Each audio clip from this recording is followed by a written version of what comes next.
Jeff Regan. I get 10 a day and expenses from a detective bureau run by a guy named Lyon. Anthony J. Lyon. They call me the Lion's Eye.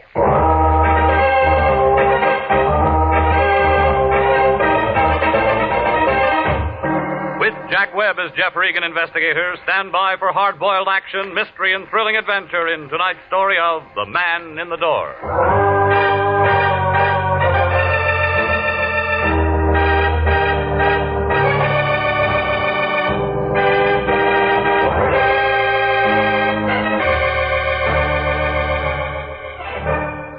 Well, this is the way it started. The Lion called about 4 o'clock that afternoon. Said he wanted to see me down at the office. I argued a while and finally told him I'd be there. Melody was sitting in front of her typewriter when I came in, putting a new coat of paint on her nails. She handed me a blank contract with no dates filled in, jerked a thumb toward the Lion's den. I went in. Regan, I'm glad you got here. What do you know about architects? They draw things. I know that much, but what about bids and all that stuff? Well, they figure out what a building's going to cost, don't they? Go on. If whoever's paying for the building likes what they write down, then they're hired. A couple of architects, maybe 3 or 4, make bids. Well, I suppose so. Low man gets the job. Why? Our client's an architect named Dudley Hayes, an office in the Park Central building. He thinks maybe the bank that's handling his bid might try to put something over on him. Banks don't do things like that. He thinks maybe a guy who works at the bank might be taking dough to shove his bid under the counter. Why didn't you say that in the first place? Because I'm saying it now. Haynes wants us to look into it. All right, who do I see? Haynes first. I only talked to him on the phone. I told him we'd have to have a contract and retainer before we did anything. That figures. So hop over there and find out what's what and make him sign that contract and get a check. Anything else? Make sure it's certified and call me if you run into any trouble.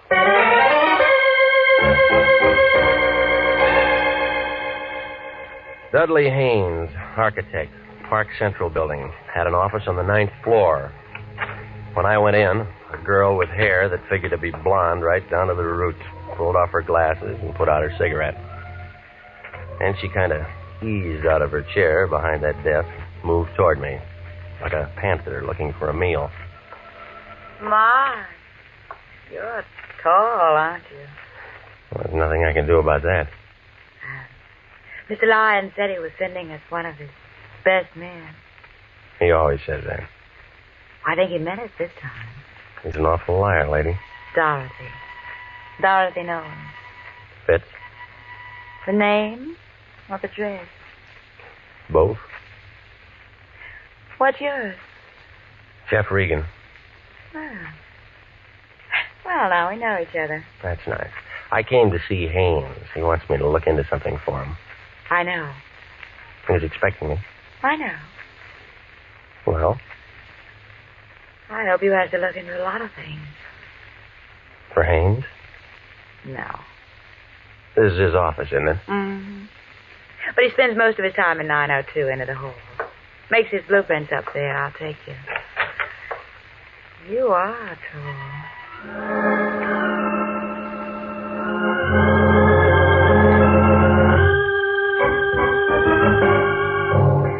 Well, we started down the hall. We got about 10 feet from the frosted glass door at the end. We both stopped. We were looking at the outline of a big man behind the door. Both of us expected him to open it and walk out. Oh, he came out all right, but he walked right through it. Oh, he's been shot. Oh. You know him? It's my boss, Mr. Hayes. No, it was your boss, lady. He's dead.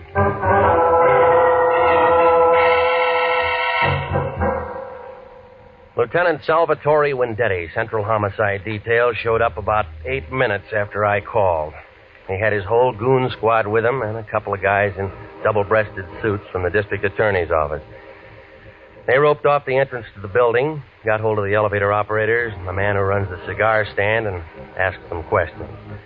Then Wendetti looked at what was left of Haynes and started yelling into a phone. You can send a basket over, but don't move until my fingerprint boys get through. Yeah. Okay, sis, where the guy live? At the Biltmore Hotel. Where's his wife? We didn't have one. What do we tell? We didn't have any family. So no one's going to cry. Well, that makes it easier. Regan, was he your client? No, nobody's a client until they sign a contract, Sally. Well, you would bring him a contract to sign, and then you would do something for him. What? Well, I didn't talk to him. Sis? Mr. Haynes had made an estimate on a little office building in Beverly Hills. He thought that a man named Adler at the bank might be taking money from someone to hold his bid out. So he wants an investigator to look into it. Why do you think that? Well, I don't know. You work for him. Well, I don't know everything. Neither do I. Hot, isn't it? Who's Adler? Oh, just a name to me. Who else? Who else? Architects. Who else was making a bid? Well, I don't know that. Now, where are we? Kelly! Yes? Guy named Adler at the Grand National Bank. Pick him up and have him down to my office in half an hour. Yep. What do you want to do about reporters, Sally? Tell him to go jump in the lake. Yep. They always spell my name wrong. How long you two known each other? An hour? Nice. What do you mean by that? Just nice. Didn't hear any shots? No, we didn't. Tell me more about the bid. Well, what's there to tell? The setup. Well, the bank handles the money. Who says yes, who says no? Well, the bank, but... But what? The contractor usually tells them who to take. Huh? Who's that in this case? Contractor in Long Beach, his name is George Cantrell. I'll say this for you, Regan. When you get mixed up in anything, you certainly get mixed up with the good-looking people. I'm not mixed up in anything. What do you say, sis? I'll keep my mouth shut. She's a smart girl, Regan. Hello, honey. Won't be home for dinner. Some guy got himself killed and I'm in on it. Not long, no. Regan? I'll tell him. Wife says hello. Says come out to dinner sometime. Whoop. Sis, how much that contract worth? Oh, and the building in Beverly Hills, about $40,000. Profit? No, overall. Break it down. Well, Mr. Haynes would have cleared about $12,000 if he'd gotten it. I know some guys have killed for a dime. Sam, when Daddy? I'm still at the Park Central building. Get out to Long Beach and talk to a contractor named George Cantrell. And find out what architects were making bids on some stuff he was going to put up in Beverly Hills. Yeah, get the names. Okay, that about does it. Let's go. Miss Nolan? What? I have to take you down. Jeff, can you do that? Well, you're a material witness. Well, what are you? He's a bystander with a built-in lawyer. Well, I do, Jeff. Go with him. Why do you want to spend the night in jail? I just worked for Mr. Haynes. No phone calls. This is a murder case. Well, get me a lawyer or something, Jeff. You know a lawyer? No. Wait, yes, I do. His name's Dave Henderson. He lives at 1648 Claremont Place. Will you get for me? Tell him I'm in trouble. Yeah. Check, Sally? She didn't make a phone call, and I'd like her to. Well, look, he may not be able to do anything for you tonight. It's almost 6. But you'll see him as soon as possible. Yeah? Tell him I'm scared, Jeff. Scared stiff.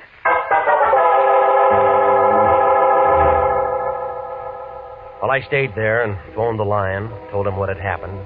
Well, he got mad and yelled something about me being a jinx on all our clients, and then he hung up.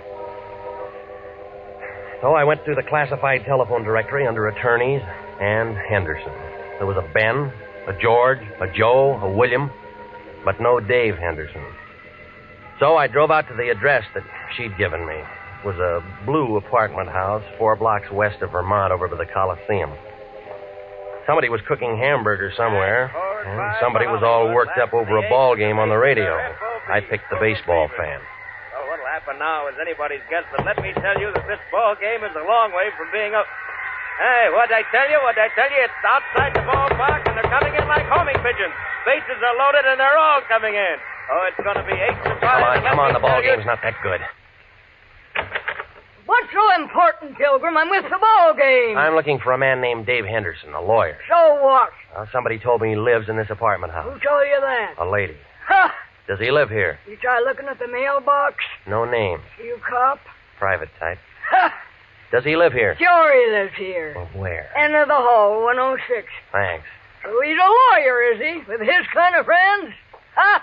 What does that mean? You're young, ain't you, Curly? I got a driver's license. Let me tell you something. Don't go knocking on no doors when you hear a ball game. Remember that. Yeah, I'll remember And that. you can tell him Tessie Bogart to start to that one.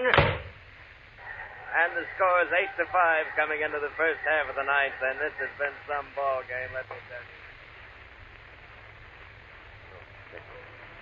106. Here we are. Come on in. It's unlocked. Your name Dave Henderson? Yeah, who wants to know? My name's Regan. I'm a private investigator with the International Detective Bureau. Wrong steer gumshoe. I don't need one. Look, I'm not looking for work. I'm looking for you. What'd you say it was? Regan? That's right. R-E-G-A-N. Regan. Regan. Learned that just an hour ago. Cute, huh? I met a friend of yours today. Dave Henderson never had a friend. She said she was a friend of yours. But I didn't say I was a friend of hers. Hey, who are we talking about anyway? Dorothy Nolan. How is Dorothy? Not so good. Thought you were a detective. I am. You sound like a doctor. Look, you sound like a guy with a chip on his shoulder. Sound like a lot of things. You're trying to be tough, baby. No wonder you aren't in the telephone directory. I'll just skip that. She said you were a lawyer. They say I drink too much. Haven't seen me drinking, have you? She wants you to get in touch with her. The man she was working for was murdered today. She kill him? Well, they're holding her. Material witness or suspect? Material witness right now. She doesn't want to spend the night in jail. Who does? That's why she isn't feeling so good, huh? He wants me to get her out. Something like that. Who's handling the case downtown? Detective named Wendetti. Yeah, and where do you come in? Well, they didn't give her that one phone call. Yeah. You're sensitive. What if I said no? Well, that's your business. You know why she asked you to see me? Because I'm a guy she knows. And every guy who knows little Dorothy does a little something for her. Ever met him like that, Regan? Sometimes. I'm just checking. Checking what? She's pretty good with the works. Eyes just right for the job. Hair just right. Everything just right. She can make you do a lot of things you don't want to do. Wait till you see her in a bathing suit. Ooh, that's something, brother. Well, they aren't wearing them in the county jail. Okay, I'll phone Wendetti and find out what her bond is. Look, this is a murder case. There's no bond on this. You know that. Well, it depends how you handle it. I'll think of something. Yeah, I'll bet you will. We don't like each other much, do we? Nope. That's the way it goes. Listen, she said to tell you she was scared. Well, some of us are scared part of the time. And somebody gets shot. And everybody gets scared. You scared? Nope. Iron Man Regan. Have a good time.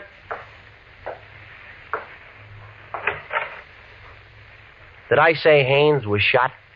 No. You didn't say a thing. See you somewhere, Peter.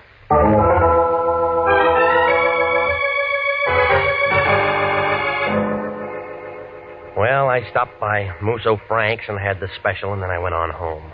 I tried to make a couple of calls, but Wendetti was out, and the desk sergeant thought I was a reporter, and he wouldn't tell me a thing about Dorothy Nolan. While I was sitting there, the phone began jumping around on the hook. Regan? Yeah. This is me. Where you been? I called your place 20 times, but I've called it once. Well, I've been busy seeing a lawyer. What do you need a lawyer for? You aren't married. Somebody else needs one. Who? Dorothy Nolan, that blonde who worked up in Haynes' office. Wendetti's holding her. Good. I want you to go down and see her. What for? We can still make something on this thing if we play it smart. When I talked to Haynes on the phone this afternoon, I told him I wanted a certified check.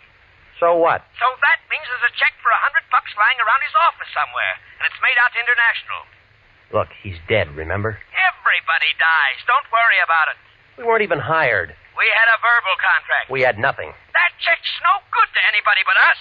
We didn't do anything for him. Well, buy him some flowers. Now hop down to the pokey and see that dame and find out where that check is. We can't do that. I talked to Harry Presidio, and he'll give us a lien to get in. Hello? Hello? Regan, you're still there? I was still there, but I wasn't listening to the lion. I was looking at a skinny little man with one leg. Hey, Regan, you're still there? Now, don't ask me how he made it inside my door. He was just there, propped up on a pair of crutches, swaying back and forth, watching me with a couple of sick gray eyes that were so full of water you'd think they were going to float right out of his head. All at once, he went down like a busted sugar sack. He'd been shot twice through the neck with a small caliber gun, a 25, 32, I don't know. I found a dozen razor blades in one pocket and 2 dozen sets of shoelaces to go with them. There wasn't anything that told me his name, but there was a picture inside his shirt pocket. One of those things that you have taken in a penny arcade, you know, in front of phony pasteboard props. Well, the man with one leg was looking out from between a pair of painted angel's wings, and the guy standing next to him, who was smiling up at the halo, was the same man that I'd seen that afternoon. An architect named Haynes. A man who needed a private detective. A man who walked out a glass door and then dropped dead. And the one printed word above that picture stuck out like a wart on an egg that said, Happy Land. You were listening to the story of the man in the door. Tonight's adventure with Jeff Regan, Investigator.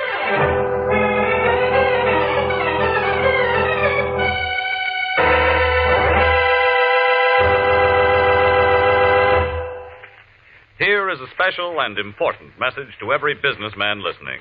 To every businessman, regardless of the size or the type of his business. Gentlemen, do you realize that the schools of this community help you every day that you're in business? That's right. For one thing, our schools teach the boys and girls of this community to cherish the human rights, the free enterprise on which our country and your business are founded. With each new generation graduated from our schools, the Army defending our way of life and your business grows stronger. What's more, good teachers and well-equipped schools do a better job of developing our children's talent.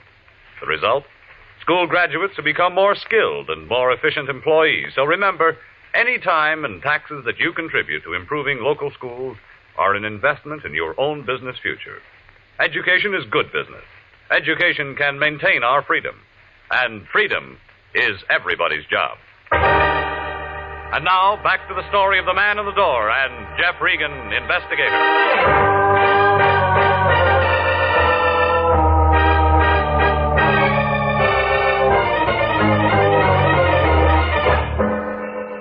Well, I left the little man with the one leg lying there. There wasn't much I could do for him. I wanted to wait before I called homicide. I took the picture I found in his pocket and I drove to Happy Land. It turned out to be an open-air penny arcade on 5th and Main. Smelled like all the hot dogs in the world had been made right there. There were machines all over the place telling you how strong you were, how rich you'd be, and who you'd marry. All for a penny. I guess it wasn't much of a bargain. The only customer was a sailor trying his luck at the shooting gallery. Back in the corner, a tired-looking girl in light blue slacks and a dirty gray sweater was sitting on a stool by the hot dog counter staring at nothing. Want some pennies? Not right now, no. Oh, just looking? Go ahead. When you figure out where you're going to spend your money, come back and I'll give you some change. You got a picture gallery here? Oh. Don't tell me you're a real big spender and want to have your picture taken. Maybe. You got one? Yeah, we got one. Where is it? In there. If you really want to get your picture taken, I'll climb off this stool and take you back. I want to tell you now, if you're just trying to be sociable, you can go and fly a kite. You run the picture concession? I run the picture place and the hot dog place, and I sweep out in the mornings. Oh, I wish I had better brains than to marry that slob and get myself stuck in a cheap dump like this. All right. Do you remember taking this picture? How would I know? I take a lot of pictures. Well, come on, look at it. All right. Yeah, I took it. That what sold you? When? How do you think I am? Can't remember what night it is every time a pair of drunks comes in and wants their pictures taken together. Well, try to remember, will you? You're a real wise guy, mister. You don't want no picture. You just want some talk. You a cop? Friend. I met the little guy in the picture once. Dusty? What was that? I thought you said you met him once. Well, we weren't introduced. I just met him. Who is he? Dusty Rhodes. Works the circuit. What circuit? 5th and Main, STEM. Business section. What kind of business? Dusty handled the razor blade and shoelace traffic. He hates pencils. What did he do when he wasn't working? What does anybody do? He went out and got loaded. Go on. And you don't know him very well for a friend. How am I going to know I'm not getting Dusty in trouble talking to you like this? Nobody can get him in trouble anymore, lady. What do you mean? He was shot tonight. Oh, no. Oh, poor little guy. Do you know where he lived? Seashore Hotel. The Seashore Hotel. Oh, gee, Miss, I'm sick. Oh, I'm real sick.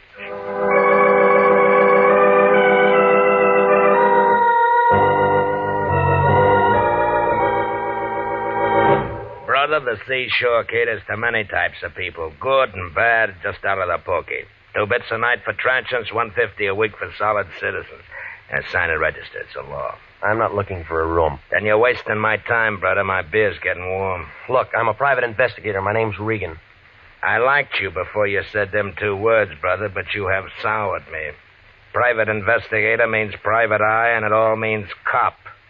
And you are not welcome. Now blow. I'm trying to find out something about a man named Dusty Rhodes. We do not ask questions and we do not give answers. Now, blow. I was told he lived here. You find me tongueless, brother. Now, blow. Did you know him? During the last 5 years, I have acquired 85 pounds and a very bad heart, or I'd have you in the alley right now. Oh, yeah, sure you would. Here. Abraham Lincoln was a very fine man, and he took a very fine picture. I seem to have found my tongue, brother. What'll it be? The key to his room for a starter, huh? Disallowable and punishable by fine and imprisonment. Into the hall, turn the bent fist door to the right. Thanks. Well, I don't know what I expected to find there. Outside of more razor blades and more shoelaces was a little room full of dirty white curtains and a wire bed that sagged in the middle. I was standing there watching a neon sign advertise beer a block down the street when I thought I heard somebody behind me. Whoever it was had been drinking bad whiskey, but he was still pretty good. It landed a quarter of an inch above my right ear, and I piled up in a lamp, a chair, and a pitcher full of water. 5 berries gets you a look, brother, but doesn't get you a room. Besides, it's already taken and the bed's over there. Now, come on. You didn't go to sleep, brother. You was knocked asleep. I apologize. Why the games? Who came in after me? You're the only one. You sure? My name's Sam Preacher. Brother, I'm very sure. Well, maybe he was waiting for me, huh? I don't generally ask him, but the question is this. Why? Oh, I don't know. Unless... What's the matter? Something missing? Just a picture. You can get lots of pictures. You didn't see anybody? That makes the 3rd time, brother, and the answer's still negative. Okay. Then let's blow, buddy, huh?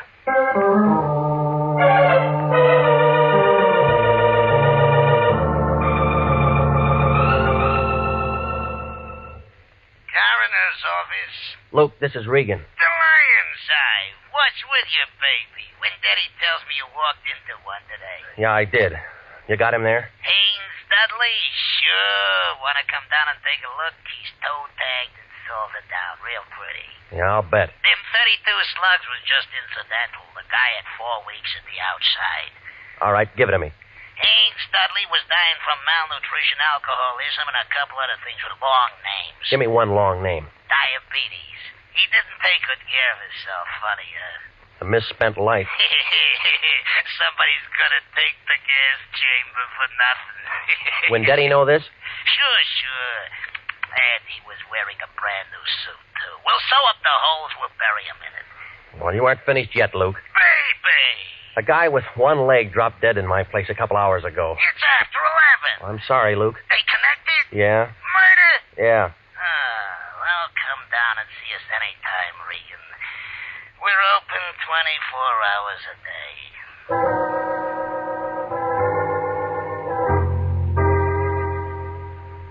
Well, at the homicide office, they told me she'd been released about 10 o'clock. They said a lawyer named Henderson had put up the bail and handled the whole thing. They gave me an address on her when I went out there. It was a bungalow court on Normandy, and it took her a long time to answer the door. Oh, you? Yeah, tell me how tall I am. I'd love to, but not right now. They told me you'd been out since 10 o'clock. Maybe I should have come sooner. Dale gives me the willies. I'm about to take a shower. I was kind of hoping we could have a drink. I did better than I thought with you. I got a hold of a lawyer for you, didn't I? Yes? Well, doesn't that rake me an invitation to have a drink? I said later, I'm really tired. I said no. Wait a minute. Well, if you're that thirsty, all right. That's better. And every day my boss gets killed and I meet a private detective. I need a drink. I was slugged tonight. Throat? Yeah, right here, see? Oh, it looks nasty. Why didn't anyone do that to you? Wanted a picture I had? Whistler's mother? Just a picture of a couple of drunks who are dead now. Maybe whoever did it was a relative. Guess again. I don't like games. But you play 'em all the time. Don't we all? I know a psychiatrist who says we can't help ourselves. You can. I liked you when you walked into the office this afternoon, but I'm not so sure I like you now. Maybe you better go. Expecting somebody, huh? What are you doing? You let go of me. Let go Oh, of no, me. baby. You got real nice eyes. I want to look at them. Let go. He's crazy. You. Hello, Dave. We didn't hear you knock. Did you bring your piano? What's the idea? He gave me... Why don't you tell him to go away, baby? Anybody can tell we're busy. Let it go, Regan. You want to break us up? Can't you see he's just trying to make you jealous and say things? Come here, honey. No, you don't have to do that. I said let her go. Is that the same 32 you killed the one-legged man with? Over, Gumshoe. Don't be a fool. Stay right where you are, baby. You're first. Listen to me, baby. I listened to you too long. He's only guessing. He doesn't have any proof of anything. You can cry if you want to, baby. This is going to hurt. She spun around and fell into a coffee table and then lay very quiet on the rug. Her eyes were open and she didn't say anything. She just lay there looking up at him. I couldn't tell where she'd been hit. He seemed to forget all about me because he walked over to her, knelt down beside her, put the gun right up against her head. This is awful close range, baby, but I can't afford to miss. Neither could I.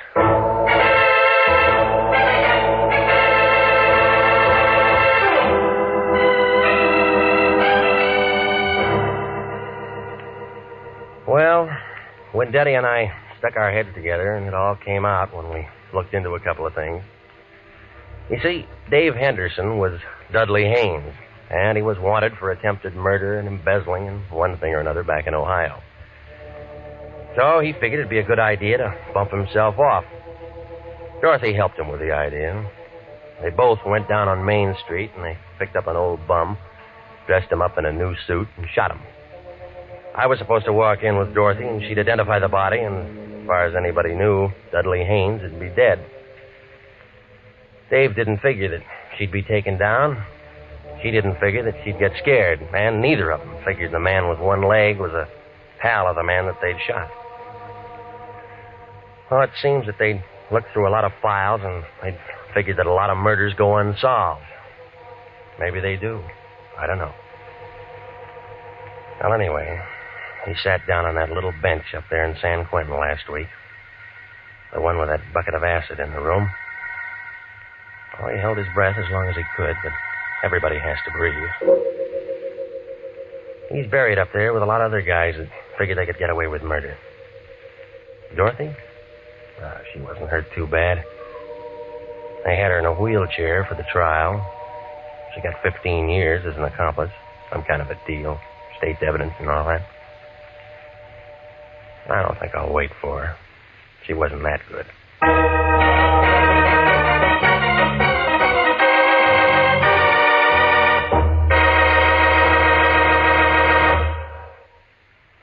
Jack Webb is featured as Jeff Regan, with Wilms Herbert as Anthony J. Lyon.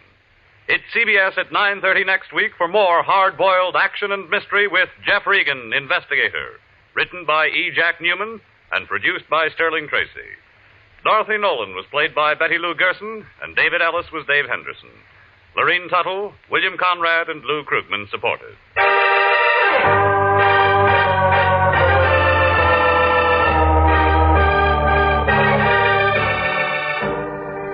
It's perfectly natural and wholesome for some men who want to leave great wealth behind. There's a druggist in a small town in Pennsylvania who'll do that. The wealth he'll leave behind will make many lives easier and happier and finer down through the years. For he was the principal donor of an outdoor meeting place for religious services in a Boy Scout camp in the Poconos. Working with his neighbors in community activities, he saw the need of this improvement, helped to install it. That's the kind of wealth that you can bequeath to generations coming on as you enjoy the freedom of working with your neighbors for the betterment of your community. Freedom that can be anybody's pleasure is everybody's job. Music for this program is arranged by Dick Arant. Next week at 9:30, Jeff Regan, Investigator, brings you another thrill-packed half hour with his story of the House by the Sea. Bob Stevenson speaking. This is CBS, the Columbia Broadcasting System.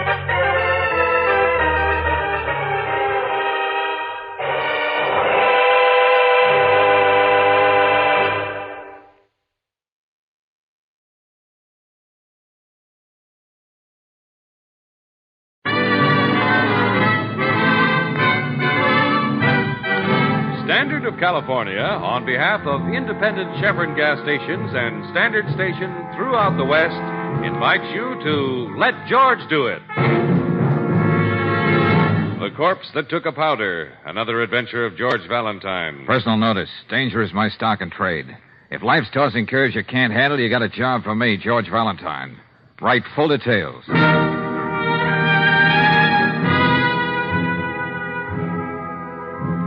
Dear Mr. Valentine, they say that if you think about suicide twice, you won't go through with it.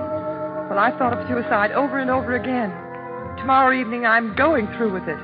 Unless by then you can find some way of freeing me from this horror and the fear that's driving me to this. Hurry. Please hurry, Mr. Valentine. I need somebody's help so badly.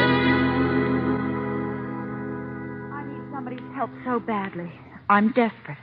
And it's signed Marcia Palmer, Afton Apartments 4A. All right, Brooksy, we'd better get on our bicycles. Wait a minute, George. Huh?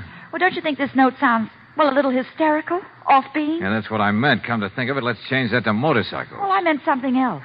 Why don't we telephone the Afton Apartments? Tell the young lady just to stay put till we get over there. Angel, too much of a chance. Suppose we aren't persuasive enough. It might rush things along. Well, still, It may not be easy to explain a great horror of fear in so many words on the phone. Yeah, well, maybe you're right. So come on, Brooksy. There's only one way to tell.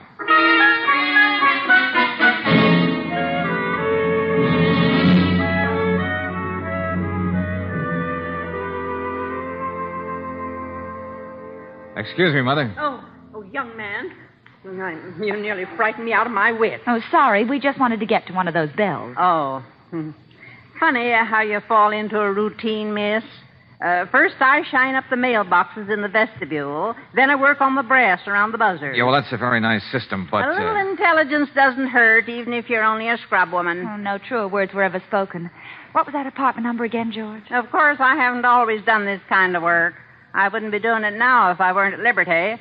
But when you've got a job to do, you do it the best you know how. Yeah, you're so right, Mother. But how about letting us at Marcia Palmer's bell? Miss Palmer? That's what the gentleman said. Yeah, I've been worried about that girl the last few days.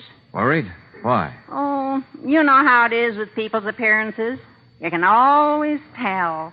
She's afraid of something. Yes, sir, afraid. Uh-huh. Well, we'll try to take care of that. Which one of these bells do we ring? No, you don't have to press the bell. Just take the elevator up. It's self-service. It's the third floor, 3A. I know she'll be glad to see friends, the poor soul. 3A. Hey, are you sure it's 3A? Young man, I haven't worked here for a long time, I have. I should know where the tenants live. Of course, I'm only a scrub woman. All right, Mom, all right, sorry. 3A it is. What's the matter, George? Nothing. I just think more than ever we ought to hurry. Maybe Miss Palmer has thought of suicide once too often.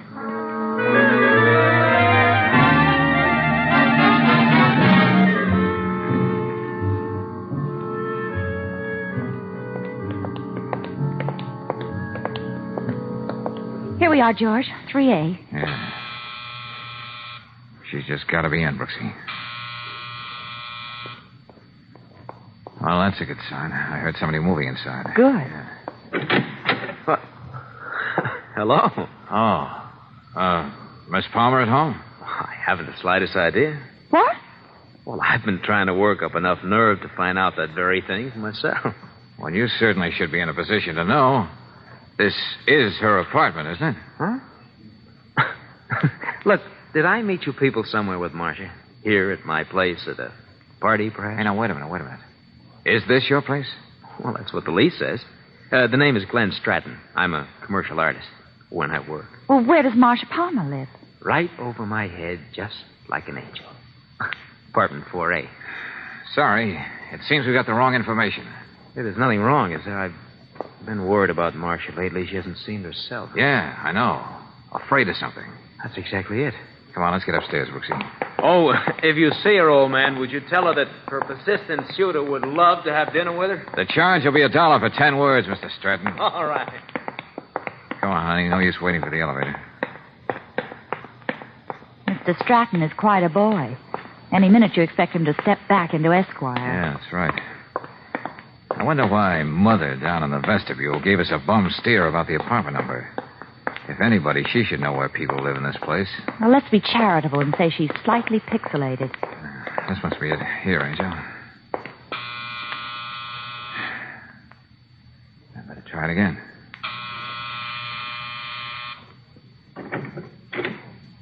Obviously, Marcia hasn't any fear of the outside world. The door's open. Miss Palmer? Let's try the living room. Oh. Did you say living room, Brooksy? She's... Yeah, that stuff all over the front of her is in red ink. Oh, George, maybe we better... Brooksy, no touch. But This is a deal for the police. Anyway, she was considerate enough to leave a note right here by the gun. Oh. What does it say? Please forgive me. I hope this doesn't hurt anybody too much. But I really can't go on any longer. Marcia. Oh, maybe if we'd come sooner. She must have a telephone somewhere around here. Usually they belong on desks. Oh, maybe it's in the bedroom. Oh, if we only knew what she meant by the fear that was driving her to this. There's a lot of things we don't know about Marcia Palmer. There's the phone on the bed table. Oh, you're good. I don't know how I'm going to explain this to Lieutenant Riley.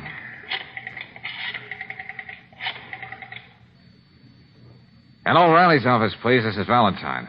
It seems simple enough to explain, but when you're all through, somehow you don't believe it. Oh, hello, Riley. Yeah, me. I'm at the Afton Apartments, 45 Lorraine. Yeah, I know you're happy to know where I am. Now, look, a client of mine, Marcia Palmer's committed suicide. Okay, I know it's a big town and you can't go poking into every suicide, but... Oh, sure, I could report it through the ordinary channels, but believe me, there's something offbeat about this case. Okay, if you don't want to bother, I'll just take care of this myself. Okay.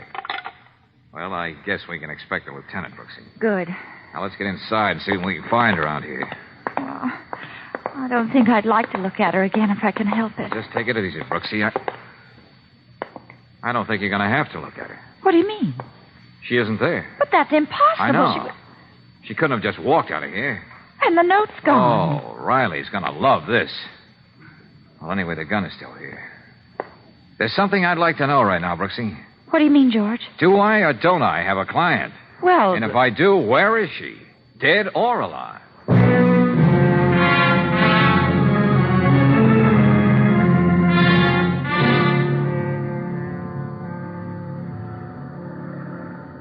Oh, hey, you.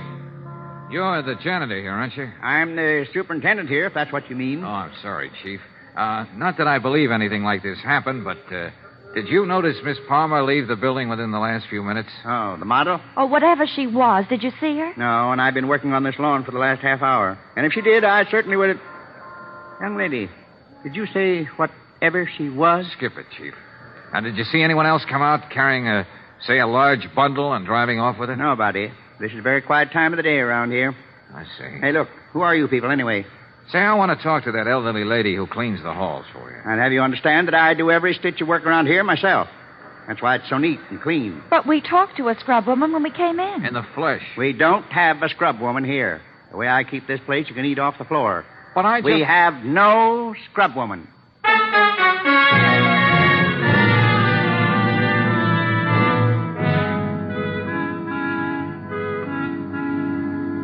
Valentine, aside from being a cop, I'm trying to be a logical, understanding man. When you tell me there was a girl sitting in this chair when you came in and she committed suicide, natural curiosity makes me ask one simple question. Where's the body? We don't know. Stop repeating yourself, Miss Brooks. But she was there. And while you were telephoning me in the bedroom, the corpse walked out on you.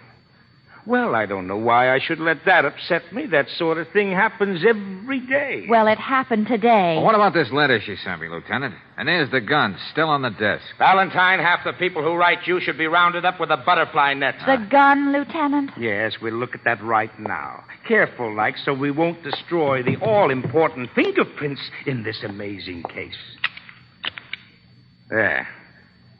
Do you see what I see, Mr. Valentine? Yeah. Not one shot's been fired. And from the looks and smell of this murderous instrument, I'd say it hadn't been used in weeks. All right. I admit I'm stumped. And this is the gun the girl who isn't here used to commit suicide. Yeah.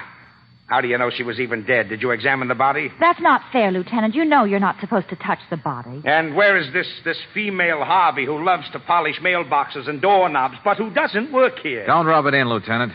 But I'm going to find an answer to this. Oh, it's all yours. I'm going to have one of the boys track down your Miss Palmer for you, but if you ask me, my friend, somebody's taking you for a ride. Well, if you ask me, my friend, it's Marcia Palmer who's been taken for a ride.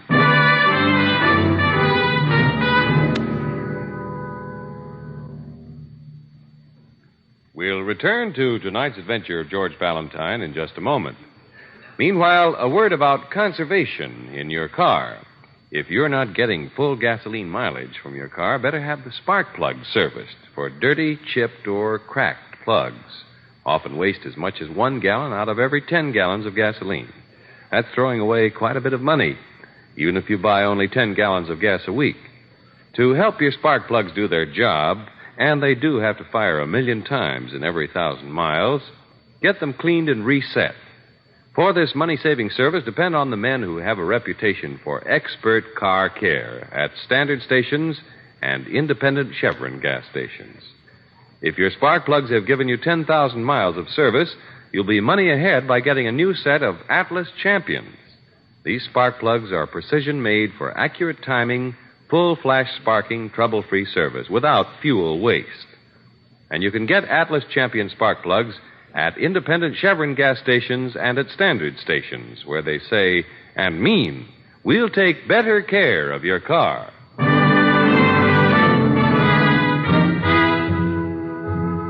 And now back to tonight's adventure of George Valentine. Well, a young model threatens suicide, so you darn quick get over to her apartment. But she's already dead.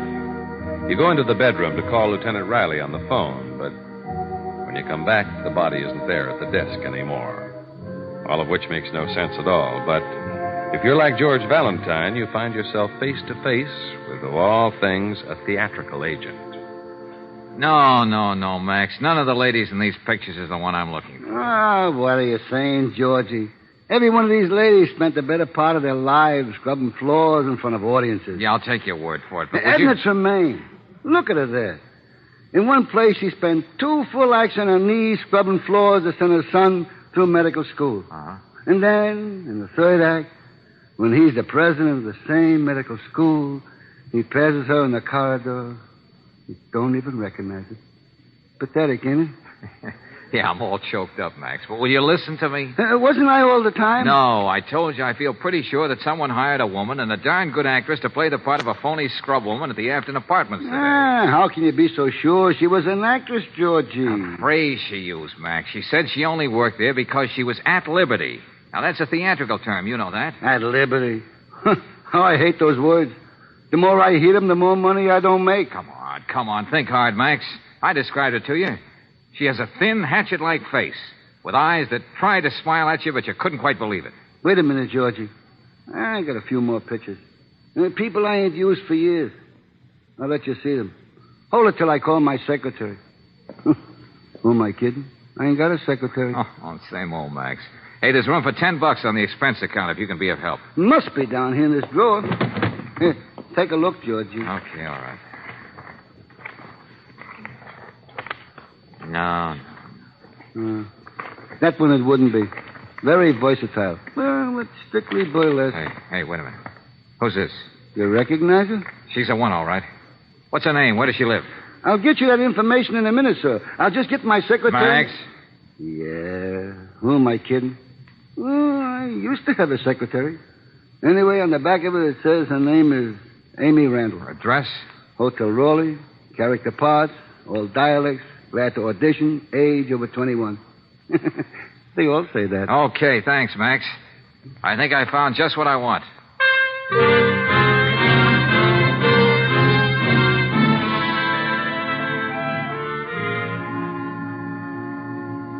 I don't know how you found out where I lived, Mr. Valentine, and I don't know what you want from an old scrub woman. Do you mind if I hold your hand a minute, Mom? Now, young man, soft, well-kept hands. Not the hands of a scrub woman. Huh? Come on, Amy. Give it to me straight. I know all about you. You're an actress. Oh. And I thought I played my part so perfectly. Oh, that you did. You did that. You deserve 3 curtain calls. But come on now. Who hired you to be there just when we arrived? When you've been out of work as long as I have, Mr. Valentine, you don't ask any questions. $50 for an hour's work is a lot of money. Who was the man? He never said. He gave you a check, didn't he? No, it was all cash. What did he look like? Well, he was rather short and stout. Uh-huh. And he had just a kind of fringe of gray hair on his head. Yeah? Told me he saw me on the stage once and looked me up. He said he was playing a practical joke on somebody. I just had to say I was worried about Miss Palmer and put on an act. Uh-huh. For a moment there. Didn't you really believe I was a scrub woman? Didn't you? I told you before, Mom, you were slightly terrific. You don't know what it means for me to hear you say that. And you don't know just what kind of part you played in a little drama today. What? But then again, that makes us even, Mom. I don't know that either.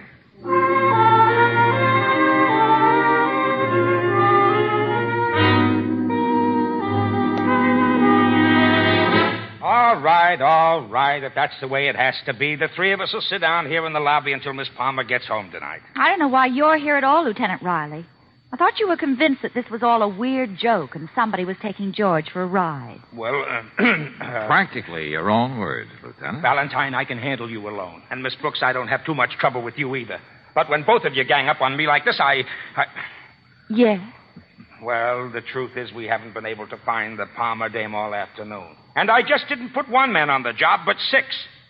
I covered all the places she usually hangs around, too, and nobody's seen her. If you just stop blustering and pouting, Lieutenant, I'd like to say thanks for coming back. Yeah? Well, I'm not doing you any favors. Every time you get a case like this, I get a headache. Let's say I'm here just because I can't afford to buy any more aspirin. Well, how do you figure it, Lieutenant? Somebody went to a lot of trouble to hire an actress so she could create an appropriate atmosphere for the so-called suicide. I know, Miss Brooks, I know. Lieutenant Riley. Stratton, I told you the first word I got about her, I'd let you know. Oh, thank heaven you're still here. What's the matter with you? What happened? She's up there. Huh? Miss Palmer? Up where? In her apartment. She's sitting there at the desk. I thought for a moment she'd speak to me, but she didn't. Okay, She don't didn't. fall apart. Let's have it in clear, simple language. Huh? And words of small syllables. She's dead. She killed herself.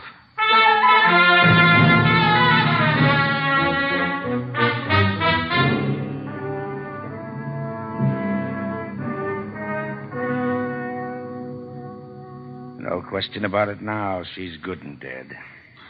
What were you doing here anyway, Stratton? I thought I heard footsteps, so I came up. You see, we'd had a little argument last night. I just wanted to tell her I was sorry. What kind of an argument? The kind two people have when they love each other. No reason for it, but I don't know, when you want to make up for it, suddenly it's just too late. All right, Stratton. We'll talk about that sometime later on. But why the fake suicide this afternoon? And then to come back here tonight and go through the whole thing for keeps. Hey, this might mean something, Lieutenant. What's that? There's a smear of blood on the light switch over there. Oh, I must have done that. You see, it was dark, and fumbling for the light, I must have touched the desk first. Didn't even notice it, because as soon as I saw This it, gun on the desk, the one Miss Palmer used, have you ever noticed it around here before? Yeah. I told Marcia she was a fool to keep it around, but she had a license for it, and she felt she was safer with it. Any reason why she should write me a letter like this? Go on, Stratton. Take a good look at it. It's Marcia's handwriting, all right. I'm sure of that. I can't understand what she could have meant. Didn't you yourself say she seemed to be afraid of something? I said she looked as though she did, and she really did, but I still don't know what it could have been. Okay, Valentine, I know there might be a lot more to this, but for the time being, I've got to accept the obvious. Obvious, he says. Miss Palmer wrote you a letter threatening suicide. She went through with it. That's all we've got to work on for the time being. Oh, Stratton. Yes, Lieutenant. Be at headquarters at 10 in the morning. We want to get your story down straight. That happens to be a very convenient hour for me, Lieutenant. You see, I'm unemployed. Oh, one more thing, Stratton. Yeah. Marcia was a model. Where did she work? Oh, she modeled clothes for a big firm downtown called the Mode Moderne. Uh-huh. Which brings me to you, Brooksy. Huh? I fail to see the connection. We'll talk about it later. But you also have a date tomorrow morning at 10.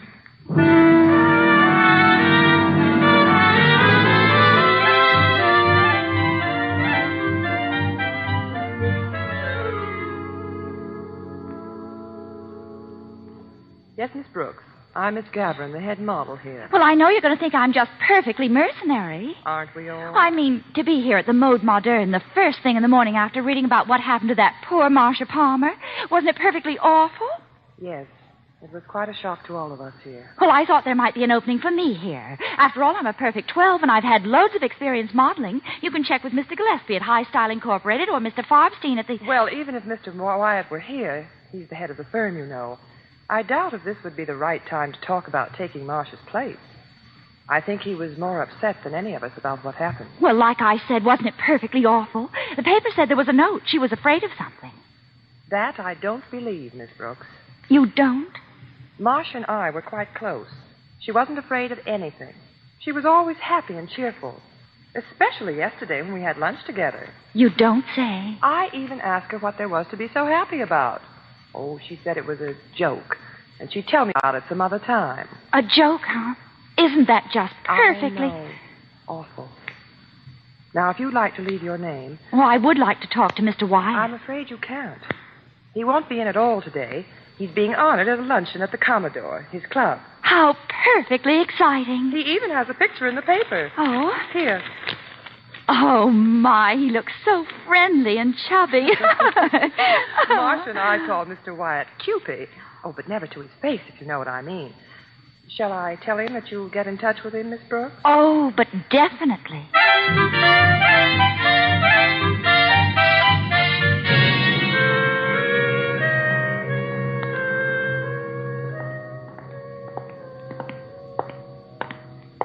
Well, your little interview at Mode Moderne, Angel, only makes this case screwier than ever. Well, as soon as I heard about Mr. Wyatt and saw his angelic countenance in the paper, I thought he might fit in somewhere. Yeah, a short, chubby little man hired our actress for him to play scrubwoman. Oh, he fits in all right, but not with the facts. What do you mean, George? Just a minute, Brooksy. Let's go and see Riley, see what he's got out of Stratton. Oh, Valentine. I've been expecting you. Good morning, Lieutenant. Oh, yeah, Lieutenant. Oh, so. Well, here's the way it stacks up this morning. The medical examiner goes along with the suicide theory. Gun, fingerprints, everything. Stratton here tells a straight story. Thank you, Lieutenant. So that's about it for now, Valentine. Just one thing's been puzzling me. Yeah? Stratton, apartment 4A where Marcia lived has exactly the same layout as yours in 3A, hasn't it? I suppose so. You know, these apartment houses, not much imagination. But you said you fumbled for the light switch and got blood on it because you were over at the desk first. That's exactly what you said, Stratton. Well, I suppose so. I don't remember. 3 of us were there when you said it. Now, why did you have to fumble for the light switch? It's exactly in the same place in Marcia's apartment as in yours, right next to the door. Well, maybe I didn't explain myself just right. You were planning Marcia's body at the desk where it was, and the gun, too. No, you're wrong. That you wrong. wanted to do in darkness. Then you put on the light and went running downstairs. That's why Hold you... it, Valentine. Hold it. I'll take it from here. Look, Lieutenant, you got to listen to me. That smear of blood on the light switch put you square on the spot, fella.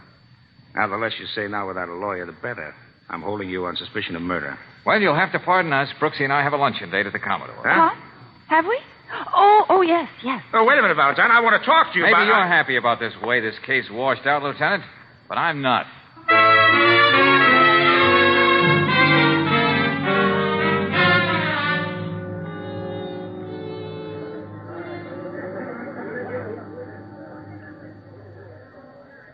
Go on, keep talking, Mr. Wyatt. I don't know what to say.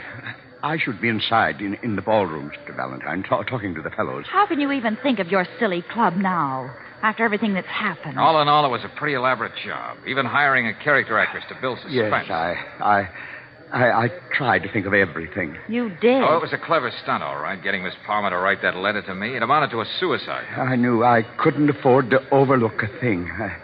I'm sorry. Sorry I ever got involved in the whole mess. Okay, Mr. Wyatt, don't take it so hard. You better get back to your luncheon. And, oh, yeah, go easy on the cream chicken.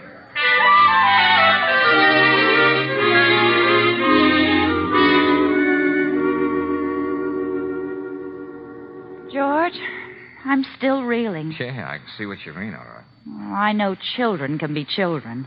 But a grown man like Mr. Wyatt... Oh, not a mere man, Angel. The new president of the Liars Club, being honored at the Commodore, no less. Fantastic. You see, Brooksy, he had to have the tallest story ever heard for this inaugural. And he probably would have had. I'll say.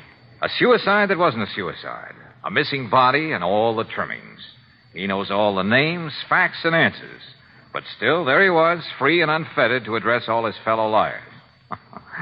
Boy, can you top that one? Not at the moment. But maybe Marcia wouldn't have been murdered at all if Mr. Wyatt hadn't dreamed up that gag. No, Brooksy, we can be pretty sure she would have. You read Glenn Stratton's confession. He was insanely jealous. He was just waiting for the right opportunity. Thinking back, it makes me shudder, George. To fool us, Marcia went down to Stratton's apartment, probably laughing at the joke. Then he killed her and brought her back upstairs. Yeah. Wyatt must have cooked up the deal with his favorite model down at Stratton's apartment. That's why Wyatt told the phony scrub woman it was 3A. Darling, Riley's never going to forgive you for leaving him up in the air, not knowing whether he had the murderer or not. Yeah, but I had to talk to my client, Brooksy. Client? Well, can you think of anybody else in the case I could pin for a fee? Except the biggest liar in the world? George, I have an idea. Let's present him with a bill that will make even Mr. Wyatt scream, "It's a lie!"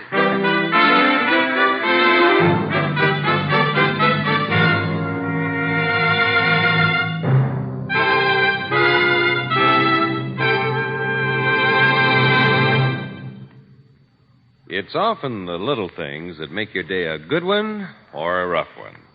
The simple business of starting your car, for example.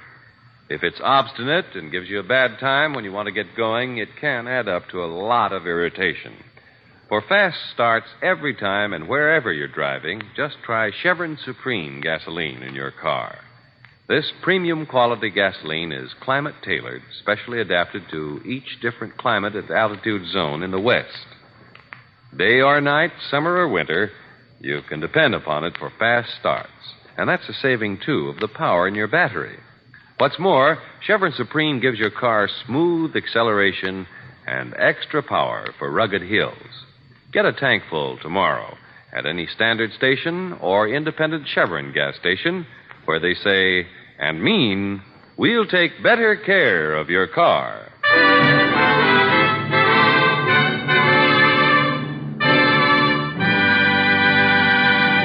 Next week, when you tune our way for another adventure of George Valentine, you'll hear... Hey, look, Barney, what was the idea of dragging me into this doorway when that car came up? Boy, Mr. Valentine, did you see him turn around and beat it when he started getting to work? What works? What happened? Oh, we figured you might be followed when you left the Swede, so the Bearcats were ready on the roof with ash cans, bricks, cans of garbage, stuff like that.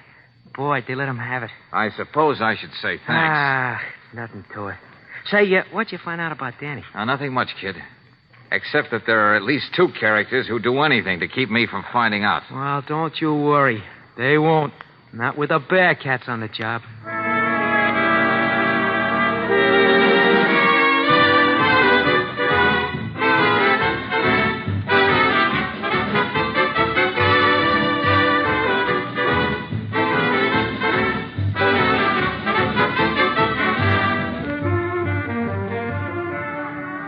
Tonight's adventure of George Valentine has been brought to you by Standard of California on behalf of independent Chevron gas stations and standard stations throughout the West.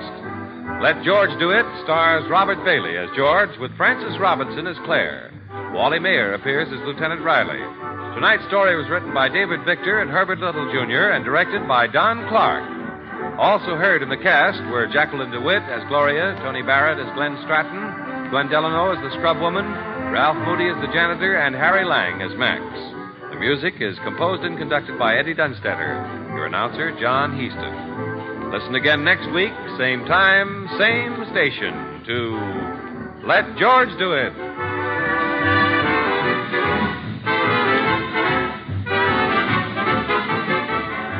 This is the Mutual Don Lee Broadcasting System.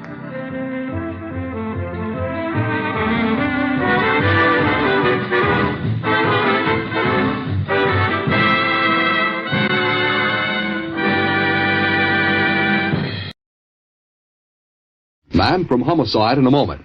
You can play a part in your country's defense and at the same time help your dreams come true. How? With United States Defense Bonds. By buying bonds, you lend your purchasing power to the government and at the same time set money aside for your own future. In 10 years, each $3 you invest will bring you $4 in return. Save with defense bonds. Buy them on the payroll savings plan or the bond-a-month plan.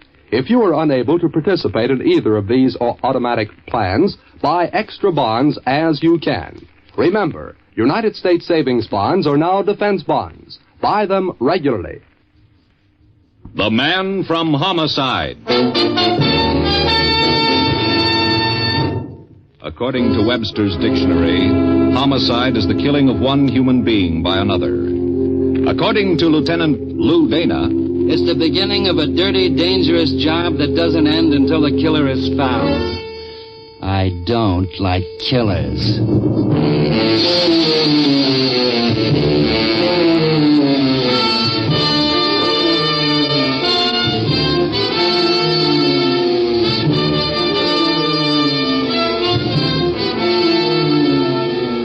Every week at this time, the American Broadcasting Company brings you transcribed the star of stage and screen, Dan Duryea, as Lieutenant Lou Dana, the man from Homicide.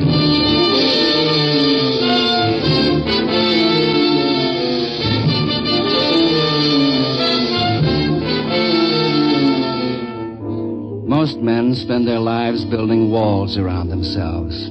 Money, social position, land. And the man with many walls may seem to be different from the man who sells pencils on the corner. But sudden death knows no walls. And when they look into its face, all men are pretty much alike. I know.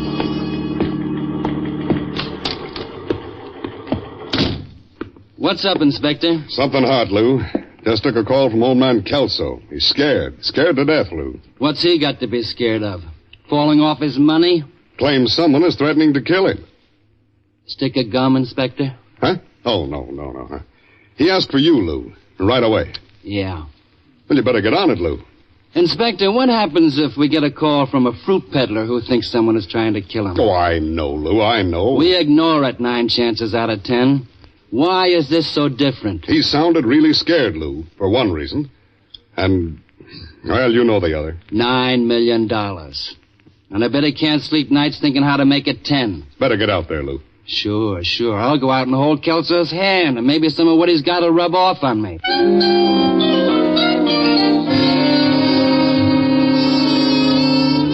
The Kelso butler and I exchanged chilled greetings before he consented to guide me to Mr. Kelso's room, the 50-cent tour through a mausoleum. He announced me, left, and I was face to face with $9 million. Come in, Lieutenant Dana, come in. Sit down. Thank you for coming so promptly, Dana. I won't forget it. I still have 1 or 2 friends left, you know. I won't forget it. Somebody's been threatening you, Mr. Kelso? Yes, he's been threatening me. Tell me a better word for it, Dana. Tell me a better word for it when a man announces openly, brazenly, over a period of weeks, that he intends to kill me. All right, Mr. Kelso. What's his name?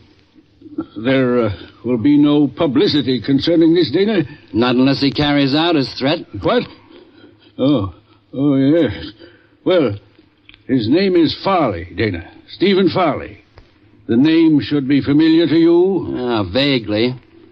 Small-time hood, I think. I haven't heard anything of him in a couple of years. No wonder. I've been supporting him lavishly. Any particular reason? Farley has a sister, Vivian, formerly a singer. Oh, I remember now. And Vivian is... Mrs. Kelso.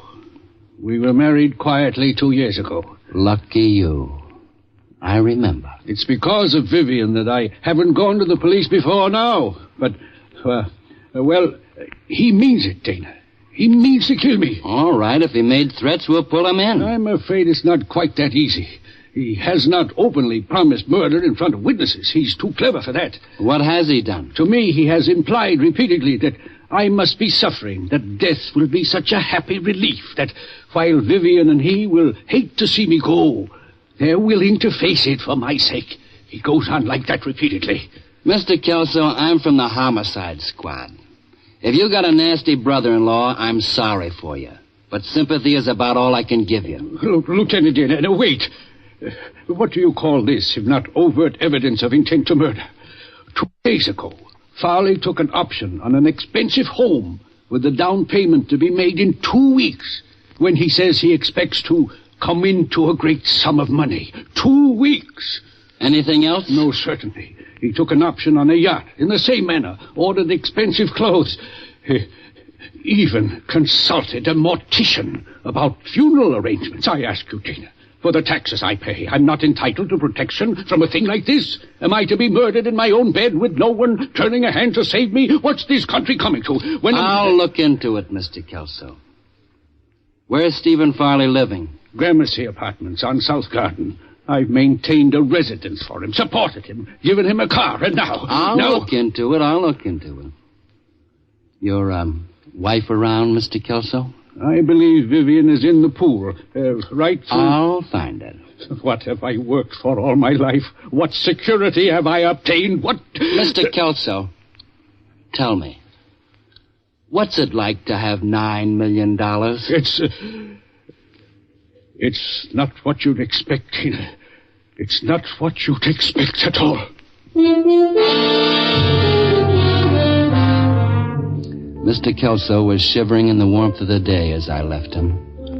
And on guard outside his door was an empty suit of armor with a spear. A multi-millionaire defended only by a tin soldier. I found the pool, and arching off the board in a front jackknife was Vivian. I wanted her to come up and out of the water fast, so I could see if it was true. Hi. It was. Oh, water's wonderful today. You want to join us? Almost any other time, Mrs. Kelso. Lieutenant Lou Dana, Homicide Squad. Oh, you're looking for my husband, Lieutenant Dana? I've seen him. Didn't believe him, I hope. Oh, this is Gordon Elliott, my husband's business manager. Oh, how are you, Dana? Excuse my wet hand. Sure. Just don't drip on my suit. Dana, believe me, I'm sorry you had this trip out here for nothing. I tried to stop Mr. Kelso from phoning the police. It's all right. I don't mind. Gordon was just going to dress and go into town unless you want him for anything, Lieutenant. I guess you can take care of everything, Mrs. Kelso. So long, Elliot. Bye, Dana. See you at dinner, Vivian. Huh? Right, Gordon. Gordon's got a wonderful tan, hasn't he? He must go over the books under a sun lamp. The bitter Lieutenant Dana. I've heard of you. What about your husband, Mrs. Kelso? And your brother? Sit down, Lieutenant. Oh, no, that one's wet. Over here. I'll stretch out if you don't mind. I'd be silly if I did mind. Thank you. You didn't take my husband seriously, did you, Lieutenant? Well, he seemed pretty serious about it. He did. Well, you know how it is with someone that old. No. How is it? Would you like to rub some sun oil on my back? I'd love to, but I won't. What about your brother? Anything to it? Steve's not very much good. Never could take care of himself. He's one of the reasons I married Franklin. What are the others? Obvious. I like the reasons why he married you better. Well, I got a response. And there's nothing in your brother's threats? No, I'm sure of it. Maybe I'd better ask brother. And then are you coming back and rub my back? There won't be much sun by then. Well? I know the pay is good being Mrs. Franklin Kelso. But tell me, is it hard work? If I told you, Dana, would you? No, you wouldn't. Oh, I guess I wouldn't. Goodbye, Mrs. Kelso.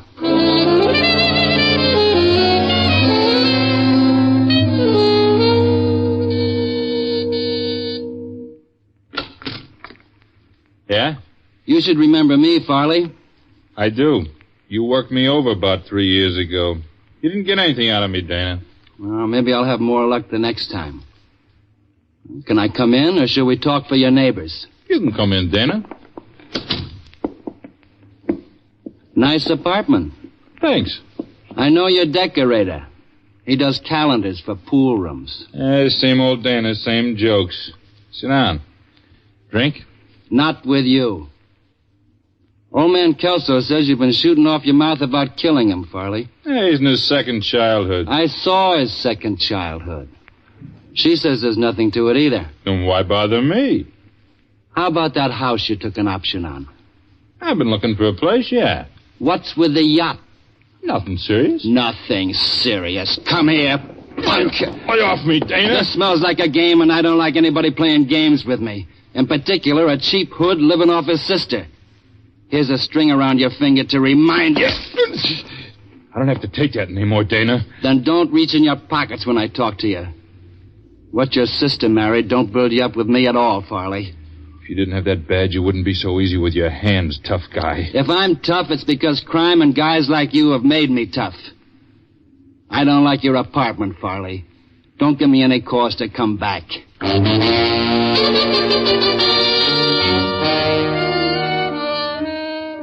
thought it over on the way back to the station, and I didn't like it. The deal was giving forth a very ripe odor, but I couldn't localize it. The inspector shared the same headache.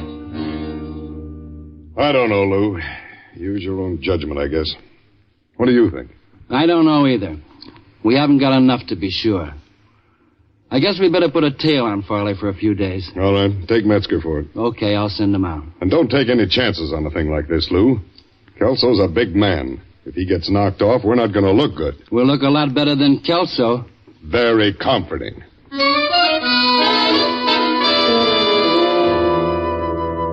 I sent Metzger out to stay with Farley and tried to forget about the Kelso family. The old man was easy, but at midnight that night in my room, I was still having trouble with Vivian. Yeah? Oh, Metzger. You what? You lost Farley? How long ago? 2 hours. Well, why didn't you call me before, you... All right. No. Go on into the station, if you can find it. I'll go out to the Kelso place. And Metzger, great work. It was almost 1 when I pulled into the long driveway, and it took a lot of banging on the door to bang up the butler. This time I didn't wait for the guide service, but took off for Kelso's room alone. Did I mention that Kelso's room was an overnight hike from the front entrance? Well, it was, and I didn't encounter any of the settlers along the way. I paused outside the door of the man guarded by a tin suit of armor. Something was missing from the empty soldier, but I couldn't place it. Mr. Kelso? Are you awake, Mr. Kelso? Mr. Kelso? All the lights were on in the room, and Mr. Kelso was in bed. Then I knew what was missing from the tin soldier outside. It was the spear. Sticking straight up in the air, it was pinning Kelso to the bed. And his $9 million life had run out in a thin, red trickle.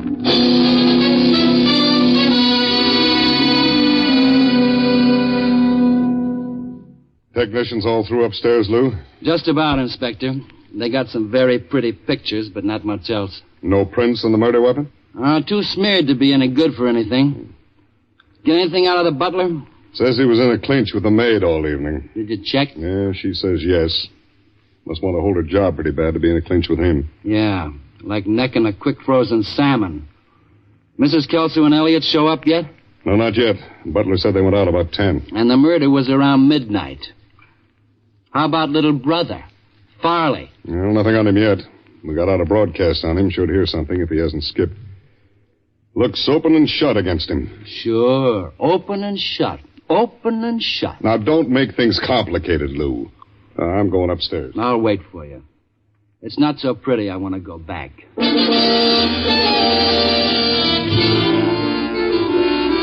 I prowled around downstairs. The library with the expensive first editions that Kelso had never read and never would. The dining hall with the Italian masters on the walls that Kelso had never really seen and never would. The whole huge place for entertaining the friends he had never really had and never would. Then I heard someone at the front entrance. Hello? Who's here? What's happened? How are you, Elliot? Oh, Lieutenant. Dana. Mrs. Kelso? Have a bright and gay evening? We saw the police cars outside. What's wrong? One thing at a time. There's nothing wrong that you can do anything about. Care to tell me where you both were this evening? Well, of course not. We went to a drive-in movie. Mr. Kelso didn't feel up to it, so I took Vivian. And how long were you there, Elliot? Why, it was a little after 10 when we got there, and after 12 when we left. Isn't that about it, Vivian? Yes. What is this, Dana? Somebody saw you when you drove in and when you left? I think so, yes. The movie is close to here? Fairly close. Walking distance? What is this? You can both give me the plot of the movie? Well, I think so. It was the one about the talking mule. Francis goes to the races. You want a resume? It's after 2 now. You left the movie at 12? We had a few drinks. And people saw you having the drink? Yes. Look, Dana... I imagine you both can hazard a guess as to what this concerns. My husband? Somebody threw him a spear. He caught it. You're now the sole possessor of $9 million.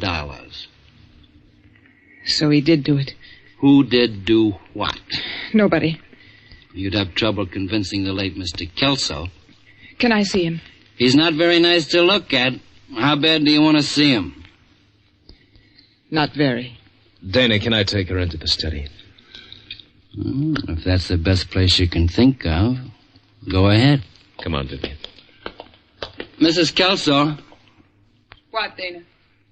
This new job, managing $9 million, it may be tougher than the last one. It's possible. But, Dana, don't let it keep you up nights. I was standing there wondering how it'd be to have Vivian Kelso keep me up nights when someone came down the stairs on very flat feet. Inspector Eddie Sherman. I got something, Lou. What? One of the prowl cars outside just picked up a flash. They grabbed Steve Farley trying to get on a bus for out of town. That's handy. Makes you look good, Inspector. Yeah. But Lou, if it ever gets out that Farley ventilated his brother-in-law after Kelso asked us for protection... I was just given some sound advice. Yeah? Don't let it keep you up nights. Let's go.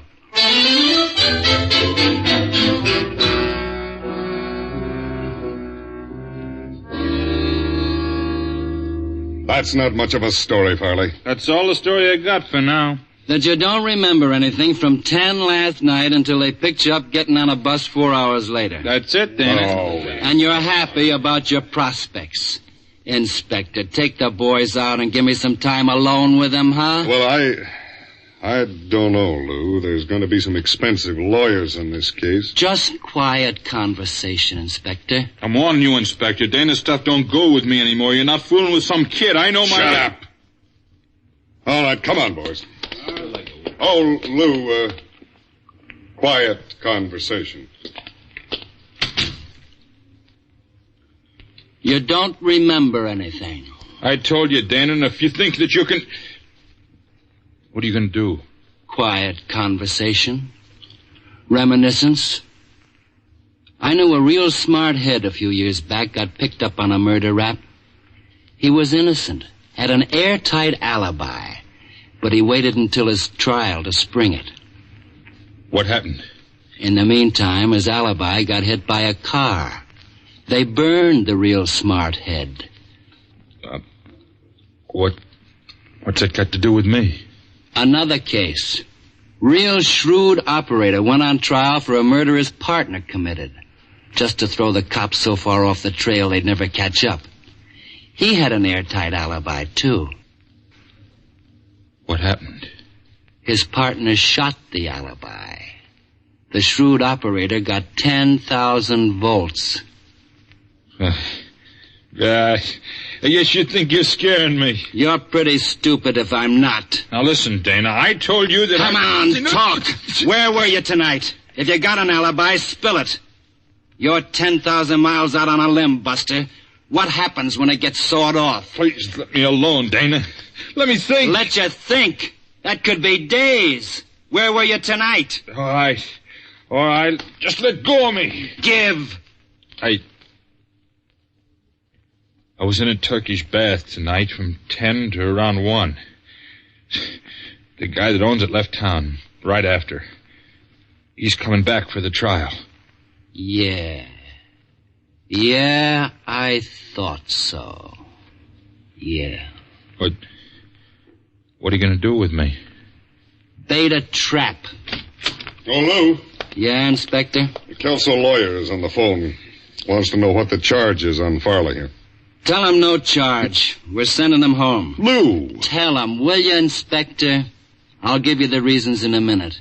You know what you're doing, Lou? I think so, Inspector. I think so. I got a nose for these things. Inspector Sherman took some more persuading. But in the end, we let Steve Farley go home. I figured to give him a half an hour and then go after him. I did. But when I got to Farley's place at the Gramercy, I'd figured it too close. I got to Farley's door fast and put my shoulder to it. That was my mistake. Oh. The gun butt didn't catch me square, and I've got a hard head. I went down, but not out. There was no hurry. I knew where I could find the one that slugged me. I crawled over on the floor to Steve Farley. There was no hurry about him at all. He was dead.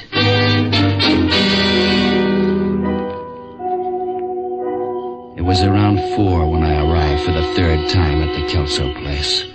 It was quiet. There were a couple of crickets outside. And they were the only ones who felt like singing. I could see light through the front window, but somebody heard me coming. The lights went off as I got to the door. I gave it the shoulder treatment. I did what I was trained to do, dropped to the floor and shot back.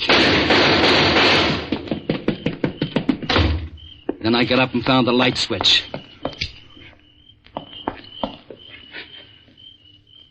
You're late, Lou Dana. How is it? Bad? As bad as he could make it. Don't let him get away, don't. I'll be right back. I'll call a doctor as soon as I get him. Don't bother, just get him. I'll get him.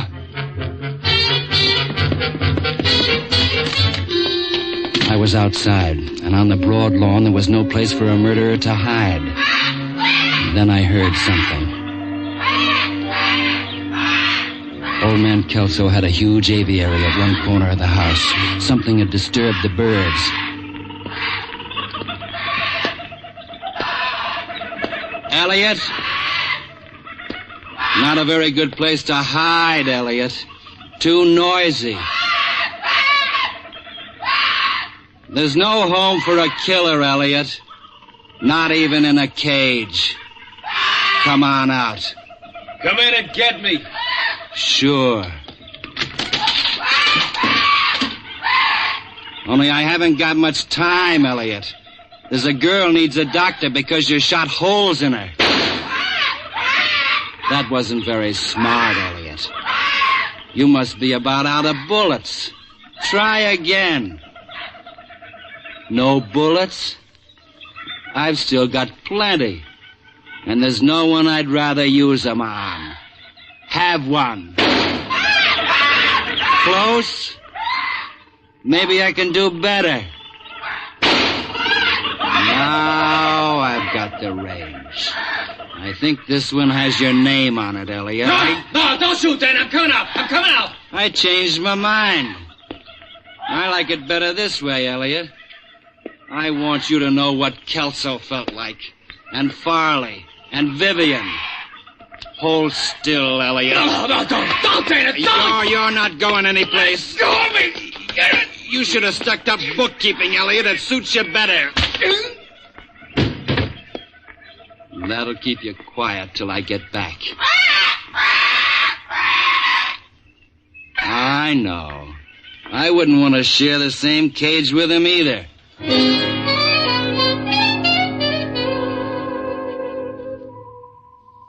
There was a chill in the night air as I walked back into the house.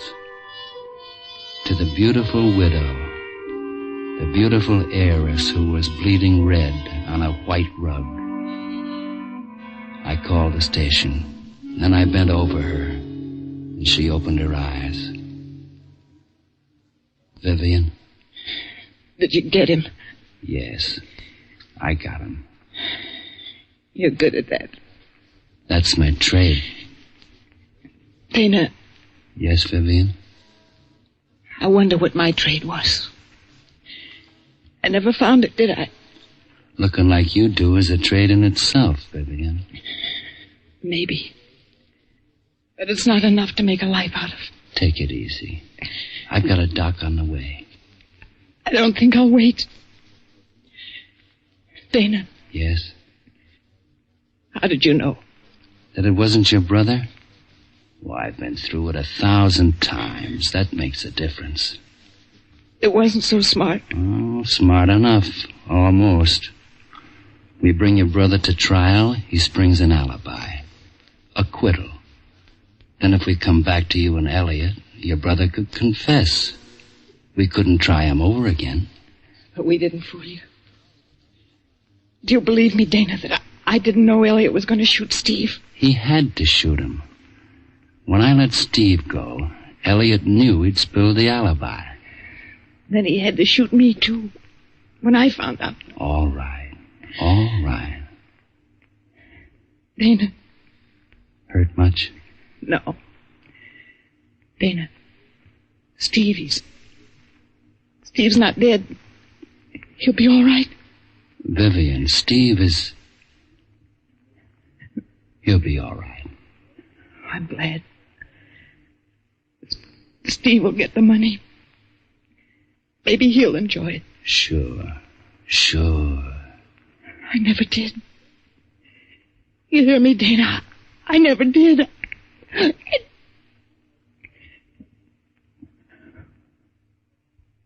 Vivian.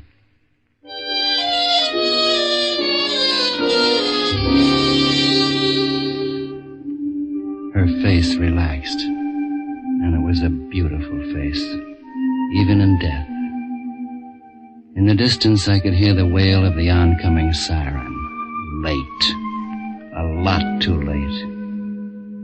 And everything else was silence. I don't like killers.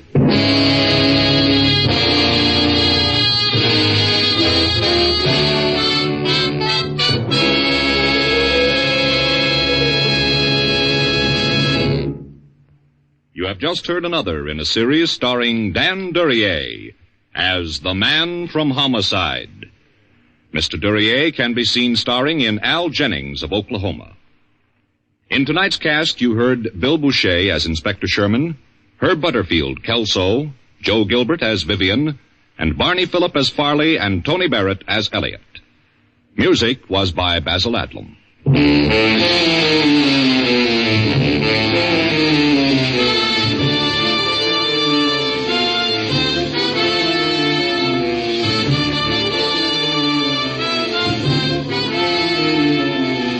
The Man from Homicide is transcribed.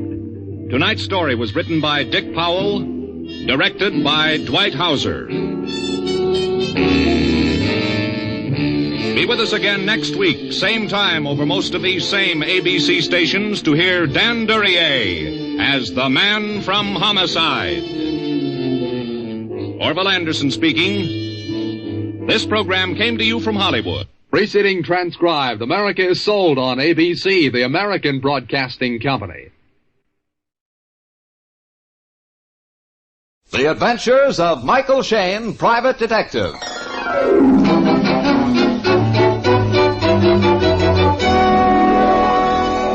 The people who make 76 gasoline and Triton motor oil, Union Oil Company, present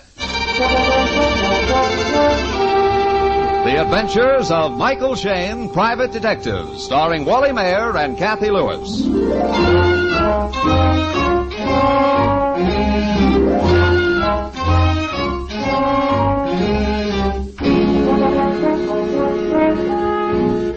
It's just before noon on a bright but blustery day in San Francisco. And Mike Shayne, San Francisco's favorite detective, instead of chasing criminals, is sitting peacefully in his office, academically discussing crime and its detection with his able and attractive associate, Phyllis Knight.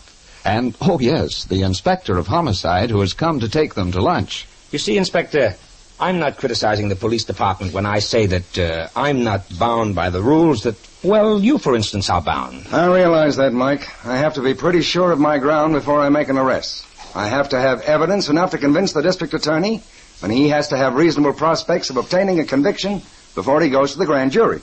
Plus the fact that you, Inspector, can be sued for wrongful arrest, whereas we, Mike and I, never arrest anybody. We pass the buck to you. I know all that. But what I'm getting at is this. Mike has something in the way of, well, being able to nose out a suspect that that is, most of us in the department either don't have or else don't apply. The answer is simple. Proving it is difficult. Let's hear it in all its simplicity. Well, you and every other member of the department are so busy taking notes, which you have to do, that you get into the habit of reading what witnesses and suspects have to say. Whereas I listen to their tones, to their delivery. I strain my ears for the meaning behind what they say instead of the mere words. I'll admit all that. I think there's something else, Inspector. Although I hesitate to say this. Don't spare my feelings, Phyllis. No, I'm not thinking of your feelings. It's Mike's. Oh, don't spare mine, Angel. You never do. Well, in spite of the fact that Mike hates criminals and hates crime, I think he has a criminal mind. Angel, what you just said. I mean it. Mike seems to be saying to himself, if I had committed this crime, how would I go about it? Or if I were the important clue, where would I be found? Well, that's not a criminal mind, Angel. That's just that Michael Shayne, private detective. Hi, Phil. Is the inspector there? Oh, sure thing, Sergeant. For you, Inspector. Uh-oh. Hope this doesn't break our lunch date. Hello, Sergeant. Reporter Homicide, Inspector. A man named Porter called up and said he found a body at 323 Foothill. Any idea who the murdered man is? Porter said the man's name was Beatty.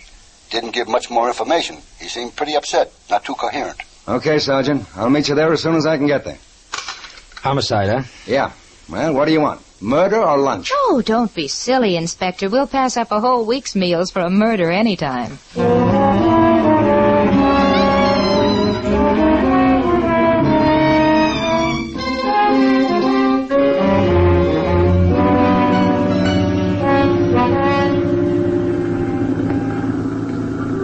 This is the street.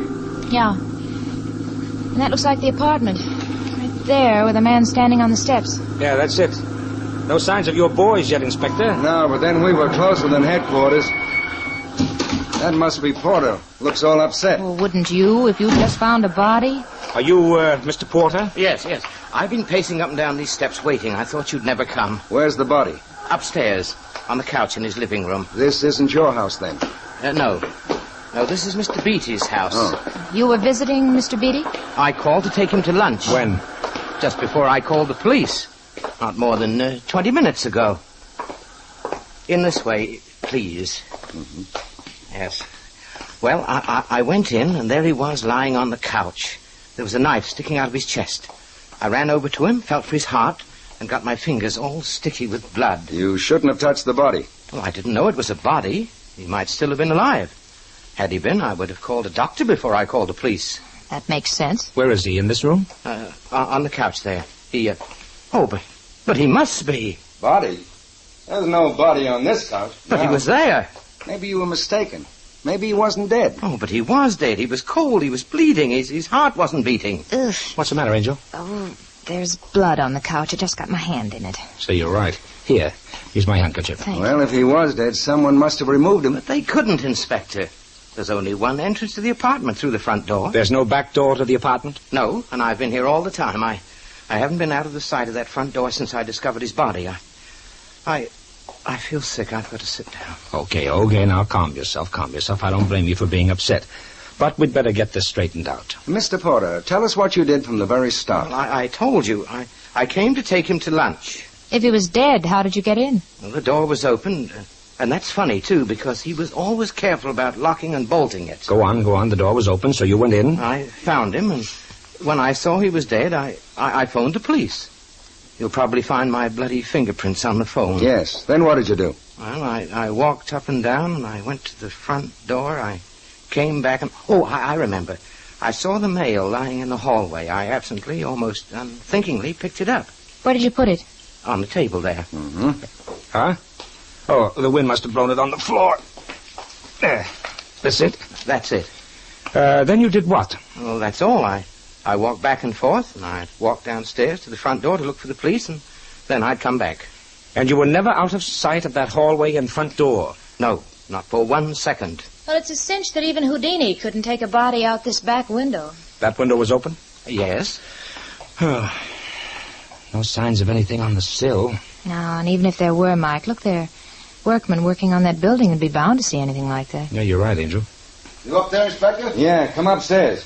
Well, what do you think, Inspector? I don't know what to think. What's more, I don't know what to do. Oh, what do you mean you don't know what to do? Well, to put it bluntly, how do I go about finding a murderer when I haven't even got a body? But there was a body, and there has been a murder committed. You can't talk like that about not doing anything. The man's right, Inspector. I know perfectly well he's right. But why don't you suggest something? All right, I will. What? Let's go hunt a body.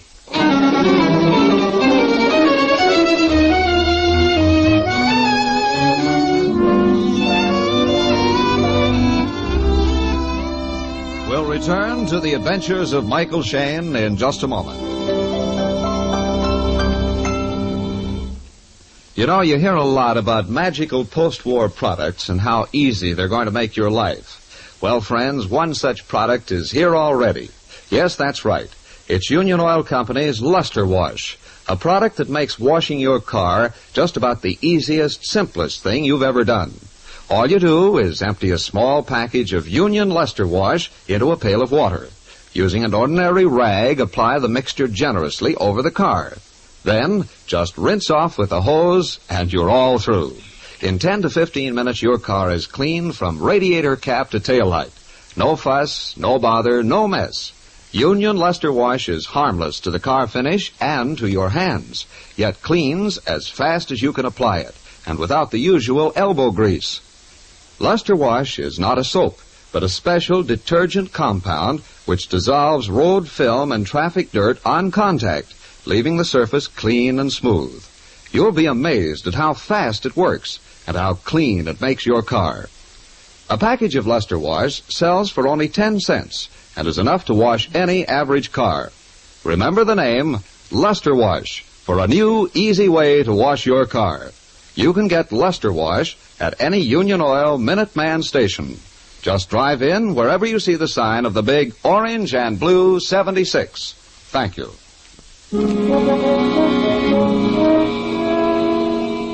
Mike, Phyllis, and the inspector have been confronted with a murder, a man who saw the victim, but so far, no corpse.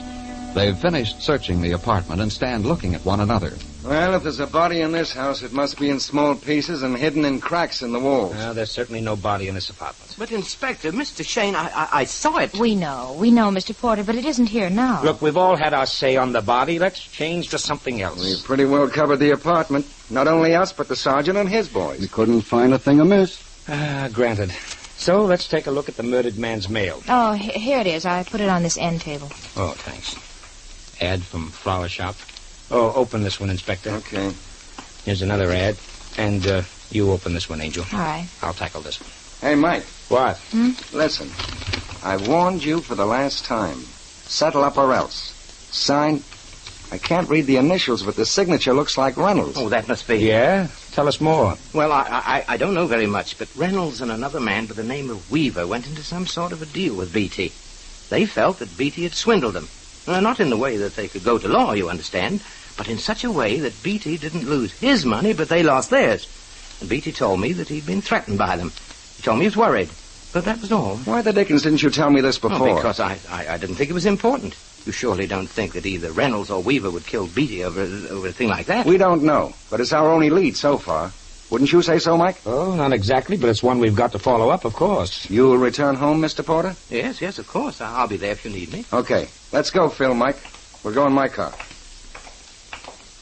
Let's see. The address on this stationery of Reynolds is Stats Building. I'll stay behind, Inspector, just in case of any phone calls or anything like that. Right, sure, Sergeant. Doesn't anybody want to know what was in the letter I opened? Huh? Why, you little... I wondered why you were so quiet all of a sudden. What is it, Phil? No, I didn't want to read it while we were in the room. You think we'd better wait till we reach the car? Oh, no. We're out of earshot. Okay, shoot. It says, I don't suppose I should care what happens to you, but just the same, you are a fool. I've told you before that I don't trust Porter, and I'm more sure of it now than ever before. What's the signature? There isn't any. But although it's written on a typewriter, I'll make you a bet. What? What? I'll bet you this warning was sent by a woman.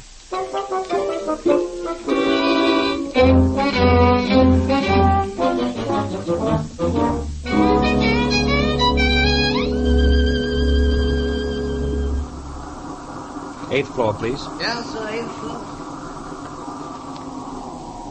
Number 8, sir. There's Reynolds' office right down the hall. Yeah, there's a man just going in. Yeah, we might be in luck. That might be Weaver. Something tells me that this isn't going to be very profitable. Well, we'll soon see. Yes? May I help you? We'd like to see Mr. Reynolds. Mr. Reynolds is busy just now. If you'd care to wait, he has someone with him. The someone with him isn't by any chance Mr. Weaver. Well, yes, it is, but how... Oh, you saw him come in just before you did. Then if it is Mr. Weaver, that's most fortunate, because we want to see both gentlemen. Well, I don't know. I'll ring Mr. Reynolds. Please don't. We're on police business, and we'd rather go in unannounced. Oh, but I...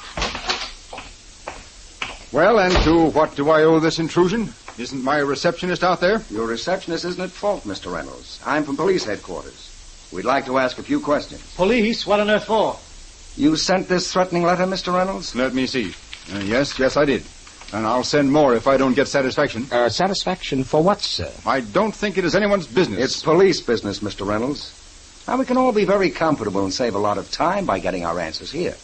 But, of course, if you prefer headquarters, then that's your privilege. No. Well, if Beatty has been fool enough to report this letter to the police, I'll tell you all you want to know. We'd like to know why you wrote the letter. Well, briefly, Beatty, Mr. Weaver here, and I put up equal amounts of money into an enterprise. It was at Beatty's inducement. Beatty had the inside track on the thing. He knew before we did that the venture wasn't going well. He withdrew his money without giving us a chance to withdraw ours. And the venture folded. It did, and... Go on, sir. Reynolds and I feel that Beatty should share the loss with us. In other words, you feel that Beatty should split what he got out of the deal 3 ways with you, too. Yes. Legally, of course, we can't compel him. Morally, we feel entitled to it. Where does Mr. Porter fit into this scheme? Porter? He doesn't fit in at all. He's just a real estate man who helped Reynolds find a warehouse. A personal friend of Reynolds? Well, yes. You said warehouse. Is the warehouse being used, Weaver? No. We still have a lease on it, but the business folded 3 weeks ago. And the warehouse is empty? Yes, quite empty. You have the keys. I do. You want to borrow them? Yes. Thanks. Now, one more question. Where is the warehouse? It's at 2200 Key Street. Beatty, Weaver, and Reynolds is on the signboard.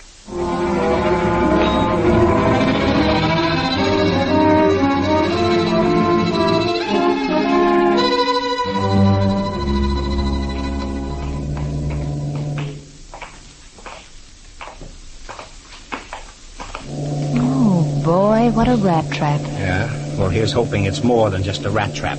A man trap. Yeah, this looks like the key. Well, yeah, here we go. All right, now careful where you walk. Remember, they said the business folded 3 weeks ago. There should be enough dust on the floor to show footprints. The place is empty enough. There are footprints leading to that cubbyhole of an office. Well, we must have a look-see.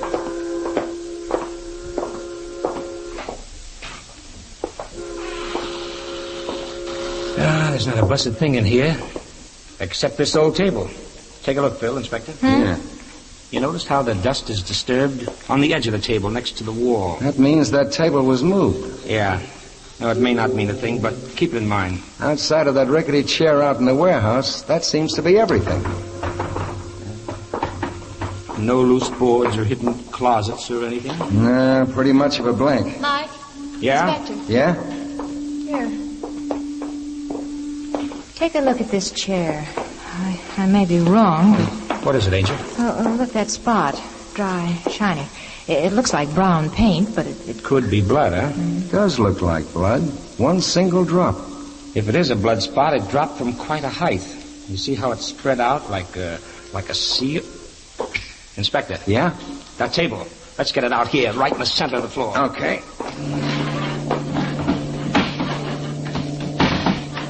Now, the chair on top of the table. Yeah. Mike, that ventilator in the roof. Right, Angel, right? I didn't notice it till now. It's a common failing. People never lift their eyes. high enough. Now give me a hand, Inspector. Okay. I hate to twist an ankle, even on a murder case. There. Any luck? Yes. Yes, blood on the edge of the vent. You need a flashlight, Mike? The body's here, all right. Close to the eaves and lying along the rafters.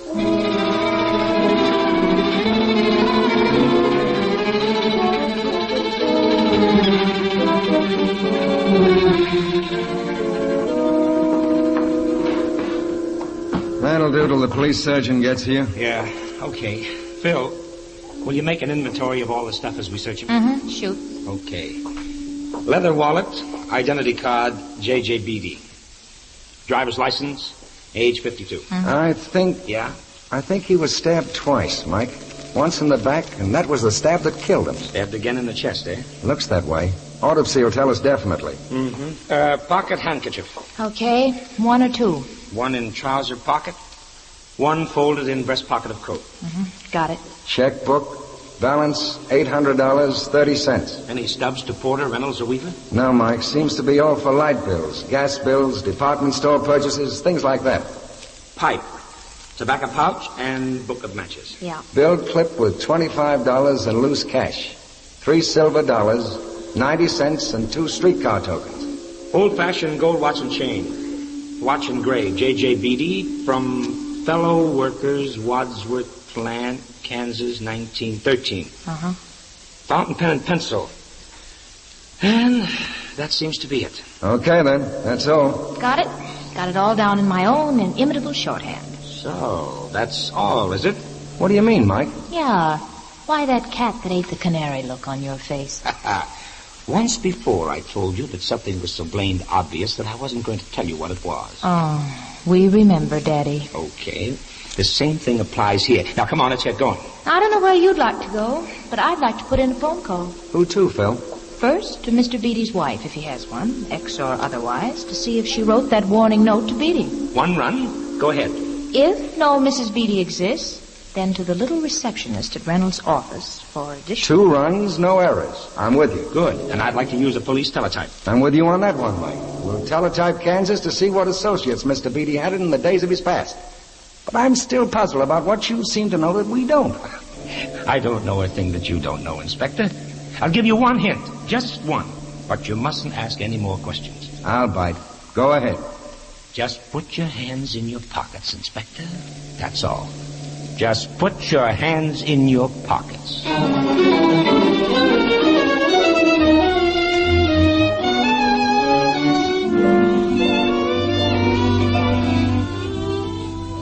In just a moment, we'll return to Mike and Phyllis.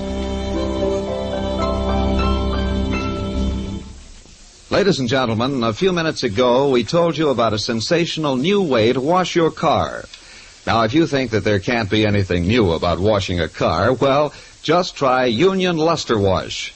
You see, Luster Wash is a special detergent compound that makes washing a car just about the easiest, simplest thing you've ever done. All you do is empty a small package of Union Luster Wash into a pail of water. Then, with an ordinary rag, apply the mixture generously. To finish, you simply rinse the car with a hose. That's all. No rubbing or elbow grease is necessary. In 10 to 15 minutes, your car is clean from radiator cap to taillight. Luster Wash cleans glass and chromium, too, which means you don't have to use a chamois afterwards. It's harmless to the finish and to your hands, and leaves no film to dull the surface. No matter how dirty your car may be, Union Luster Wash will wash it as swiftly as you can apply it. A package sells for just 10 cents, 1 dime, and is enough to wash any average car. Remember the name, Union Luster Wash, for a new, easy way to wash your car. You can buy Luster Wash at all Union Oil Minuteman stations. Just drive in wherever you see the sign of the big orange and blue 76. Thank you.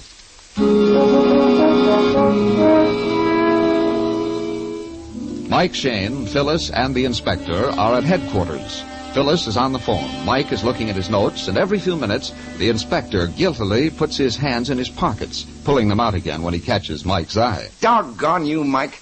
You got me as self-conscious as a giggling schoolgirl. It's your own fault, Inspector, your own fault. If the solution of the murder depended on it, I'd tell you right now, but, well, it's only one link. Hush, kids. Huh? She's on the phone. Who? The ex-Mrs. Beatty. Oh. Hello? Mrs. Beatty. Yes? Mrs. Beatty, don't hang up when you hear my question, because if you do, you'll be called right back, and that will be by the police. Yes. Go on. Did you by any chance send a note of warning to Mr. Beatty? Well, Mrs. Beatty? Yes, I did. Why? Well, it's hard to explain, but there was something about this Mr. Porter I didn't trust. Oh, I haven't seen much of Mr. Beatty these last few years, but I've met him socially several times when he's been with this man Porter. Mm-hmm. Go on, Mrs. Beatty. Well, that's all. I have only a woman's intuition for not trusting Mr. Porter. He reminds me of someone. I can't remember who, but someone not to be trusted. And that's all? Honestly, that's all. Thanks very much. Well, there's not much there. She sent the note, but just womanly intuition made her distrust Porter. You think she was telling the truth? Well, yes, don't you? Not entirely. Not the whole truth, and nothing but the truth. Yes? Report from Kansas, sir. Bring it in, Sergeant. Yes, Inspector. I'll get it typed up. Doggone, if there isn't something in the Kansas report, we're going to have a regular unsolved mystery on our hands. Wouldn't like to call in Sherlock Holmes or Father Brown, would you? Oh, Mike, this is serious. This is murder. I know it is, Inspector. Now, look, both of you. Yeah? When we burst in on Reynolds and Weaver, they didn't show any signs of knowing that Beatty was dead. I mean, they were wholly taken up with the idea that Beatty had brought the police into it because of the threatening letter. That's right. Yeah. As a matter of fact, Reynolds said that if that letter didn't bring results, he'd send more letters. Right, Angel, right. And although that could be cleverness, I'd be inclined to mark it down as truthfulness. You may be inclined to mark it down that way, Mike, but until we have the murderer in our hands, everybody who ever knew Beatty is a suspect in my little list. Granted, Inspector, but Weaver didn't hesitate to give us the keys to the warehouse. You can't lay too much stress on that, though, Mike.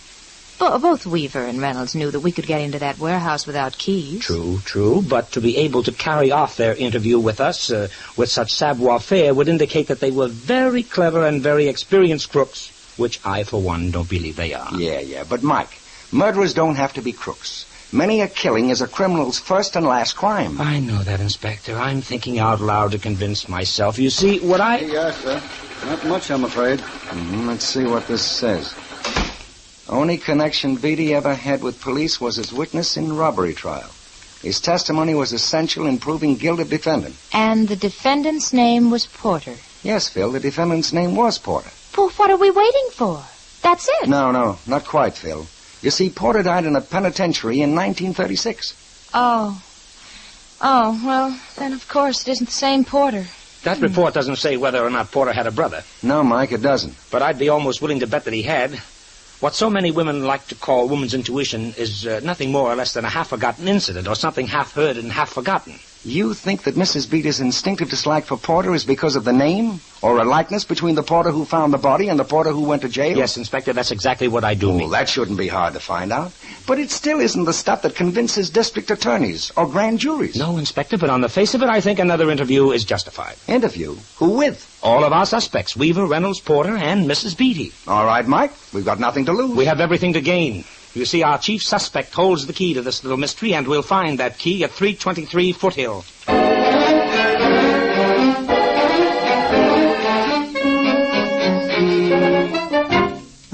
I can understand why it's... Quiet, please. Quiet. Now, to some of you, this is going to be somewhat of a shock. But Mr. Beatty has been murdered. What? We found the body in the warehouse you used, Mr. Reynolds and Mr. Weaver. But Mr. Porter had the distinction of finding it first, although he lost it again. Will you take over from there, Mr. Porter? Well, I came here this morning to take Mr. Beatty to lunch. The door was open, which was funny because he was very careful about locking and bolting the door. I came upstairs, found him lying on the couch, stabbed through the chest. I ran over and felt him to see if he was alive. Found he was dead and called the police. And got your fingers all sticky with blood? Yes. Then I wandered about the apartment. Went downstairs to the front door to watch for the police and came back upstairs and picked up the mail. The mail which contained the threatening letter from Mr. Reynolds and the warning from Mrs. Beatty. I don't know about that, but anyway, when you arrived, we all came upstairs and the body was gone. It couldn't have been taken out the front door because I was never out of sight of the head of the stairs. And we know it wasn't taken out the back because there's no back door. Would you have any explanation for that, Mr. Reynolds? No, I can't see how. Or you, Mr. Weaver? No explanation. And I'm sure that Mrs. Beatty hasn't. Oh, no, it's completely baffling to me. It was to us for quite a while. The reason it was baffling was because we were stupid enough to believe Mr. Porter. What? If you picked up the letters after you examined the body and after you phoned the police, how come there are no blood-stained fingerprints on any of them? And with the wind blowing so hard that it blew the mail off the table, how come the front door was open? It would have blown shut. And if the body couldn't be taken out the back window and you never lost sight of the front door, how could the body be spirited away? I don't know. That's the mystery. No mystery, Porter. Just a tissue of lies, well rehearsed. The body never was here. But the blood on the couch. Put there by you after you had hidden the body in the warehouse rafters. Oh, this is absurd. You can't throw accusations around like that. We can and we will. Give me your keys. My keys? Yes, the keys in your pocket. There, you see. When we searched Mr. Beatty's dead body, we found everything a man usually carries. A wallet, pen and pencil, watch, checkbook, handkerchief. But, Inspector... Yes? No keys. No keys to get into his house or anything. Now, what Porter did with the rest of Beatty's keys, I don't know. But here's the key to the warehouse. F24 is its number. It checks with the number of your key, Mr. Weaver. Yes, that's right. And one of these two keys is the key to Beatty's apartment. This apartment. Shall I try them, Porter, or do you admit it? I admit it. Okay, Inspector. I guess that takes care of that.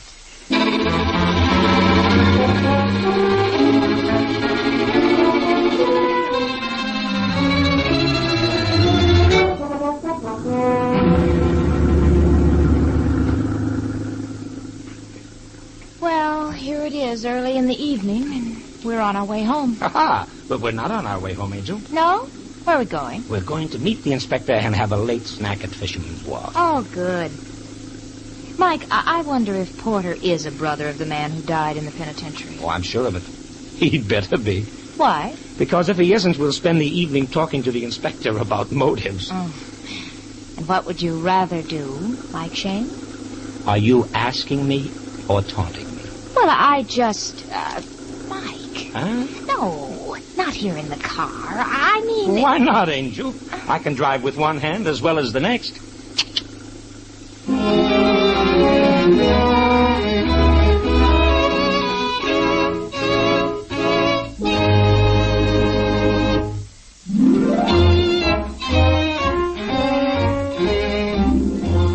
Tune in again next week at 8 o'clock for another adventure with Michael Shayne, Private Detective, starring Wally Mayer and Kathy Lewis, with Joe Forte as the inspector.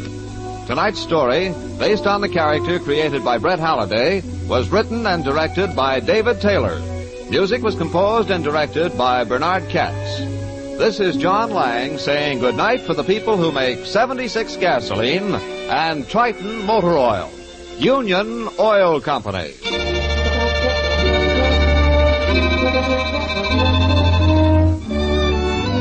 This is the Mutual Don Lee Broadcasting System.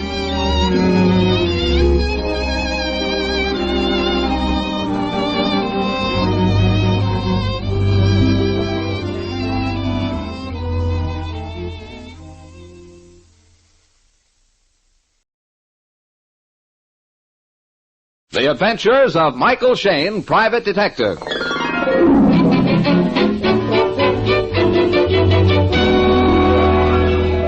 The people who make the new 76 gasoline and Triton Motor Oil, Union Oil Company, present The Adventures of Michael Shayne, Private Detective, starring Wally Mayer and Kathy Lewis.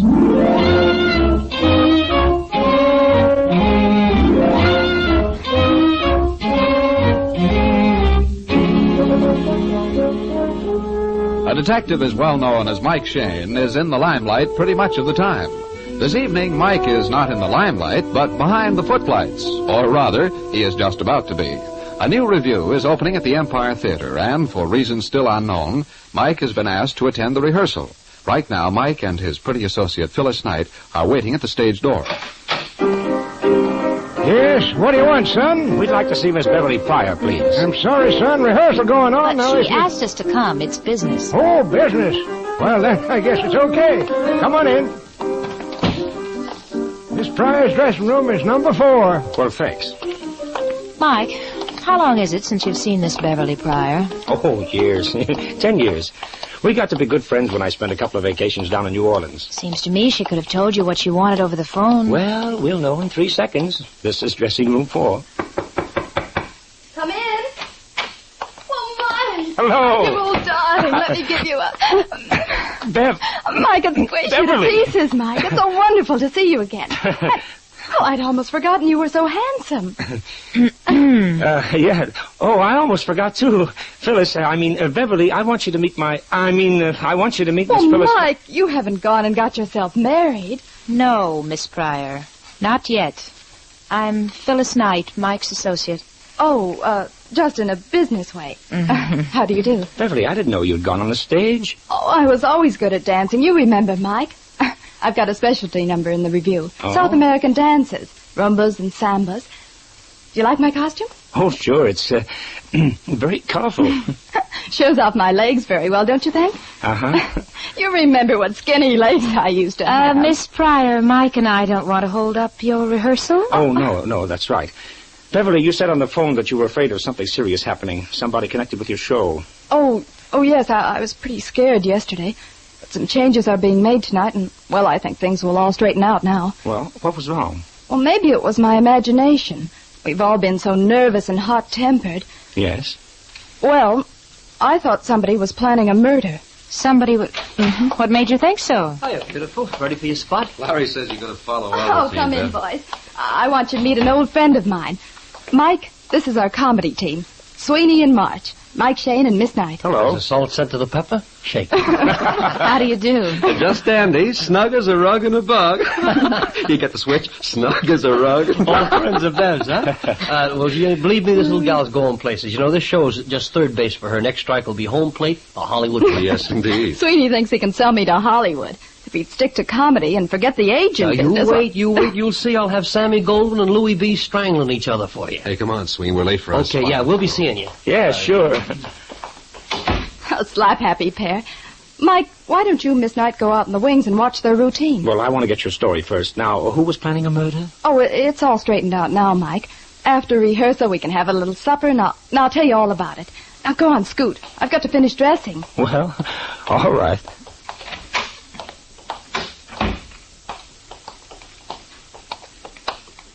Well, what's the matter, Angel? Haven't you anything to say? Angel. Your vacations in New Orleans must have been very pleasant. Oh, yes, very pleasant. Did I miss a joke? You missed something.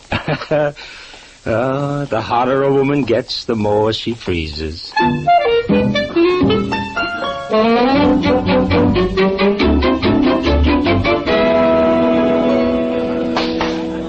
Okay, Sweeney, let's take that railroad spot again. All right, fine. You all set? Let's go. Right.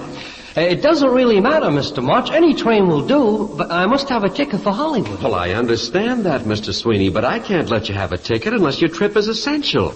What sort of business are you in? Oh, well, I'm president of the 12 Flavors to a Foot Sausage Company. 12 flavors to a foot sausage company, Mr. Sweeney? Yes, you see, we manufacture a sausage that's 12 inches long and contains 12 different kinds of meat. Well, what's the advantage? What's the advantage, Mr. March? Just this.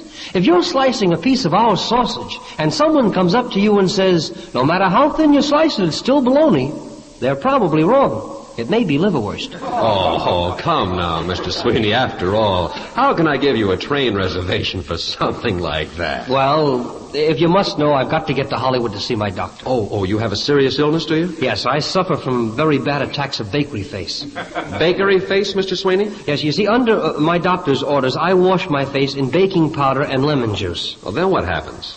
I break out in cupcakes. Mr. Sweeney, it seems to me that the thing... Wait a minute. What's the matter? What's going on? Mike, it's the old man, the doorman. Yes, and he's pointing into that dressing room. Come on. Estelle. She's murdered. Wait a minute, I see her. Hell, I see her, Mike, in the dressing room. All right, stand back, everybody. Stand back. You're not coming in here. Who says we're not going in there? I do. I'm a detective. Dad, you keep him out. I sure will. Oh, it's not a pretty picture, Mike. Stabbed in the back right at her dressing table. Done with a huge knife.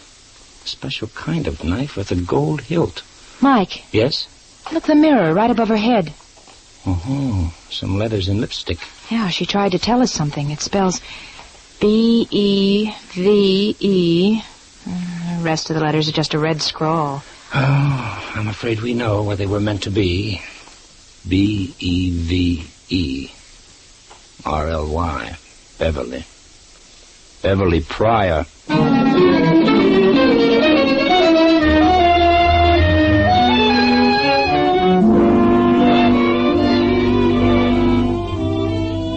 We'll return to the adventures of Michael Shayne in just a moment.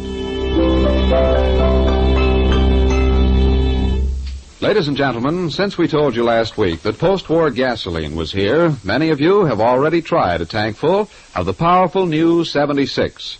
But just in case the Minuteman in your locality hasn't been able to supply you with the new 76 gasoline, be patient.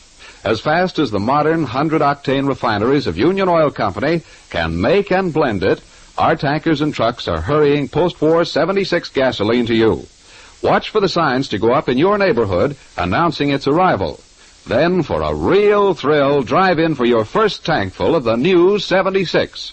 Performance of the new 76 gasoline far exceeds pre-war standards. You'll like its lighter, faster, more powerful action. And you'll like the price, too. It sells at regular prices, no increase. So, to make your old car act like new, put in a tank full of the gasoline of the future, the new 76. Now going on sale wherever you see the sign of the big orange and blue 76. Your Union Oil Minuteman station. Mike's backstage visit to the Empire Theater has taken a grim turn. Mike and Phyllis have found a girl stabbed to death. Behind a closed door in the Dead Star's dressing room, Mike and Phyllis tell their story to the inspector. And that's about it, Inspector. The old fellow who watches the stage door discovered the body. We were out in the wings watching a comedy routine when we heard him yell. The murdered girl is Estelle Caro, Inspector. She was the dance partner of Vic Hunter. Caro and Hunter, they're listed on the billboard. Yeah, sure, kids. But this gal, Beverly Pryor, you say she called you here tonight because you thought a murder was cooking? How'd this Beverly know so much? Well, you see, Inspector... I see plenty. I see in that mirror right above Estelle's head the letters B-E-V-E written in lipstick. Estelle tried to write the name of her murderer. I was coming to that. Just give me time. Now, Phyllis checked through Estelle's purse, and according to Estelle's driver's license, she was 5 feet 4 inches tall. Now, I'm 6 feet tall, Inspector. Yet these lipstick letters are 3 or 4 inches above my head. Now, I've heard you, Inspector, lecture your boys on the squad. That a person will usually write on the level with his eyes. Sure, it's a safe generality. Well, then, Mike, you think somebody else wrote the letters B-E-V-E, huh? Some tall person to give us a false clue? That's possible, Phil, but we can't prove it. No, but I would like to see a woman who has been stabbed in the back rise clear out of her chair, take a lipstick, and scrawl some letters 12 inches above her eyes. All right. While we're on the subject of clues, what else have we got? Well, I searched her dressing table. It's just the usual stuff. Except for one thing, this old-fashioned locket necklace. Smear of blood on the locket. Yeah, from the murderer's fingers, probably. We found it thrown in the bottom drawer. Yeah, but more important, Inspector, look at the inside of the locket. There, you can see a patch of glue and a trace of paper sticking to it. Yeah. Well, there was a photograph pasted inside this. And if we can find out whose photograph it was, I think we may know why Estelle was murdered. Okay, let's start asking questions, beginning with Beverly Pryor. No, if you want, Inspector, I'll go get her for you. Thanks, Phil. Mike, has Beverly seen the body and this writing on the mirror? No, we kept everybody out of the dressing room. Good. Then I think I'll drape this towel over the mirror. Just as well if Miss Pryor doesn't see her own name on the glass. Or any of the others, for that matter. This is a peculiar-looking knife. Gold-painted hilt. Must be a theatrical prop. Probably. Whoever the killer was, he or she must have stood behind Estelle as she sat at the dressing table. And while they were talking, plunged the knife in. Assuming the killer was supposed to be her friend. Well, sure. There's no signs of a struggle. And no closet for a murderer to spring out of. Maybe this window here seems to open into an alley. No, we checked it, Inspector. It was locked. Miss Pryor, this is the Inspector of Homicide. How do you do, Miss Pryor? If you don't mind, I'd like to ask you a few questions. No, of course not. You want to ask me how I knew there was going to be a murder? Yes. Well, I didn't know. But I saw something during rehearsal last night. Well, that's why I telephoned for you, Mike. And what did you see, Beverly? Well, I was standing in the wings, waiting to do my number. Estelle was out front rehearsing her solo. She was supposed to do pirouettes clear across the stage into the opposite wing. And, well, just as she reached the curtain, I saw a long, thin sword slide out through the curtain. I screamed and, well, Estelle stopped. That's all that saved her life. You didn't see who held the sword? I couldn't. Did anyone else in the cast see who it was? Well, I didn't tell them. I said I screamed because I saw a rat. May I ask why the deception, Miss Pryor? I didn't know who it might be. I wasn't sure. Maybe I just imagined I saw a sword. The stage lighting is so uncertain. Yet you took it seriously enough to ask Mike to come here tonight. Beverly, we want you to examine the knife here in Estelle's back. Oh, it's ghastly. Yes, but do you recognize the knife? Is it a theatrical prop? Yes. It's from Harry's act. Harry? Harry Frazee, the magician. The famous Frazee. Would he have any reason to kill Estelle? I don't know. Okay, let's find out. Let's talk to everybody. Oh, Hey, hold on. Come back here. Yes, sir. Who are you? I'm the doorman, sir. I was just passing. Oh, yes, and you're the man who found the body. Yes, sir. I had a telegram to deliver to Miss Carroll and her partner. I thought they were both in the dressing room. When I opened the door, man alive, there she was. You didn't tell me anything about a telegram? Well, I forgot. Here, I got it in my pocket. Let me see that. Oh, it's addressed to Vic Hunter and Estelle Carroll. Yeah, 2 or 3 telegrams in the last couple of days. And so? Oh, Sergeant. That's Inspector. Check with the telegraph office. I want the text of all wires received here in the past week. Right away, sir. Inspector, listen to this. Yeah. Carroll and Hunter have booked you 3 weeks, Club Belvedere, starting next Sunday. Stop. Top deal. Regards, signed McGlynn. May I have that telegram, please? Huh? I'm Vic Hunter. Oh, Estelle's partner. Mr. Hunter, do you know if Estelle had any enemies? No, not real enemies. She had several bad quarrels the last couple of days with March and with Beverly. I heard that, Vic. You know it wasn't Beverly's fault. Estelle was jealous. She knew Beverly was going to steal the show. Don't be silly. Nobody can steal a show from Estelle. Then why did she tell me she'd fix it so I'd never dance again? Okay. Estelle was jealous. Let it go at that. Now, what about this fight with March? All right, I'll tell you. I suppose everybody knows about it anyway. I was trying to get Estelle to marry me, but she kept turning me down. We began a fight. I told you, March, you were wasting your time on her, but no, you wouldn't listen to me. You even had to take our paycheck, my paycheck, to buy her an engagement ring. She gave it back to me. Yeah, she gave it back. She'll get your money. Don't worry about your money. Quiet. Did any of you notice anything strange in Estelle's action the past few days? Did she seem afraid or worried? No, just her fight with Beverly and March. Mr. Hunter, we found a necklace and locket in Estelle's dresser, an old-fashioned gold chain and locket. Yes, she always wore it. She called it her good luck charm. Whose picture did she keep inside the locket? Why, I think it was a man's photograph. I assumed it was some fellow she was or had been in love with. She never told you his name, Mr. Hunter? No, Estelle was very close-mouthed. Mm-hmm. I want to establish the time element in this case. Estelle and Mr. Hunter finished rehearsal, and then went back to their dressing rooms. Sometime during the next 15 minutes, the murder occurred. Now, during those 15 minutes, where was everybody? Well, I was in my dressing room. Part of the time Mike and Miss Knight were visiting with me. Sweeney and I were just buzzing around. We stopped in and gabbed a minute with Beverly and her pals. Yeah, we're in the clear. A comedy guy couldn't carve a hole in a gal's back and then go out front and panic him with gags. Sure. We'd be laying turkey eggs all over the place. I'm not the one to say that you didn't, Mr. Sweeney. Huh? Didn't which? Say, listen, if you mean that Inspector, we were going to talk to the magician, the famous Frazee. Yeah, it's about time. Anybody know where we can find him? Well, he was in his dressing room a few minutes ago. I'll show you where it is. Never mind if you'll just tell us. Oh, all right. You go right down here. The famous Frazee's dressing room is the last on the left. Okay, thank you, Beverly. You kids got any ideas yet? I have. Huh? I'd like to know why none of these people voluntarily mentioned the famous Frazee.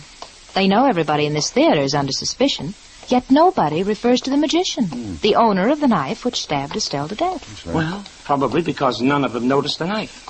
Aside from Beverly, I'm not sure the others even know how Estelle was killed. One of them does, Mike. Huh? He said a comedian couldn't carve a hole in a girl's back and then go out and do a gag routine. Sweeney. Mm-hmm. Well, let's see. This must be the dressing room here.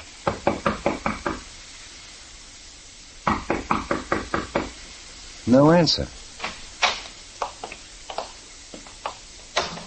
Well, there's his costume on the chair, but no Mr. Frazee. That's blamed funny. We haven't seen him anywhere around the theater. He just disappeared. It's not surprising for a magician. Hey, that window curtain. It's blowing. Yeah, and the window's wide open. And an alley right outside. I'll bet he ducked out the window and up the alley. Oh, great. Now I'll have to drag out the old net. Whoa. Low gear for a moment, Inspector. Look at that sword rack on the wall there. Sabers, swords, daggers. Yeah, in several blank places in the collection. The rack is minus 2 daggers. The same type that killed Estelle. And also minus 2 swords. Swords. Oh. Oh, what, Angel? I just remembered. When I went out to get Beverly for you boys, I found her in Sweeney and March's dressing room. Yeah, and I saw one of those swords on top of their trunk. And last night Beverly saw a sword come out of the curtains intended for Estelle. Mike, Inspector. What's the matter? Beverly, what's wrong? I just got a phone call. A man told me he knew who killed Estelle. Huh? He asked me to meet him in my hotel room. I didn't know what to do. Well, I said yes. Could you recognize his voice? Well, I think so. He was trying to disguise his voice, but it sounded like Harry Frizee. Frizee, swell. Then we know where to find him. Oh, I'm scared, Mike. Everybody in the troop knows I called you in tonight because I knew something. Maybe he's trying to lure me outside. That's exactly what he's trying to do, Beverly. Now, you're going to stay right here. We'll keep that appointment for you. Give me the key to your room. Here it is. It's 905. Frizee is right across the hall, number 906. What time did he say to meet him? At 9:30. And it's 9:10 right now. Okay, Inspector, we've got ourselves a date.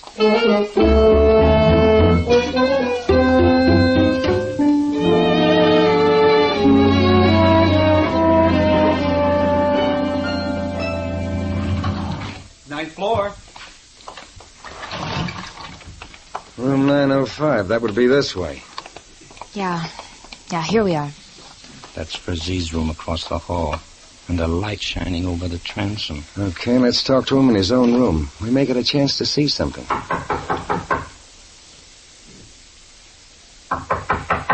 It's funny. His lights are on. This is another vanishing act. Let's try the door. Unlocked. More than that. Look at the doorknob. And my hand. Blood. Mike, is that the famous Frizee? I'm afraid the word is was, Inspector. It was the famous Frizee.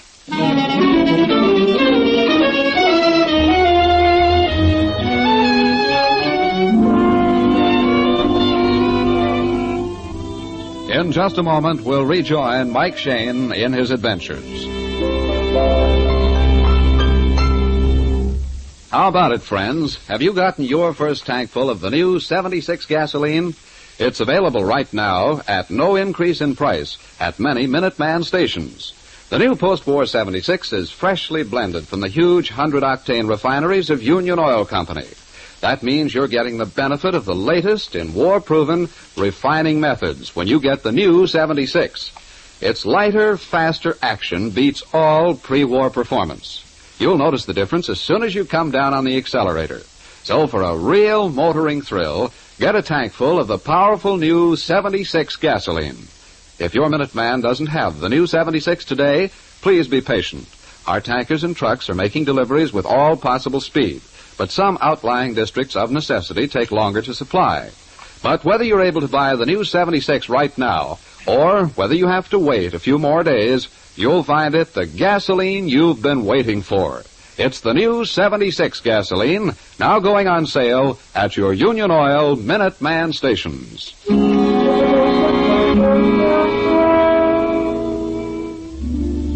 For the second time tonight, a murderer's knife has struck. The prize suspect, the famous Frazee, has been killed. Mike, Phyllis, and the inspector have just completed a search of the dead magician's hotel room. Ransacked, turned upside down, pulled apart. I wonder what under the sun the killer was looking for. Well, we haven't the foggiest idea what to look for or what's missing. But at least this time we know the motive. Frizee was killed because he knew the identity of Estelle's murderer, huh? You can't even say that, Phil. Huh? Don't forget Frizee's knife was found in Estelle's back. He may have committed the first murder tonight, then somebody else killed him. Oh. I want to take a really good look at that body. Still wearing his overcoat, so he had just come in. Wound on the back of the head showed the murderer first tried to put him out quietly. Hey, Inspector. What? His wristwatch, it's smashed. Yeah, it stopped at, let's see, 8:57. 8:57? Inspector, when Beverly rushed in and told us about Frizee's phone call, remember I looked at my watch? That's right. You said it was 10 minutes past 9. Hey, then Frizee was already dead. He wasn't disguising his voice on that phone call. Somebody was trying to imitate Frazee. And I'll bet you that somebody made the phone call from right inside the theater to get us out of the scene for a while. Well, if you're right, Mike, it's a darn good thing I phoned the sergeant to bring these people here to the hotel. Hey, kids. Yes, What? Angel? You notice that Frazee's right hand is closed tight, in fact, awfully tight. Yeah. You suppose maybe he's got something in his fist? Well, we shouldn't disturb the body till the coroner gets here. Go ahead. Perhaps if I just pried his fingers open. You're right, honey. Let's see it. A photograph. A tiny round picture of a baby. Yeah. And look at the back of the photo. Dried glue. This is the picture that was torn out of Estelle's locker. Inspector, I've got everybody outside for you. Sweeney, March, Hunter, and Spryer. Okay, Sergeant. We'll talk to them one at a time. Bring in Sweeney. Yes, sir. Mr. Sweeney. This thing gives me the creeps. When are you guys going to stop finding bodies? Mr. Sweeney, you have one of Frazee's swords in your dressing room. Mind telling us what for? Oh, that. Well, March and I borrowed a couple of them from Frazee. We were cooking up a burlesque on his magic act. We figured we could get some laughs. I see. And now, will you look at this photograph here? Sure. Do you recognize this baby? No. That's all, sir. Okay, Sergeant, bring in March. March. Mr. March, would you explain why you had one of Frazee's swords in your dressing room tonight? Sure, we've had him a couple of days. Sweeney and I were going to do a takeoff on Frazee's act. Oh, that checks up. Do you recognize the baby in this photograph? No, sir. Okay, thank you. That's all. All right. Sergeant, Mr. Hunter.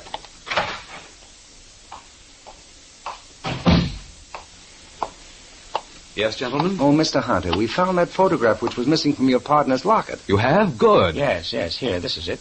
A baby's picture, and as we recall, Mr. Hunter, you said that there was a man's picture inside. Well, there was the last time I saw it. She must have changed photographs recently. Do you know who this baby might be?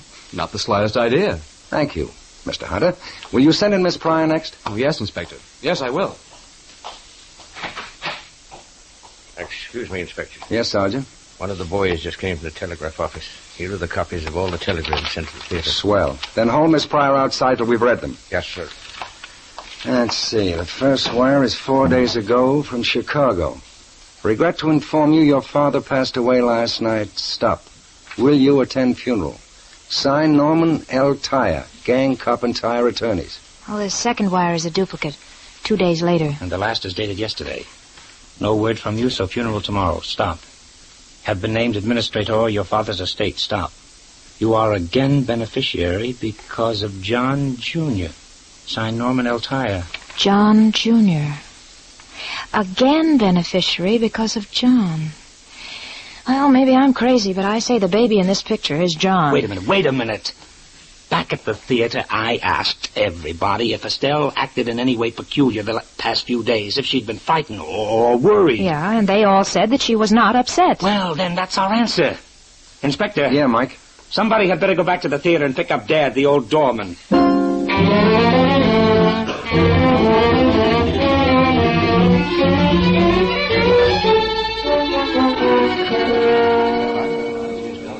Now, Dad, I want you to be very careful. How many telegrams did you receive addressed to Estelle? Why, 3 to Estelle and 1 to the team of Caro and Hunter. Uh-huh. Now, you all remember that I asked whether or not Estelle had shown any signs of being worried or upset? And you all said no. Yeah, that's right. 3 of these telegrams told of her father's death. Well, she certainly didn't say anything or show any signs of grief. The answer to that is easy, Mr. Hunter. She never saw those telegrams. They were deliberately withheld from her. But I delivered them. At least I gave them to Mr. Hunter. You're right. I did withhold them. I didn't want Estelle to go to pieces and ruin our act. How long did you and Estelle work in that act, Mr. Hunter? Over 3 years. And during that time, your impression was that the locket she wore as a good luck charm contained a photograph of a man? Some fella she was or had been in love with, I think you said? That's right. You're lying, Mr. Hunter. What do you mean? Does this look like the photo of a man? It's a baby. Estelle's baby. I don't know. I told you. You told us a lot that you didn't mean to, Mr. Hunter, but you didn't tell us that Estelle's baby was your baby, too. That you and Estelle were married, that you had to kill her. I didn't. Oh, yes, you did. And you killed Frazee because he knew. Frazee found the baby's photograph. How, I don't know, but that doesn't matter. Frazee put 2 and 2 together. You had to kill him. I can only guess at your original motive, but that's something I'm quite sure the inspector will wring from you when he gets you down to police headquarters.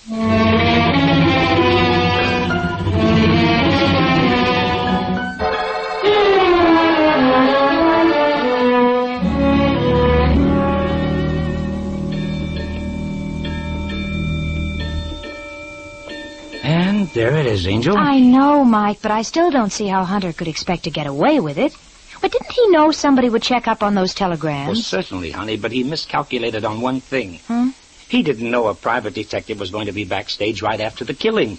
He didn't have time to plant the telegrams in Estelle's purse or dresser. Well, I don't understand how that would help. Why, sure it would. Then he would have played it differently. Hunter would have admitted the marriage. He would have told us Estelle and he were planning to leave the show because Estelle had come into her father's money. As I see it, the reason he had to kill her was because she was going to divorce him. Oh, that would cut him off from Estelle's inheritance. Yes. Mike? Yes? Thought you'd like to know we just got a confession. Seems Estelle was planning to divorce Vic and... Ah, just what I finished telling Phil, Inspector. Oh, but there's one thing. How did Hunter make that phone call imitating Frazee? From the theater, Mike. He called Beverly to give himself an alibi. He wanted us to think Frazee was still alive while Hunter was in the theater. Mm-hmm. Well, that's the one question that worried me. Okay, Inspector. Thanks a lot. Michael. Yes? There's one more question, and it worries me. Hmm? When you were down in New Orleans, just how friendly were you with Beverly? Oh, why, Miss Knight. Well? I may have an eye for figures, but, Angel, you certainly haven't got a head for them. How old would you say Beverly is right now? 22, 23. She's 22. I told you I knew her in New Orleans 10 years ago. Yes, ma'am, we were the scandal of her grammar school. Mike Shayne, you deliberately led me on. You allowed me... Oh, come here, you big lug. Oh, Bev. What? I mean, Angel.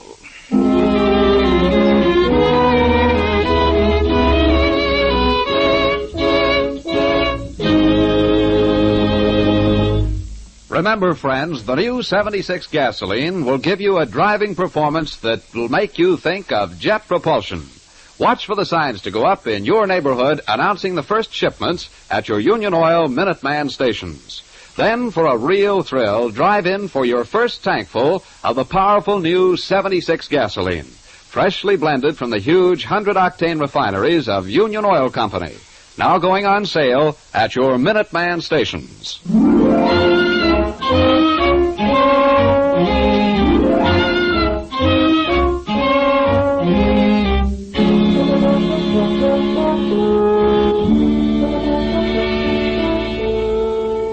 Tune in again next week at 8 o'clock for another adventure with Michael Shayne, Private Detective, starring Wally Mayer and Kathy Lewis, with Joe Forte as the inspector. Tonight's story was written by Richard DeGraff and based on the character created by Brett Halliday. The characters of Sweeney and March were played by the comedy team of Sweeney and March. Music was composed and directed by Bernard Katz. This is John Lang saying goodnight for the people who make the new 76 gasoline and Triton motor oil. Union Oil Company.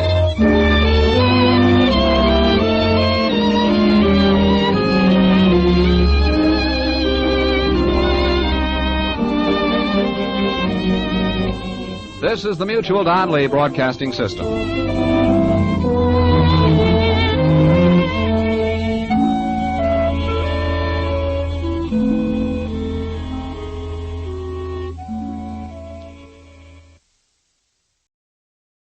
This is Mr. Moto, Mr. I.A. Moto.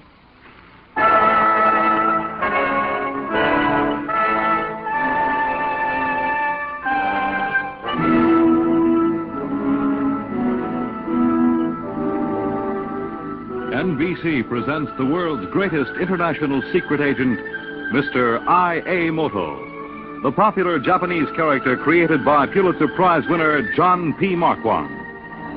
With the straightforwardness of his American heritage and with the subtlety of his Oriental ancestors, Mr. Moto is fighting the war against communism ruthlessly and bravely. His only weapons are his brains, his courage, and his fabulous knowledge of the world from Nome to Cape Horn, from Cape Town to Murmansk.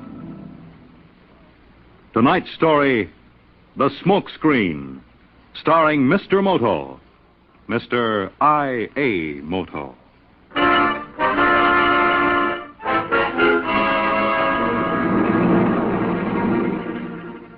The boy, unbelievably young, writhed on the floor of my New York apartment. His legs convulsed in the rope which tied them together. His thin adolescent wrists strained hopelessly at the handcuffs. It is impossible not to feel sympathy for a human being possessed by such a devil. He had bitten his forefinger almost through. He screamed about a white crippled cat that clawed at him. There were hollows of anguish under his eyes. His skin glistened bloodless, and his throat stretched with suffering. Mr. Moto, please, please. Tell me the truth, Sash. Melt me a cap and I will. Please, Mr. Moto, melt me some of God's medicine. I can stand it much longer than you, Zash, and I have plenty of time. I'm going crazy. Crazy! Zash, there are 100 tons of opium somewhere on Manhattan Island. You know where. Now, tell me. I can't. They'll kill me. They won't. They will. They're devils. Please, Mr. Moto. I'm an addict. I'm hooked. Give it to me. You can break the habit, Sash. I'll help you. You can be strong again because you are young. I can't kick it, I tell you. I'm hooked. And I'm not young. I'm old.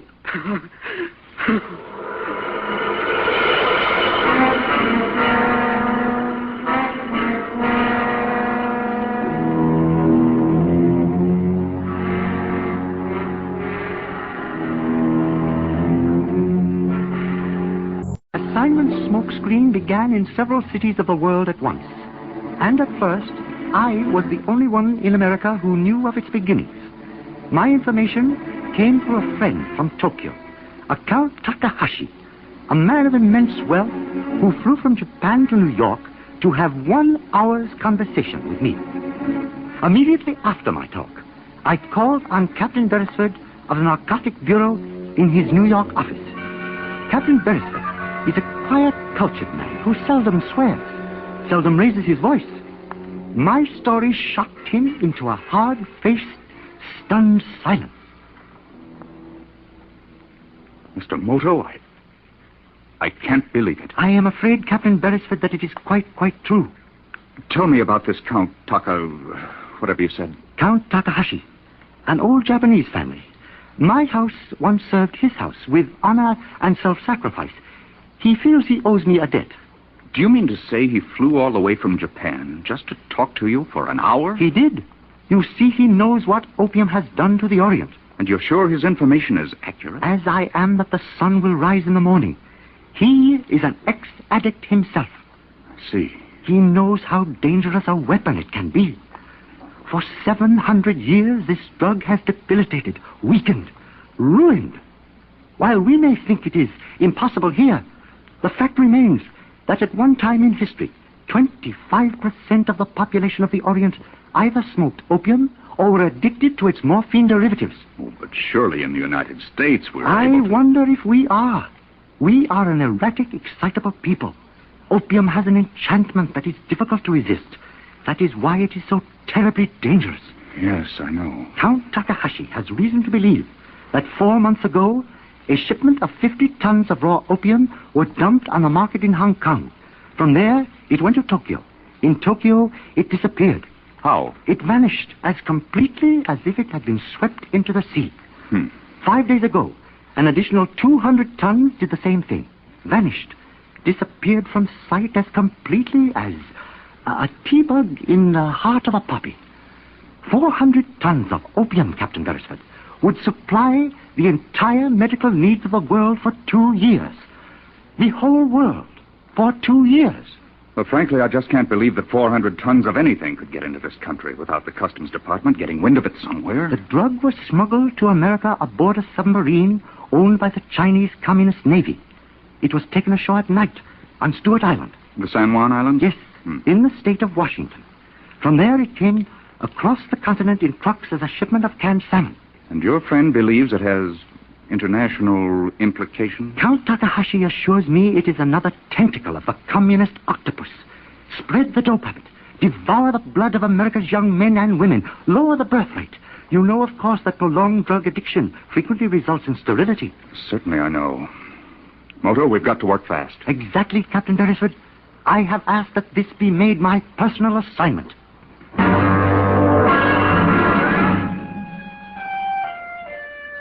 2 weeks later, a resolution condemning the Chinese communists for permitting an international traffic in opium was adopted by the United Nations.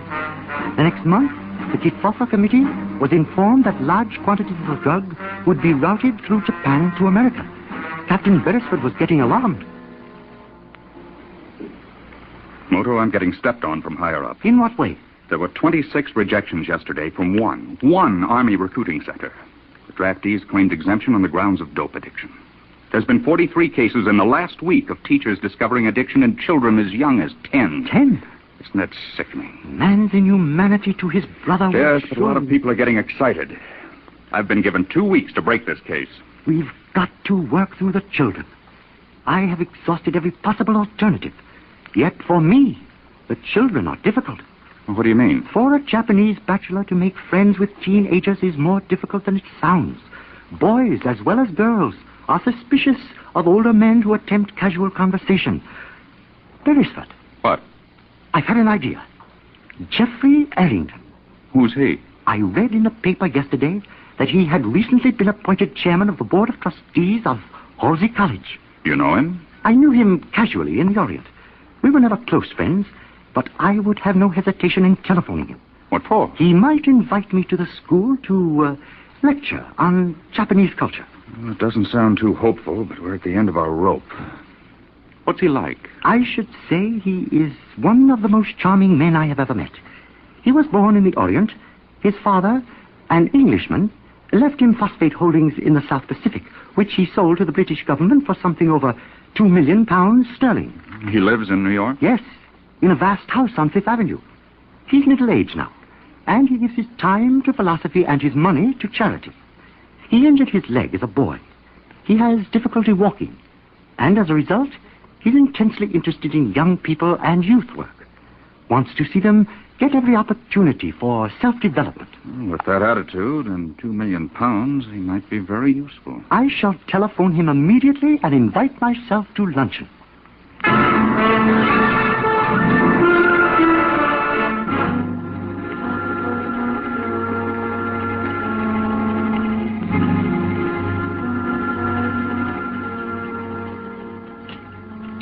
But, Moto, I don't quite understand why you're suddenly so interested in meeting young people. Jeffrey, may I be very rude and not tell you?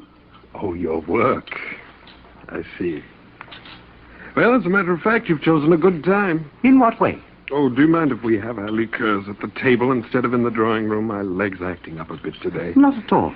Did I mention I've just recently been elected chairman of the Board of Trustees for Halsey College? Yes, I read about it. I'm beginning to center my ambitions in the coming generation. I'd like them not to lose faith in their elders. I would like them not to lose faith in themselves.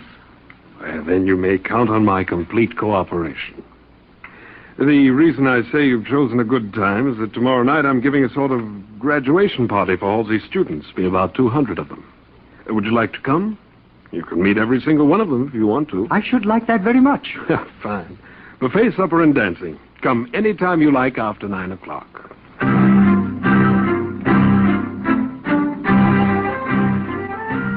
The next night, the huge house blazed with light. 200 young people were dancing and drinking champagne. In a way, they were representative of the young of our country. Clean, decent, honest. Watching them whirl around the big ballroom, I felt proud, yet sadly nostalgic.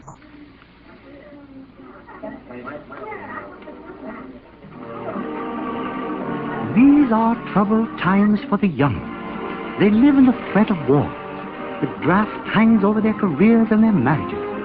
Tonight, there is a desperate quality to their merriment, as though they were snatching one last hour of dancing before settling their bill with the piper.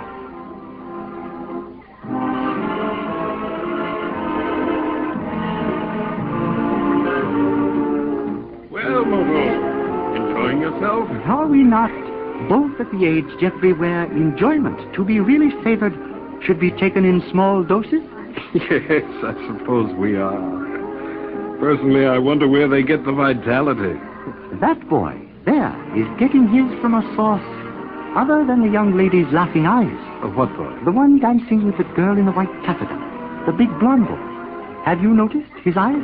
Oh, what do you mean? The pinpoint brilliant pupils. I was introduced to him. When I shook hands with him, I was shocked. Shocked? Why? His skin temperature is at least 102. See here, Moto, what are you getting at? I am suggesting that the young man is a morphine addict. Moto? Yes, a rather recent addiction. Well, you're joking. On the contrary, Jeffrey, I'm deadly serious. Dope addiction in adolescence is all I think about these days. I'm working on it constantly. Would you care to tell me about it? Certainly, if you are interested. Come along up to my den. It's upstairs, away from the rest of the house, and the party will run quite smoothly without us. Then, by all means, you lead the way. Through that door. I had a small elevator installed from the garage to the 4th floor. After you. Thanks. Go ahead. The elevator's automatic. Thank you.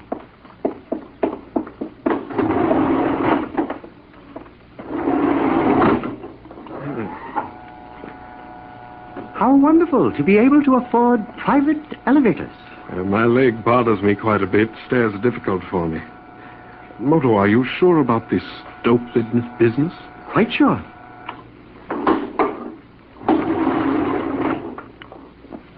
This is my own private hideaway. In here I can be quite cut off from the rest of the house. Sit down. Make yourself comfortable. Thank you. Would you like a drink? Yes, thanks. Good, good.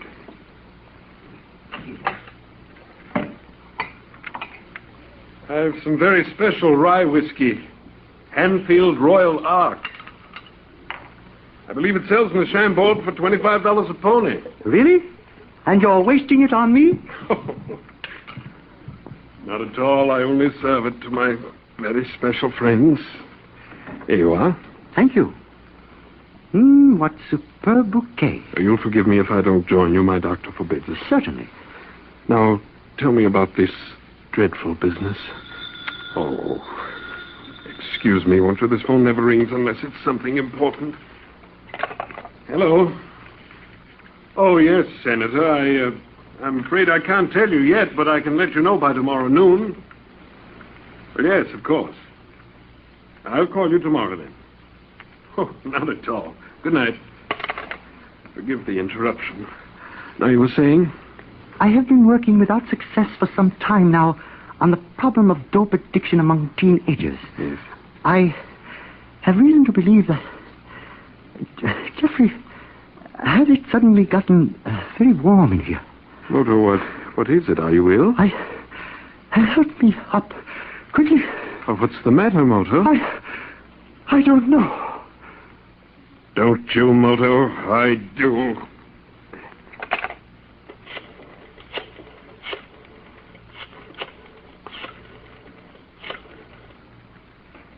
Treble, get over here quickly. I found the source of our interference.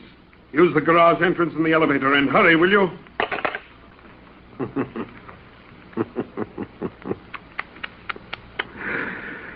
Oh, what a pity the Japanese haven't learned to mind their business.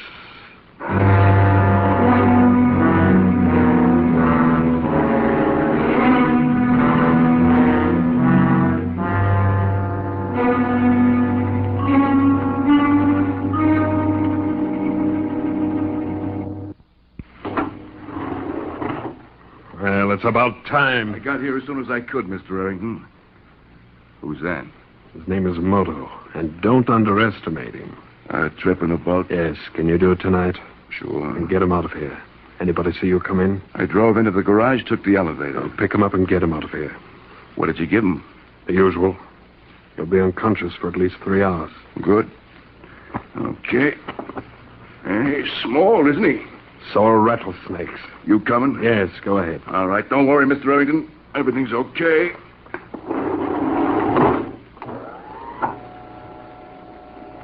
Anything to report? Yeah, Zarch is in the car. I don't want peddlers who are addicts themselves. It's dangerous. Zarch is okay. Take him to the house on Long Island tomorrow. No withdrawal. He'll kick it cold turkey. Tell Dr. Holliston to cut him off cold. That's an order. All right, Mr. Errington. Anything else? Yeah, Nick got 40 new peddlers in the last week. Get young ones. Real young. 14, 13. The younger the better. Okay. Will I put our friend in the back seat? Yes, he'll be out for 3 hours.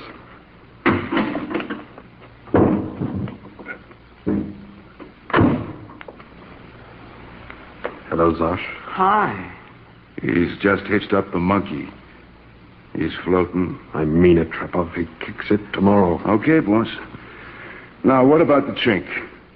Oh, hey, listen, boss. You know how I react to that kind of word. It's bigoted and disgusting. He is not Chinese. He's actually an American of Japanese descent. Well, I didn't mean anything. What are you so touchy on that stuff? Someday I'll tell you. All right, take Mr. Moto out in the boat, shoot him and dump him overboard. As far offshore as you can get and still be back by dawn. Then take Zosh out to the Long Island house and report back here to me. All right, boss. And, Trepov. Yes, Mr. Rankin? Tell the good Dr. Holliston that I'm quite aware of the process involved in developing morphine from opium. Tell him I expect him to do much better. I want 5,000 decks a day out of that lab. Uh-huh. Can I go now? Yes. And I'm sorry I struck you. Someday I'll explain why I feel so strongly about it. Well, good night, Trepov.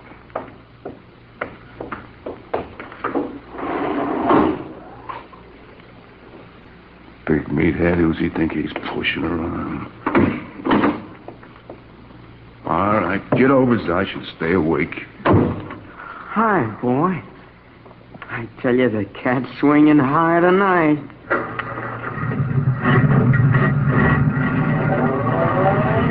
Don't wave at anybody. This is Fifth Avenue.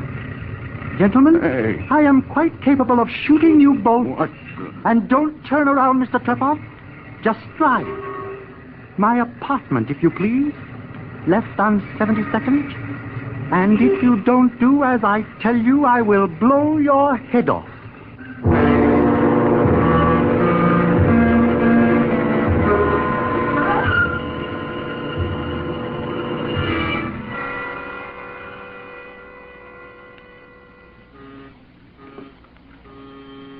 Keep quite still, Trepov. I'm warning you. Come in, Captain. I got here as soon as...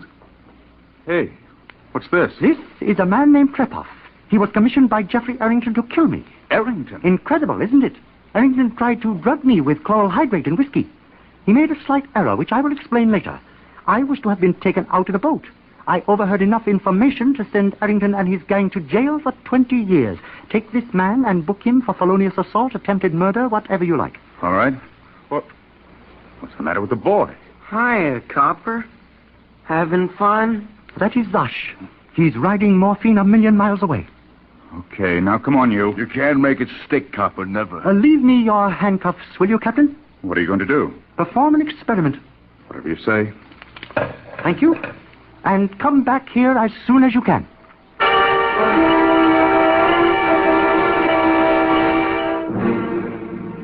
And then began the heart-breaking vigil.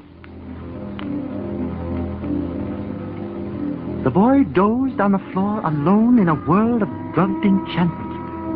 I tied his feet together, restrained the thin wrists with Beresford's handcuffs. By the time the captain got back, Zosh was conscious, normally defiant and belligerent. Think I'm going to spill anything to you guys? You're nuts. We've got lots of time, Zosh. By 5 in the morning, he was white-faced and pleading. Listen, Moto. I've got 2 decks with me.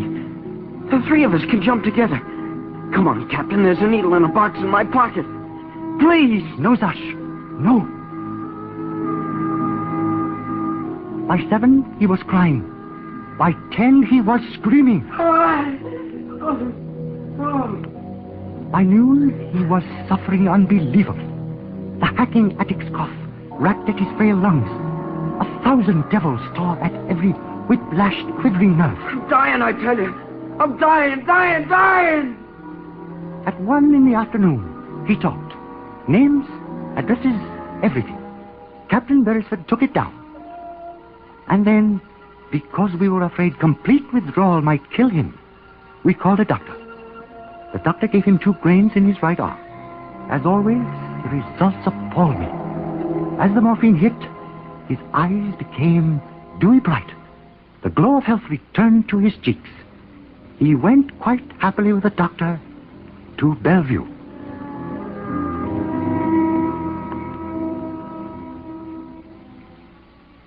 I wish every kid in America could have seen that. If they knew what it could do, they'd... It's so rotten. Yes. Well, take 20 men to the Long Island house. You'll catch Dr. Holliston doing the converting.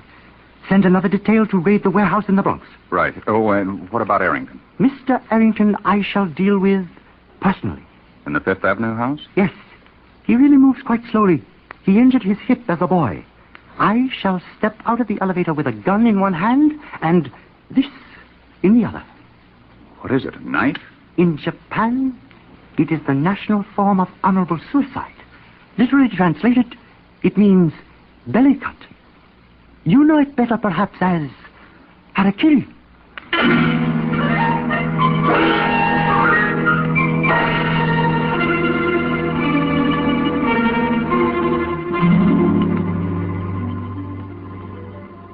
Moto, I'm a cripple. I... Sign it. No.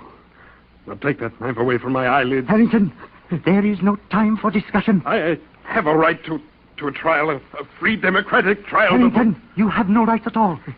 This morning I watched a boy suffer agonies. But what is the use of telling you? You know. In 5 seconds I shall go to work with this knife. Believe me, you will not enjoy it. Listen now. 1, 2. You're insane, you're... 3, 4. All right, I will. For heaven's sake, take that knife away from my eyelids. Sign it.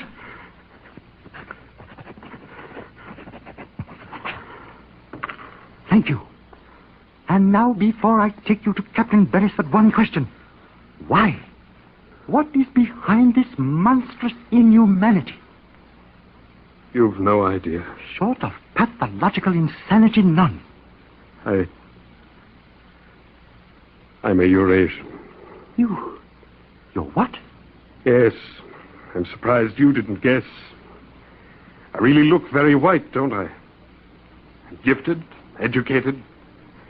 But I committed an unpardonable sin. My mother was a Singalese peasant. I knew it. I knew there must be something. White Asiatics forbid my cleaning toilets.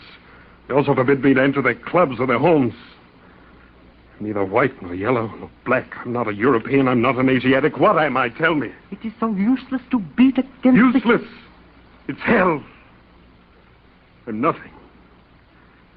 The wandering, hopeless, marginal man.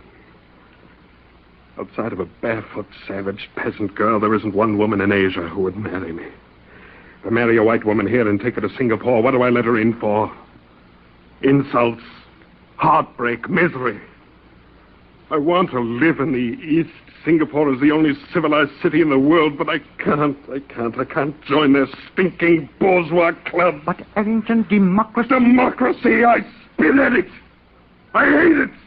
I hate the world! But don't you see it is this... You know how I was crippled. A gang of Malays beat my hip to a pulp in a Singapore street fight. Hate. Moto, you don't know the meaning of the word. And every grain of morphine in the veins of an American boy means one less enemy for communism, and I don't care who the boy is. You must care. I don't, not even for Zosh. Zosh? Zosh is my son!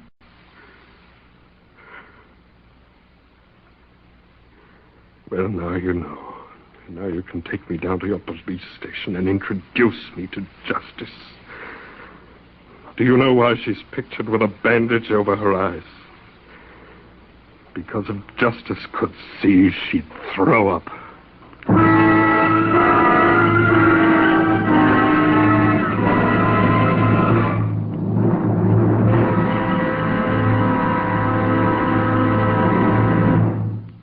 Mr. Moto, we've done it. 26 indictments in charging conspiracy to import opium. We've got every single one of them. And recovered the opium? Over 500 tons of it. Good. Then the smoke screen has lifted. But I have one of my own. But surely everything is quite clear. That whiskey Arrington gave you the night of the party. Why didn't you drink it? He had to be dramatic. He told me it was Hanfield Royal Ark Special Rye. It so happens it is distilled in England. During the war, the warehouse was bombed.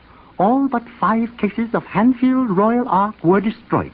They never manufactured that particular blend again. But Arrington is wealthy. Wasn't it possible? No. Of the 5 remaining cases, Sir Graham Hanfield gave 3 to King Farouk of Egypt as a wedding gift on the occasion of his first marriage.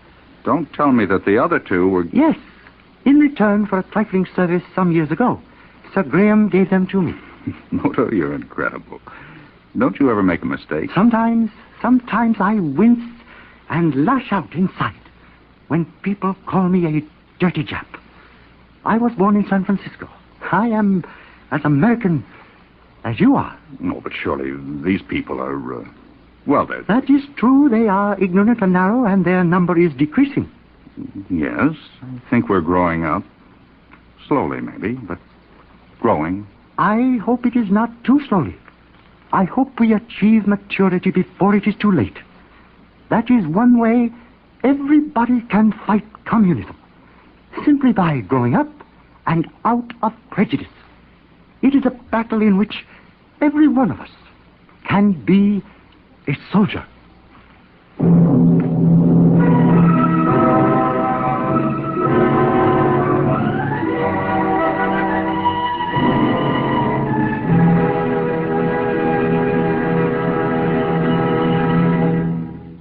You have just heard the world's greatest international secret agent, Mr. I.A. Moto, in Smokescreen. James Monk starred as Mr. Moto. The script was written and directed by Harry W. Junkin, produced by Carol Irwin. Others in the cast were Ross Martin, Bob Haig, Bernard Grant, and Edwin Bruce. The music was transcribed. This is Fred Collins speaking, and here with a preview of next week's story is Mr. I.A. Moto.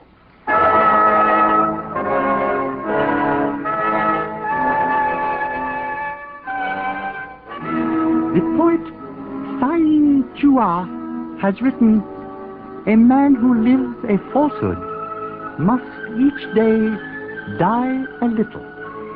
Next week, the story of truth twisted. A journey into horror made by a gracious woman and her desperate son, both caught in a sickening web of blackmail. And now may sleep fall upon your eyes as softly as poppy petals on a placid pool. May your soul be blessed with repose, your dreams with enchantment.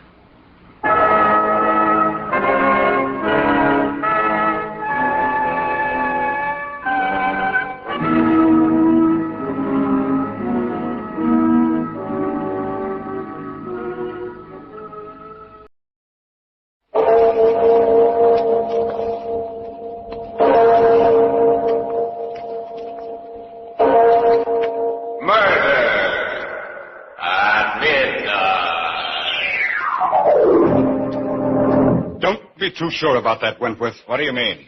Don't forget that skeleton there. He was once a man, too. Until he was trapped in here.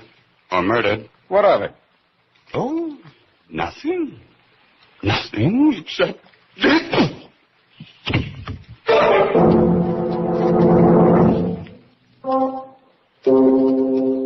Midnight. The witching hour when the night is darkest. Our fears the strongest. Our strength at its lowest ebb. Midnight, when the graves gape open and death strikes. How? You'll learn the answer in just a minute in The Line is Dead.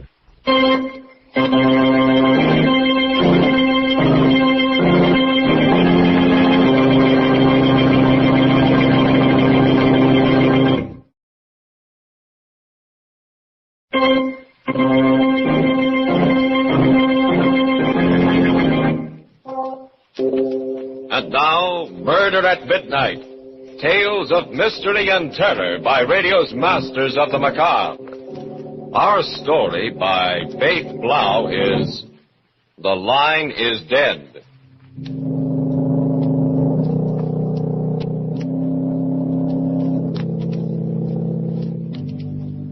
The gash in the green lawn of Brookside Memorial Park awaits the body of Albert Lockridge, scientist and explorer. There are few who have followed him to his last resting place, for Albert Lockridge was not one who was prodigal with his affection. And so beside the yawning grave stands his wife, Lenore. Albert. Finishing the short service, the minister says, And so, unto dust you are now committed. You may lower the casket. Strong hands grasp the straps attached to the coffin. The pulleys sing their discordant dirge, a strange melody, heard over the soft weeping of Lenore Lockridge. Suddenly... Listen, knocking at the coffin. Albert, we hear you. We know you're alive. Raise the casket. Raise the casket. Yes, sir.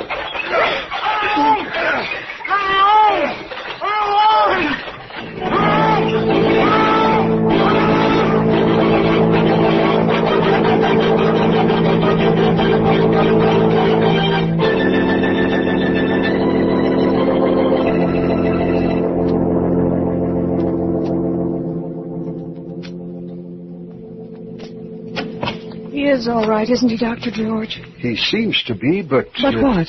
Well, you can't blame me if I'm a little hesitant in giving my opinion. You mean you're not sure that he will? Yes. Oh. After all, Mrs. Lockridge, my position is a little awkward. I signed the death certificate feeling certain that your husband was dead. And now I'm naturally reluctant to predict just what course his convalescence will take. I think I understand. The only thing that really matters is that my husband's lying in his bed at home and not in the cold, black earth of Brookside. Isn't that true? Well, you're a very sensible woman. Albert will get better. Probably. But we'll have to watch his heart. His heart? These strange spells when his heart seems to stop, when I thought it had stopped. Each attack is an added strain. But the strain of regaining consciousness in the coffin, he withstood that when even a healthy person might not have. Oh, he's a hard person to kill. Oh, thank goodness for that. Well, this time it was a pretty close call. If he'd come to even 10 minutes later, Mrs. Lockridge, no one would have ever known.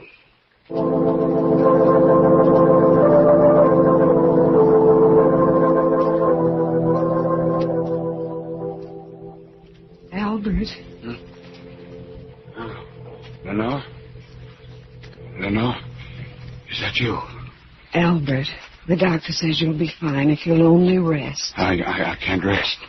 I've got to ask you a question. Dear, you've been through so much, too much for any one person, so save any questions you may. No, this question can't wait. That sealed envelope, Lenore. The one on my desk. The one I'm supposed to read after you're... Yes, after I'm dead. Lenore, you haven't read it, have you? No, Albert. I plan to read it after the funeral, just as you told me to. Sure? You haven't read it? Of course. Get it for me. I want to see for myself. Albert, no, you've so little strength. But I must know. You will. I must know now. Because if you read it, I'd want to live. Albert, I swear I haven't. Please believe me. You saw it? No. Look at me. You can see I'm telling the truth. Look at me. Yes, I think you are telling the truth.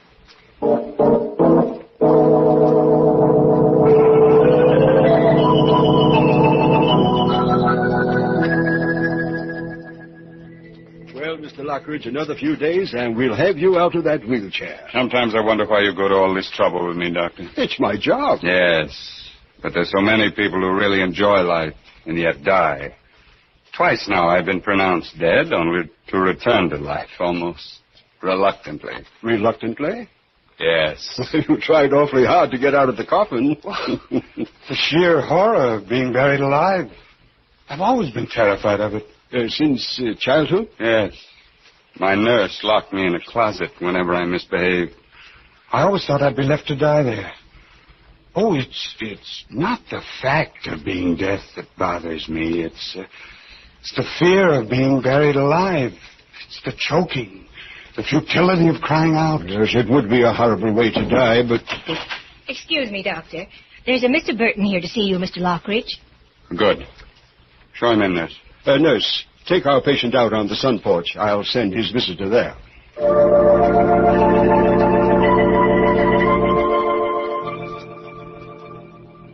Mr. Lockridge? Sit down, Mr. Burton. Thank you. Nurse, if you don't mind. Not at all. If you need me, just call.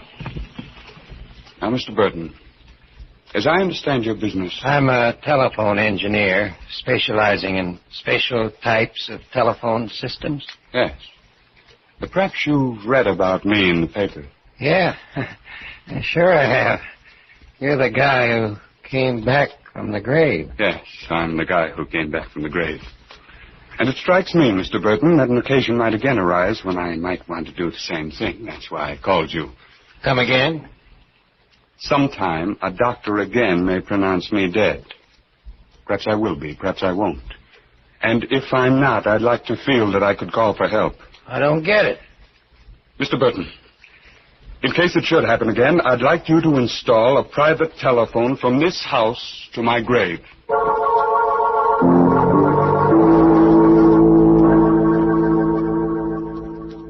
And Lenore, you must promise to keep the phone installed and in working condition for a year after I'm buried. A year? Darling, that doesn't make any sense. With a stop-and-go heart of mine doesn't make any sense either. But, Albert, a year? The first time my heart stopped for 6 hours. The next time, nearly 2 days.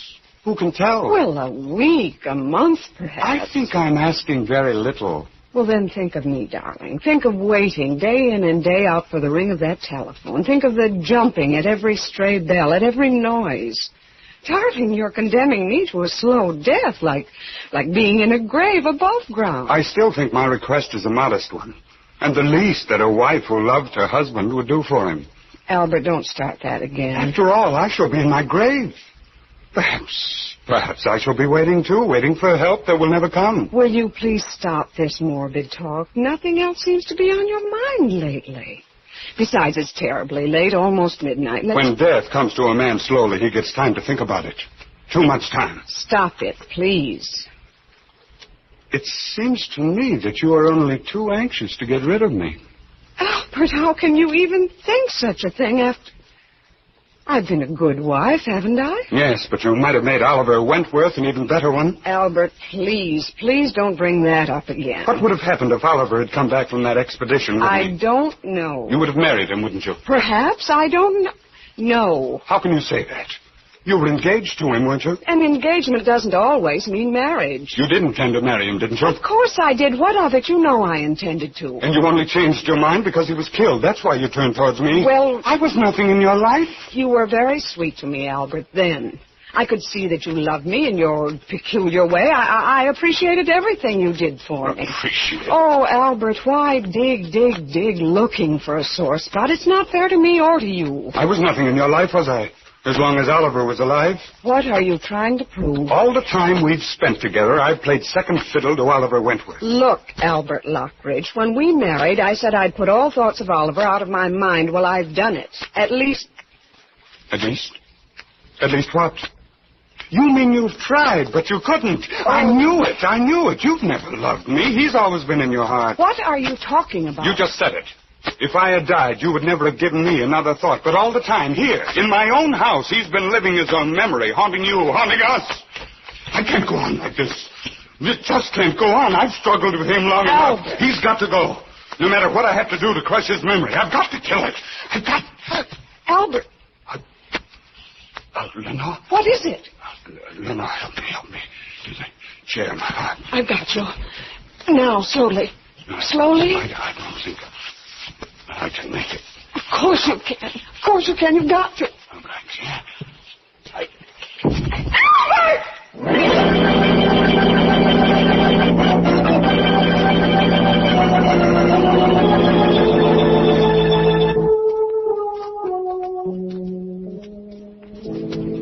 Doctor, are you sure? Absolutely, Mrs. Lockridge. And this time the two heart specialists agree with me. But, Doctor, in view of what happened before... We've tried to take that into consideration. But even so... Well, can't you postpone signing the certificate? I'm sorry, Mrs. Lockridge. My colleagues and I all agree that your husband is dead. There can be no delay. Very well, Doctor. Thank you for everything. Goodbye, Mrs. Lockridge. Goodbye, Doctor.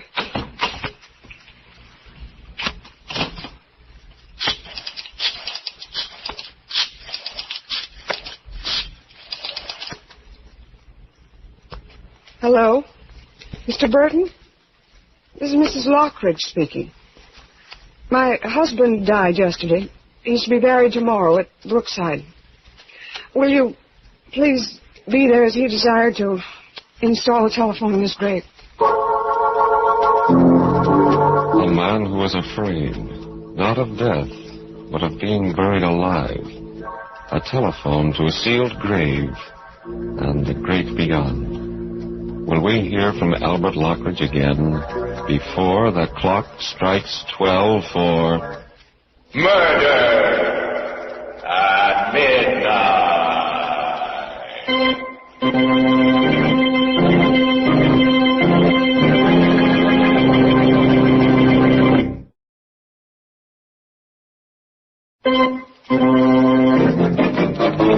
And now, back to Murder at Midnight and... The line is dead. One minute. Oh, Dr. George. Good evening, Mrs. Lockridge. It's awfully nice of you to call. I was worried about you. Oh, I'm all right. I'm fine. I couldn't come to the funeral. I tried to phone you, but... The phone's disconnected. So they said. And so I came over. I rang the bell several times. No answer either. Finally, I knocked. I've had the doorbell disconnected, too. You mustn't cut yourself off from the world like this, Mrs. Lockridge. Believe me, Doctor, that's not my intention. As long as I stand guard at this telephone, I want to be sure that the only bell that ever rings in this house is the one that tells me that Albert's not dead, that he's still alive there in his coffin, that he needs help. You're really going through with this? He asked me to. It doesn't seem too much. Oh, you're only deluding yourself, Mrs. Lockridge, believe me. Waiting this way is only a perverse and completely futile sort of mourning. I know you can't understand. I can't. But I do know that this morbid watch will only deepen your grief. Prevent you from making any kind of adjustment to his death. What difference does it make? You're a young woman, Mrs. Lockridge. You have a whole life ahead of you. All the more reason for spending some of it as he wanted me to.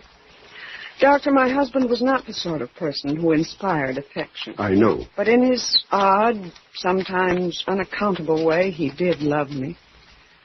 Now that he's gone, no one on earth holds any fond memories of him but me. A heavy responsibility, Mrs. Lockridge. Still, you must take care of yourself. I will, Doctor. Assume that he is dead. Mourn him as you will, but don't live in a state of suspended animation. For instance, if he's left a will, don't put off reading it. There are some papers which I was supposed to read after his death. They're in a sealed envelope in his desk. Read them. Read them immediately. No, not yet. You should. Perhaps they'll contain some message of comfort. Get the envelope now. Not now, Dr. George, but very soon.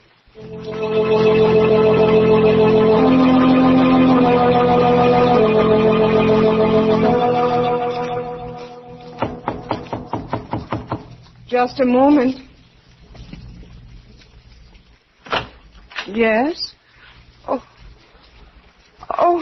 Lenore. Oh, no. No, I can't. It is. I know I shouldn't have come just like this without warning. But I've always thought... That I was dead? Yes, I know. That's what Albert told me, and you never came back. No. Why? It's a long story, Lenore. A story you ought to hear. You know that Albert died yesterday? I know. That's why I came. Why didn't you come sooner when he was alive? Were you afraid to meet him? I was afraid to meet you. Me? Why, Albert? By the time I returned, you and Albert were already married. But even so, we both would have welcomed... I wonder.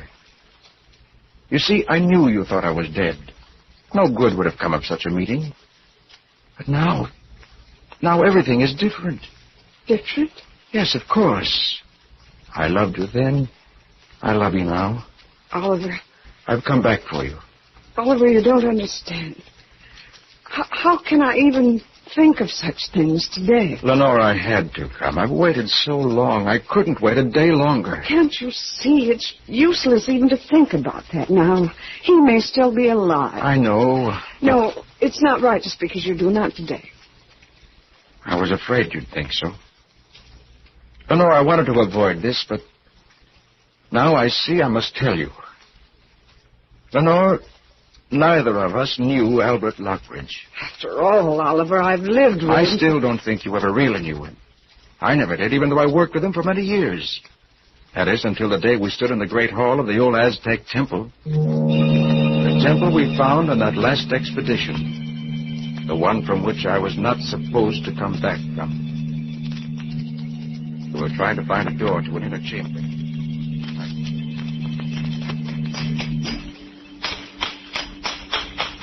There must be an opening here somewhere, Wentworth. In every Aztec temple ever found, there was always a room near the altar used to keep ceremonial objects. I know.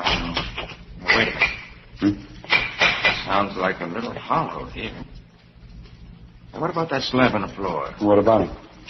You think that it might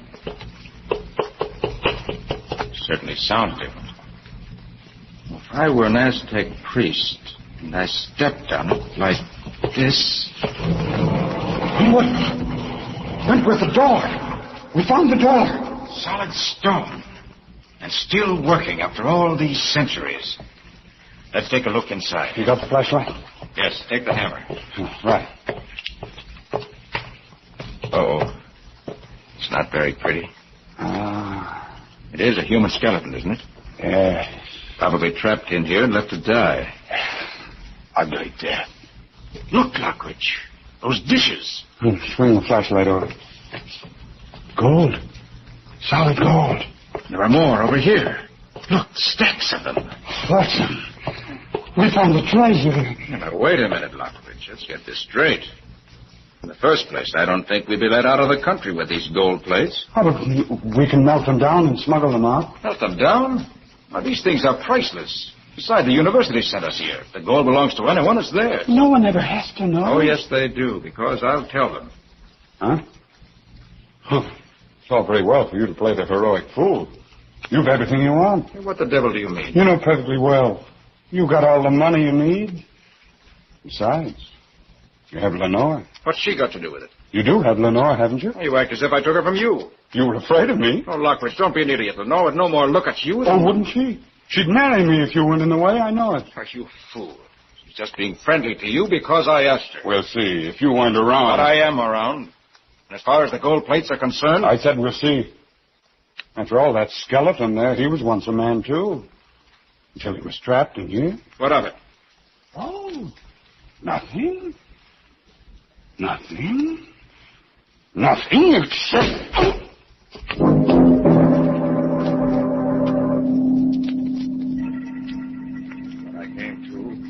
I was there in the dark. Flashlight, the gold plate's gone. Left there to die. Trapped behind a stone door. Oh, no, Oliver, no. When Albert Lockridge closed that door, in his heart, in his twisted brain, there was only one intention. Murder. But how did you get out? By luck more than anything else. I had the hammer and I knew where the stone latch was. I started chipping away at it. To this day, I don't know how long it took me, but when I finally got out, I was a sick man, exhausted. And by the time I was well enough to travel, come home here, you were already married. And he told me that you'd been killed by natives. Of course, that was a lie, but... Oliver, I still can't believe that your story's completely true either. But why? A man who's been the victim of an attempted murder would see that the murderer was punished. You didn't. Didn't even try to. Well, Lenore, how could I? He was your husband. Well, why should that? Could I brand you as the wife of a murderer? Loving you as I did, as I do? I had to wait. But now let's forget this horrible past. I can't, no matter how I feel I can't. After all, there's no proof. Lenore, don't you believe me? It's not just that. Don't you see? At any moment, the telephone may ring telling me that he's alive. If I knew your story were true, perhaps I'd feel differently, but No, my place is here. I must stay here. Lenore, please. If you feel any love for me at all... Will you go, Oliver? Please. If that's what you wish. Yes, Lenore. I'll go. But remember, I love you.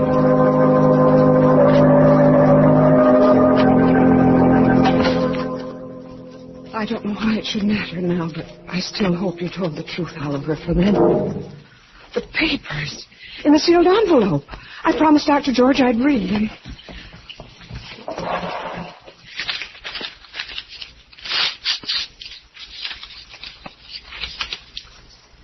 Lenore, there are many things on my mind as I sit writing this last word to you. Many things which no human mind should have to bear without telling another. As I look over my life, I know now it has been an empty night. I've never had a straightforward human emotion and acted on it. My work has been a sort of shadow play which gave my hollow existence an outward tinge of reality. No friend has really touched me, for I cannot be reached. I married you more out of perverse vanity than love. And yet, perhaps because of your loyalty, some spark of love has been kindled in me. Bear this in mind when you go out to the garden. For there, underneath the sundial, you will find a treasure of gold, which should take care of you when I cannot. I had intended to use this gold myself, but I could not because it might incriminate me in the murder of Oliver Wentworth. People might ask questions, but you... The murder of Oliver Wentworth. Then his story was true. Oliver! Oh, Oliver! Oliver! Gone. Well, he can't have gone far, and if I hurry... Oliver! Oliver! Oliver, I'm coming! I'm coming! Oliver!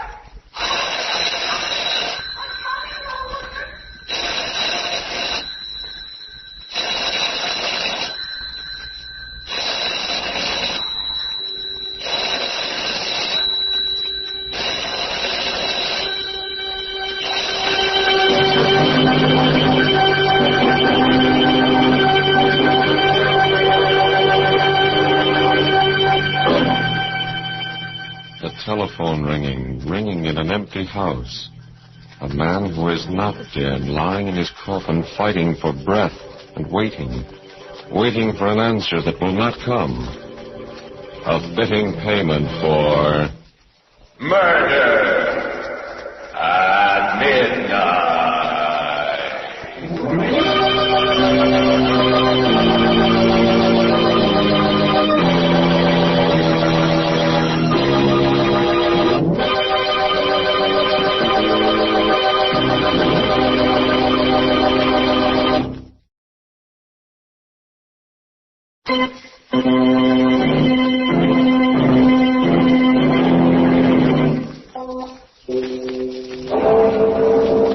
Remember to be with us again when death stands waiting at a newly dug grave, when the clocks strike 12 for murder at midnight.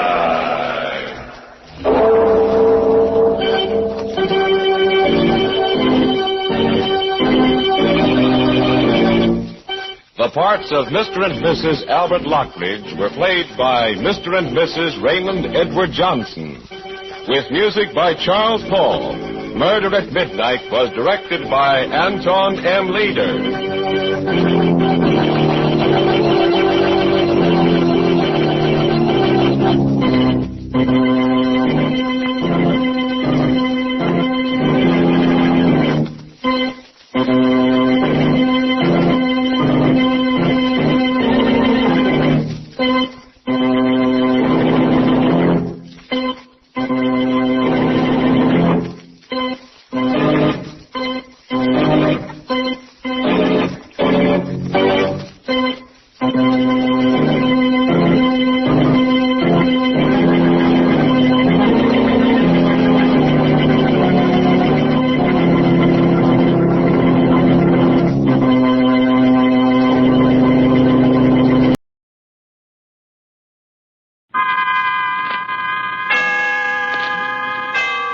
Autolite and its 98,000 dealers bring you Mr. Broderick Crawford in tonight's presentation of Suspense. Tonight, Autolite presents the story of a man whose welcome home party promised little gaiety and many tears, and surely his death. It's called Parole to Panic. Our star, Mr. Broderick Crawford. This is Harlow Wilcox reminding you that there's no time like right now to enter the giant Autolite family charity drawing. $100,000 in cash is waiting to be distributed to the recognized local or national charities chosen by the 25 persons selected in this great event.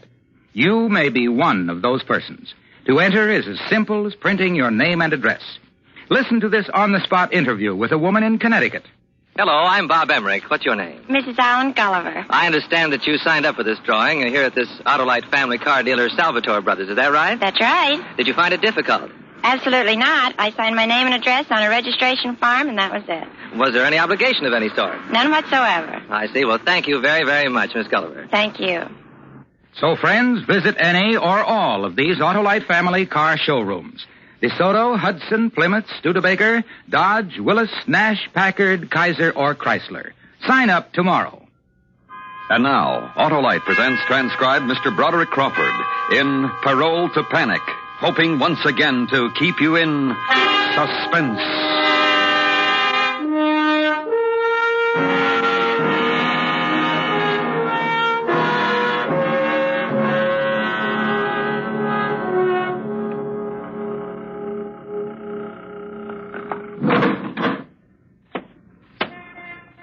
Well, Paul, there it is.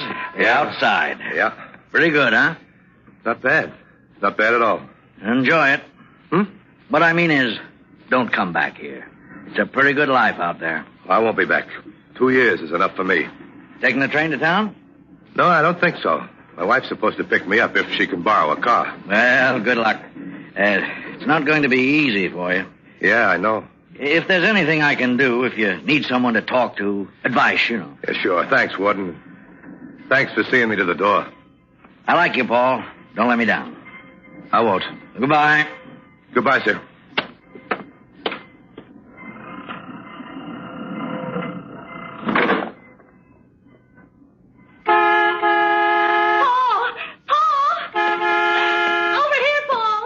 Jenny! Oh, Paul. Oh, darling. Oh, did I keep you waiting long? No, only a couple of seconds. I was so afraid to drive fast. This is our car, you know. Our car? I bought it yesterday. It's for you. Oh, sort of a coming out present, huh? Don't joke, Paul. Don't ever joke about being in prison. Oh, what do you want me to do, cry? No, because that's what I know you're doing when you joke about it. Come on, let's sit in the car. I still feel kind of funny about all this space to move around in. All right. Slide in on this side. You drive. Okay. Where'd you get the money to buy a car? I only had to make the down payment on it. We'll manage the rest. I'll manage the rest. What? Oh, I don't know if this is the time to talk about it, but I'm going to have to find a job. Can't have you taking care of me, you know. Oh, that's all taken care of. It is? Yes. I told my boss what you knew about fixing radios and what you'd done while you were in the Army, and he arranged a job for you at the plant. Did you tell him where I'd been for the past 2 years? Yes, Paul. Oh. I don't know how I ever got mixed up with that gang, Jenny. Let's not talk about it. Too bad the district attorney didn't get them all while he was at it. It's over, dear. Let's forget it. There are other things to think about now. Jenny. Yes? I love you, Jenny. I love you very much. I'm so glad, dear. Shall we go home now? Yes. Let's.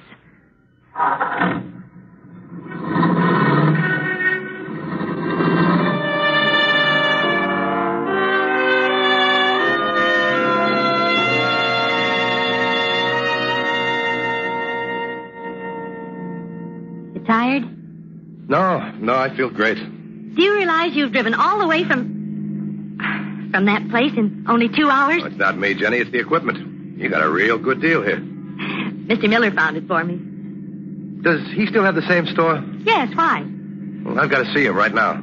After you report to the parole officer. No. He said I had to report to him before I went home, but he didn't say anything about seeing Mr. Miller. But, Paul... Oh, now, don't worry. It'll only take a minute or two. Well, all right, but only a minute or two. You promise? Yeah, I promise.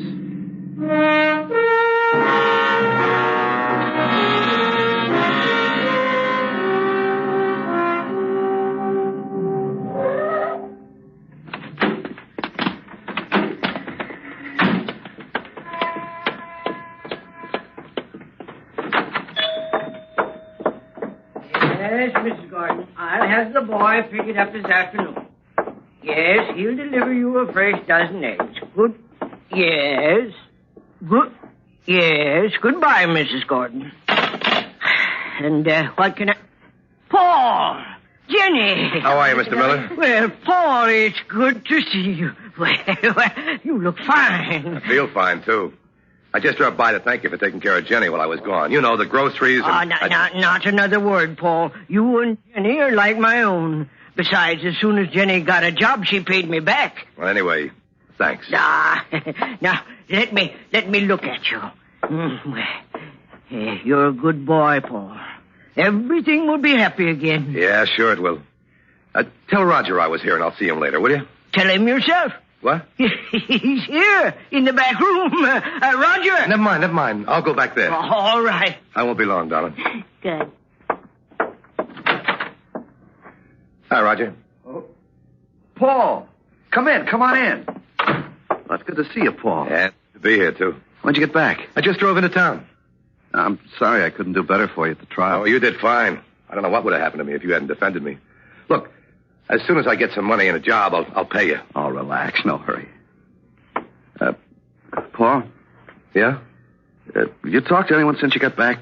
I mean, outside of Pa and me. No, I just told you. I just drove into town. Why? Well, you know the DA didn't get the whole gang when they lowered the boom. Yeah, sure. I know that. Well, there's a rumor going around that they're waiting for you when you get out. Why? What have I done? They say you turned state's evidence. But I didn't. I only told them the truth about what I knew. I know that, but they don't. All right, then I'll tell them. You're not going to have a chance to do it. Why not? Understand, this is only what I've heard through the grapevine. But I hear they're going to shoot first and then ask questions. Well, then what am I going to do? I don't know. Maybe I can get somebody to take a message for me. Paul. What? Paul, they won't believe anything you say. Why not? Because they don't want to believe you. They're looking for a pigeon. Oh, and I'm it, huh? You're it? You think I ought to leave town? Why don't you go to the police? They put you under protective custody. What am I going to tell them? Just what I told you that I heard. No, Roger. If the police followed every crackpot rumor they heard, they'd run themselves ragged. But this isn't a crackpot rumor. They don't know that. No, but we Look, know. I'm going to get out of town. Jenny's got enough money to keep us going for a while. Well, keep in touch. If you need anything, just let me know. Yeah, sure, I will. Thanks. Sorry, I can't help more. Well, there's nothing more you can do, Roger. So long. Bye.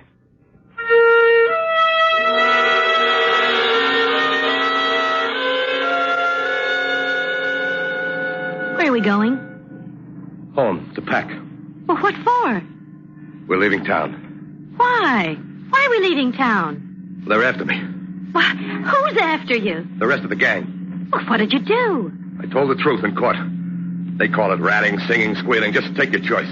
Oh, who told you all this? Roger Miller. But what about your job? I can't keep it if I'm dead. Oh, there must be something we can do. Yeah, there is, and we're doing it. We're getting out. Look, Paula, are you sure about all this? I'm not going to wait for a bullet to make me certain. Well, all right. If you think it's best. I can't take the chance that I could be wrong. This happened so quickly that I got to get out of town, even if it's just so I can think clearly. Do they know you're back in town? No, I don't think so. That's why we better hurry. Well, where out of town are we going? I don't know. All I know is I'd better get out if I want to stay alive.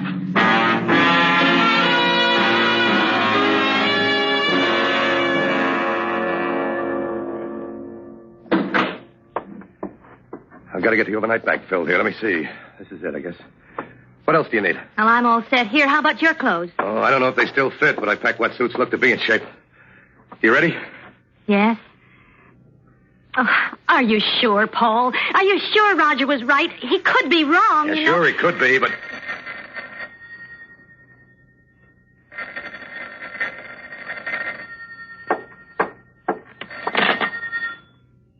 Hello? Hello, Paul. Who is this? You're gonna die today, Paul. Who was it? They know, Jenny. They know I'm back in town.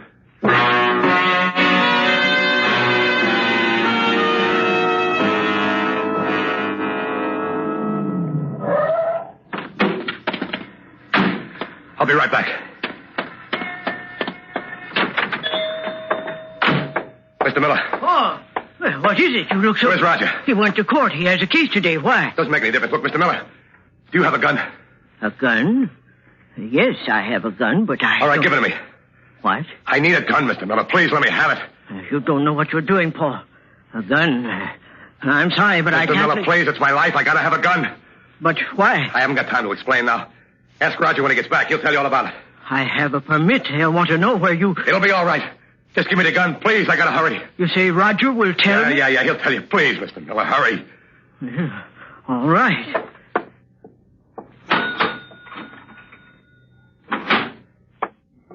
Here, Paul.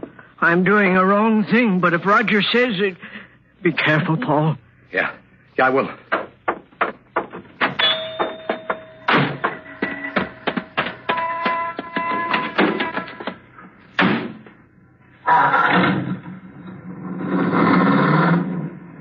Why did you have to stop there?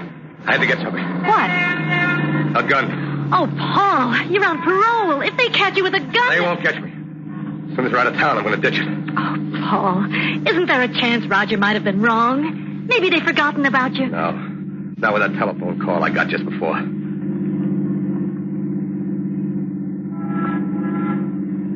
Jenny.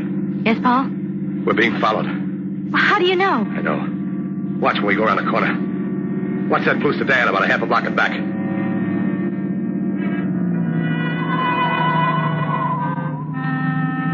See him? No, oh, there they are. All right, now watch the next corner.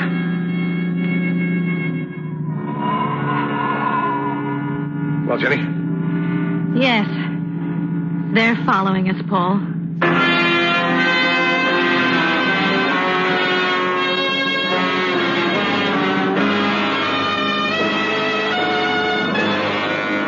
Autolite is bringing you Mr. Broderick Crawford with Paula Winslow in Parole to Panic, tonight's presentation in radio's outstanding theater of thrills, Suspense.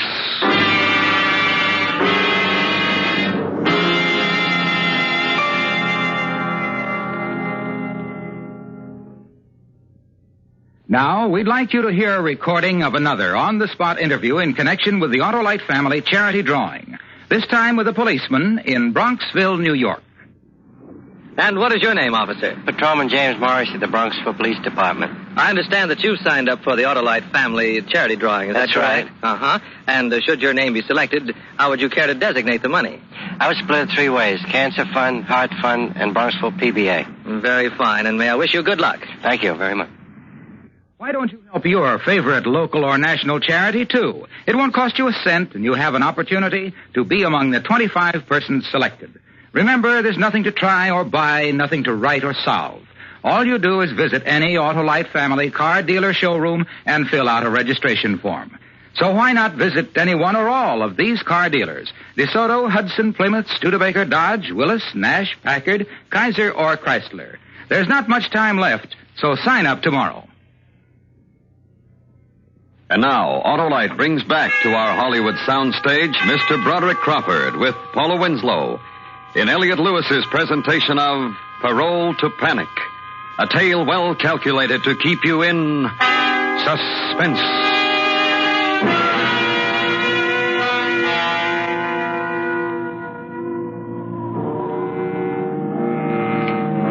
Okay. They're still following us. What are they doing? Torturing me? Follow us this closely, they can catch us anytime they want to. Oh, go to the police, Paul. Don't be afraid. I'm not afraid of the police. It's what's in back of us that I'm afraid of. Well, then let the police take care of them. Don't you see? If I go to the station and stop the car, they'll blast me before I get to the front door. That's why they're following us so closely. But they have to be crazy. Yeah, they are crazy. But if I stop, I'll be dead and they'll still be crazy. No, we gotta lose them. Then we'll figure out something.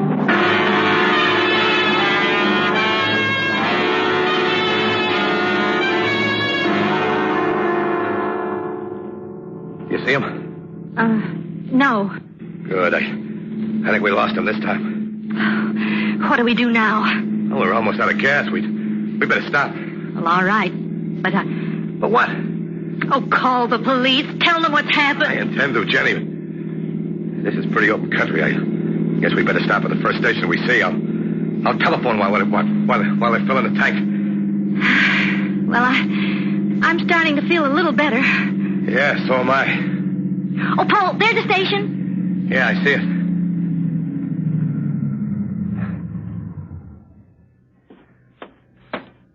What'll it be? Fill her up, will you? Right, sir.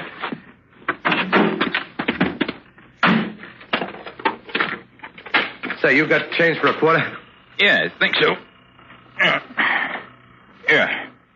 Help yourself. Okay. 10, 20, 25.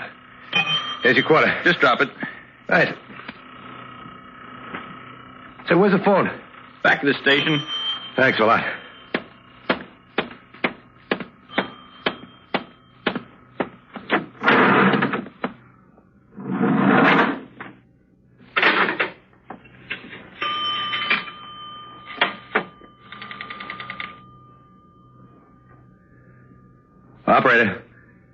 Operator, I want the police.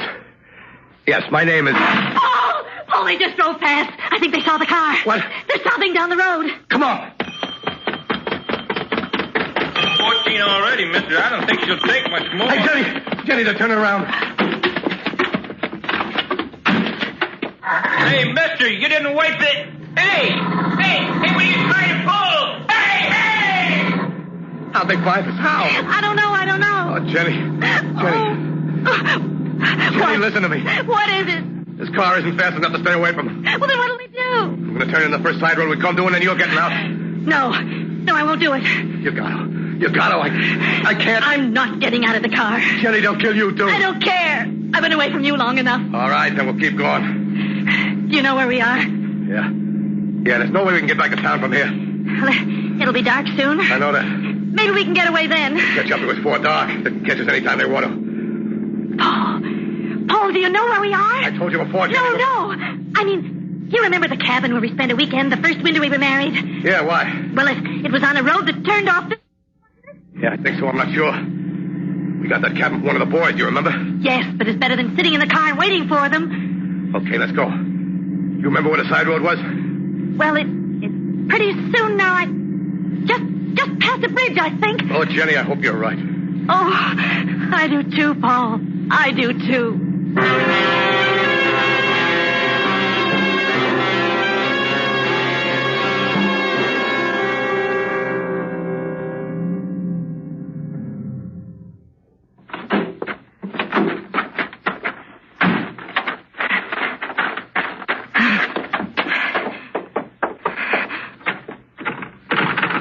It's locked. I don't have a key.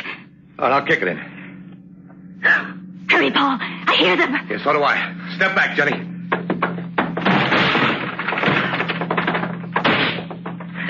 All right, stay away from the windows. There's enough light yet for him to shoot. Let's push this table against the door. Come on. Okay. Here they are. Okay, Jenny.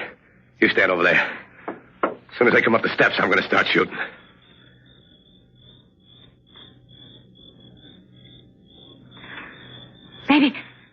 Maybe they're afraid. No, they couldn't be. Because they know I am. What are they waiting for? I don't know. They haven't even gotten out of the car yet. Do they know you have a gun? No, I don't know. I don't think so. I wish they'd do something. Paul? What?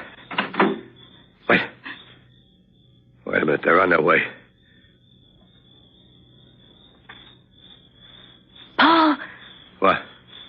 a telephone in the cabin. Where? I think it's in that cabinet on your left. Okay.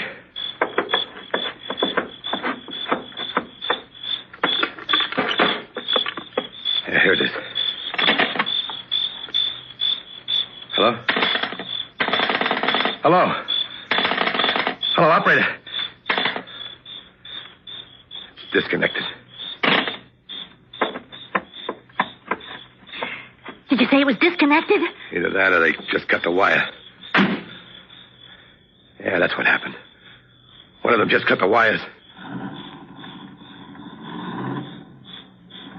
Where are they going? I don't know.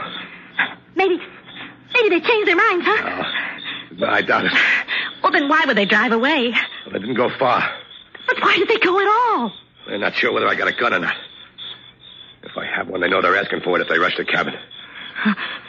How long can we stay here? Jenny, we're leaving now.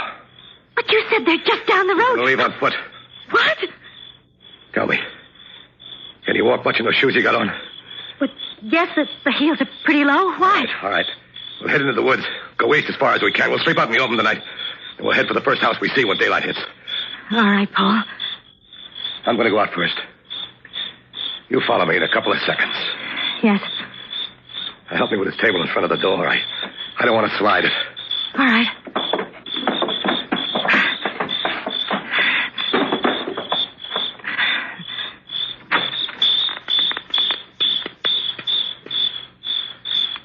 It looks clear. A few seconds, Jenny. Remember that. Then follow me. I will.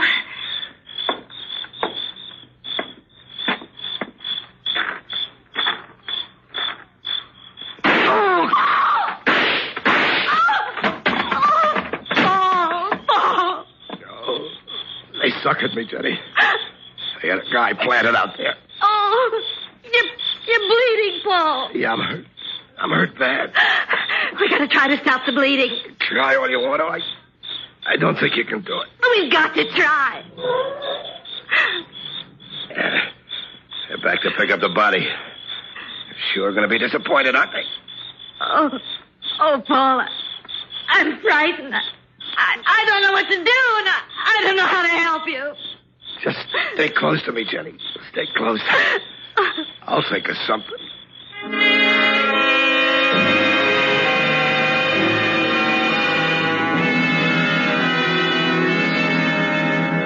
Paul?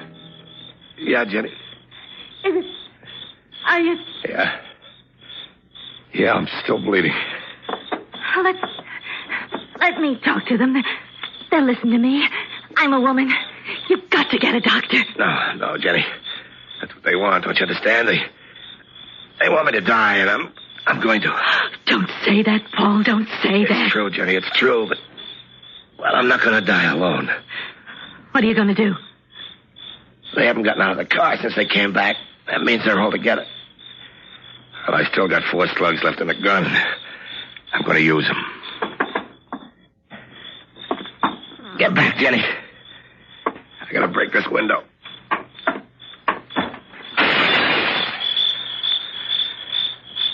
You out there. Why don't you come in and get me? All right. I'll come out and get you.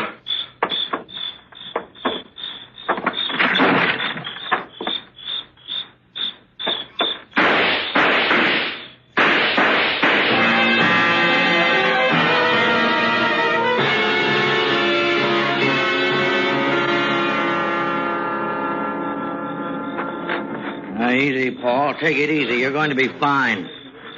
Who are you? Police. Jenny. Where's Jenny? Here I am, darling.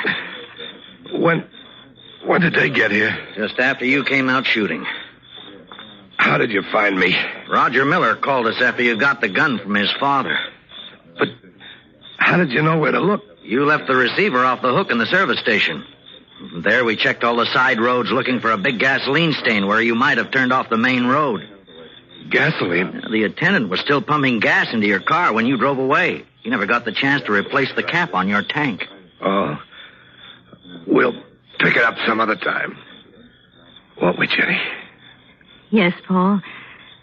We'll pick it up some other time.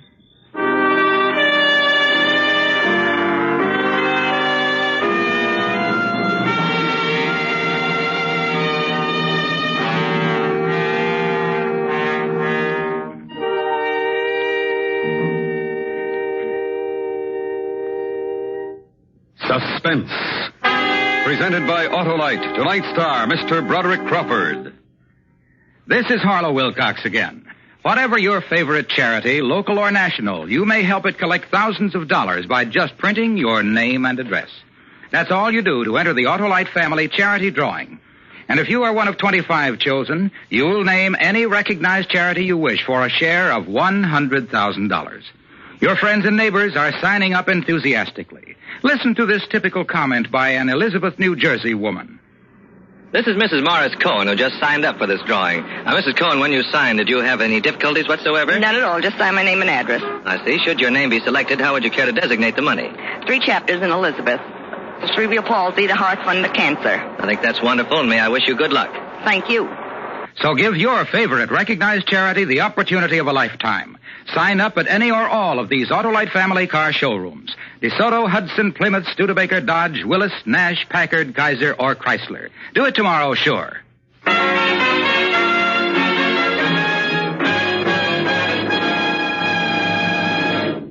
And now, Betty Goody of Radio TV Mirror magazine and the producer of Suspense, Elliot Lewis. It is my pleasure, Elliot, to inform you that the readers of Radio TV Mirror again have selected Suspense as their favorite radio mystery program.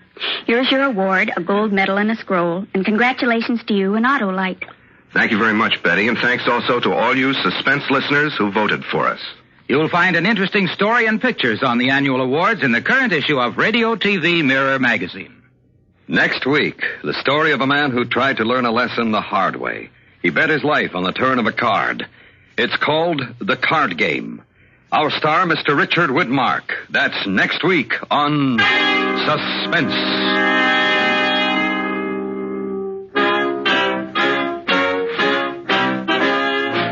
Suspense is transcribed and directed by Elliot Lewis, with music composed by Lucian Morowick and conducted by Lud Gluskin. Parole to Panic was written for Suspense by Ross Murray. In tonight's story, Paula Winslow was heard as Jenny. Featured in the cast were Joseph Kearns, Junius Matthews, Hy Averback, and Barney Phillips.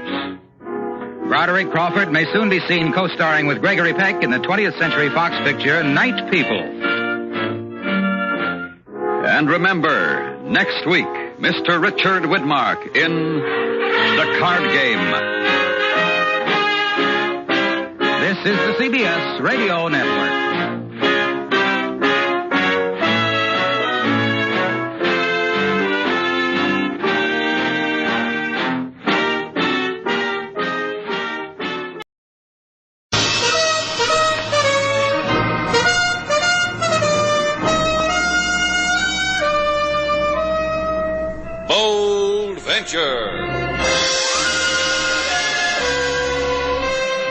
Adventure, intrigue, mystery, romance, starring Humphrey Bogart and Lauren Bacall.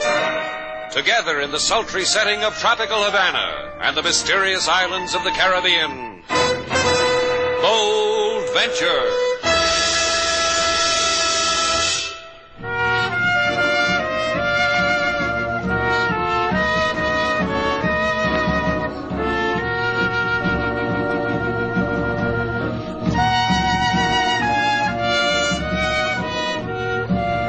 Once again, the magic names of Humphrey Bogart and Lauren Bacall bring you Bold Venture and a tale of mystery and intrigue.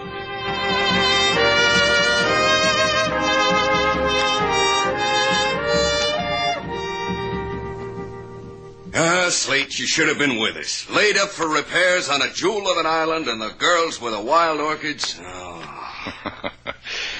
Be gentle with me, Joe. I'm a man of responsibilities now. I've got a boat and a hotel. And me. And her. Every sea orphan to his own paradise. You found yours. And he'd better not stray from it, or I'll beat him over the head with a wild kumquat.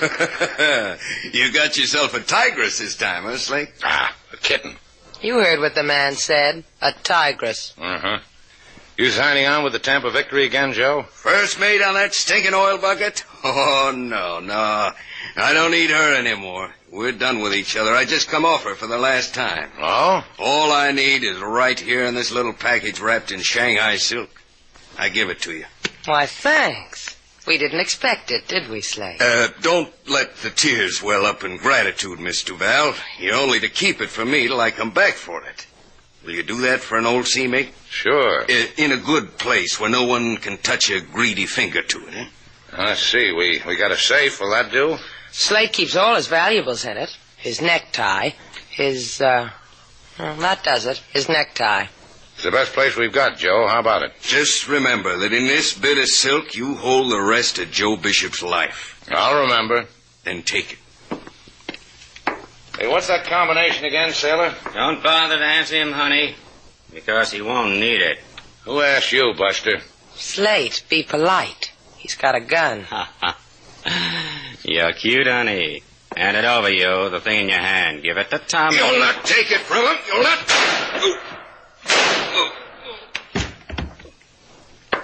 You know something? I bet he's dead. Anybody want to discuss it? Yeah. Don't, Slade. He'll kill you, too. You read me, honey. Throw it on the floor, Slate boy. He does what you tell him, doesn't he, honey? Hold on to a man like that. And now Tommy's going to go away with it. Because right now, Tommy doesn't want anyone else to die.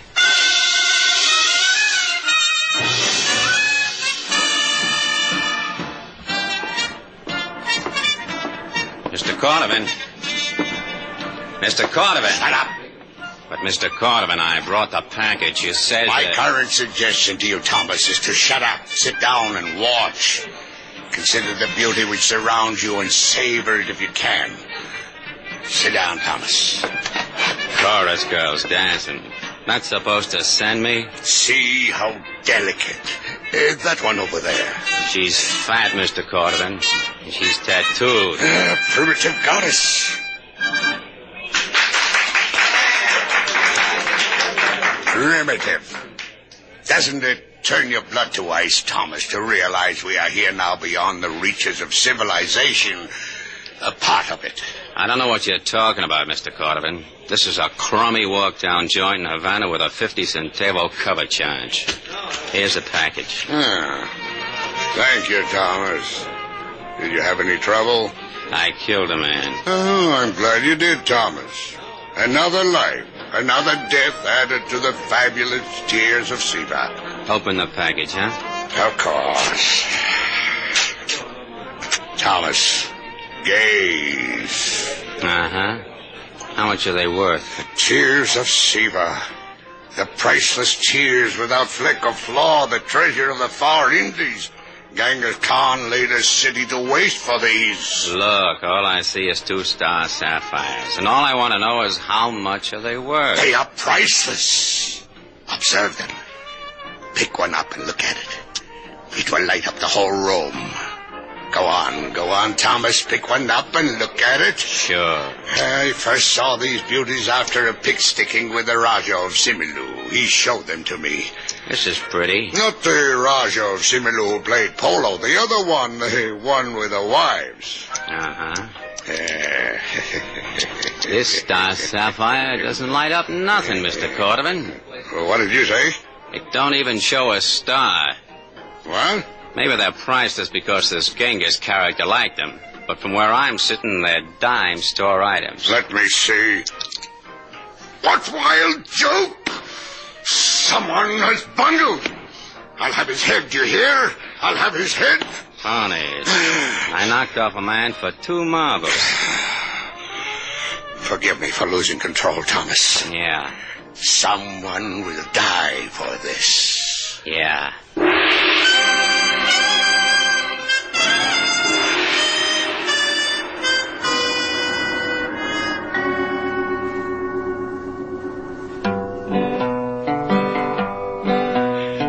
Mr. Slade, come a man from sea, who dream of islands, say do something for me. Say here is pocket, please put it away. I come back to take it on another day. Then in walk man with death in he hand, say hand over pocket in voice so bland. The seafaring man makes big protest, 2 bullets in chest, give him rest. You think they did that, King? A man finds peace in many ways, Mr. Slate. He only does not know when it is coming to him. It didn't have to come to him that way. Look, Slate, maybe Joe Bishop bought it that way. Maybe he could... tasted wild fruit on a tropical island. He didn't expect to end up on a slab in the police morgue. The police will take care of it, Slate. They'll find his murderer. It's out of your hands. Is it? Is that how you want it? Whatever you want, Slate. Take your hand off my arm. Just go get your coat. I want to talk to the skipper of the Tampa Victory. Whatever you want. Send him away, King. I'm not into anyone.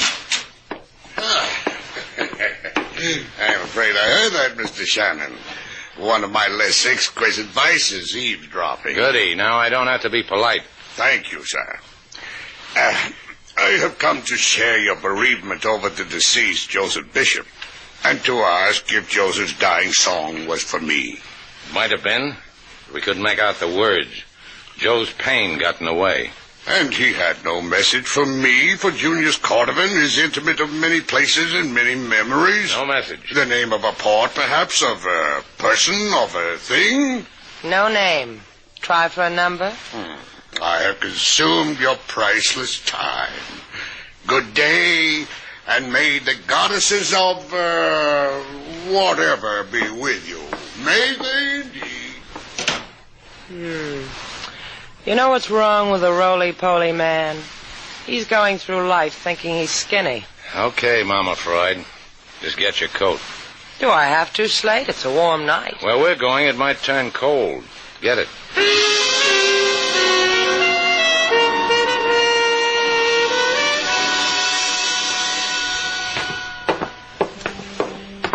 Hey, where do you think you're going? Where's the skipper of this freighter? Can't see him. Joe sent us. Is that the way you say it, Slate? Now, look, let me handle it, will you? Why'd Joe send you? He's a friend of ours. And Joe's a friend of the skipper's. Now we're all friends. Hi. You got the makings? What is Frisker do, you seafaring man, you? He means the makings for cigarettes. Oh. Here, they come all put together now. Take one. Thank you. Tell me something, mate. Nope. It's about Joe. Nope. Take the pack. Yep. You, were talking about Joe when I interrupted, mister. Joe and the skipper friends? They're going to milk cows together. You can't get a lot closer than that, Slate. Real close, them two. Since Port-au-Prince, they pat each other on the back every time they pass. Yeah, how come since Port-au-Prince? Since then, that's all. Since Haiti. Since the checker game. You can have my cigarettes, too. Let's start with the cows. Nope. Let's start with the checker game. Joe went ashore in Port-au-Prince. Didn't come back. Skipper chewed his pipe stem in two neatly. Tried to get another first mate. Couldn't. Called me. Skipper and me went ashore and found Joe. Playing checkers? With a lady. What lady? Owns the Sailor's Rest in Port-au-Prince. I can hardly wait till the part about the cows. They're going to milk 'em. Joe and the skipper.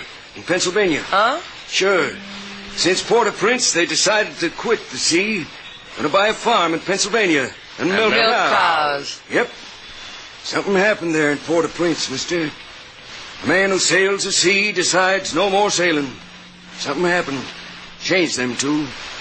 Let's go talk to the skipper. Nope. Sleeping. He'll wake up. I tried to stop you. You'd knock me down, wouldn't you? Make you walk the plank. They don't do that no more. They're knocked down. Skipper's sleeping in his cabin. Come on, sailor.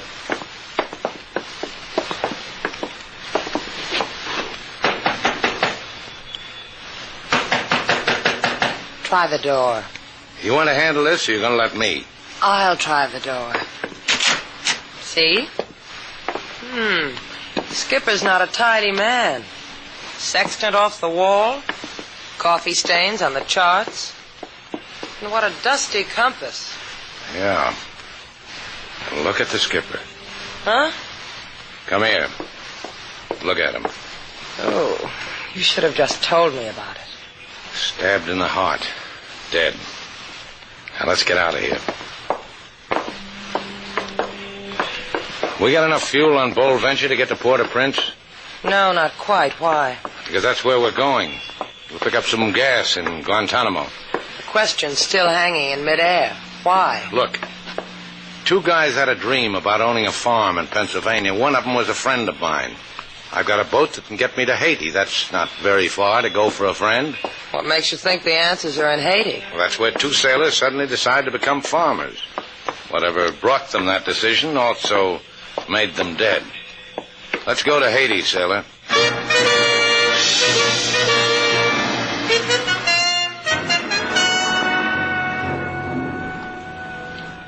Looks like they're about ready to shove off, Mr. Cordovan. Give me the glasses, Thomas. Yeah.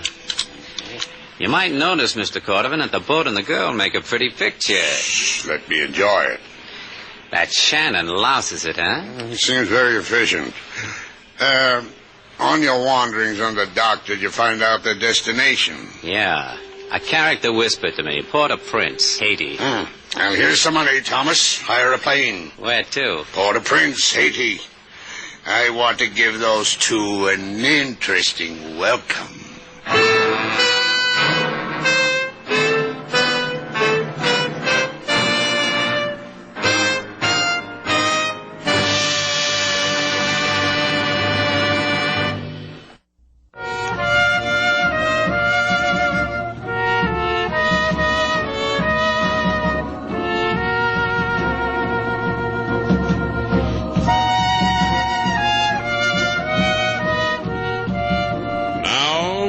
To Bold Venture, our stars Humphrey Bogart and Lauren Bacall, and the second act of our story.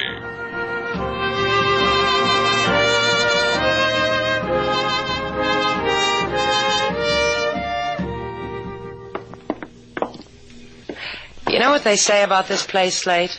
I know what seamen say. What do they say? They say when Paris catches cold, Port-au-Prince sneezes. Well, that's not the way I heard it. The way I heard it, sailor... Those jeans you wear keep throwing me. Then buy me a Paris dress. Maybe that'll make you remember. Look, sailor, Mille pardons, monsieur et mademoiselle. You are young in Haiti, no?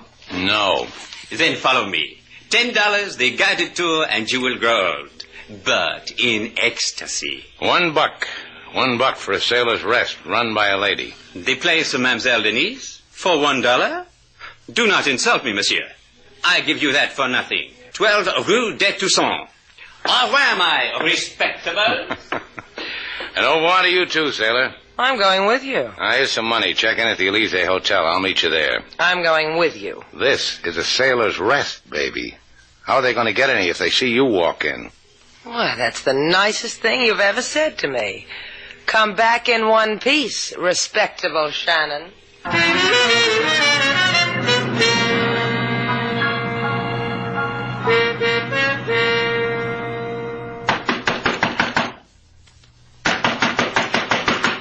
That you, Slade? No, honey. But better open up, or we'll scream. Remember me, honey? Yeah. You kill. You're doing good, honey. And me. Do you remember me, Mr. Val?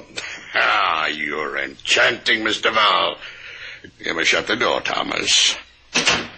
And you may go through all the feminine galaxy of reactions, Mr. Val. Fright, terror, wonder, curiosity. Which? Dibs on the last one. Sheer delight you are, Mr. Val. Isn't she, Thomas? No, tear yourself away from us. Ain't he the one? I could lean out the window and yell. What's the French word for help? Even if I told you, it would never rise to your classic lips, Mr. Val. This gun would bury it in your throat. No. Let us just sit here in delicious contemplation of each other until Mr. Shannon brings us the tears of SIVA.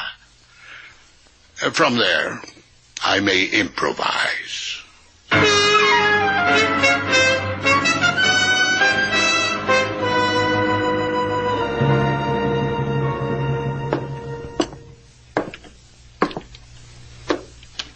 You run this place? Oui. You want to play checkers with Denise, no? No. What do you want from Denise? I want to talk to you. Sit down, talk. We play checkers to prevent from boring each other, huh? I'll take the black. You know a man off the freighter Tampa Victory, first mate named Joe Bishop? Who are you? Joe's friend. Move a shekel. How do I know you're Joe's friend? He died in my arms. Oui. I look into your face, I see sadness. Your friend. Jump. Yeah. 2 for 1, you will lose. Joe dead, huh? Uh-huh. He was here. His captain came for him. The captain was knifed to death. It was the jewels. It was bad luck jewels. I don't know what you're talking about. The ones given to Joe by the Mama Loy. I'm still not with you. Mama Loy, voodoo lady.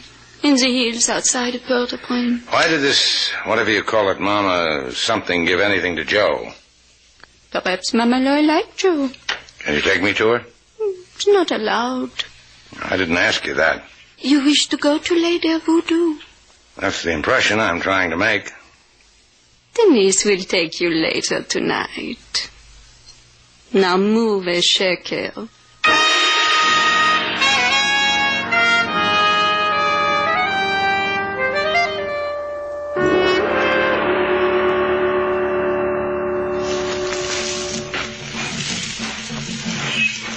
I hope you know the way. Quickly.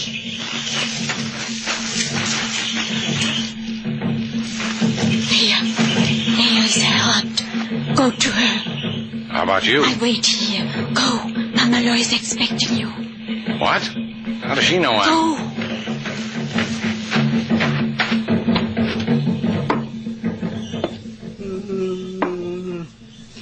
Come in, Slate Shannon. Yeah. You're, I am Tante Maria, and you are Slate Shannon, and you wish to know of Joe Bishop. Those drums outside told you all that? The drums, other things. Joe Bishop is dead, as is his captain. Maybe you can tell me who killed him. Those who won the tears of SIVA. That doesn't mean anything to me. 2 sapphires that I want to give to a sailor because I'm tired of rubbing them between my fingers. He told me he would return for them. Sapphires? Valuable? To me, no longer. To those who covet them, the wealth of kings. You've still got them? Here, in this pouch. Take them, my son. Use them to find those who have struck down the sailor. So I'll do my best. Denise, where are you? Here, my Sherry, waiting for you. Well, stop waiting. I'll race you back to Port-au-Prince.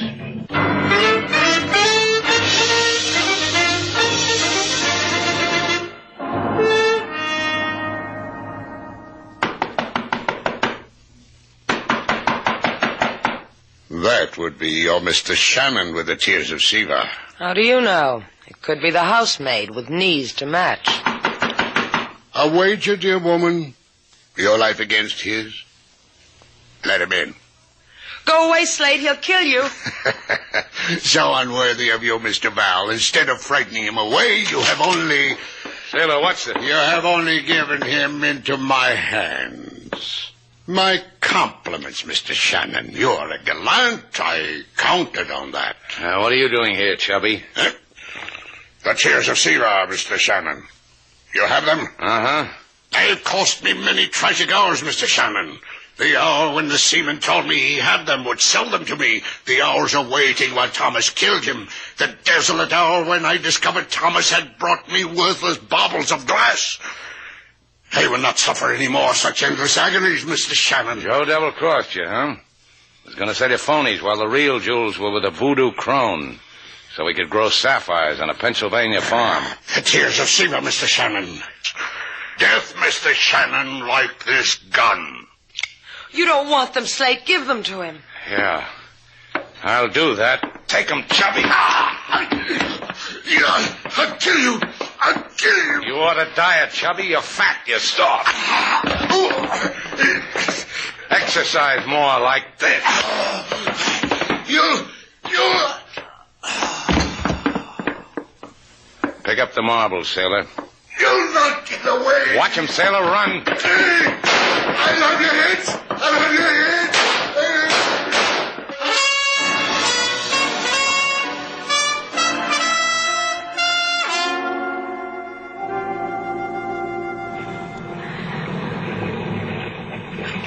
Okay, sailor, take the wheel.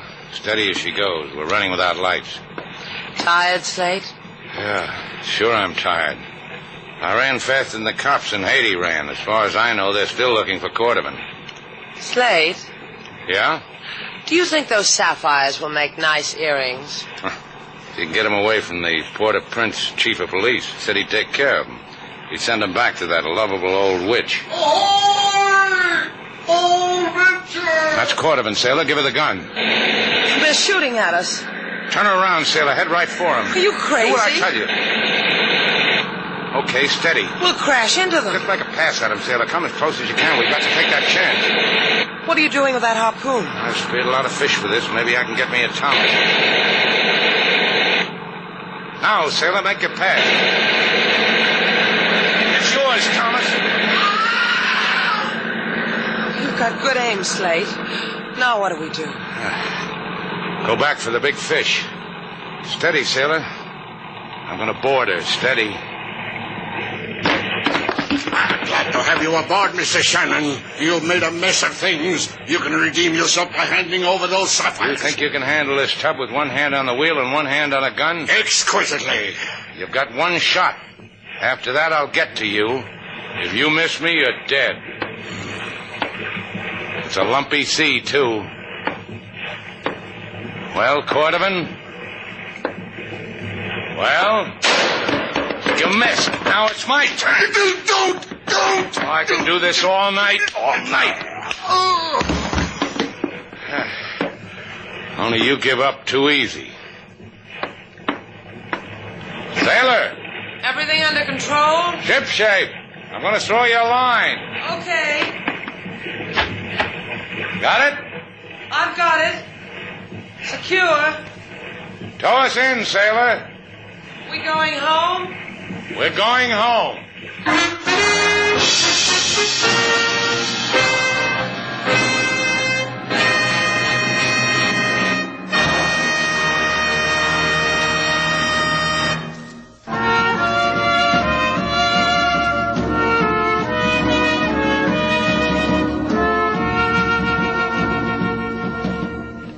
Here, put this on, Slate. What is it? I bought it in Haiti, in a little shop. I don't care where you bought it. Just tell me what it is. Well, this part is a love charm. And this part is a long chain, so it hangs over your heart. What'd you pay for it? What difference does it make? Put it on. Anything to amuse you, sailor? Now that you've got it on, don't you feel anything? Nothing. What's it supposed to do to me? Make you feel love. It says so in the directions. Well, you better read the directions again. All right. Oh, yeah. Here it is in small print. What is? I'm supposed to get inside that necklace with you. Oh, I knew there was something wrong. Come on. Now, what does it do to you? Well, we can take it from here. Throw away the directions, sailor.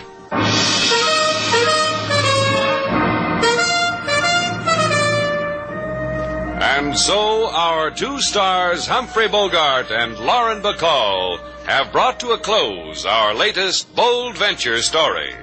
Special music was composed and conducted by David Rose. May we invite you to listen again next week at this time for another exciting adventure starring Humphrey Bogart and Lauren Bacall together in Bold Venture.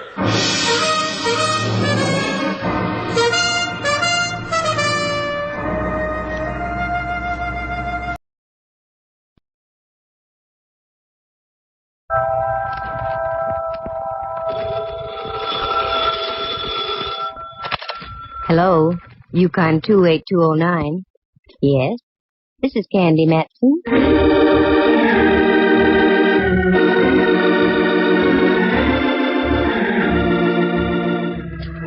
Do you have a little unsolved murder in your home?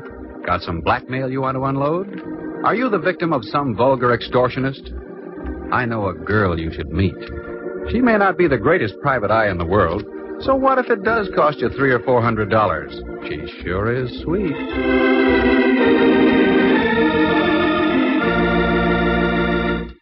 She's Candy Matson. Like to meet her? Hello. Candy Matson? Well, I wasn't sure when I looked in the mirror this morning. Had a rough night, eh? Oh, there have been rougher ones. Look, boy, before you get caught with my receiver down, who are you and what do you want? As to who I am, you'll find out very shortly.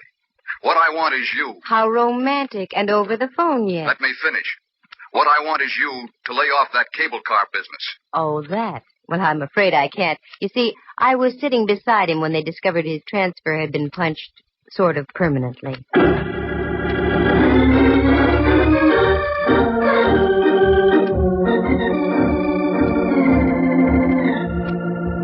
That's how things happen with me. I get into the craziest routines. You see, I used to be a model. I've been told I have the proper displacement for such a career. But I found there wasn't enough money in it. A girl has to maintain a nice apartment on Telegraph Hill, keep enough clothes to highlight the displacement I mentioned, and also eat, doesn't she? Sure. So I turned private eye. You meet a better class of people, mostly named Rigger or Mortis. Now take this cable car deal. It's positively fantastic. But after all, this is radio, isn't it? Like to hear how the whole thing happened? Leave us trip along to Act 1.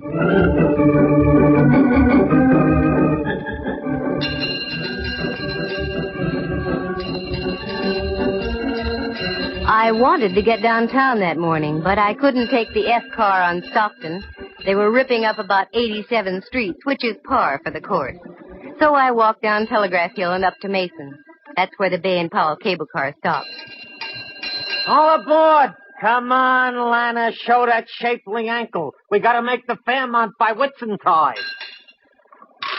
The car was loaded, and so was the character next to me. I tried to budge into the seat between him and a Fisherman's Wharf dowager, but I couldn't quite make it. I'd forgotten my shoehorn. Say, pardon me, but would you mind reading your Wall Street Journal over that-a-way a bit? I'd like to sit in here. Oh, if you insist. A knight of old. He budged his hips a quarter of an inch, and I slipped in, ready for my rocket ride over the hill and down into town. The trip, as usual, was uneventful. 3 smashed fenders and several choice words I'd never heard before, but I wrote them down. By the time our prairie schooner reached the turntable at Market Street, the crowd on the car had thinned out. But Buster was still beside me, his head buried in common and preferred. Market Street. I started to get down. Hey, lady, take your boyfriend with you. We're heading back up the hill. Boyfriend? I'll sue. He looks like the advance man for Lewis and Clark. How do you like that? He fell asleep over his stocks and bonds. I looked again. Hipsy wasn't asleep. Hipsy was stone cold dead on Market.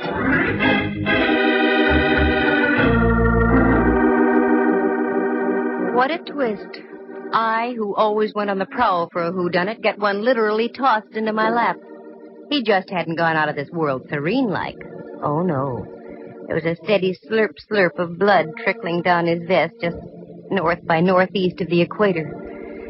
After a half-hour wait, full of questioning by homicide legmen, I knew my morning shopping tour was rained out. And after all, I was only going to buy an emerald clip to match the glint in my eye. Well, that would have to wait. I knew the next step. I grabbed a cab home. I wasn't long in waiting. Right on cue. And if it was the right cue, it would be Lieutenant Ray Mallard from headquarters, daintily pressing his cuticles against my apartment buzzer. I was right. What? I've been expecting you. Come on in, Mallard. You've been expecting me. Why, Candy? Naive little rover boy, you. Have a drink? No, I'm not in the mood. Just make it a double. Sit down, Mallard, and let's be civilized. Take off your hat. It is off. Oh? Candy, for once I'm puzzled. You're just saying that. Yeah, because it's true. I've checked and rechecked. No matter how many loose ends I tie together, I still get no connection between you and Dwight Ellsworth. Dwight who'sworth? Ellsworth, your extremely limp traveling companion on the cable this morning? Mallard, I can give you an angle on that. Yeah? Yeah. The angle being that I didn't know him from Adam. Level? Straight. Oh, look, honeypot, this mediocre dialogue is getting us nowhere. What did you haul your size 11s in here for? Oh, frankly, I don't know. Here, fill it up, will you? Well, you're not just going around in circles, Mallard. You're going around in doubles. Yeah. Like I've said before, Candy, you've got a pretty view from here. Oh? Wait till I turn around. I mean from your window. Look at that ship down there, just docking. Where? Down there. There's romance for you. Probably just in from the Far East. Here's your drink. Oh, thanks. You know, it is sort of romantic. Don't you think it'd be fun to jump on a tramp like that and whisk off to the South Seas? Hmm? On a honeymoon? No. That's what I thought. South Seas. Mallard. Don't call me Mallard. Why not? We're just playing for ducks, aren't we? Oh, very crisp. Playing for ducks. No, Candy, we aren't. Not in this case. We've got a dead man on our hands. Rudy Toot shot right through the heart. And you were sitting next to him. Sure. Go on now, get out of here. What? You heard me. Lift your hindquarters and get back to headquarters. Candy, I don't like that look. You've got something on your mind. Yeah, but you wouldn't recognize it if I told you about it. One word of warning. Don't dabble. You're in deep enough. Got it? Got it. Here's your hat. Grab it. So long, Mallard. See you around a jailhouse sometime. Fi-fo-fum. 'Twas then I smelled a big fat fee. That great, big, kind of attractive Mallard. He missed the boat. Oh, he saw it, but he missed it. It was that ship he saw docking. That was the first time I came out of the dark since my Tunerville ride down the hill in the morning. I needed help. So I called an old friend of mine, if you can call that help. Rembrandt Watson was his name. He was a photographer and other things. He spent most of his life in the darkroom dabbling with bottles. His negatives and prints were sharp. His thought processes not quite. But he'd given me assistance in the past, so I called him. Rembrandt Watson speaking. Photography, portraits, and camera work. Yes, Rembrandt, I know. Also available for gardening, janitorial service, and babysitting. Rembrandt, it's Candy. Especially if they're over 21. Who? Candy? Now you're tuned in. How dare you, baggage. I was experimenting with a new type of formula. 90 proof for 100. 100. And Candy, it works beautifully. There's a delightful little pixie in a pink ballet skirt in my living room. Well, leave her there and get over here immediately to my place. Take a cab. I'll pay for it. I'd much rather have a handsome carriage with a brace of chestnuts. You've got 'em in your head. Now just do as I say and get over here.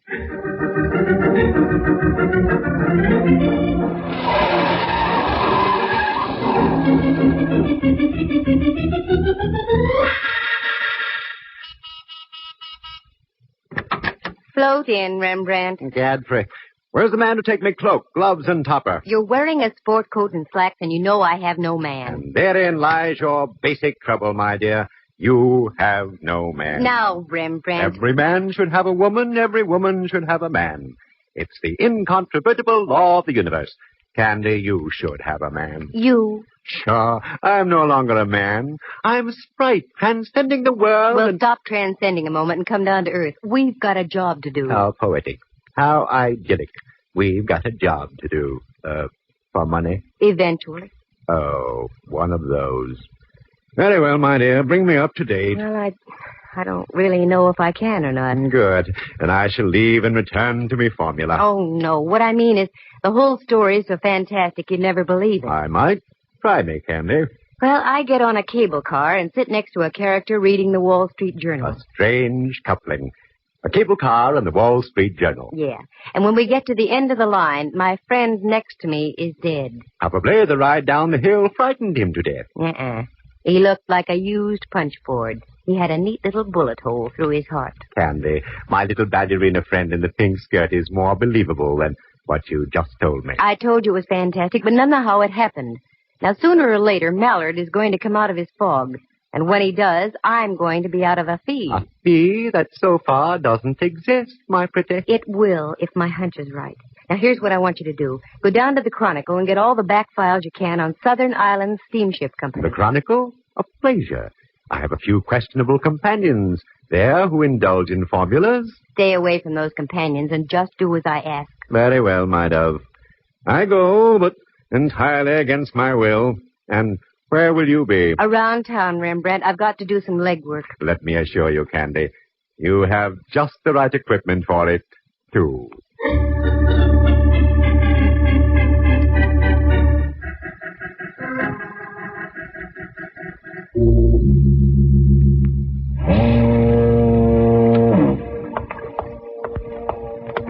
What a joint. I'll bet they mount slit gullets on the walls instead of deer heads. Well, come on, Candy. Get your tools out and screw up your courage. Yeah, miss, what'll it be? Nothing right at the moment except information. Information, water, both free. What do you want to know? Well, I'm looking for the purser off the Dwightsonia. I hear he does his shore duty in here. That's right. Name Campbell. That head on the table over there belongs to him. Thanks.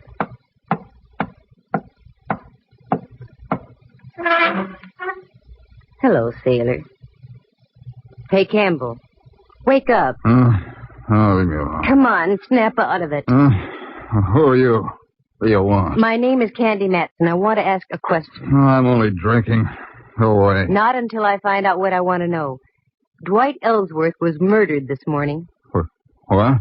I thought that would bring you to. Well, that's the nicest news I've heard since VJ Day. What do you want to know?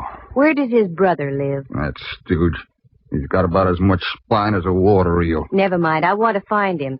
He seems to keep his whereabouts as secret as an atomic stockpile. The whole family ought to be knocked off. He lives out in Seacliff, 25 Dashiell Road. Good. Bartender, buy my friend a little reward. And one for yourself, too.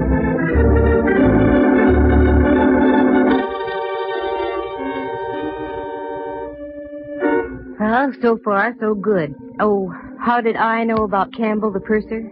Well, you see, I have quite a few friends, most of whom my pal Mallard doesn't approve. So I grabbed a cab and navigated the driver out toward Seacliff. It was so foggy I couldn't see the meter. But I paid him anyway, gave him a neutral tip, and dismissed him. There it was, 25 Dashiell Road. An austere-looking cabana, one that dared you to ring the front doorbell. I dared. I had the awful feeling I should have been around at the side door delivering hand laundry.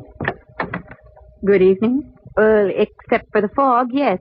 Is Mr. Ellsworth in? Yes, he is. But I'm afraid I must ask you to leave. There's been a death in the family. I know. That's why I'm here. Come in, please. Thank you. Walk this way, please. Oh, I'm afraid I couldn't, even if I lived to be 100. Mind your tongue, young lady. You're in the house of an Ellsworth. Oh, hoity-toity. The old babe had delusions of grandeur. Well, no need to get uppity with me. I've mingled with royalty. I once played a bit part in a Rita Hayworth picture.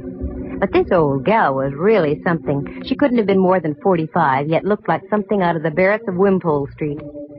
She ushered me into a large-ceilinged living room, and there on the divan was my boy, his head lowered into his hands and quite obviously touched. Quite obviously. Roger, this young lady is here to see you. I don't believe you mentioned your name. Candy Matson. Matson? Are you in shipping, too? Of a sort. Oh, this is my wife, Miss Matson.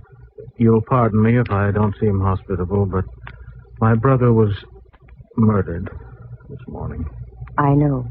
I was sitting next to him when it happened. You were? Don't talk to her, Roger. I don't trust her. This whole thing is a threat of some kind. No, it's not a threat. It's a business proposition. I'll come right to the point. You see, I'm a private detective. Oh, one of those persons.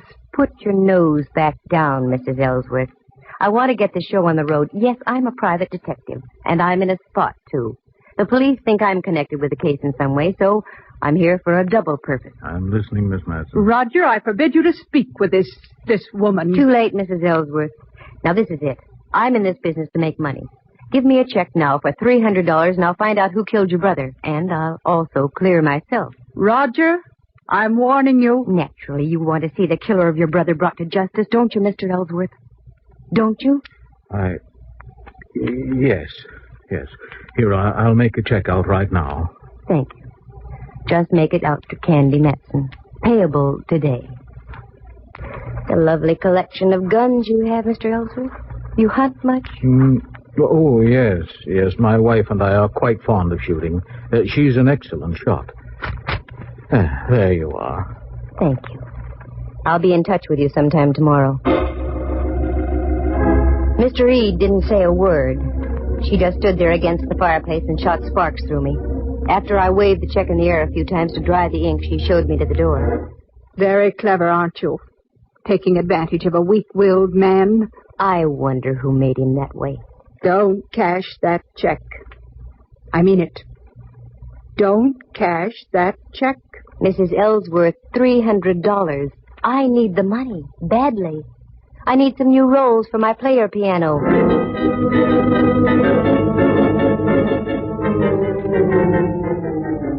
I buzzed back downtown. I wanted to cash that check in a hurry. I knew of only one person who would give me the crisp green at that hour of the night. Uncle Charlie, the honest miller who ran the chase room. Uncle Charlie, in the strict sense of the word, was a gentleman. So with a tender little pat on my cheek, he cashed the check, and I went up Telegraph Hill and home. All of a sudden, my eyes did a couple of inverted loops. Oh, my lights were on. Who's in here? All right, speak up. Oh, Candy, the light of my life. Come join our party. Oh, Rembrandt, you gave me a scare. You don't scare easy either, Candy. Got something on your mind? And Mallard. Well, how ducky, a midnight soiree. What goes on here? Well, that chicken you had in the icebox is delicious. Was delicious. Looks like you've done everything but eat the bones. Your vintage is superb, too, Candy. Have a little formula? No. Now, come on, what gives? That's my line, Candy. What gives? You're in on something, and I want to know about it. Oh, Mallard, believe me, it's nothing. I'm just trying to parlay a couple of hunches. Tall hunches. Look at all those clippings on the South Sea Island Steamship Company. What are they for? I meant to tell you, Candy, I had remarkable success down at the Chronicle. There's everything you want on that steamship line. Oh, Rembrandt, did you have to tell the whole world? Candy, you chide me unnecessarily. I merely had the clippings on the table when Hawkshaw here walks in on me. Okay, Candy, take it from there. I can't tell you yet, Mallard. Nothing makes sense yet. I've got about 4 loose ends that need tying off. I'd only put 2 men to following you. I'd save myself a lot of grief. 2 days, that's all, Mallard. Just give me 2 days. I think I'll have it for you. All right. But don't forget, the boys down at Kearney Street headquarters don't love you the way I do. 2 days. No more or less. I gotta go. Thanks for the fowl, chicken. Very gay. Here, Rembrandt, here's $50 for you. 50? My word. What's all this talk about a recession? Go on and take it. Go someplace and stabilize the economy.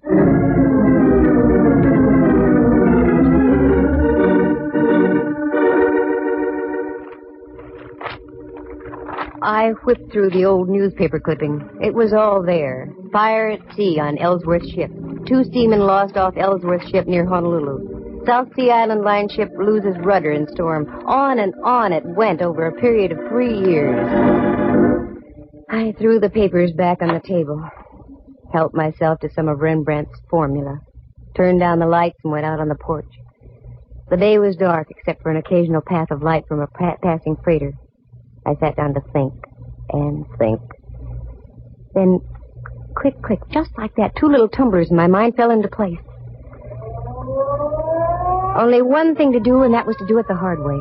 The next morning, just as the ferry building siren was announcing 8 o'clock to downtown San Francisco, I got Rembrandt on the phone. Candy, what on earth are you calling me for at this hour? Can't help it. There's work to be done. I did my work last night so extremely well that I'm just going to bed now. Sorry, you'll just have to delay your sack time. Meet me at the corner of Mason and Union in 10 minutes, right where the cable car stops. Now, what are we going to do? We're going to take a cable car ride. What? One of those bouncing, jerky little contraptions? Not the way I feel this morning. Oh, yes, you are. Union and Mason in 10 minutes.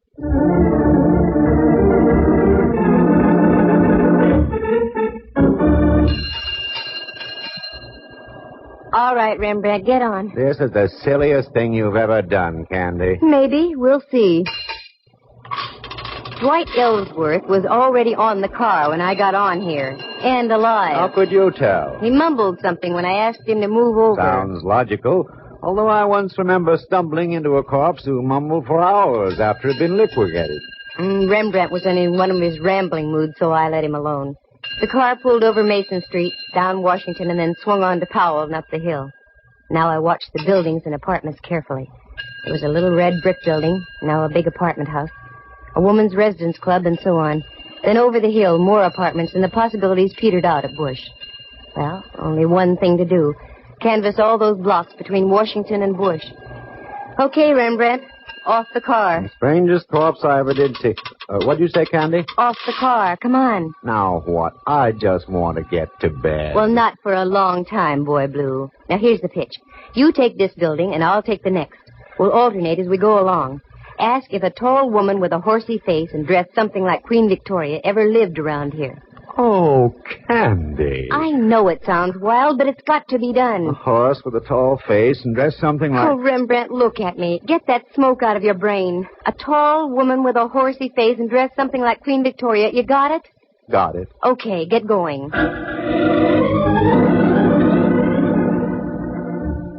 It was slow and tiresome.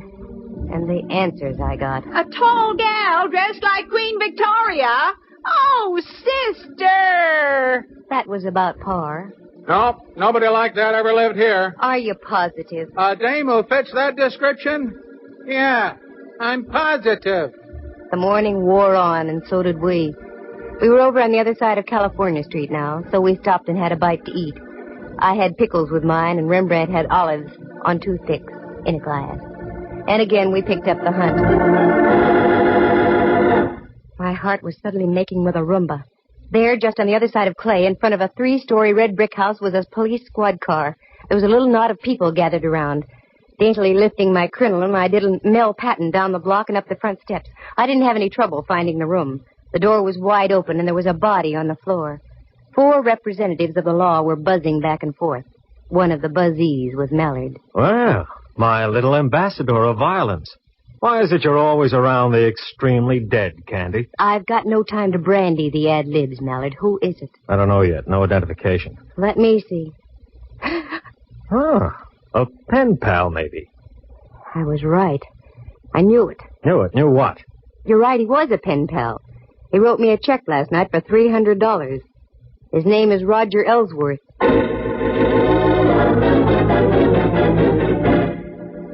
Very interesting. Must be open season on Ellsworth. Okay, Candy. Time you filled in the blanks. Start. Wait a minute. I want to look at the window over here. Mallard, there are a couple of younger Ellsworths living around town here. I'm sure you'd like to see them stay healthy. Yeah? Get out to 25 Dashiell Road and pick up an old crone also named Ellsworth. 5 will get you 20. She's the one you're after. All right. But you get back to your place and stay put, understand? I want to have a more illuminating chat with you. Oh, Mallard, I'm just like putty in your hands.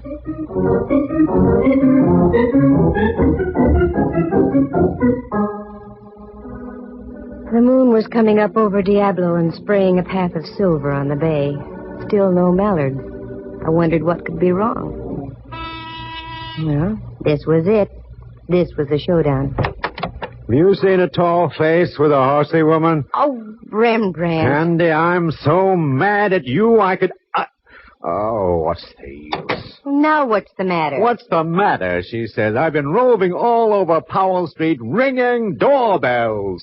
Where did you go, you traitor? Oh, Rembrandt, I'm sorry. And in the excitement, I forgot all about you. What excitement? There's been another murder. In a moment, there's going to be another.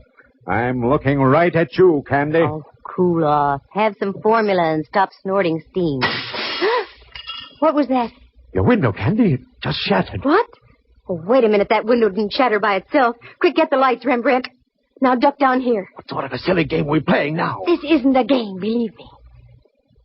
Candy! Candy, are you all right? Yikes, it's the gumshoe. Yes, I'm all right. Where are you, Mallard? Over here. 2 houses over. We've got your girlfriend trapped on the roof next to you. Don't move and stay covered. Okay. All right, Mrs. Ellsworth. Are you coming down peacefully, or do we have to play cops and robbers? I'm not coming down until I get that Candy Matson. She did it. She forced me to kill my own brother-in-law. Have it your own way. Okay, loosen her up a bit, boys. better than the 4th of July. Keep your head down, Rembrandt. Oh, is that what was up? Ready to come down, Mrs. Ellsworth? No, I'm not! That hateful woman! She's ruined my whole life! All my plans! Just because of her snooping and prying! She's going to die, I tell you!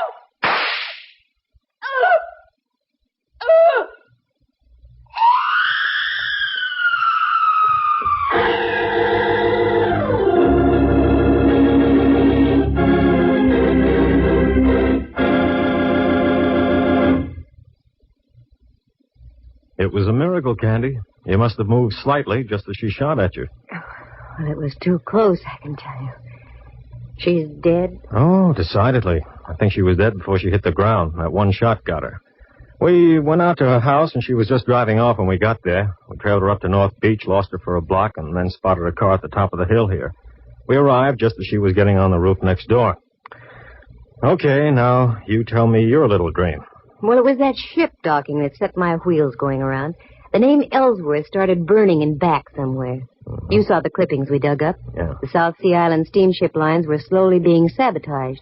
I did some checking, and I found that the insurance companies weren't going to renew. Yeah. I don't know why I didn't tie that in sooner. Oh, it's just that you have too many things on your mind, Mallard, dear. I went out to the place on Dashiell Road, and when I left, I was pretty sure the old girl had knocked off her brother-in-law. Why? Well, for several reasons. One, she was a venomous old witch. Two, you've never seen such a collection of guns in all your life. And her husband admitted she was a darn good shot. I also saw one little pot gun that was very interesting. It had a silencer on it. Uh-huh. That was the one she used on you tonight. And also the one she used on Dwight Ellsworth from the window of that apartment where you found her husband. How do you know? Go back there. You'll see a nice little bullet hole in the curtain with burned powder all around it. Now, don't tell me that... Yes, I'm telling you that she rented that place knowing that her brother-in-law always went downtown on a certain cable car. She waited that morning until we were riding by, and she plucked him. I have now heard everything. And the reason? Dwight Ellsworth, rather than fighting the insurance companies, had decided to sell his steamship line. But the old gal thought she'd beat him to the punch by knocking him off. The steamship company would then fall into her husband's hands. Yeah. What about her husband? Well, after he gave me the check and I left, they evidently had a fearful row, and she spilled the beans. Somehow she lured him down to that place on Powell and gave him some lead poisoning, too. And that's all there is to it. Candy, I wish you'd have told me all these things earlier. We might have been able to save the life of Roger Ellsworth. No, it wouldn't do any good. Because if she hadn't killed him, I was going to. What? Mm-hmm. While I was waiting for you to get here, the phone rang. It was Uncle Charlie, the honest miller. That no-good Roger Ellsworth. His check bounced like a brand-new golf ball. What's so funny, Mallard? Listen in again to the further adventures of Candy Matson, Girl Sucker. Well, that's the way it goes. Sometimes you win, sometimes you don't. In this case, nobody did, except Rembrandt. He'd stocked his darkroom with $50 worth of formula, and not the kind you use on negatives either. Let's see. Murder on a cable car, Dwight and Roger Ellsworth done in as well as the old gal. One check that bounced. It really does sound fantastic, doesn't it? But I told you this was radio, didn't I? Oh, wait a minute. Maybe I did come out ahead at that. On the way out, Mallard leaned down and kissed me. The first time it ever happened. You know, at times it's kind of fun to be in the arms of the law. Listen again next week at the same time. For excitement and adventure, just dial... Candy Matson, Yukon 28209. Heard tonight were Helen Cleve, Jack Cahill, and Harry Bechtel, Jack Thomas as Rembrandt, and Henry Leff as Mallard. The program stars Natalie Masters as Candy and is written and produced by Monty Masters.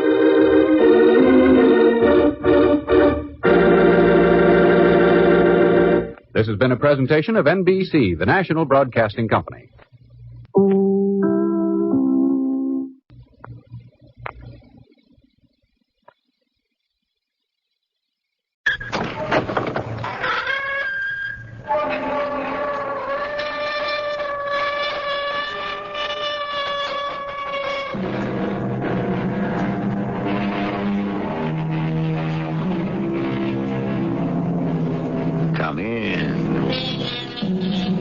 Welcome. I'm E.G. Marshall. The universe goes on and on, as round and round she goes. And where she starts and where she ends is something no one knows. Beginnings and endings. Our neat and precise human minds will insist on clearly stated limits, boundaries, definitions. But unfortunately, there are no satisfactory ways to limit, bound, or define the truly important things in life. Have you interrogated the prisoner? I have. Hey, who says I'm a prisoner? We have no use for the cargo. Destroy it and confiscate the ship. What are you trying to pull? And dispose of the prisoner. What do you mean, dispose of the prisoner? Am I being sentenced to something? To death. Don't I get a trial? You have been tried and found guilty.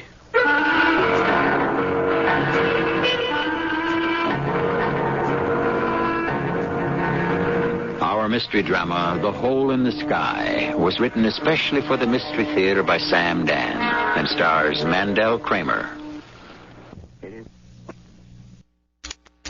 Rid of that noise, Curly. What's the matter? Don't you like good music? I thought you was a real space jockey. If you want to talk about space, all right. You want to get down to business? Well, how about a little drink first? When I listen to a deal from you, I better be stone cold sober. Oh, would old Curly ever steer you wrong, Raj? Absolutely.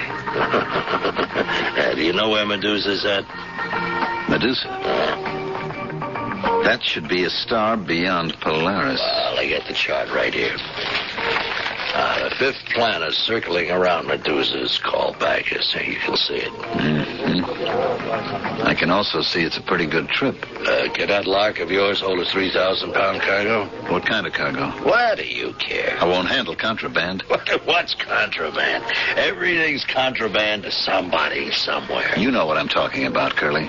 What's the difference, huh? The trip's illegal anyhow.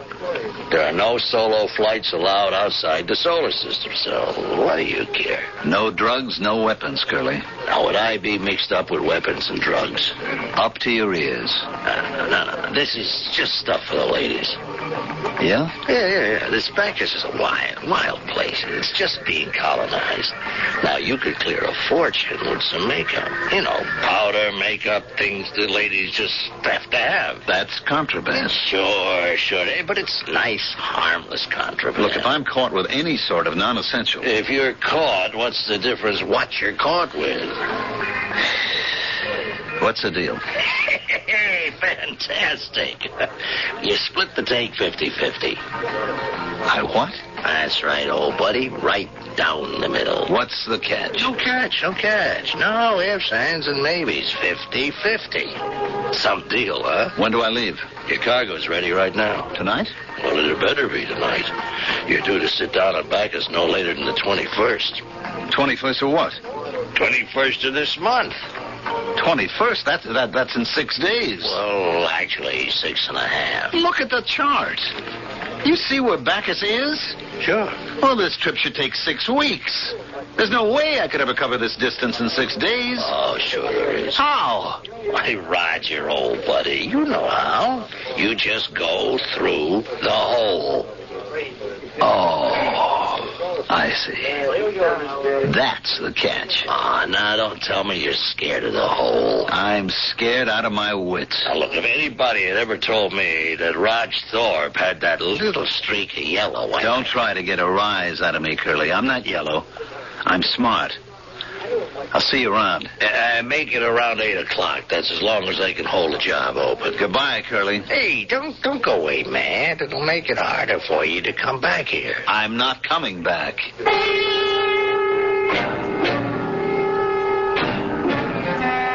And I meant it. I was through with all that stuff.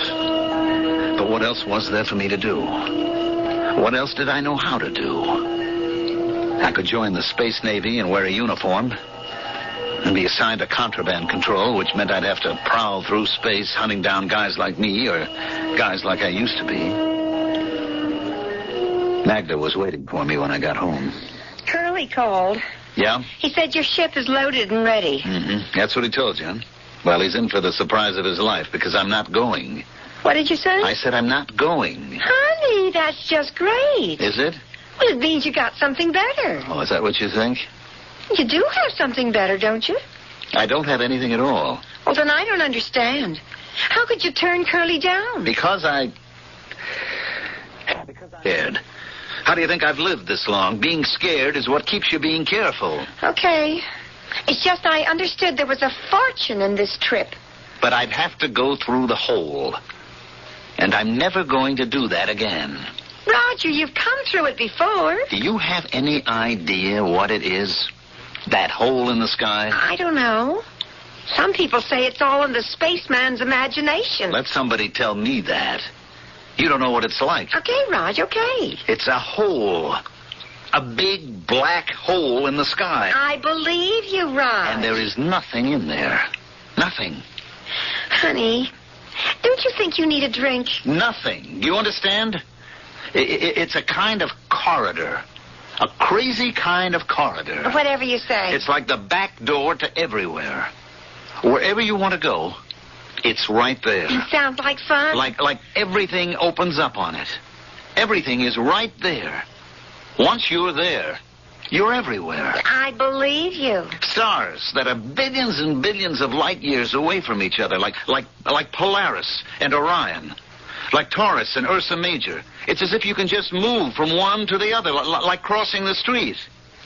That's why it's only 6 days from here, because 6 days is how long it takes to get to the hole in the sky. And once you get to the hole, you're anywhere you want to be. Do you understand? I keep telling you, it's not all that complicated. But I'm not going there again. Oh, honey, just try a little goblet of this and you'll go anywhere. It's a wild place. Hey, maybe I'd like to go there. A place where the whole universe is twisted and turned on itself. Sometimes it's quiet.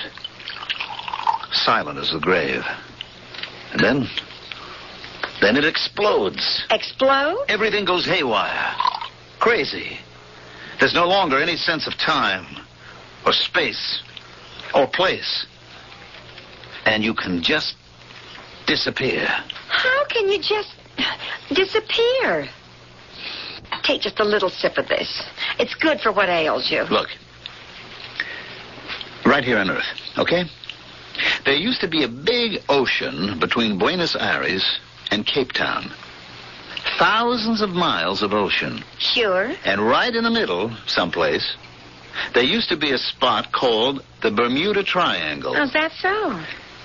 And the ships that they had, the ones that were supported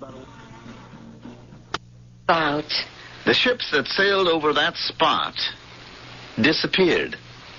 Ships that flew above this place disappeared. So? So this kind of thing has happened before. Maybe that was a hole in the ocean. Sure, Raj. If you say so. Look, get that tone out of your voice. I can't go through that hole in the sky again. I can't. I made a dozen trips. And nothing happened. How long can I be lucky? No, if I go this time, I'll be lost.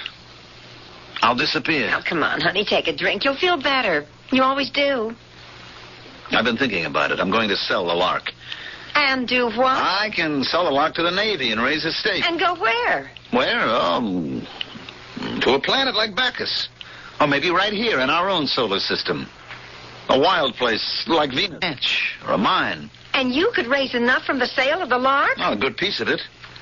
For the rest, well, I gave you plenty of jewels, money, credits. I know you did. All I'm asking is for you to give me some of it so I can get started. That's not all you're asking, Raj. You're also asking me to go with you and break my back in a mine or on a ranch. It's only tough for the first couple of years. I don't want to go. And as far as the money's concerned, it's mine. You gave it to me. I thought you and I were beyond words like yours and mine. Just said ours. Yeah. What'll I do the day you get tired of me? I'll never get tired of you, Magda. I'm sorry, Roger. I can't say to you, my darling, everything I own in the world is yours. Take it. Magda, I'm not asking for anything which You know that basically, I'm out for myself. Did you think you could change me? All right, Magda. 6 days there and 6 days back. Well, honey, that's less than 2 weeks. I'll be waiting for you when you come home. Back from her anyhow. She could only give me what she had to give.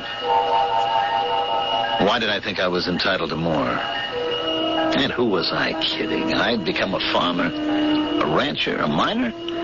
I was nothing but a space rat. And I might as well learn to live with it. And die with it.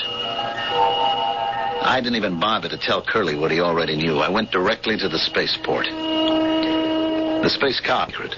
But we had to go through the ritual. Hey, Roger. Hi, Joe. You're inspected and cleared. Okay. Let's do page 2. Destination? Venus. And cargo? None. Purpose of journey?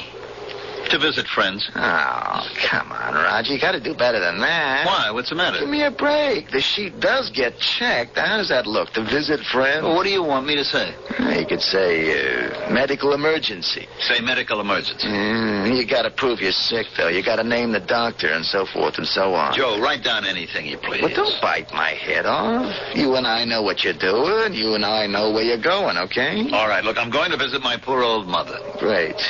But you better have one, and she better be on Venus. Joe, just let me get out of here, will you? Raj, don't go. What do you mean, don't go? I mean, pack it in. Walk away from it. Are you telling me I can't go? No, I'm not telling you not to go. I'm just asking you not to. Why? Because you won't be coming back. How do you know? I know all the signs. You're not coming back, Raj. I know you are not coming back. At this point, he probably knows something we don't. But what? From the little we know about it, we can appreciate that any journey and uncertain. But obviously, there's something especially dangerous and ominously unusual about this one. Well, Act 2 is but a few minutes away.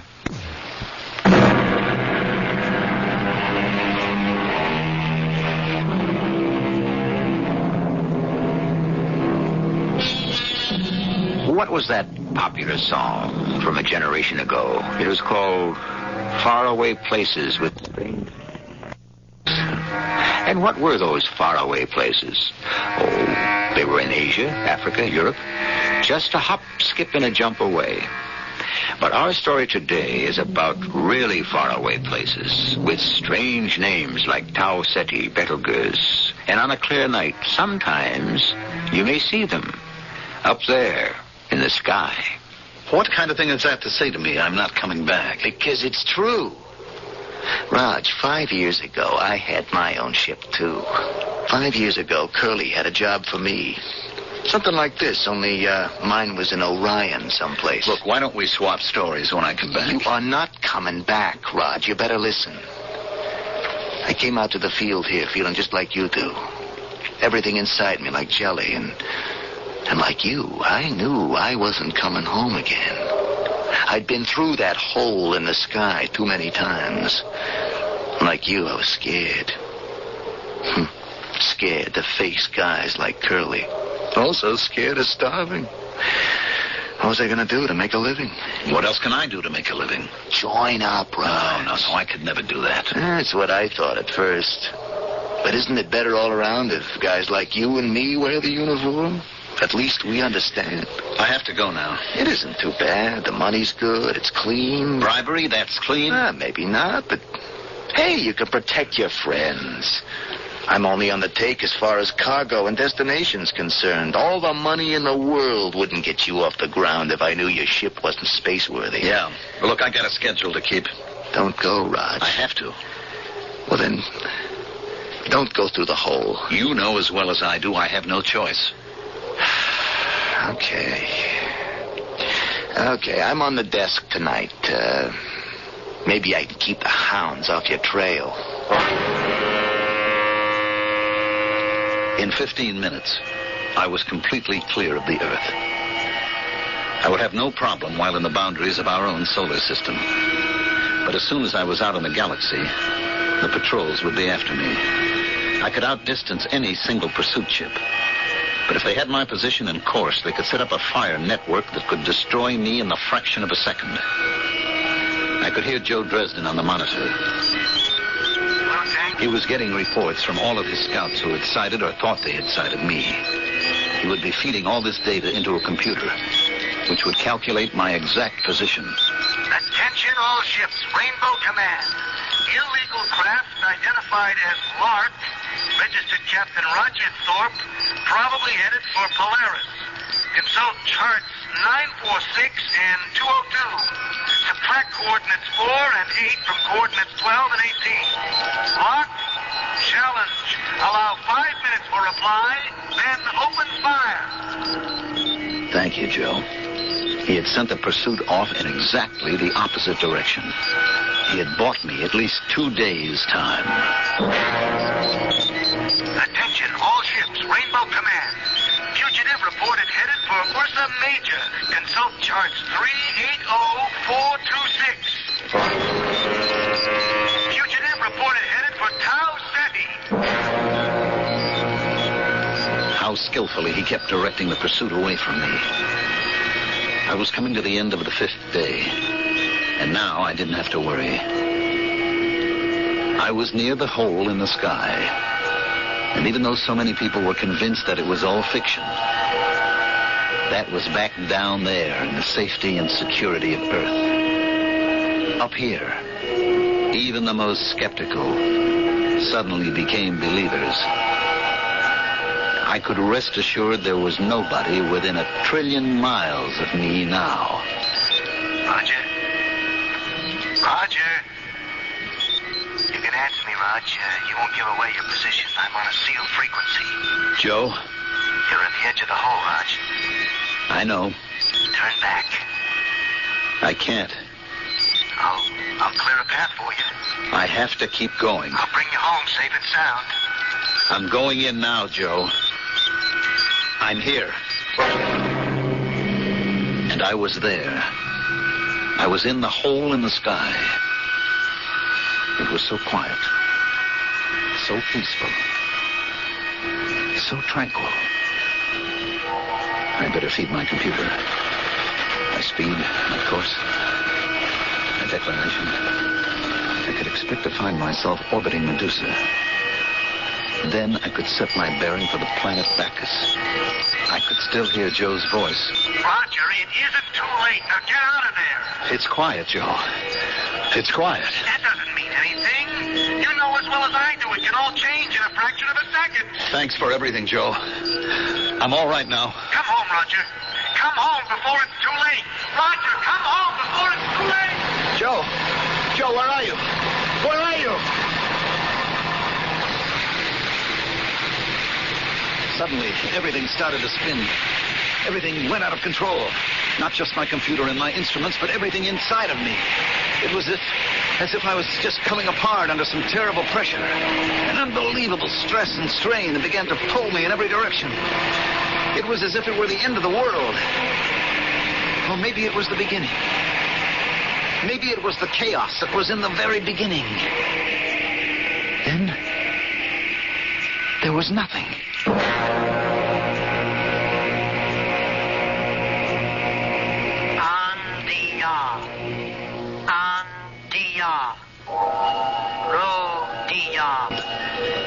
This voice.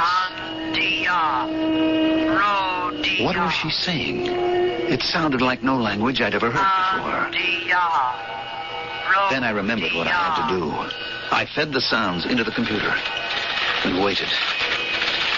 Just like the ancient anthropologists could construct an entire prehistoric animal from just a few fragments of bone, the computer could project an entire language from just a few significant sounds.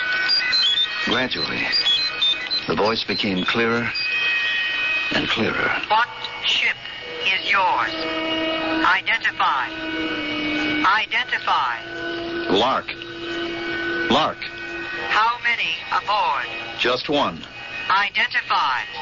Roger Thorpe, registered captain. Home port. Earth. Where is that? Consult star chart 876. What is star chart 876? Whatever you happen to use, start with Polaris. What is Polaris? You draw a line from Polaris to Deneb. There are no such stars. Hey, what's that noise? You are locked into a landing beam. Hold it.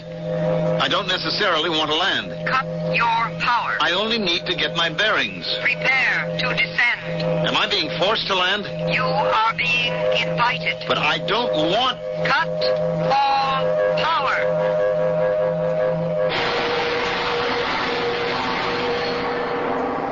Step clear of the ship. But where... Follow instructions. Under protest.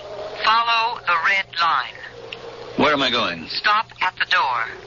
Wait. For what? It will slide open. Step inside. What's in there? Step inside. There's nothing in here. Step inside. Oh, all right. All right. What do I do now? Wait. What do you people want? Who are you? Where am I? I was in a room of some kind. A plain, bare space. There was a chair. Just a single chair, and that was the only furniture. I sat down. I waited. Who were these people? What did they want? Then the wall slid away. And facing me was a woman. She was sitting behind a desk of some kind. She was young, about 30-ish. She wore a black robe. Her red hair was short. She might have been good-looking if she didn't have such a serious look on her face. She touched a switch, and suddenly on the entire wall behind, there appeared an enormous sky chart. Point out your home star. My home star? Well, it doesn't show up too well, you see. It's a red dwarf. I can give you its position. Yes? Just let me orient myself. I'll have to find Polaris. And then Tau Ceti. I've never heard of any... Wait a minute. Wait a minute. This isn't possible. I don't recognize any of these patterns. I warn you to tell the truth. But this is all very strange. Orion should be right there. Orion? I don't see a single thing I know in this entire sky. This is the universe. Well, maybe it's a part of it that's off somewhere. This is the complete universe. Wait a minute. The universe is infinite. Why did you do that? Blasphemy.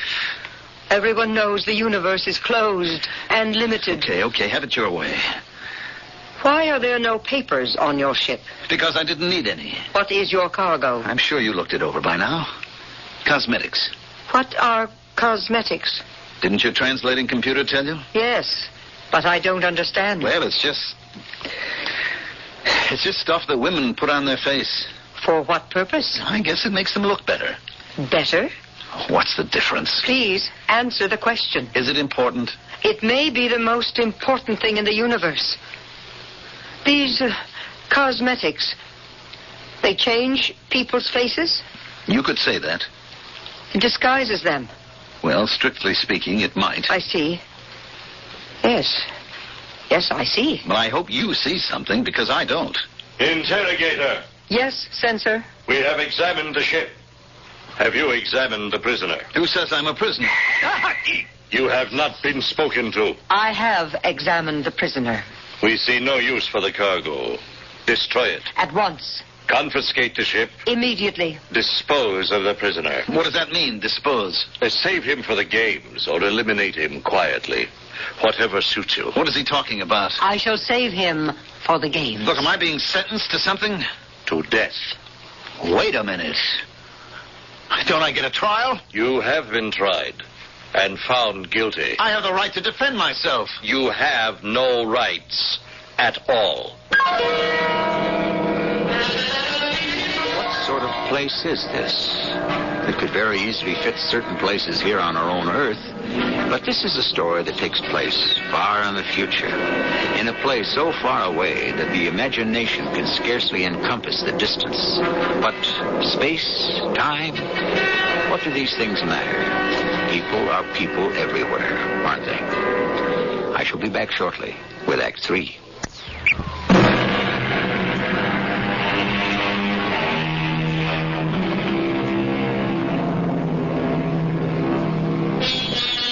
There are more things in heaven and on earth than are dreamed of in your philosophy, is a favorite line of Shakespeare's.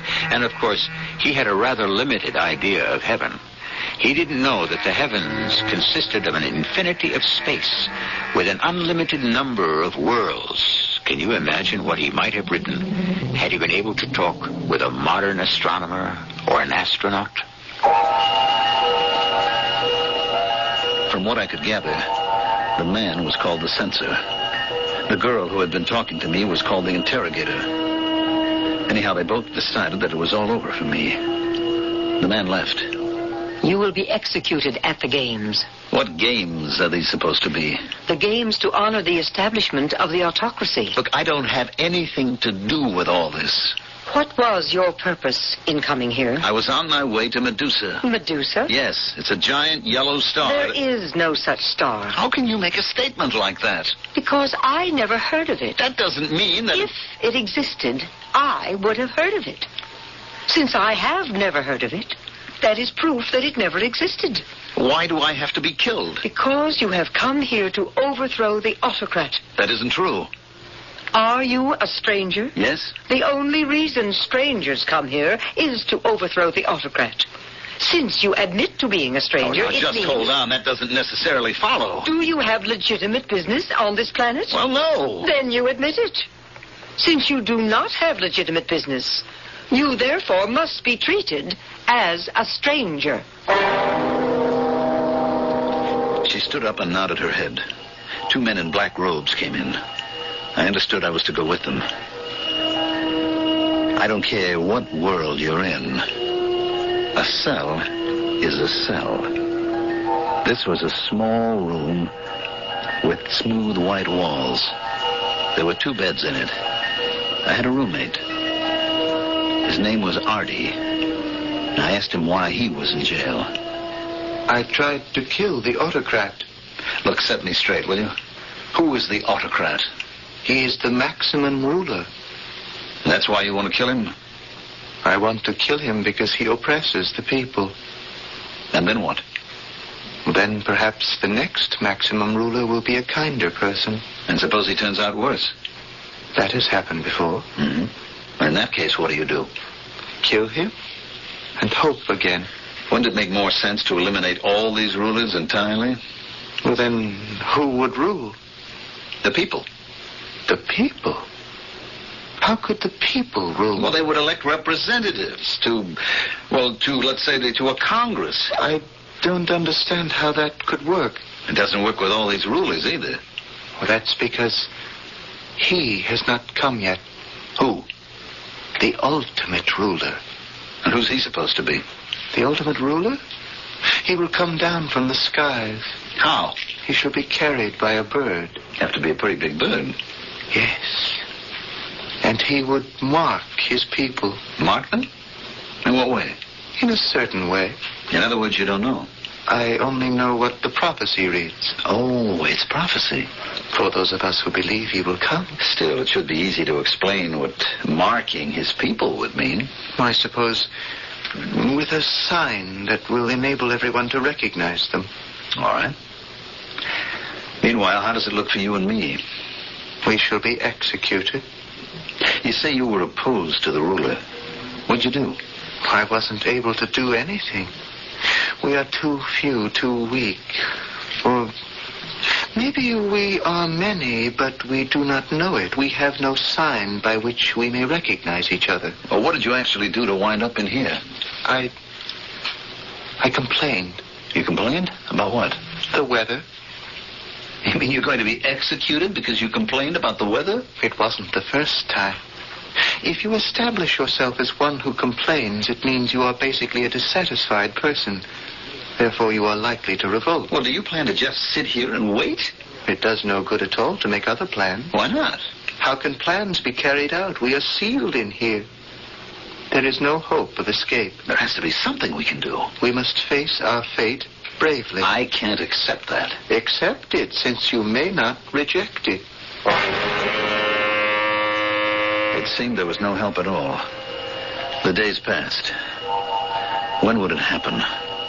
The games at which the execution would take place. Or were the executions the games? Even Artie didn't know. And the jailer who brought us our food wasn't talking. Then one morning, Artie was taken out of the cell. And I thought, this is it. But why was I being left behind? Then about an hour later, Artie returned. Hey, I thought that was the old ball game for you, Artie. You were worried. I'm sorry. It's my fault. Your fault? Oh, I should have told you. As the day draws closer, you're given a chance to save your life. Oh? What kind of chance? Well, naturally, you don't take it. Why not? What have you got to lose? Everything. You see, you are given an opportunity to inform on your fellow conspirators. Oh. The fact is, I don't have any fellow conspirators. Well, didn't you say that you belong to an organization that wants to overthrow the autocrat? I didn't say it was an organization. Well, then how do you expect to... One person can do it, if he is resourceful enough. But wouldn't it be better if you did have a group? Of course, but how would we know each other? I was very brave, but I wonder, suppose I did have Confederates. Would I have betrayed them to save my own life? I don't think you would, Artie. Then suddenly the door opened and the guards were in the cell. They grabbed me. I was hustled along some corridors and finally into a room. A small room.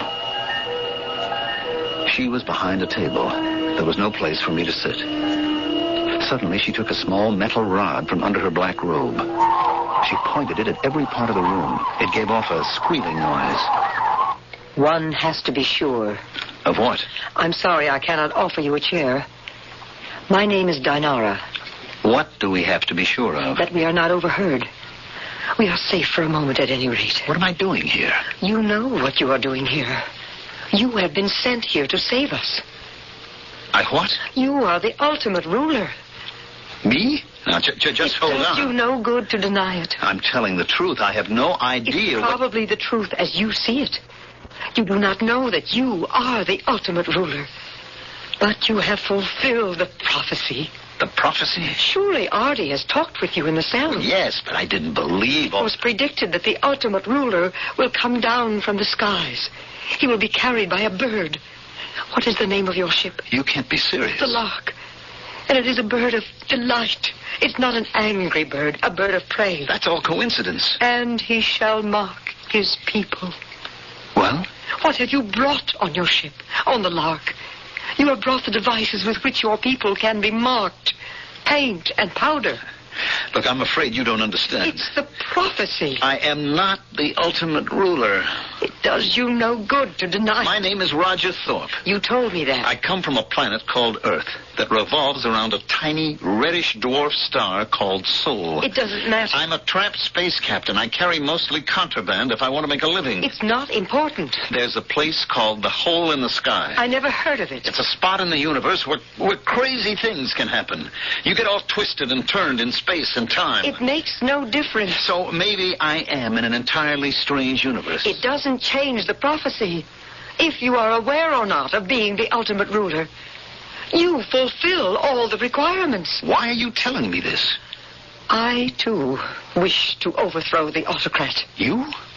But aren't you a member of the regime? There are many of us who do our work secretly and hope for the day to arrive. The fact is, I'm going to be executed any day now. So what good does it do if you think I'm the ultimate ruler? You have been brought here by your beautiful bird. You have brought the material with which to mark your people. Your people will save you. There was only one way to make sense out of any of this. I would just have to assume that I had landed on a planet of nuts. Pure and simple. And so I did. But it got pretty grim.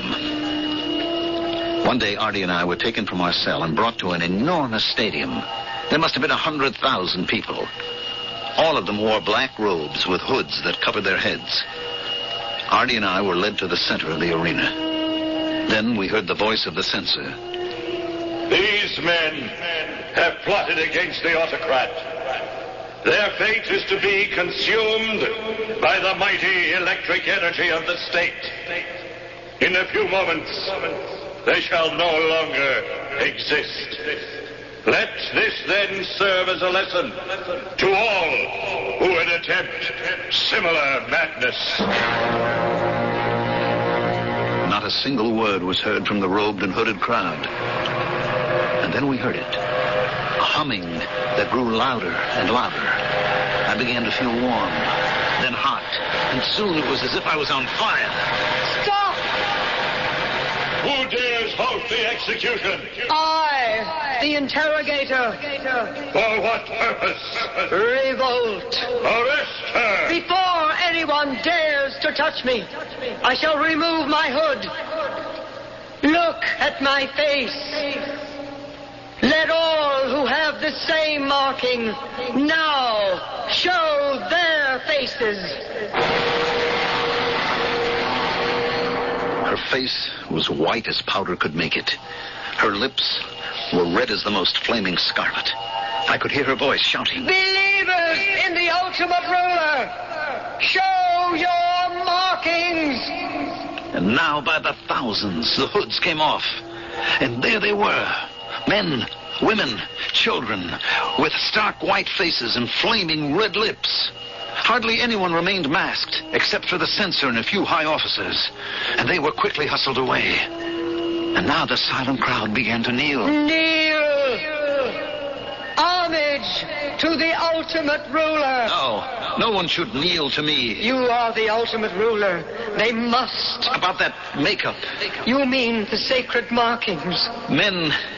Men shouldn't really wear any. Would you deprive us of the privilege of showing our reverence and respect, ultimate ruler? The prophecy has been fulfilled. The ultimate ruler has arrived on a beautiful bird.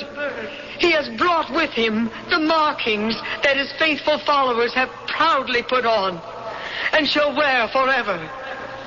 And now, all hail the ultimate ruler!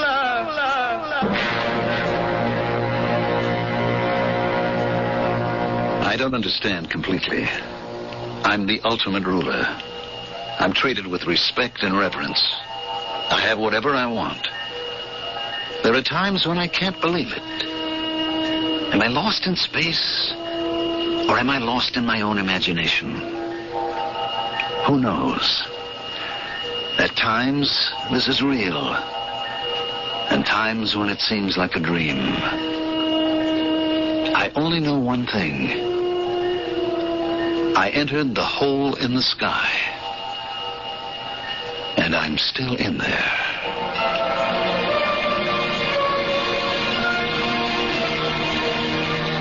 Do any of us know what it means? Is there a hole in the sky? Is there a Bermuda Triangle? Are there mysterious disappearances that simply defy all rational explanation? We work for centuries to solve a riddle. And then when we think we know the answer, suddenly the original question looms larger than ever. I'll be back shortly.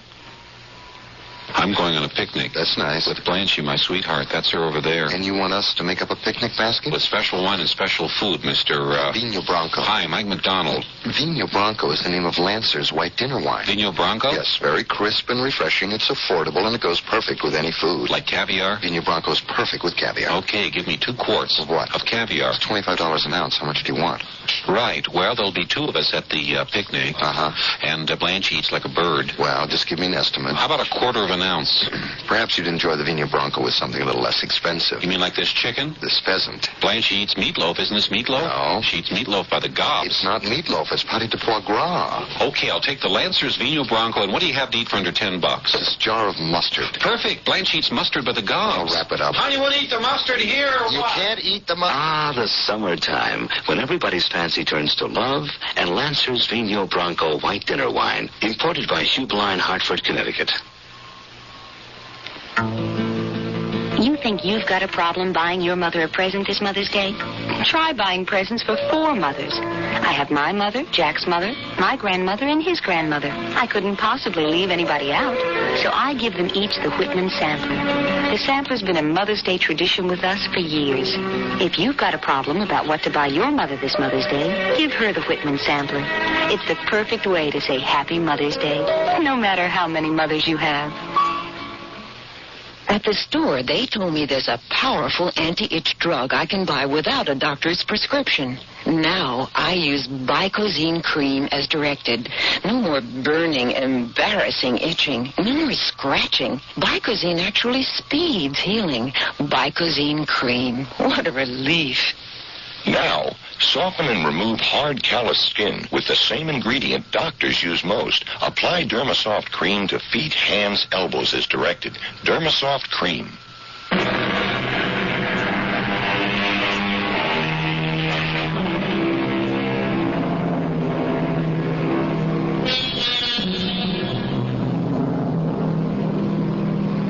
Maybe there is a hole in the sky.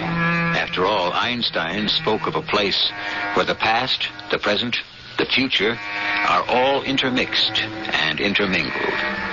He says it occurs at the speed of light.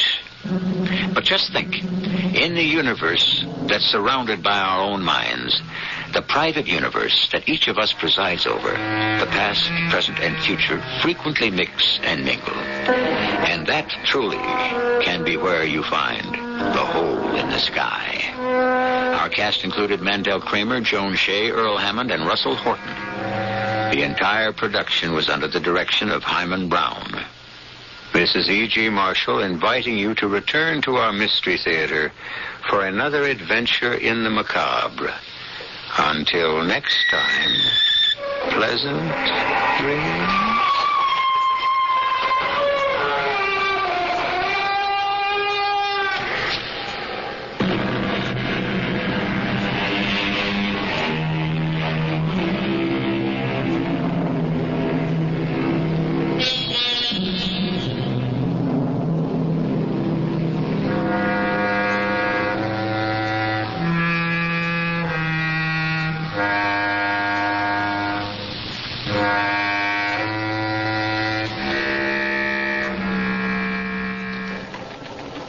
If you can't pay your gas, electric, coal, oil, or other fuel bills, you may qualify for help from the city of Detroit. To apply, you must live in...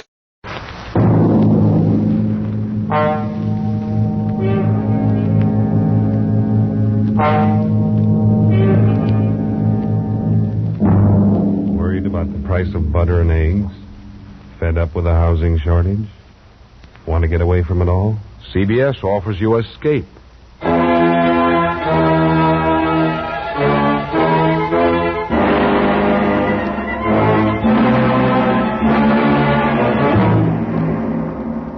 You're alone and unarmed in the green hell of a Caribbean jungle.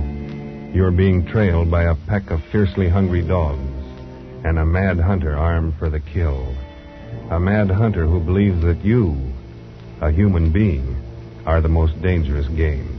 The Columbia Broadcasting System and its affiliated stations present Escape, produced by William N. Robeson and directed tonight by Richard Sanville. Escape, carefully planned to free you from the four walls of today, free you for a half hour of high adventure.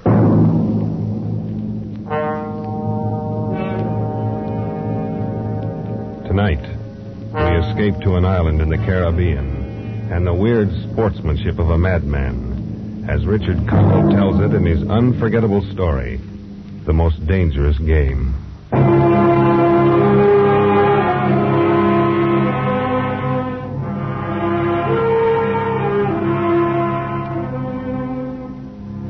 My name is Rainsford. You may have heard of me. I make my living hunting big game for many of the major museums of the world, guiding parties of sportsmen on safari in Africa, Tibet, and South America. Perhaps you've had occasion to run across some of my books. But even if you have, there's one incident you won't find described in them. The full story of my most terrible hunt.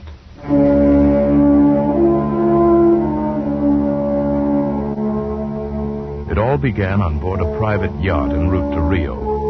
Whitney, my host, and I were smoking our pipes on deck, lounging back in steamer chairs, enjoying the sensuous drowsiness of the warm night. Hey, good dinner, eh? Excellent. Afraid I ate too much, though. Care for some gin rummy? Oh, no, I don't care to move. All right.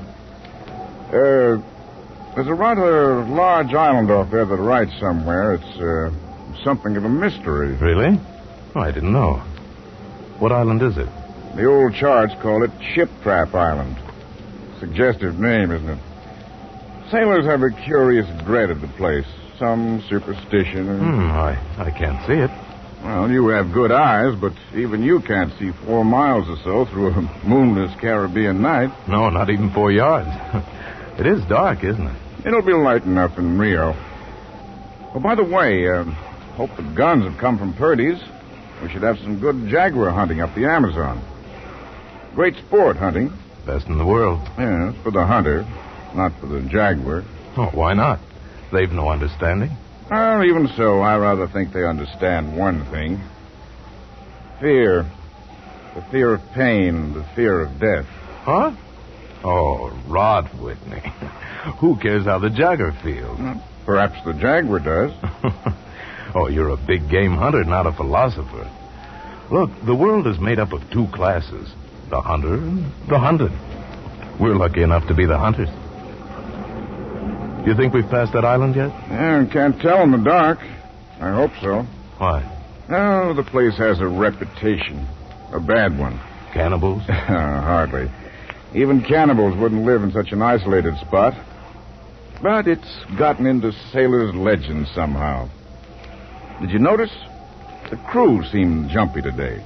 Yes, they were a bit strange now that you mention it. Yes, it's a sort of dread, a kind of mental chill. I'll be hanged if I haven't felt it myself. Oh, pure imagination. Well, one superstitious sailor can infect a whole ship's company with his fear. Maybe. Though sometimes sailors have an extra sense which tells them when they're in danger. Well, enough of that. I think I'll turn in. I'm not sleepy. I'll just have another pipe. Well, good night, then. See you in the morning. Yes. Good night, Whitney.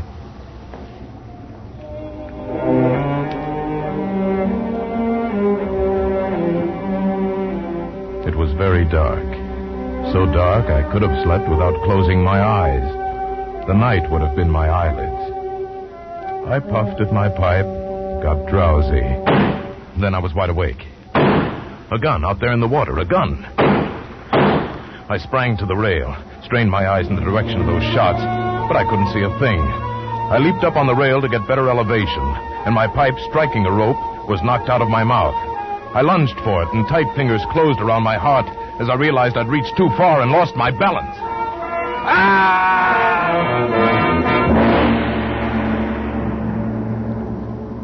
The blood-warm waters of the Caribbean closed over my head. When I came to the surface, the wash from the speeding yacht slapped salt water into my mouth, making me gag and strangling me. I coughed and spat it out and found my voice. Help! Help! Help! The lights from the boat moved steadily away. They quickly became faint fireflies. And then they were blotted out by the night. I struggled out of my clothes and turned to the direction from which I'd heard those shots. I began swimming, slowly, conserving my strength. For an endless time, I fought the sea. Then I began to count my strokes. Thought I could possibly do another 100 before Someone was shooting game. Almost at my very elbow, it seemed. Gave me fresh vitality. I swam toward the sound. Then I was in the breakers. In another moment, I was dragging myself from the swirling waters, pulling myself hand over hand onto the narrow beach, gasping, panting for breath. I saw that the dense jungle came down to the edge of the cliff, and I was on land, on blessed land, safe on the soft, warm sand.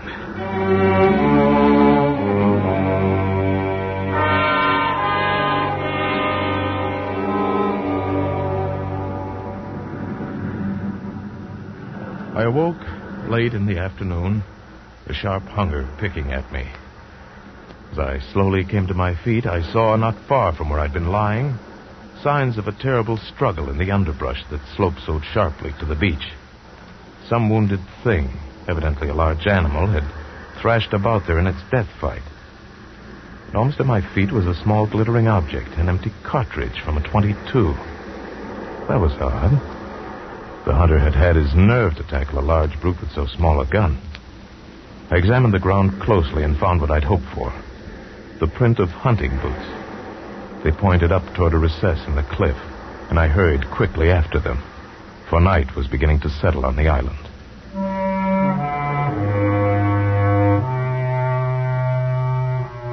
It was already dark when I came upon it.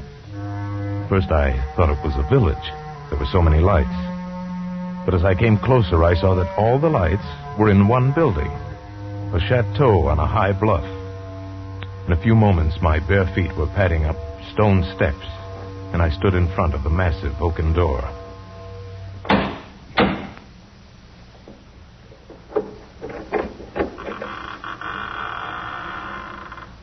Good evening. Oh, please don't be alarmed. There's no need for that gun. I'm no robber. It sounds silly, but I fell off a yacht. My name is Sanger Rainsford of New York City. He was certainly not alarmed by me, this giant who stood facing me.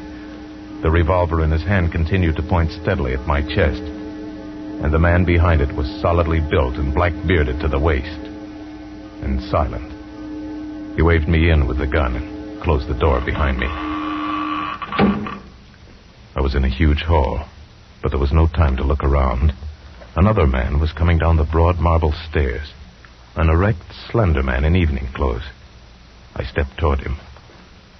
I've just been explaining to this chap that I've had an accident.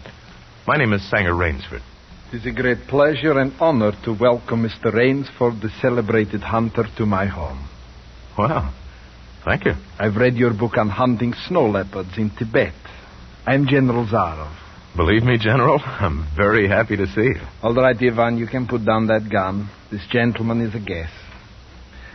Ivan is an incredibly strong fellow, but he has the misfortune to be a mute. A simple thing, but a bit of a savage. I'm even happy to see him. Come, we should not be chatting here. You want clothes, food, rest.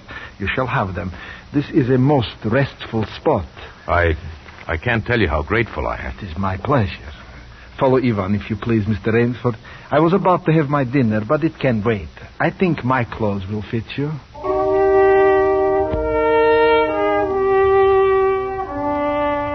I followed the man into a huge beam-ceiling bedroom with a canopied bed large enough for 6 men. Ivan silently laid out an evening suit, and as I put it on, I noticed it came from a London tailor. And Whitney'd called this place too isolated even for cannibals. I went downstairs and sat down opposite Zaroff in a dining room that suggested a baronial hall of feudal times. The food was excellent. Perhaps you were surprised that I recognized your name, but I read all books on hunting, published in English, French, and Russian. I have but one passion in life, and that is the hunt. Why, I notice you have some wonderful heads here. Well, that Cape buffalo over there is the largest I've ever seen. Oh, that fellow. Yes, he charged me, threw me against a tree, fractured my skull. But I got the brute. I've always thought the Cape buffalo the most dangerous of all big game. No, the Cape buffalo is not the most dangerous. No? Here in my preserve on this island, I hunt more dangerous game. What, is there big game on this island? The biggest? Really? Oh, it is not here naturally. I had to stock the island. Well, what have you imported, General? Tigers? No. Hunting tigers ceased to interest me when I exhausted their possibilities. There is no thrill left in tigers, no real danger. I live for danger. Cigarette, Mr. Rainsford. Please. We will have some capital hunting, you and I. But what game? I'll tell you. You will be amused, I know. I think I may say in all modesty that I have done a rare thing. I have invented a new sensation. May I pour you another glass of port? Thank you. I have been a hunter all my life, but after many years of enjoyment, I found that the hunt no longer fascinated me. It had ceased to be what you call a sporting proposition. I always got my quarry. Always. And there is no greater bore than perfection. Then you were a very good hunter, General. No. I had merely discovered that the animal has nothing but his legs and his instincts. Instinct is no match for reason. When I realized this, it was a tragic moment for me. As I told you, I love to hunt. And then it came to me as an inspiration what I must do. And that was? I had to invent a new animal to hunt. A new animal? Why, you're joking. I assure you I am not, sir. A new animal, and so I found one. I bought this island, built this house, and here I do my hunting. The island is perfect for my purpose. There are jungles with a maze of trails in them, hills, swamps. And the animal, General Zaroff? It supplies me with the most intense excitement of all. I never grow bored now, for I have a quarry with which I can match my wits. An ideal quarry, with courage, cunning, and above all, reason. But no animal can reason. My dear fellow, there is one that can. I can't believe you're serious. But there's some grisly joke. Of course I'm serious. I'm speaking of hunting. You're speaking of murder. Surely your experiences in the Did war... not make me condone cold-blooded murder. I'll wager you'll forget your notions when you go hunting with me. Why, you've a genuine new thrill in store for you, Mr. Raines. Thank you. I'm a hunter, not a murderer. Oh, dear me, that unfortunate word again. But I hunt the scum of the earth, sailors from tramp ships, lascars, mongrels... Where do you get them? This island is called Ship Trap.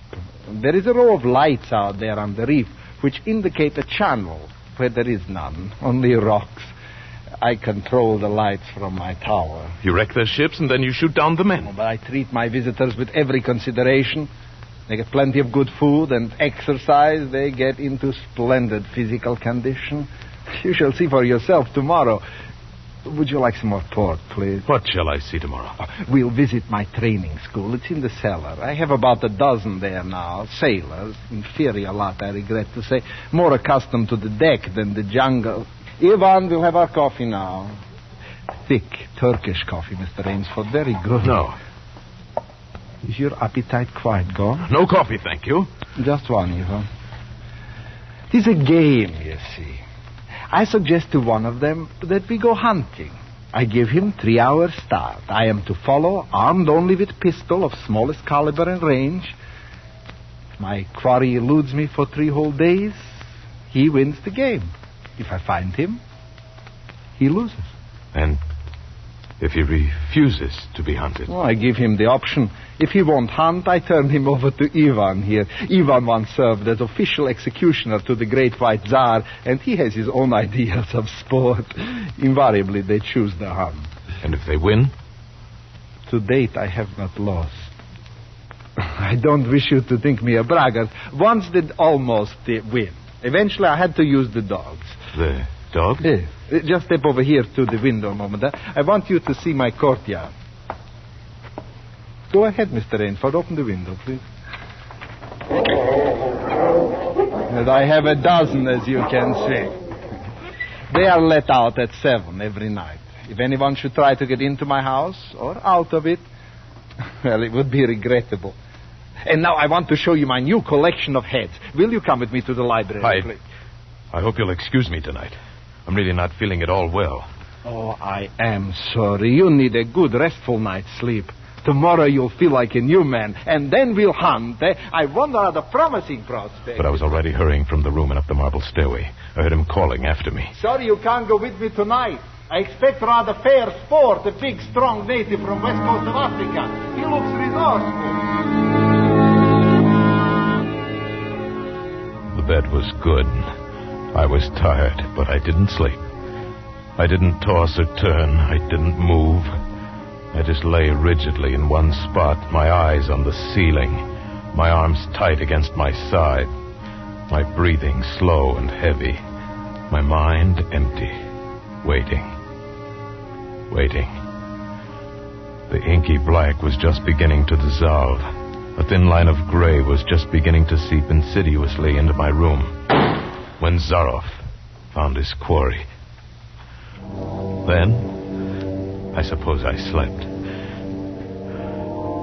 When I awoke, the sun's shadows were already slanting through my room. Must have been well after noon. I came down to find General Zaroff pouring himself a glass of brandy by the sideboard. Mr. Rainsford, feeling better, I trust? Yes. I wish I could say the same. No, I'm not well. Hunting was no good last night. He made a straight trail, offered no problems at all. General, I want to leave the island at once. Mr. Rainsford, tonight we will hunt. You and I. No, General. I've told you I will not hunt. I beg you to reconsider. My idea of sport is much more diverting than Ivan. You mean that? Yes. You and I. It's really an inspiration. A foeman worthy of my steel at last. Oh, you'll find this game worth playing, Rainsford. Your brain against mine. Your woodcraft against mine. Your strength and stamina against mine. The outdoor chess. And the stake is not without value, eh? And if I win? If I do not find you by midnight of the third day, then I'm defeated.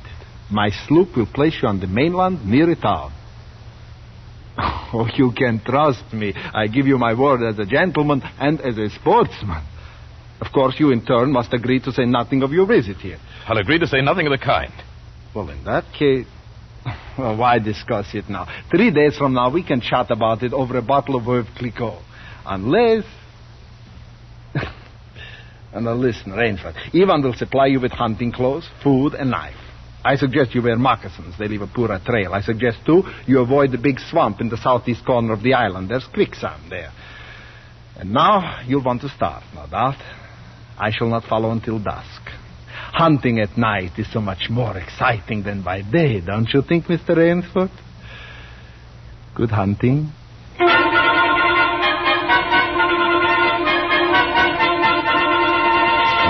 I kept telling myself through tight teeth that I had to keep my head. Keep my head. My first idea had been to put distance between myself and Zaroff, and so I'd plunged into the jungle in a blind panic. Before long, I shook it off and stopped. Straight flight was futile. It would only bring me out to the sea. Then I hit upon the idea of giving him a trail to follow. I would begin our dangerous game by playing the fox. For more than 2 hours, I went through the trackless wilderness, executing a series of intricate loops, doubling again and again on my trail. Night found me leg-weary, with hands and face lashed by the branches. I needed rest badly, and having played the fox, I decided now to play the cat. I climbed into the crotch of a huge tree.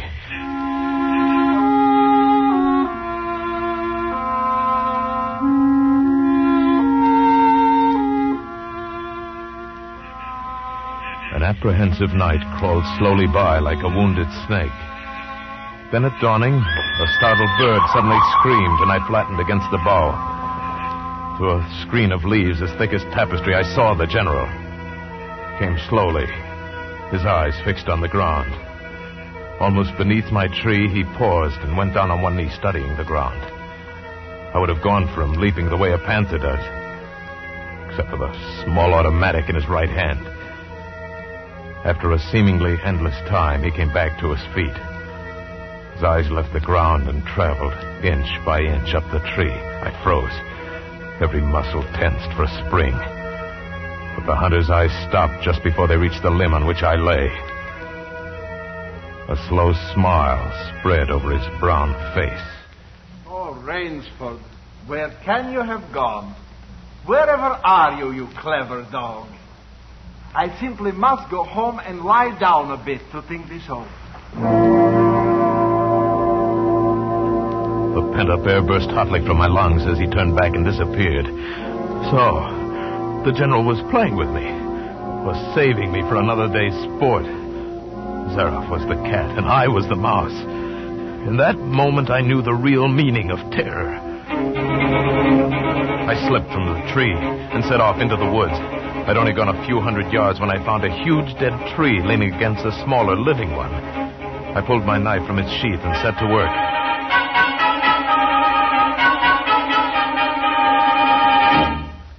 the job was finished, I threw myself down behind a log 100 feet away. How long I waited, I don't know. Seemed like days. It was probably only a few hours. Then he was coming again, with the sureness of a bloodhound.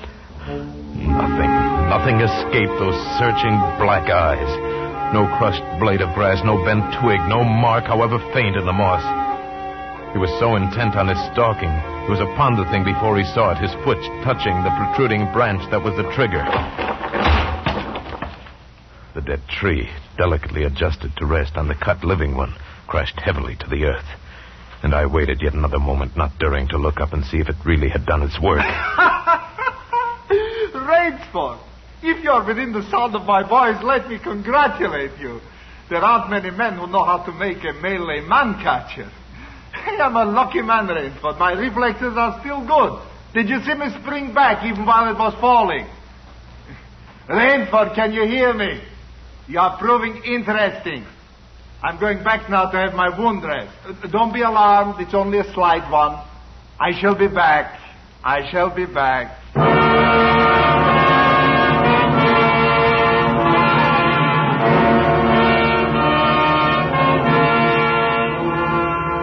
It was dark, and I'd been going for hours. The vegetation became ranker. Insects were biting me savagely. And when mud began sucking viciously at my feet like giant leeches, I knew where I was. About to enter the death swamp with its quicksand. However, the softness of the earth gave me an idea. I stepped back about a dozen paces out of the quicksand and began to dig. When the pit was above my shoulders, I climbed out. And from some hard saplings, I cut stakes, sharpening them to a fine point. I planted the stakes at the bottom of the pit, with their points up. With flying fingers, I wove a rough carpet of weeds and branches, and with it I covered the mouth of the pit. Then, wet with sweat and aching with tiredness, I crouched behind the stump of a lightning-blasted tree. I heard the padding sound of feet on the soft earth. I knew he was coming. The night wind brought me the perfume of the General's black cigarette. Although I could see nothing, it seemed to me that he was coming with unusual swiftness, that he was not feeling his way along foot by foot. In one brief moment, I lived an entire year. Then I heard the sharp crackle of breaking branches as the cover of the pit gave way.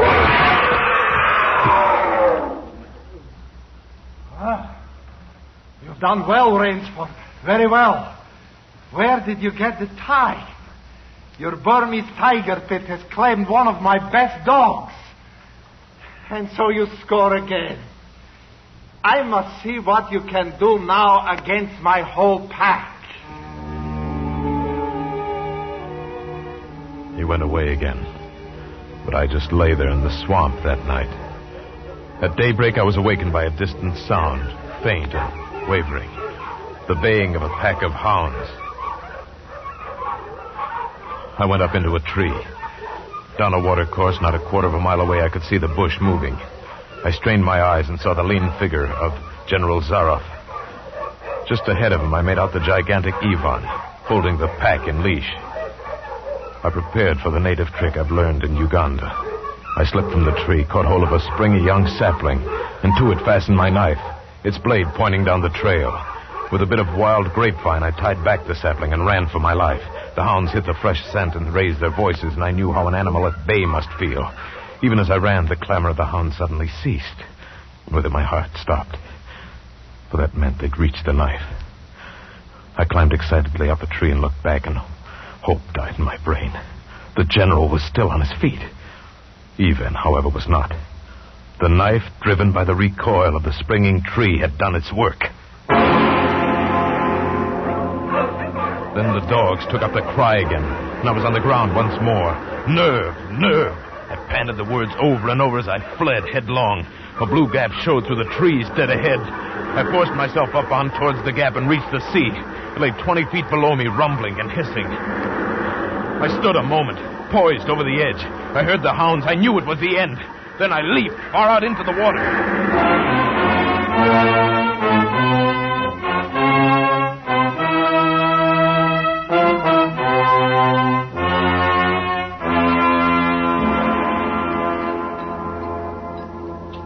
Well, it's been a busy day, eh, Adam?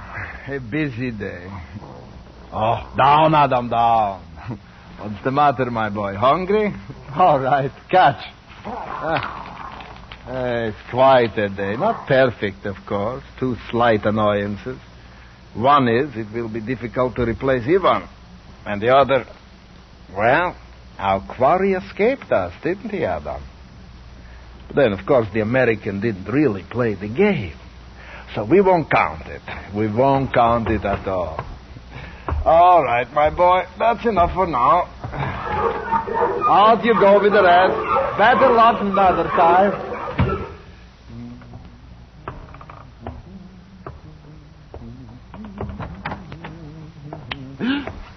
Rainsford. Good evening, General. How did you get here? I swam. I found that quicker than walking through the jungle. I congratulate you. You have won the game. No, General. Yes. Yes, of course you have. I'm still a beast at bay. Get ready, General Zaroff. I see. Splendid. One of us is to furnish a meal for the hounds. The other will sleep in this very excellent bed. Good, Rainsford. Good.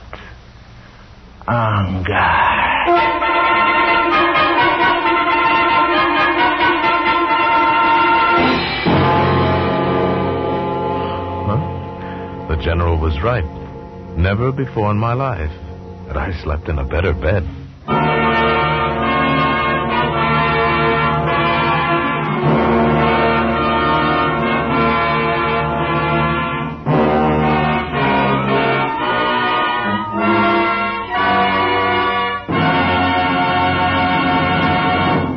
Escape is produced by William N. Robeson and was directed tonight by Richard Sanville. You have escaped tonight in the Richard Connell story, The Most Dangerous Game, adapted for radio by Irving Ravitch, with Paul Freese as Sango Rainsford and Hans Conried as General Zaroff. The special musical score was conceived and conducted by Cy Pure. Next week, you're sitting at the throttle of a speeding locomotive, screaming around the curves of a mountain gorge, racing against time with death at your shoulder. Next week, you're the engineer of the Yellow Mail.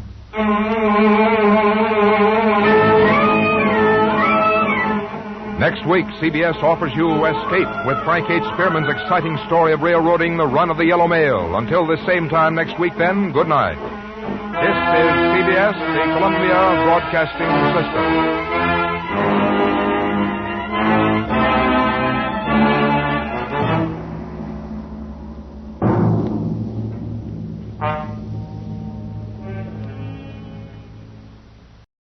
You're twice as sure with 2 great names, Frigidaire and General Motors.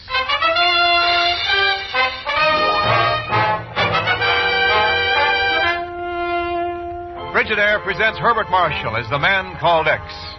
Wherever there is mystery, intrigue, romance, in all the strange and dangerous places of the world, there you will find the man called X.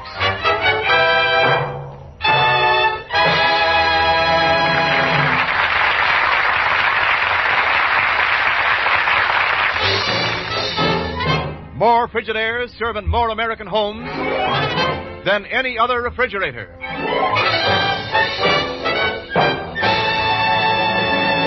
And now Frigidaire presents Herbert Marshall as Ken Thurston, the man called X.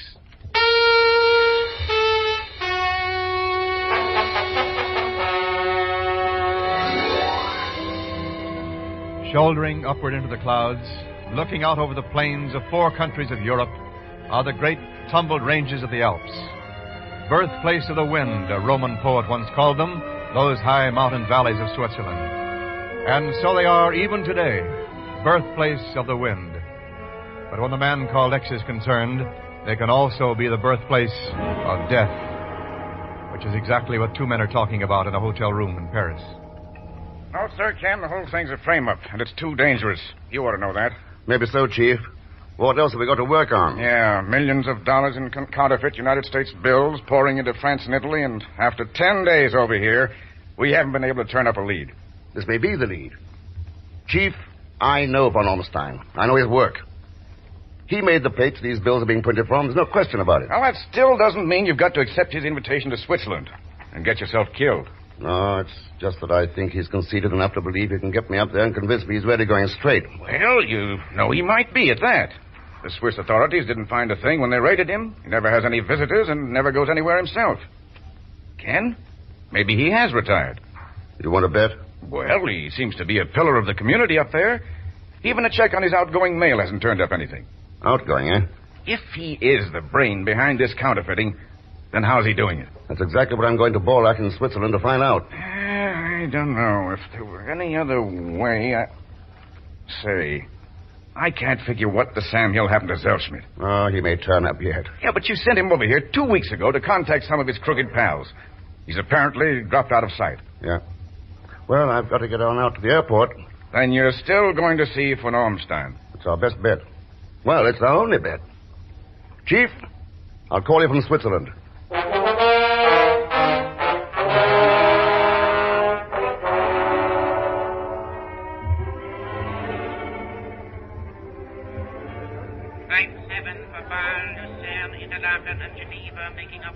I'd like to pick up my ticket, please. Reservation on the next flight to Geneva.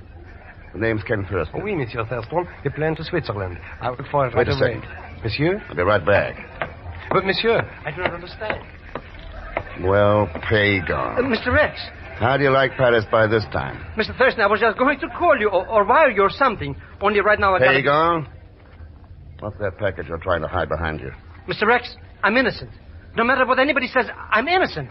How should I know it's counterfeit money in this little package? I'll bite. How do you know? Well, Mr. Thurston, you've got to believe me. I don't know nothing from nothing. Where'd you get the package? From a guy named Smith at the little French hotel by the Swiss border. And right now I got to go and deliver it to The her. only place you're going is Switzerland with me. You can't be trusted alone. But I got to deliver this first. My dear friend Pierre Cornet is going to be awful mad if I don't. Cornet? Yeah. Mm-hmm. You know him, Mr. X? Pagan, Cornet is the only one of the gang we've been able to track down in 10 days. Oh, then he's been arrested. You got him? No. Somebody else got him. We found him in his room last night. Stabbed to death. Mr. Thurston, how soon can we get to Switzerland?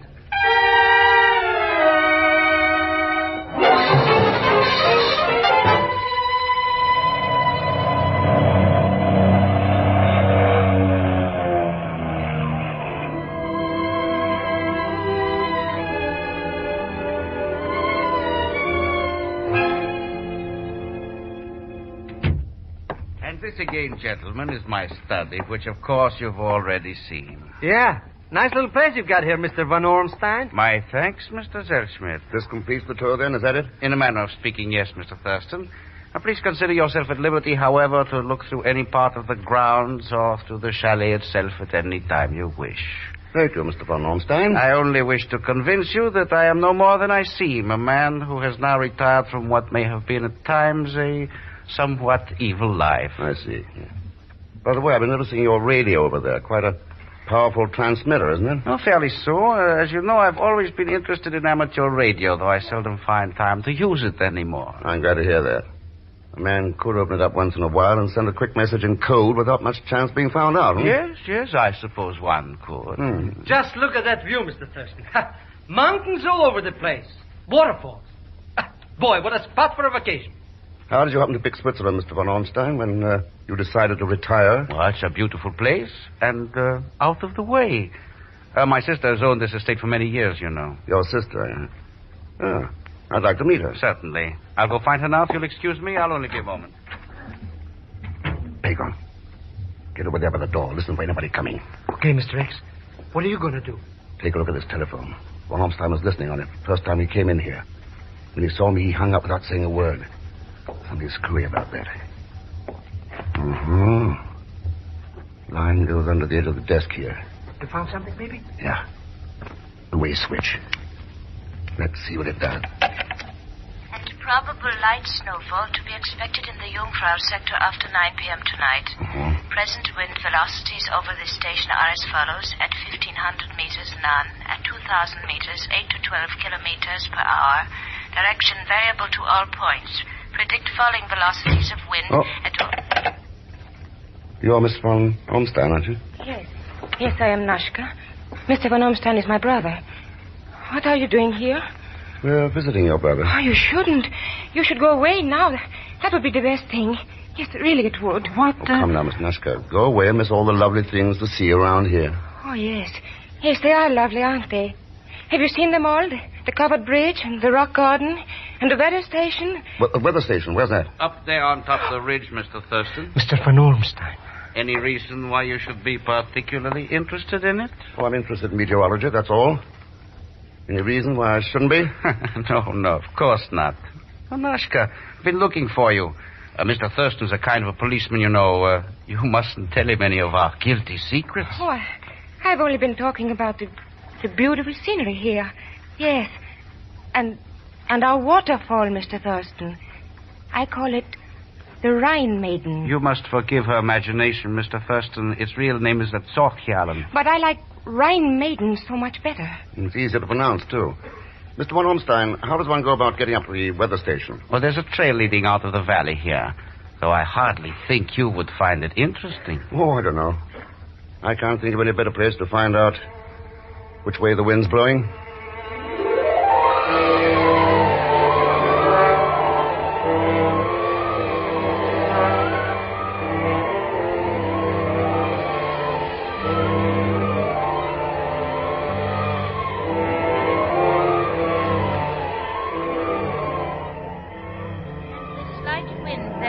Blowing around the building is nothing more than a surface gradient, Mr. Thurston. 300 meters over our heads, the air is standing in a very dead calm. I happen to be the... What is the matter? One other thing, I'm listening.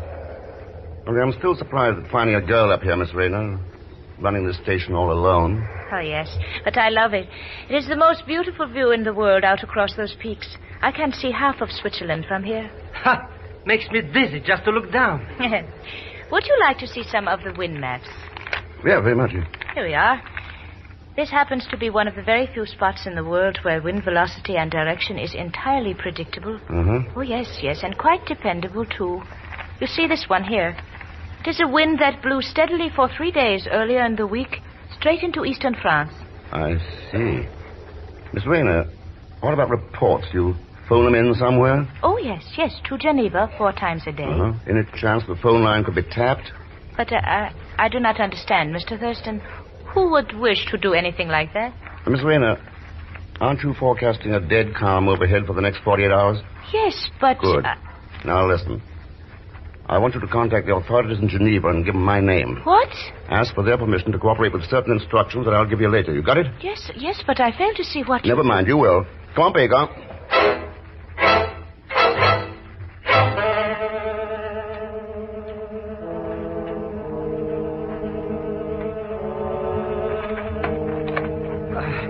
Running up mountains, running down mountains. Wish I knew what was going on around here, Mr. Thurston. Getting an appetite for dinner, Peg, huh? Yeah.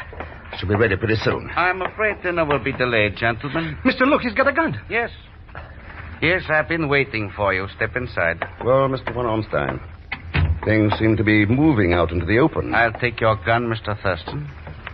Thank you. Very clever of you to find my little arrangement with the telephone, but you should have remembered I might be using it when you had Miss Rayner call Geneva. Yeah, maybe I should. Well, the next move seems to be up to you. I've made it already. We are waiting now for the arrival of the police. The police? Where do they fit in? As a respected member of the community, I felt it my duty to call them. You see, Mr. Thurston, I happened to look into my sister Nashka's room. Found it ransacked. Blood on the carpet. I'm charging you with murder.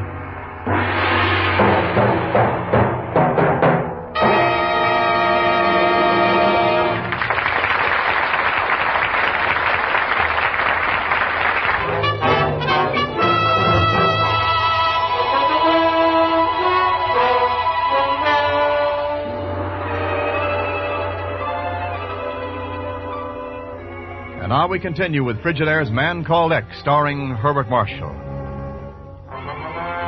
When Ken accepted von Ornstein's invitation to Switzerland, he was reasonably certain of the man's guilt in flooding France and Italy with counterfeit U.S. bills.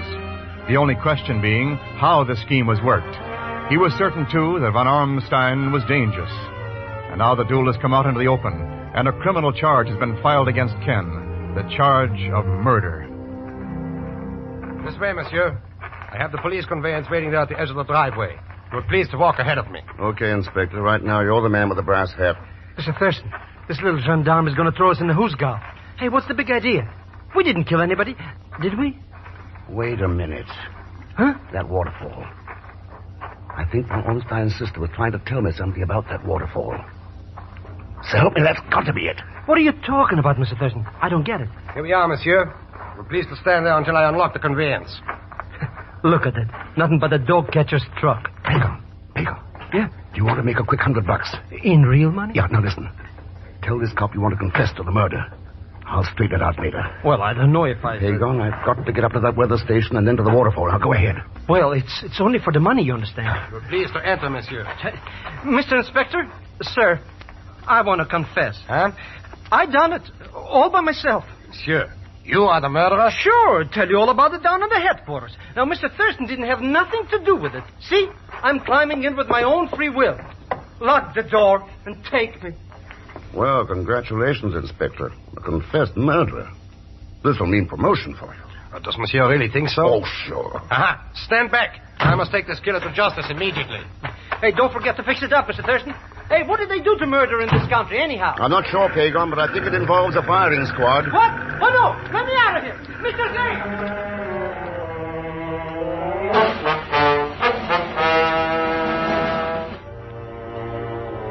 If I understand you correctly, Mr. Thurston, you wish me to send this false weather report over the telephone in place of the real one. Is that it? That's right, Miss Rayner. The people in Geneva said to follow my instructions, didn't they? But this report is not true. It is not true. It predicts a 40-kilometer wind blowing into northern Italy for the next 48 hours. Actually, there will be a dead calm during that time. I know, but there's a good reason for it. Now, excuse me. I've got a date with the waterfall.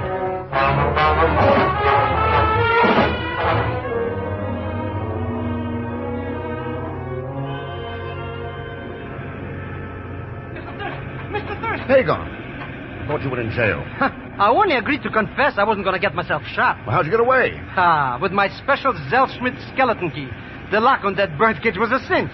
Hey, where we going now, Mr. Thurston? Von Ornstein's sister was really trying to tip me off. We're going through this waterfall. Huh? Through there? She kept calling it the Rhine Maiden. And the Rhine Maidens are best known as guardians of gold. They kept it underwater. So, wait till I get this flashlight under my raincoat. Mr. X, I hope you know what you're doing. Walking through a waterfall. Well, we'll soon find out. Take a deep breath now. All right. Yeah. Let's go.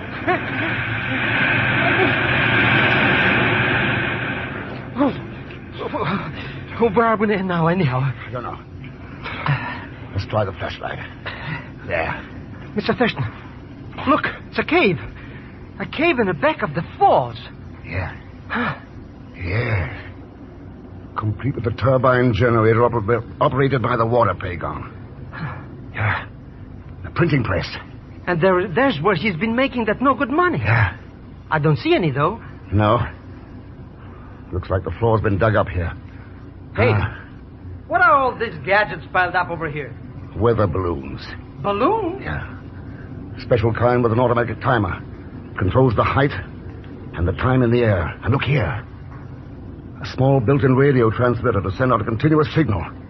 Quite a scheme. Hey, how about letting me in on the lowdown, Mr. X? How does he do it? It's not too hard to figure out now. By tapping the phone line from the weather station, von Ornstein gets a continuous report of air movements across the ridge here. No kidding. Whenever a favorable wind was forecast, he'd hook some counterfeit money onto a balloon, set the control for the right time and altitude, and then release it. Probably after dark. But how could an agent over in France or in Italy even find the balloon when it did come down? That's where the automatic radio on it came in. The agent could use the portable receiver and find the balloon without much trouble. I doubt if he lost many shipments. Not any, as a matter of fact, Mr. Thurston. Van Orsten? Oh, me. Get your hands up, gentlemen. Very clever, Mr. Thurston, though you really should have looked around the cave before you became careless.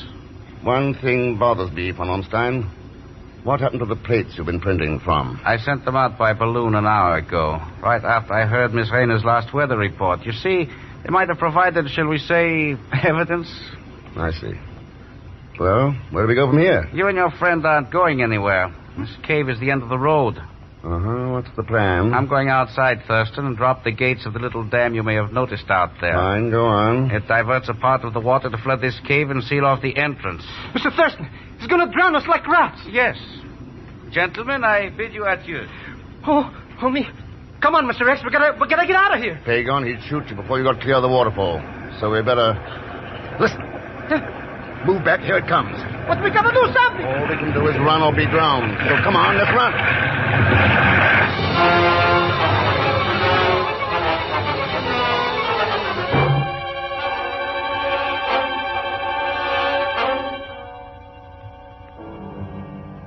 I can understand your concern, but I've already told you that Ken Thurston and Mr. Zellschmidt haven't been heard from since they left to go hiking 2 days ago. Yeah, von Ornstein. Now, suppose you listen to me.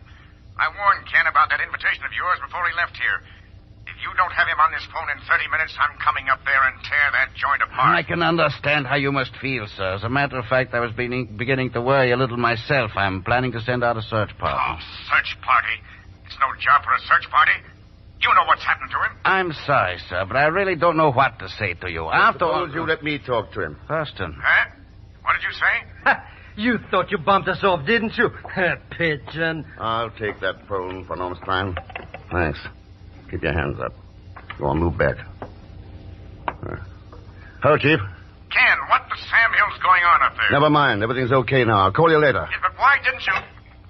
How did you get out? Oh, the cave opens on the surface a couple of miles back of the ridge. I thought it might when I noticed a current of air blowing through. All right.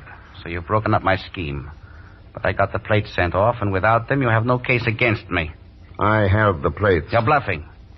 They should have been picked up by my agent in Italy nearly 2 days ago. Yeah, and they might have been. If you hadn't sent them up in a dead calm. What? Oh, the balloon went up all right. And came down. Over here on the ridge, about 2 miles away. Pagan and I picked it up after we got out of the cave this morning. The weather report. You can't always trust a weather report. Especially when it's been tampered with. You still won't convict me. You can't prove I ever used the plates. Somehow I don't think the court's going to worry too much about counterfeiting. They'll be trying you for murder. My sister?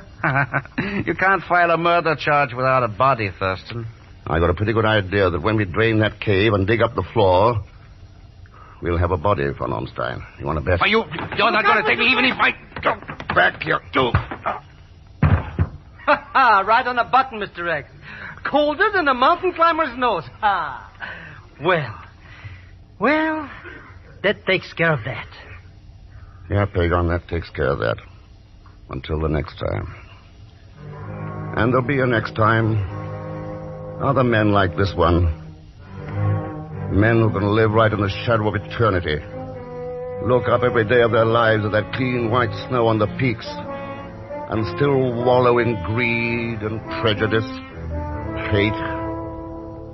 What's the matter with us anyway? Aren't we ever going to grow up?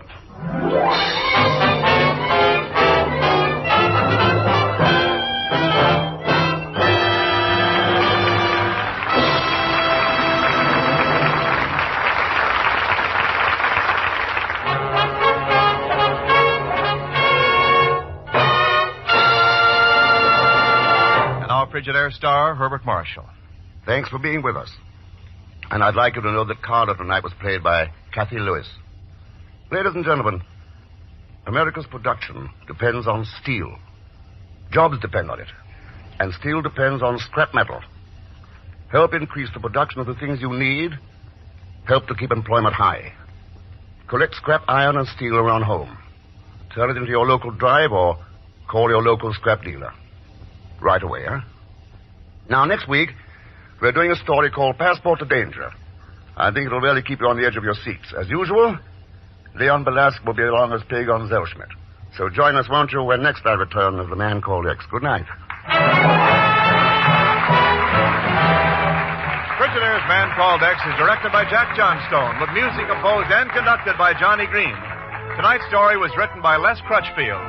So until next week, same time, same station, this is Wendell Niles speaking for Frigidaire, made only by General Motors. All characters and incidents used on this program are fictitious, and any resemblance to actual persons or incidents is purely coincidental. Remember, every Sunday night brings you 2 popular dramatic shows on CBS, The Man Called X and The Adventures of Sam Spade. Yes, for the best in entertainment, tune in and stay tuned in to CBS, the biggest show in town. This is CBS, the Columbia Broadcasting System.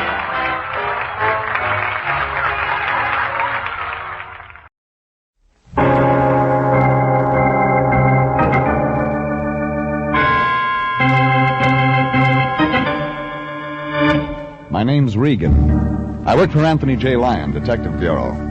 They call me the Lion's Eye.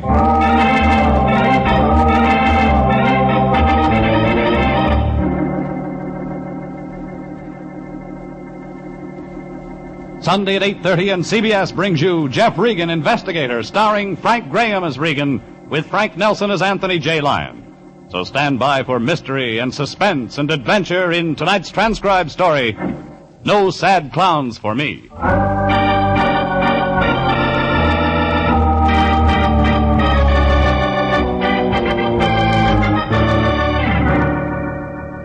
There was a tall clown and a short clown juggling this one, plus a sleek but overaged destroyer named Ruth that wore tights and trained tigers. All parts of a big circus playing a small town of 649 people. And somewhere along the midway, a joker wanted to cut me down to size. 6-foot box size. I wasn't thinking about the circus when I went to the Detective Bureau Wednesday morning, but my boss was. The Lion was up to his knuckles in... Green, my boy. I've just about decided to have our whole office done over in green. Why the sea of $1 bills? A client, my boy, with payment in advance. Those bills look like they've been papered in a rat's nest. They're all in pieces, my boy, but they're good. You'd know. Of course. Notice when I hold this one against this 300-watt light, the paper's made with silk threads. Fitting the torn bills together, they come to $67, Jeffrey. And the client is... See this canvas bag? Bottle top? It's full of nickels, dimes, and quarters, Jeffrey. With the $1 bills, it makes a very nice retainer of $75. For which we do what? Nothing. Oh, wait a minute, Fatso. You mean a client walked in here, laid down $75 to hire us to do nothing? Exactly. Duck, there's a curve on this pitch. No, my boy. The whole thing's perfectly legitimate. Our client walked in about an hour ago. Description? Well, he was a tall man, eccentric. Go on. 45 or 50 years old, long, pale, stringy, yellowish hair, like an actor, and oddly dressed. This keeps getting better. Well, he had on a single-breasted pinstripe suit and tennis sneakers, a rope for a belt. Does he fly? What? No. Anyway, Jeffrey, he put the money down. He saw I was worried about the small denominations, and then he said, "It's not brass." Just like that. It's not brass. Circus expression, my boy. Then he leaned right over this desk and said slowly, showing his big teeth, Jeffrey, "When a little old man named Crackley comes in, don't take his case." And you went for that? Of course. We do nothing, no trouble at all. Lion, it could be we're in trouble. Give me our client's name and address and the retainer. I'll take it back. Well, unfortunately... Don't tell me. You didn't get the name and address. Well, you see, my boy, he was in a great hurry. You gave him a receipt for the 75? Oh, of course. Everything very businesslike. That ties us into the case, but good. Now, no matter what happens, we're mixed up in it. You're borrowing trouble. We bought it. Oh, relax, my boy. We gotta get that receipt. Forget it. Just be grateful. Okay, Lion. But if Crackley shows up, be careful. I turned and started for the door. Our new client was a crank. We'd have to be more than careful. But I couldn't dump the trouble into the Lion's lap. I slammed the door on my way out. The noise made a little old guy jump. He was standing in the hall just outside our door. It wasn't hard to figure who he was. Crackley? You know my name? Well, I do now. You're on your way into the Lion Detective Bureau. Yes. I'm Regan. The Lion's Eye? That's what they call me. You're the man I came here to see. You were highly recommended. I'd like to talk to you, Crackley. I know a place they'll let us sit down for 50 cents. I could use a drink. I thought maybe. We went to Dugan's bar. Crackley was a little guy, but smart, almost sharp. He had an outdoor face, tanned with deep wrinkles like closed eyes in his forehead. Like he had a lot on his mind, and he wanted to talk. I'm the owner of a circus, Mr. Regan. Oh, congratulations. Well, you don't understand. I don't know if you can imagine the responsibilities of a circus owner. To his employees, I mean. They're all specialists. And if we were to close up and go out of business, well, there'd be no place for them to go. Except another circus. Oh, circus business has fallen off since the war years, Mr. Regan. I hadn't heard. Business is terrible. Oh, sure. Another drink, gentlemen? No, thanks. No, I don't think so. Now, why did you come to the Lion Detective Bureau? I want you to find a man named Bliss. Why? Well, Bliss has been investing in my circus. Putting money into a losing proposition? Oh, it's not unusual. People that love the circus, especially wealthy people, enjoy putting their money into things that give them pleasure. Bliss is missing? Oh, for the last 3 weeks. And the money has stopped coming into the circus? Well, yes, Mr. Regan. When did you last see Bliss? The fact is, I've never seen Bliss. But he puts money into your circus? Through his lawyer. Right now we're playing Bliss's hometown. I'd hope to meet him in person. What would you say, Mr. Crackley, if I told you a strange man came into our bureau this morning and paid us not to take your case? Someone's following me? Well, I don't know, but Yeah, Mr. Crackley, someone's following you. Mr. Regan, what are you looking at? You mean, what is it looking at us? Look, where? Stay put, I'll be right back. I ran to the window. The face that had been peering in at us whipped out of sight. A couple of winos in Dugan's door cost me 2 or 3 seconds getting out, and that was enough. When I got to the street, it was empty. The man with the long, stringy, yellowish hair who'd been watching us was gone. I went back into the bar. That's when I got a second surprise. Crackley was gone, too. A quick call to Billboard gave me what I needed. The Crackley Great Combined Circus was playing a town of 650 people. A place called Crossroads in the foothills, about a 2-hour drive from L.A. The crank with the yellow hair on the rope belt was somehow tied up with that Crackley circus. Yellow Hair had the Lion's signed receipt. I had to get it back. So I got into my car and headed for Crossroads. And when I got there, funny thing, the town was deserted. But the circus midway was jammed. It looked like Crossroads' whole 649 population was at that circus. Hot dogs, hot puppies, they're delicious, they're nutritious. Step up and get one. How much? Eh? A hot dog, how much? Oh, yeah, hot dog. Hey, you mean you're going to buy one? Why not? Nobody buys nothing in this cheap burg. Business looks pretty good to me. Everybody in town here at the circus. Don't cost them nothing. Oh, no? Old Crackley's putting on a show for nothing. Making it look good for Bliss, his silent partner. The show's papered then. Annie Oakley's for free, huh? Say, you Bliss? And if I am? I ain't said nothing. Yeah. How much for the hot dog? 2 bits. I paid for the hot dog, walked along the midway asking questions wherever I could get an answer. It's like the dog peddler had said. Crackley had papered the house, bought tickets for everyone in town to guarantee business. We weren't supposed to take the case, but the situation was interesting, and I got to wondering about Bliss, how he fitted in. But then I remembered I was here to get our receipt back, so I bypassed the midway, walked around to the performers' tents. No gaudy signs here, no freak shows, palmists or ballet. And I found a woman, or rather, she found me. Regan? Nice to be known. This is my tent, Mr. Regan. Please come in. She was tall, slim. You could spend time watching her. Young, but not too young. Her hair was long and black, almost to the roots. Her face was firm, beautiful, but her eyes had already been there and back. Then we were in her tent, nobody around except the tigers just outside. And she got nearer, and I could see more. Regan. Nice tent. I got a message. Uh-huh. Go home. That's your message? Go back to L.A., Crackley says. You a friend of Crackley's? He saw you on the midway. He said, that's Regan. That's the Lion's Eye from L.A. that ought to go home. You sure it wasn't Bliss? You know Bliss? Oh, yeah, a very close personal friend of mine. You're clever, Regan. It's my business. Make sure your business doesn't get you into trouble. Hey, that tiger's close. Yeah, I work the big cats. They hate me and I hate them. I like them kept near me. Gives me a chance to whip them through the bars whenever I'm feeling blue. Lady. Yeah? What's your name? I got a surprise for you, Mr. Regan. I've had lots today. My name's Crackley. You're married to old Crackley, the circus owner? I married his son, Mr. Regan. His son? Yeah, George Crackley. The little runt that's standing in back of you. I turned. George was there, all right. And he was little, maybe 4 feet 10 inches tall, wearing a clown suit.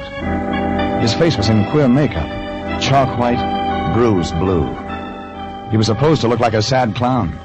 And he was. What are you doing around here? Looking for a man. She look like a man? No. You're after my wife, too. You were standing real close. Guys fall in love with me, Regan. My husband's a poor sport about it. Oh, make sure you don't wake up dead, mister. Make sure you don't get dropped on. I'll be real careful. George, if you don't get out of here... Ruth, don't you think it's time you were getting into your costume? The walk-around will begin in 4 or 5 minutes. A tall clown filled the opening to the tent. When he spoke, Ruth began fumbling with the costume. Little George looked like he was going to cry, then walked out of the tent without a word. Ruth followed him. And I was left alone with a tall clown in makeup, with a red watermelon mouth and cold blue eyes. I hated to interrupt, Mr. Regan, but Ruth must dress for the walk-around, as we of the circus call our opening parade. You seem to have an effect on George, too. Oh, George and I are partners. He's the sad, bruised clown, and I am the cruel clown. I frighten him, mauled him, beat and bruise him with various objects. It amuses people. Naturally. We're all sadists at heart. Maybe you can help me. I'll try. I'm looking for a tall, eccentric man. Wears tennis shoes. Rope for a belt. Has long, stringy, yellowish hair, you know him? I said, do you know him? Of course. That would be Mr. Bliss. Where can I find him? As a matter of fact, Mr. Regan, I have a message from Mr. Bliss. He wants to see you. Oh? Who will I say sent me? Just the cruel clown. He'll know who you mean. Where do I meet Bliss? At his home. I'll tell you how to get there. He did. I got into my car and started the drive to his shack. I'd meet him on his own terms at his place.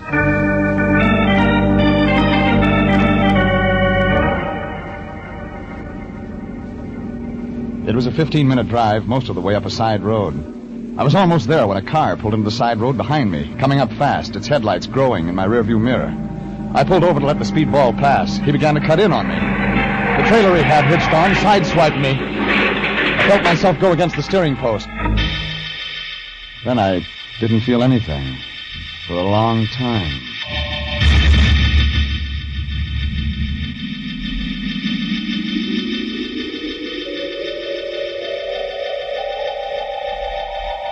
I'd been thrown clear of my car. When I came to, there was a huge man standing over me, black in the moonlight. My gun was gone. My hand caught at a club, and then I saw it wasn't a club, but a small, very small chair arm. Must have fallen from the trailer. The trailer was gone. The man started moving in. Well, sweetheart. Stand back. Coming to, sweetheart? Get back. I got your gun, baby. I'm Logan, chief of police at Crossroads. Maybe I ought to take you into custody for reckless driving. Logan, I'm a private detective from Los Angeles. Well, why don't you get up from the ground and tell me about it? Here. Yeah, thanks. Somebody ran me off the road on purpose. And I think I know who. That's so, sweetheart? That's not all. There's something phony about that circus play in your town. Ain't no circus around here. You're real funny. Fact is, I'll make you a bet, baby. You can't show me no circus around these parts. You seem sure of that. Give you 20 to 1. Let's go take a look. All right. We drove in his car to the circus lot. When we got there, we saw the lot was full of color. All of it moonlight. Vacant. Not a candy wrapper. The crackly great combined circus was gone. As though it had never existed.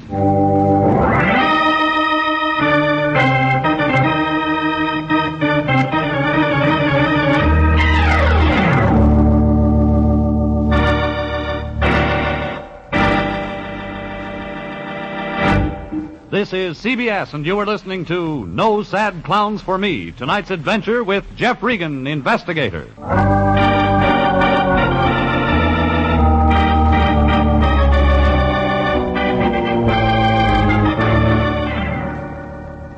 It started bad, and it got worse. The lion had us balled up in it like a cat in a fish line before I even heard of the case. Then I took over. I did fine. Trying to get our receipt for $75 back, I got myself run off the road near the town of Crossroads, got my car smashed up. Then the chief of police told me that the Crackley Great Combined Circus, where I'd spent an hour, wasn't there. And it wasn't. The chief of police thought this was real funny. Where'd the circus go, sweetheart? L.A., probably. You're kind of slick. Couldn't have been gone more than an hour. Look at those filled-in post holes. You're a real bright fella. And I know why it left in such a hurry. Oh, you city fellas are real sharp-like. The circus left because of a guy named Bliss. You know about Bliss. Bliss was putting money into a circus, not taking any out. Keep talking. Bliss gets tired of this, slaps an attachment on the circus. Crackley pulled the show out before it could be served. Yeah, you're real smart. You'd better come along with me, sweetheart. We have, better have a little, talkie. It hit the bullseye, and I got more than I bargained for. It seems Bliss had no friends, except Logan, who, being the local legal eagle, was also appointed by Bliss as his lawyer, having full power of attorney. Now Logan was ready to talk. Bliss, now, he ain't no dummy. He was in the circus himself years ago, before he got wise and made a lot of dough in plumbing fixtures. Ain't no money in show business, sweetheart. They tell me. Now, Bliss, he ain't old, but he's kind of funny. All of a sudden, he wants to... invest in a circus. His old love. But he also wants to make some money out of it. Oh, Bliss, he likes money. He married this circus gal years ago. Left her because she was draining away his salary. How much money did Bliss put into the Crackley Circus? Well, baby, Bliss bought in deep enough to own, 49% of the show. Bliss isn't getting any money out of his investment, so he slaps an attachment on the show. Crackley gets wind of it, pulls the show out. You were right up to there, sweetheart. Talk, Logan. I got a note from Bliss just this afternoon. Told me to lift the attachment order. It was a real happy note. Where's Bliss now? Honest, baby, I don't know. He's queer. He's just gone. Bliss skipped out on his wife. That can't be his real name. No, I can't tell you much. Promised Bliss I wouldn't, but his name used to be Elmer C. Bickle. You got a phone, Logan? Here you are, baby. But get the charges. I was getting an idea. Another reason for the show's moving. One thing was sure. Bliss was in it up to his ears. It was 2 a.m. now, and I got the lion at home.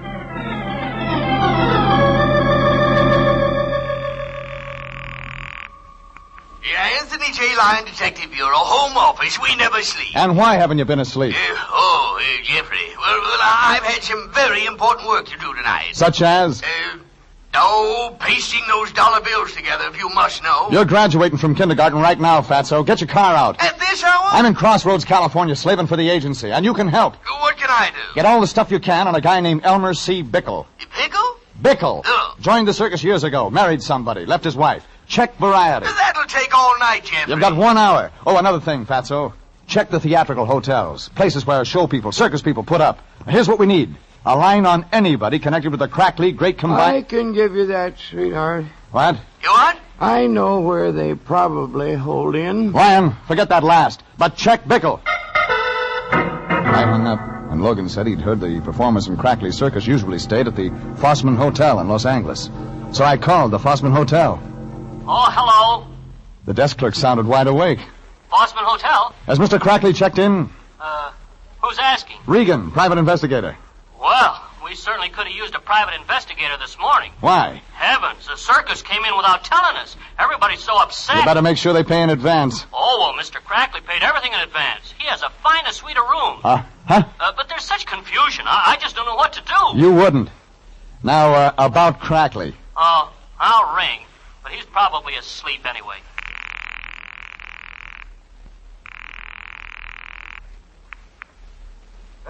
Hello? Crackley, this is Jeff Regan. Oh, Regan. Why did you run away? I don't know.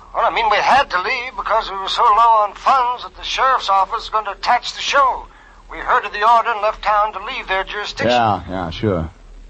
Well, your worries are over, Crackley. I've found bliss for you. Bickle, too. Oh, no, it's impossible. What I mean is... Yeah, I know what you mean. It hit me. The circus was making money. Crackley had paid his hotel bill in advance. Fine suite of rooms. Why, he'd probably been keeping a double set of books cheating Bliss. I got Logan, got in his car, and drove back to the deserted circus lot. We drove fast. The circus had pulled out in the middle of the night for another reason. And I knew now we'd better look for that reason. The lot was deserted. Low, cold mist over the ground. Gray morning. A small animal moved through the mist like a creature from another world. A small dog. He'd found what we couldn't see. He had something in his mouth.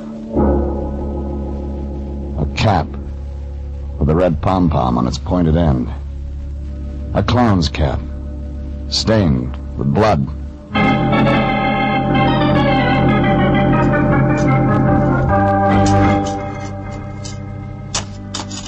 Logan had men digging within minutes. One of the filled post holes seemed larger than the rest. This was it. We found him, Mr. Regan. Yeah. Let me see his face. Yeah. Kind of muddy. Still in makeup. Tall, cruel clown. You know him? Yeah. You too. Pull the skull cap off. Poor Mr. Bickle, alias Bliss. Long, stringy, yellowish hair like an actor. Only he isn't playing at being dead. Come on, Logan. Keys to your car. I've got an appointment at the Fossman Hotel.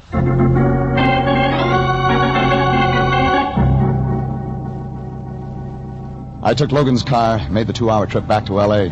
I phoned the Lion as soon as I hit town. I got the complete rundown on Bickle. Then I went to the Fossman Hotel. I asked the room clerk for old Crackley's room number. It was 203. I didn't wait to be announced.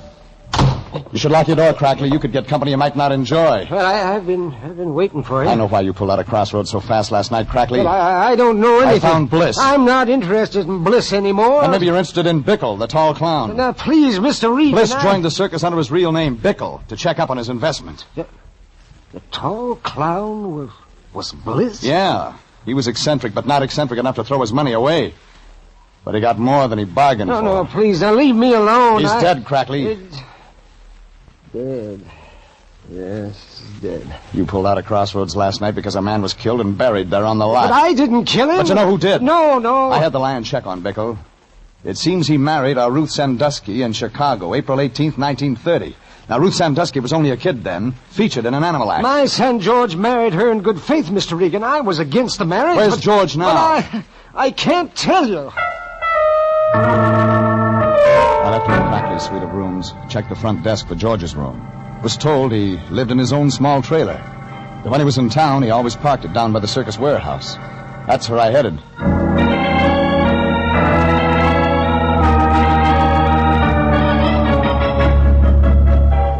The circus warehouse was down by the tracks.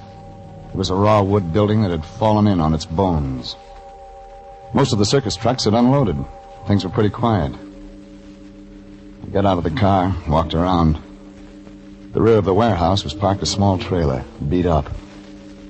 The one that had forced me off the highway near Crossroads. Inside, I found Ruth. Ruth Sandusky.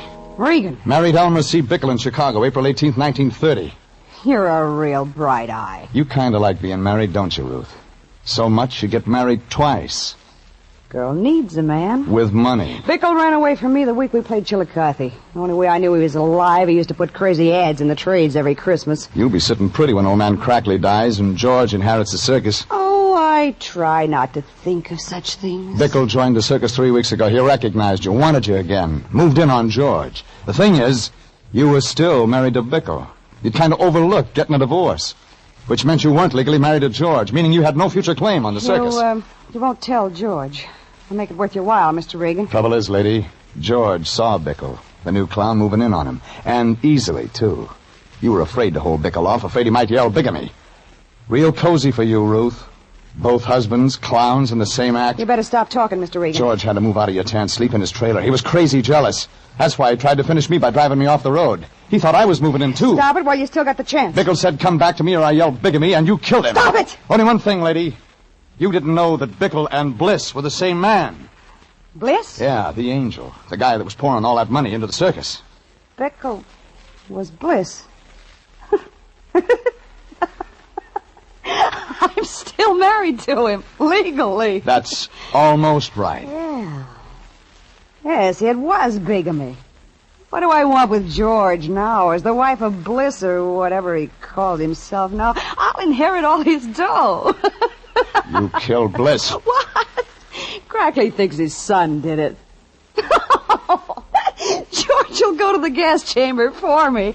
I'm a bigamist, Mr. Regan, so give me 2 years. No, Ruth, no. What? No, you won't get rid of me that easy. George. I heard what you were Little doing. George, the sad, bruised clown, stood in the doorway of a small trailer. It was like he didn't see me, only Ruth, his almost wife. But he'd heard I thought plenty. you killed him because he was molesting you. Shut up, George. I thought you killed him because you loved me. You stay away from me, George. Ruth ran out of the trailer, followed by George. He slammed the door to hold me back. I got the door open just in time to see little George slip into the circus warehouse. I ran after them, fast. Inside the warehouse, it was dim. There was the sharp smell of circus animals. Little George was flexing his muscles for the first time in his life. I won't let him get you. I'll take you from the gas chamber. A superhuman strength had come into him. He had Ruth by the hair and was forcing her into an animal cage. The tiger was crouched in the corner of the cage, ready to jump. I grabbed both George and Ruth by the hair and pulled them back. I kicked the cage shut.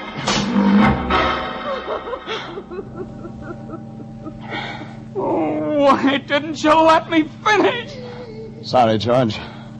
The state will want witnesses when Ruth finishes her act. In the gas chamber.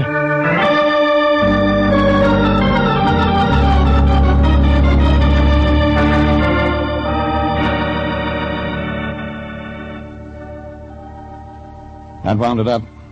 I called Sanducci of homicide.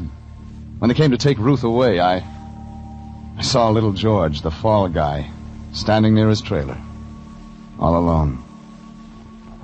2 hours later, I checked in with the Lion at the office. We're in the money. We're in the money. Still at the paste pot, Lion? Oh, yes, my boy. I've just finished pasting the last bill together. The silk threads match perfectly. Nice, neat job. Oh, Jeffrey, you just don't know how hard I work for our future. Uh-huh. Bank should take these all right. Now, I slaved all night, my boy. The only thing, money doesn't belong to us. Yeah, I think I'll just press the bill so the bank will be sure to... What? Money isn't ours. But be... Hey, what do you mean? I got a call from Logan. Says he found your receipt in the Bliss shack. I had to tell him we got the $75 to keep us from taking the case. Oh. So the Bliss estate demands its money back. It's all your fault, Jeffrey. Yeah, I guess maybe. If you hadn't opened Well, your mouth... I guess I'll just have to keep this 100. Yeah. What's that you have? $100 bill. Got 2 more, just like it. Jeffrey. But who... Old Crackley gave it to me. Yeah. He thought his son George had killed Bickle. When we proved it was Ruth, he gave it. Oh, how could I have ever doubted you, Jeffrey? Oh, another thing, Lion. Yes? Meant to tell you, those bills you pasted together? Oh, I worked so hard over them. Well, the bank would have fitted the bills together for you. Yes. Oh, no!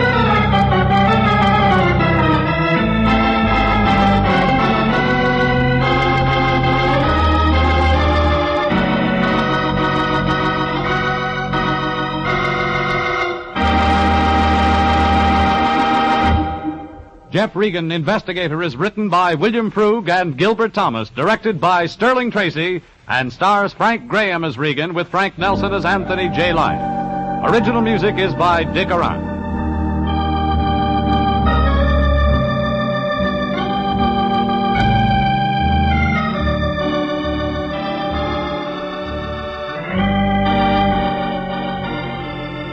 Jeff Regan, Investigator, is transcribed each week at the same time over CBS. Bob Stevenson speaking, and inviting you to be with us again next Sunday at 8:30 for more suspense and mystery and adventure with Jeff Regan, Investigator.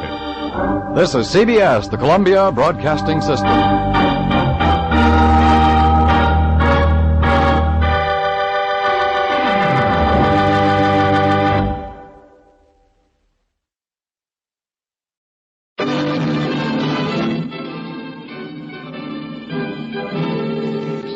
California, on behalf of independent Chevron gas stations and standard stations throughout the West, invite you to Let George Do It. The father who had nothing to say. Another adventure of George Valentine. Personal notice. Danger's my stock and trade. If you perch behind the 8 ball and can't see the clear, call on me, George Valentine. Write full details. Dear Mr. Valentine, for 10 years now, since I was 14, I've lived with a secret. The fact that I'm the son of a murderer convicted for life. Now I'm going to take a step I know may threaten everything that means happiness to me. Still in all conscience, I must take it. And I can't think of anyone who can help me, except perhaps you. Suppose we talk this over as quickly as possible. As quickly as possible so I can supply what you so blithely call full details. Signed, Ralph Lochner. Brooksy? Yes, George? Without knowing any more about the young man and what he says in his letter, I think I'd like to knock myself out trying to help him. But aside from the startling fact that his father is a convicted murderer, he didn't say very much. Yeah, but the way he said it, Angel. Take a step that threatens his happiness, and he must take it in all conscience. That's a nice phrase, in all conscience. Well, if things have worked out for him in the last 10 years, well, why doesn't he leave well enough alone? Well, that's what we're going to find out, Brooksy. Oh, I suppose that means we're on our way. Huh? Could we do anything else? I mean, in all conscience?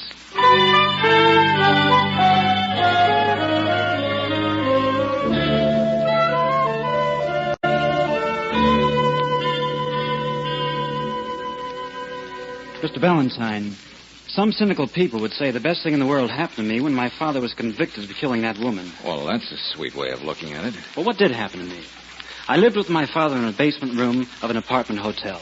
He was a handyman there. Not very much to look forward to. Well, men have started much lower in life than that. But then my father suddenly becomes a front-page sensation. The murderer of Lillian Wayne. And I get put in an orphanage. That's that, you'd say. But it wasn't. Go on. Well, then all sorts of wonderful things happen to Harry Peterson's kid. That's me. Mr. and Mrs. Lochner adopt me.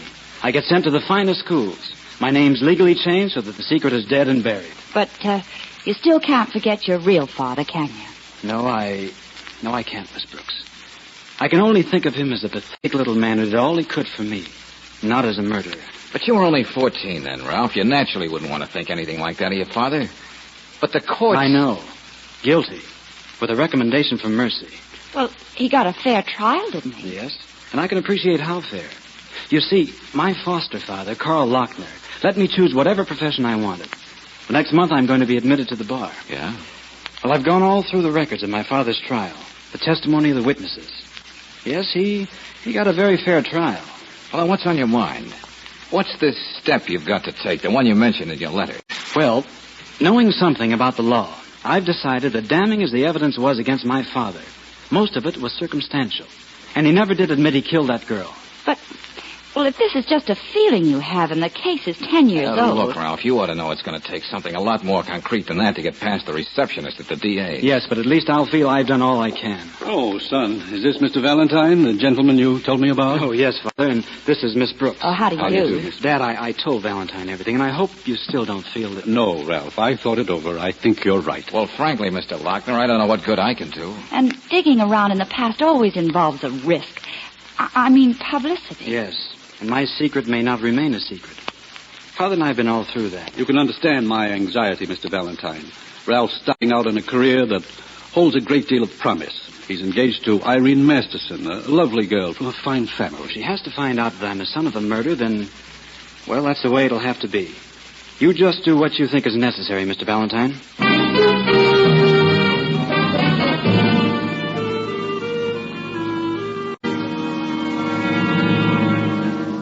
Mr. Valentine, the warden told me you're going to try to prove I'm innocent. I want you to do nothing. Get out. Now, wait a minute, Peterson. I don't want you to reopen the case. You will not find anything different. Aren't you changing your tune after 10 years? Not once did you admit you killed Lillian Wayne. Just the same, you stay out of this. And do not come back to see me again. Wait, take it easy, Peterson. We still got a few minutes. You heard what I said? Yeah. I may as well tell you, no matter how you feel about it, I'm going to find out the truth. Why do you do this when I tell you no? Your son wants it that way, Mr. Peterson. Ralph? Yeah. Look at me, Valentine. You see, a very happy man. I don't believe it. Prison has been good to me. Here I learned to read and write, I'm in charge of the books in the library. Your life's complete, huh? 10 years ago, I fixed it so my son gets everything I could never give to him. Now in the newspapers, I read he's marrying big society girl. He is happy. I am happy. When you poke your nose in, don't you like to see people happy? Walt Peterson, let's stop kidding each other. You'd rather throw away a chance to get out of this place than to have people find out that Ralph Peterson and Ralph Lochner are one and the same. You don't know what you're talking about. Okay. Have it your way, Peterson. But if you didn't kill Lillian Wayne, it's my job to find out who did. And believe me, I'm going to give it a good try.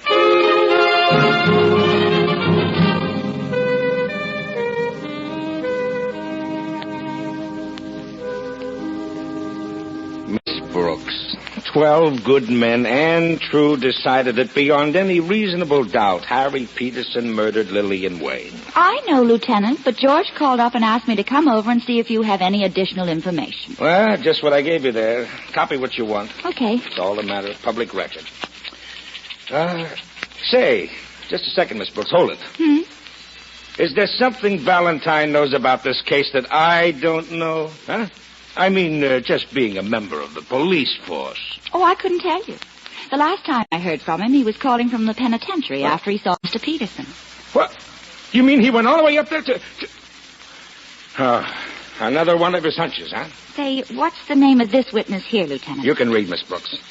But I tell you, there can't be anything to it. 5 witnesses put Harry Peterson on the scene of the crime. His fingerprints were all over the table lamp that was used to knock her out. And, what about motive, Lieutenant Riley? Well, to pull it delicately, Miss Brooks, this little shrimp gets a yen for Lillian Wayne, who's, by the way of being a gorgeous model. She can't see him, he can't take no for an answer, and zowie. Very delicately put, Lieutenant. Well, if it's as open and shut as all that, George will just come up with the answer you've got here. Well, of course. There's only one answer. He's just wasting his...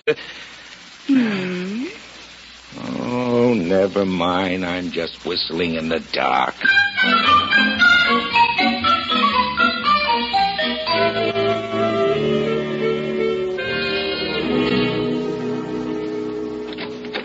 Yeah? Mr. Donnelly? Shh, not so loud. Huh? What's the matter? Look, miss, did you ever have a baby? Oh, wrong question, huh? Well, anyway, come on in. But try to be quiet. Hey, what's this all about? Oh, it's the kid. The wife's out shopping. You should have seen the time I had getting that baby to sleep. Say, who are you anyway? And how'd you know who I was? Look, where can we talk above a whisper? Oh, well, come on in. Okay, now what do you want? I'm just checking on exactly what happened to Lillian Wayne the day she was murdered. Who? Lillian Wayne. Yeah, I heard you. But why are you bringing that up? Look, who are you, mister? Just someone who's not so sure Harry Peterson killed Miss Wayne. Oh, I don't know anything about that. I told the police my story. Sure, I had a fight with Lillian, but that was all. And they let it go at that? They had to. Well, I went down the elevator an hour before the chambermaid saw Peterson go into the apartment. What was the fight about? Just me waking up to find out what a sucker I was. Hey, translate that, will you? Well, I was a pretty sharp middleweight those days. Dames a dime a dozen. But Lillian says she's only got eyes for me. And like a school kid, I believed her. Oh, then you found out about the little black book. Yeah, but that I didn't know till later, Peterson's trial. All I knew then was that some guy was sending flowers to her every day from the florist shop around the corner. So we had a fight, and I guess I lost my temper. How badly did you lose it? Well, I guess I poked her one. Oh. Uh-huh.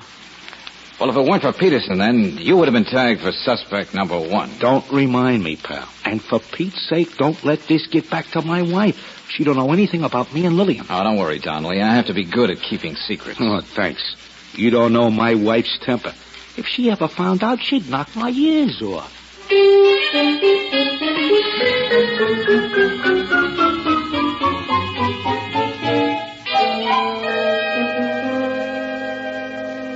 Now, Mr. Valentine, just who sent you to see me? I'm very busy.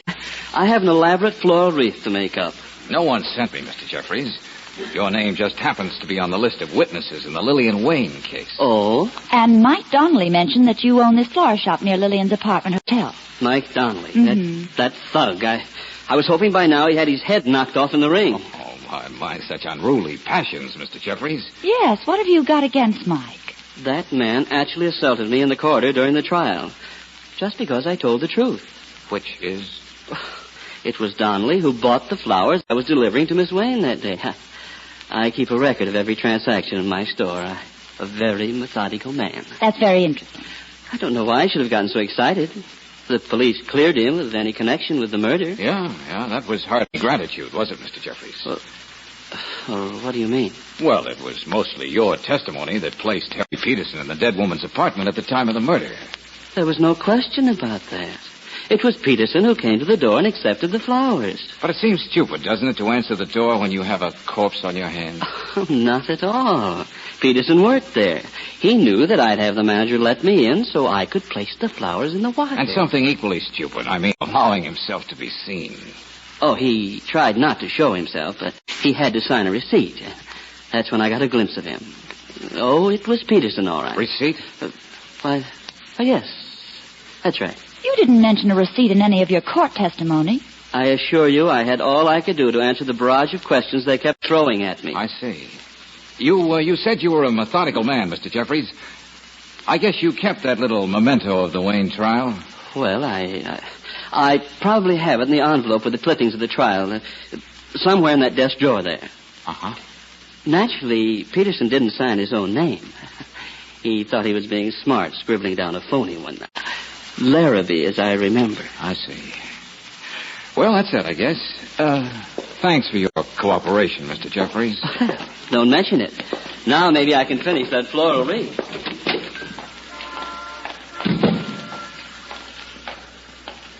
All right, George, let's have it. Why'd you give up so easily? About the receipt. Just being cautious, Angel. But you said yourself it would be so conclusive, one way or the other. Just comparing the handwriting with Peterson. Yeah, I know, Brooksy. But as I said, let's take it easy like. Jeffries is lying through his teeth, but I can't afford to scare him off until I find out why. You mean he actually framed poor Peterson? I'm sure of it. You see, Angel, Peterson couldn't possibly have signed that receipt. Huh? He didn't learn to read or write until after he was sent to prison.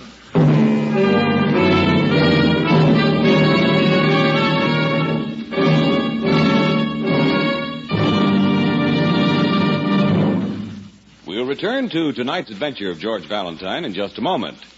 Meantime, here's some exciting, valuable news for today's car owners. Atlas Tire engineers have produced a new tire that gives the softest ride you've ever had, even when you're on the roughest roads. It's the Atlas Grip Safe Cushion Air, kind of big brother to the famous Atlas Grip Safe tire. Cushion Air is a big brother because it has the same quality, extra safety, quietness, and steering ease of Atlas Grip Safe tires, plus more air at lower pressure to put your car on a cushion of air. And it's backed by the most valuable warranty in the tire industry, the written Atlas warranty that's good at 38,000 stations in 48 states and Canada 7 days a week. Ask about extra low-pressure Atlas Cushion Air tires tomorrow. They're made especially for new cars and can be adapted to many older models, too. Ask at an independent Chevron gas station or a Stender station where they say and mean, we'll take better care of your car.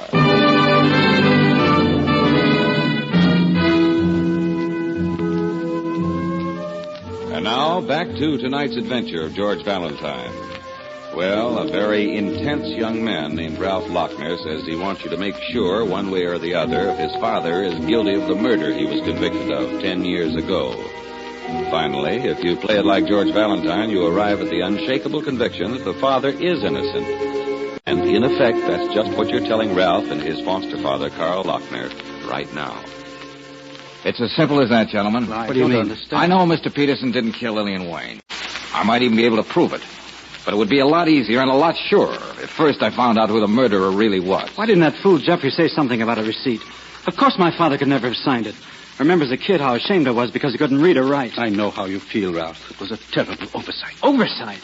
10 years of someone's life gone just like that? Because some stupid florist forgets to mention a receipt? Well, Jeffries might have forgotten that little thing. But he was deliberately lying when he identified the man at the door as your father. Well, let's do something about it. Turn him over to the police. Now, hold it, will you, fella? They'd shake the truth out of him. I'd like to be the lawyer for the prosecution. I'd see what that if he said he made an honest mistake? After all, there were other witnesses. What do you propose to do, Valentine?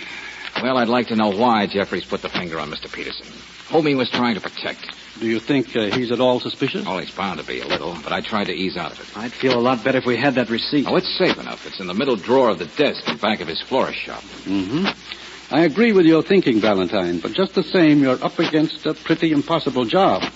The name Larrabee is patently fictitious, and this is a murder that's 10 years old. Where do you start? With the obvious, Mr. Lochner. And I can't think of anyone more obvious than our ex-pugilist friend, Mike Donnelly.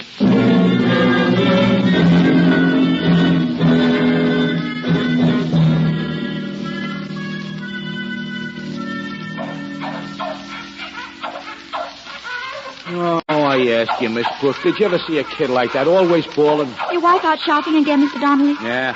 Thursday night she's got a bingo game. Oh, excuse me a minute. Huh? Okay. Yeah, that's better. Now we can go on talking. Well, you don't mind giving us your signature so we can compare it with the one on Mr. Jeffrey's receipt. Oh, why should I mind? Fine. Here you are. Oh, thanks. Hey, just what did that guy tell you about me anyway? Well, he said you ordered the flowers for Miss Wayne the day she was murdered. Oh, he did, huh? Go on, what else? And, that you and he had a little fight in the courthouse during the trial. A little fight? I nearly killed him. And I'll tell you why. Because it might interest you, Miss Brooks. Yes. Of course, it makes me look like a dope, but here it is just the same. I knew he was getting flowers and presents from somebody. So I used to stroll around downstairs to see who it was. I see. All I saw was Jeffries delivering flowers. The owner of the flower shop himself, mind you, not one of the boys. Then it dawned on me. It's also beginning to dawn on me. Yeah. He was making time with Lillian, too. She admitted it. That's why we had the fight the afternoon she was killed. So there was room in Lillian's big, generous heart for our Mr. Jeffries as well. Yeah. Among others. You know, Mr. Donnelly, I wouldn't be surprised if you haven't given me a lot more than your signature.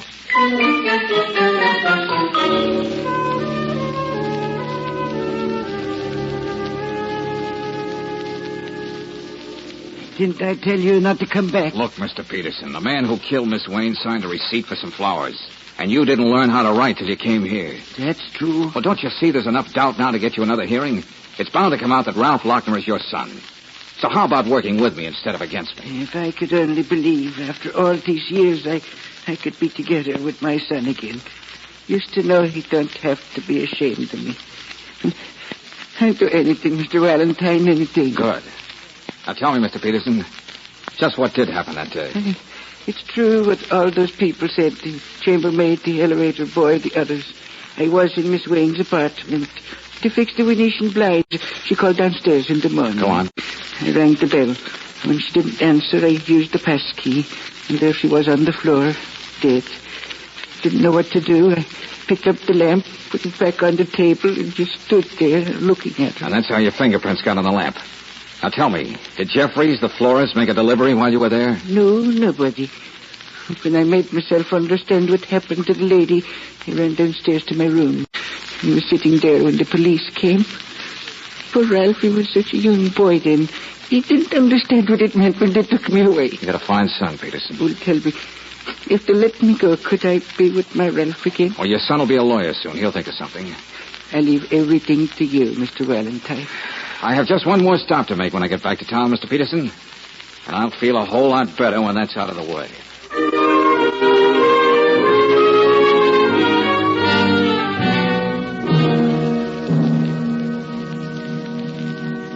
Come on, quick, Brooksy. Close that door.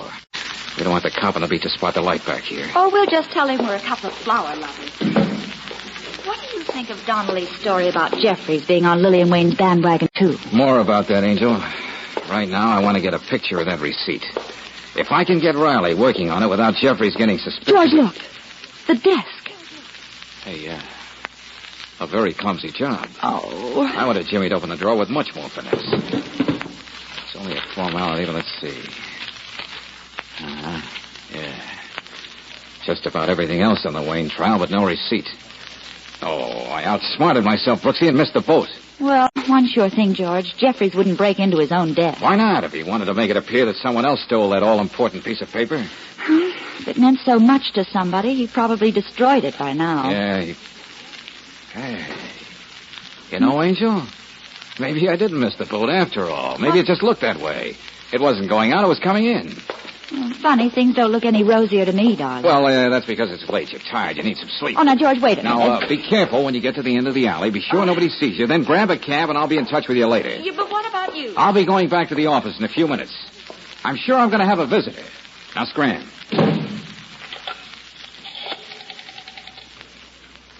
Hello, operator. I want you to call the police and report a burglary. Jeffrey's Florist Shop, 937 Grant Boulevard. Who, me? Oh, just put down a public-spirited citizen.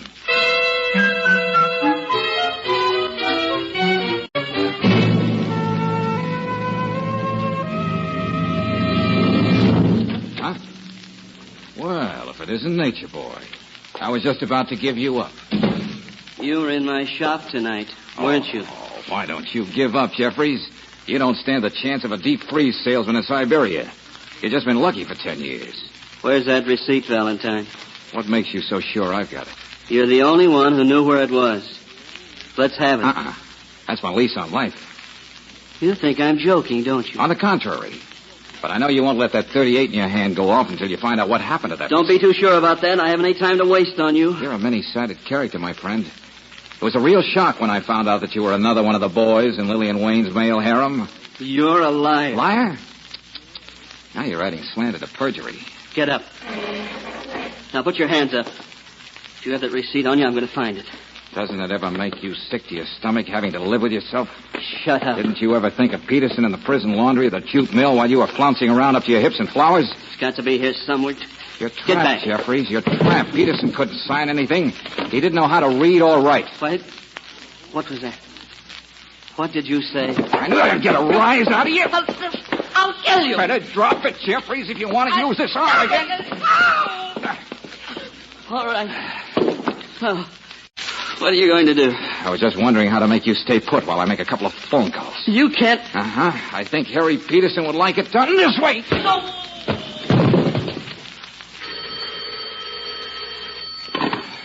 Yeah? Oh, your timing is perfect, Angel. The visitor? Oh, he's here, but he's out.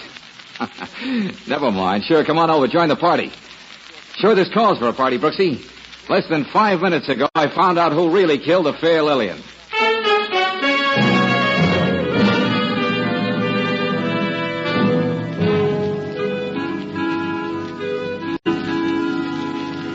Valentine, I know it's probably just an oversight, but I've never been advised the Homicide Bureau has been moved over here to your office. Well, I thought we could clean this thing up faster over here, Lieutenant. I never killed that woman. I'm not saying another word until you let me talk to my lawyer. You're going to need 2 lawyers, Jeffries. I hate to interrupt this delightful discussion, but Mike Donnelly's in the outer office, fussing and fuming. George, it seems when you called him, you woke up his baby. Sorry, but he has the answers to a lot of questions that'll have to be asked. What right do you have to keep me here? What's the charge? There isn't any. That's why you won't let me get to my lawyer. Oh, so I have no charge to hold you on, huh? Well, forgetting about suspicion of murder, there's a little matter of perjury. Then there's illegal entry, forcing your way into a respectable citizen's place of business. Thank you, Lieutenant. Assault and battery on the same defenseless citizen. No charge, huh? Why, you... Hennessy! Take this monkey downtown. Yes, sir. You won't get a thing out of me, no matter what you do. And watch him, Hennessy. Now, Valentine, there's still a few questions I have to ask you. Oh, just a minute, Lieutenant. I think someone just came in the outer office. It's probably the Lochner's, Brooksy. Valentine, what'd you find out? I just saw them take Jeffries away. We got here as soon as we could. Just what has happened? This is Lieutenant Riley, gentlemen. How do you do? Hello. We were just getting to that, Mr. Lochner.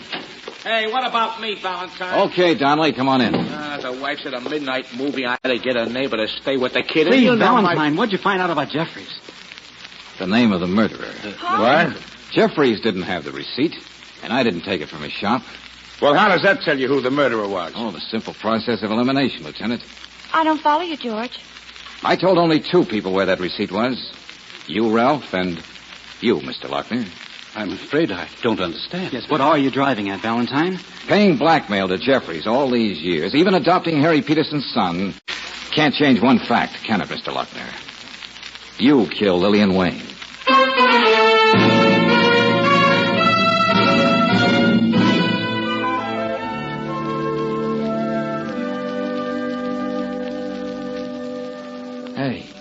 Hey, come on, Brooksy, come on.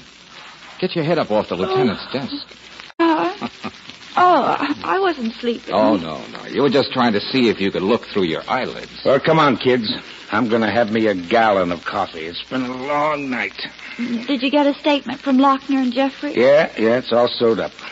victim of circumstance. You keep reading that corny phrase, but you only appreciate it when you run up against a Harry Peters. Oh, come now, Lieutenant. It wasn't just the hand of fate. It got a couple of assists. Yeah. Jeffries delivers some flowers to his girlfriend. The rat hangs around downstairs to see who his rival is. It turns out to be the wealthy Mr. Lochner. So, Jeffries helps put Peterson away, and then blackmails Lochner plenty for keeping quiet. You know, I was wondering, Lieutenant. What's that? Did it really ease Lochner's conscience adopting Peterson's kid? The longer I'm in this game, the less I know about people. I was wondering about something, too. Robert? I was wondering if poor Donnelly had much trouble getting his baby to sleep. Oh, you're punch-drunk, Angel. Let's get that coffee.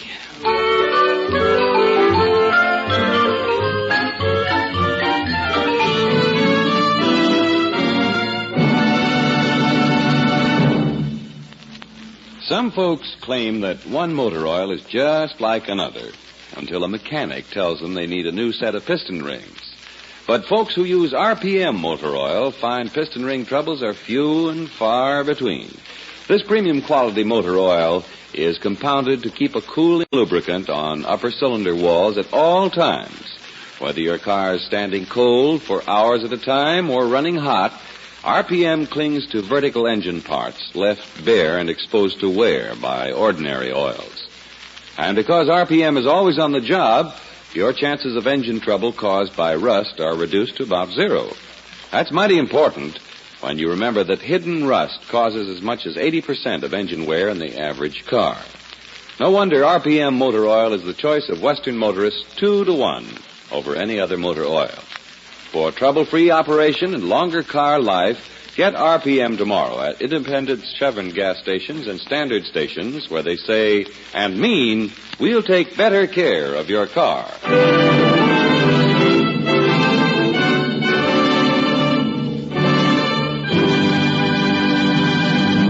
Next week, when you tune our way for another adventure of George Valentine, you'll hear... Hello? Oh, Brooksy. Oh, George, I've been worried about you. Where are you? Well, Careful what you say, buddy. Yeah, I see what you mean. Oh, Brooksy, I just wanted to tell you not to worry if I'm away for a couple of days on this job. Huh? I know I can leave everything to you. George, something's wrong. I'm going to call Lieutenant Riley. Yeah, that's fine. That's enough, Valentine. Hang up that phone. If you know what's good for you. Yeah, I know, all right. Good night, Brooksy. I'll be seeing you. I hope.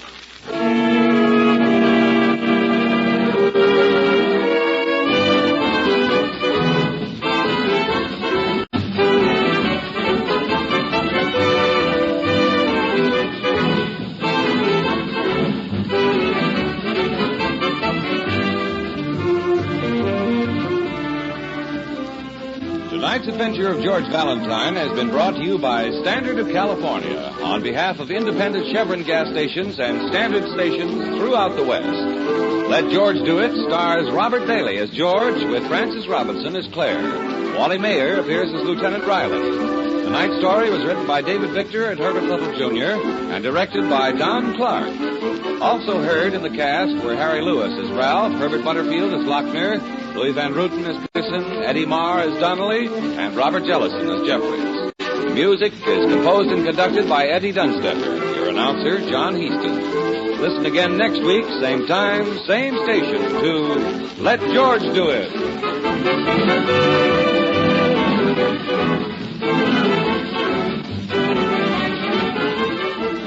This is the Mutual Don Lee Broadcasting System.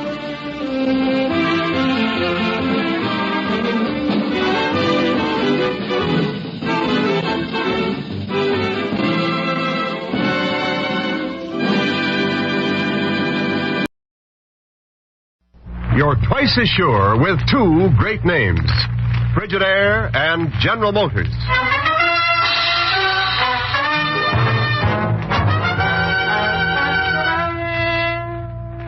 Frigidaire presents Herbert Marshall as the man called X. Wherever there is mystery, intrigue, romance, in all the strange and dangerous places of the world, there you will find the man called X.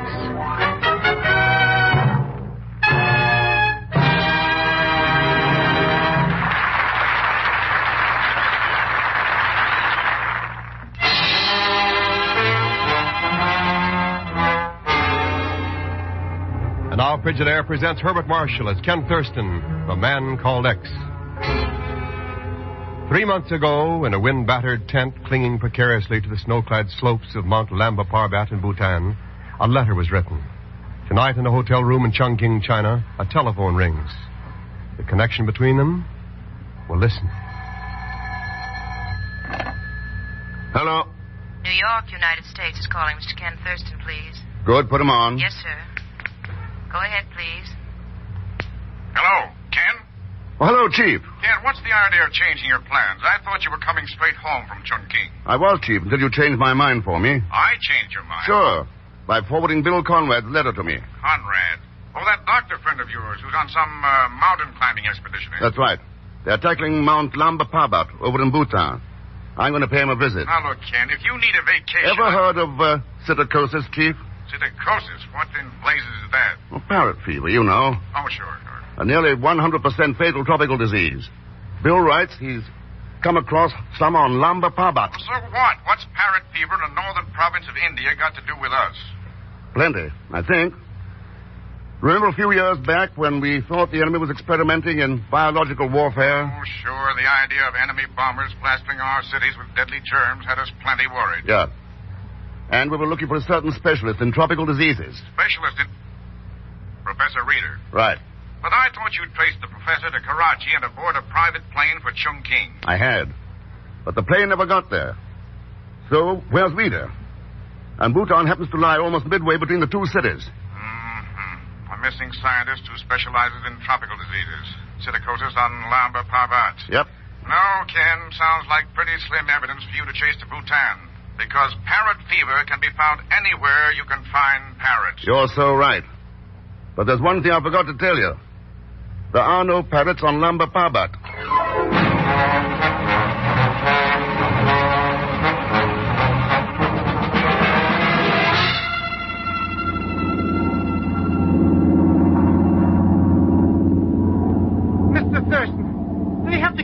In and out of those mountains all the time. I get dizzy from high places. Dipsomanic, you understand? You should have thought of that before stowing away on this plane, Pagon. You wouldn't take me with you, so how else could I supply you with my invaluable assistance? And how was I to know you were going someplace like this? Look at that. Look at that thing over there. It must be 10 miles high. Nothing but snow and stuff on it. That's Mount Lamba Parbat. Hang on. Mount Lamba? Mr. X, we're falling. Relax, you idiot. We're going to land. On that pile of rocks? We'll be crushed to death. Not on that landing strip, we won't. Oh, you mean ahead there? Beside that prison or something? That's the castle of Salal Chowdar, backer of the climbing expedition Bill Conrad's on. But why are we going to see him? To find out what he and Bill can tell us about Professor Reeder. And about psittacosis. Huh? Hold your hat, we're going in.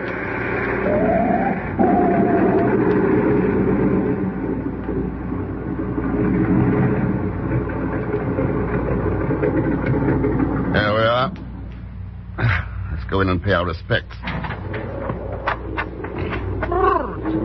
It's cold out here. Nothing but icicles should live in such a place. Hey, what was that? Thunder. You always hear it around these mountain peaks. Wind, snow, thunder. You know too much. What a joint. At least you'd think the people would be hospitable enough to meet us. I don't know about people, Pagon, but there's a young lady coming this way. A young... Hey, you're right. Some cute cookie. You are fools. You are blind, stupid, idiotic fools. Huh? Wow. Go back. Return where you came from before you too fall victim to the spirit of the snows. Is that a standard pitch you give to all arriving guests? Wise men do not make light of serious warnings, Sahib. Your friend Dr. Conrad is proof of that. Bill, what about him? He would not listen either, Sahib. And now Dr. Conrad is dead.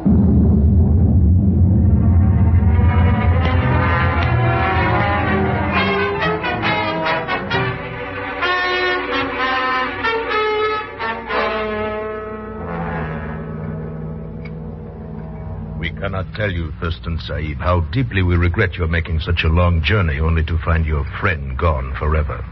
Bill Conrad will be missed by more than me, Sir Lyle. Right, Thurston. A good doctor could be missed by all humanity. I felt fortunate indeed when he volunteered for my expedition. Your expedition, Huxford? John Huxford is the real leader, Thurston Sahib. I merely supplied the financial backing. I see. You said, Bill slipped and fell in a crevasse? So it would appear. Though none of us saw it happen, we merely missed him from his tent one night. The next morning, my ward, Marlise, discovered his body. Is that not so, my dear? Yes. Yes, that is right, Sir Love. Just another link in the chain of ill fortune that's followed this expedition. You've been having tough luck, Huxford? Well, we've lost some valuable scientific instruments. Conrad's death was a major blow, of course, but I'm referring specifically to a strange, virulent malady that's been attacking our native bearers and helpers. Oh, what's that? It's a mysterious fever, practically always fatal. Nothing we've tried works on it. We've lost so many men, the others refuse to accompany us any longer. They claim that Lamba Parbat is being guarded from desecration by foreigners, being guarded by the spirit of the snows. Yes. However, we've convinced half a dozen or so that their superstitions are foolish. They're at the base camp now, preparing for another drive upon the summit. They will never reach it. Never. Marlise. The superstitions are not foolish.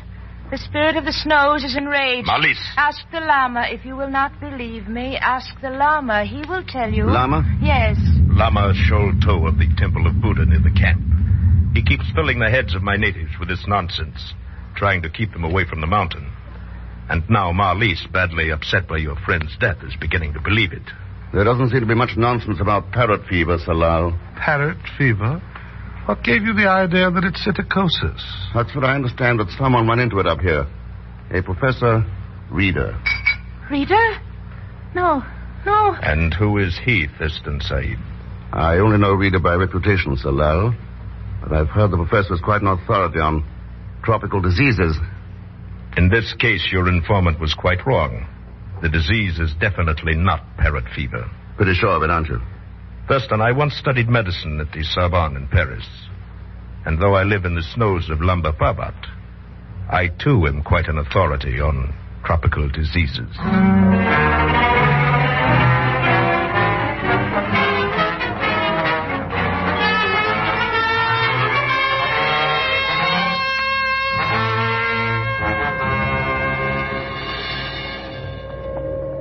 I don't get it, Mr. Thurston. What are we doing out here riding these overgrown goats anyway? Hagon, we're going to visit the base camp for the climbers. But it was so comfortable back in the castle. Besides, what's all this business about? Fevers, spirits, parrots? I'm not sure yet. But I got a hunch that something's brewing up here. Something that might affect the whole world. You mean this spirit in the snow? More like the spirit of war. Huh? Oh, look! Tents. Yeah, it's the base camp. But, Mr. X, there's nobody there. Probably in that tent over there, getting out of the wind. Hello? Anyone around? Nobody's home. Must have gone to a movie or something. Come on, let's take a look. Hello in there. Hello? See? Just like I said, nobody home. Double feature, maybe. Let's go in the tent and make sure. You see? Only some piles of old blankets. Those blankets, they got faces. Yeah.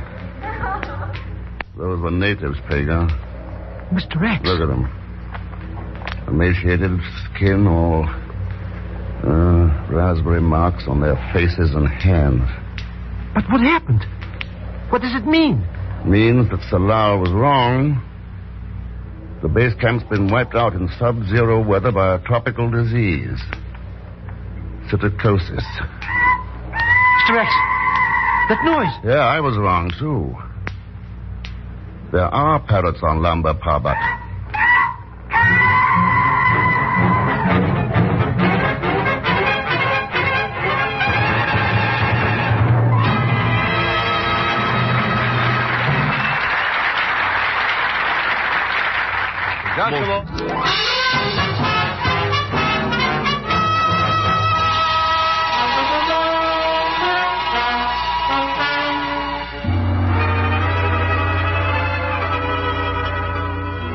And now to continue with Frigidaire's Man Called X, starring Herbert Marshall.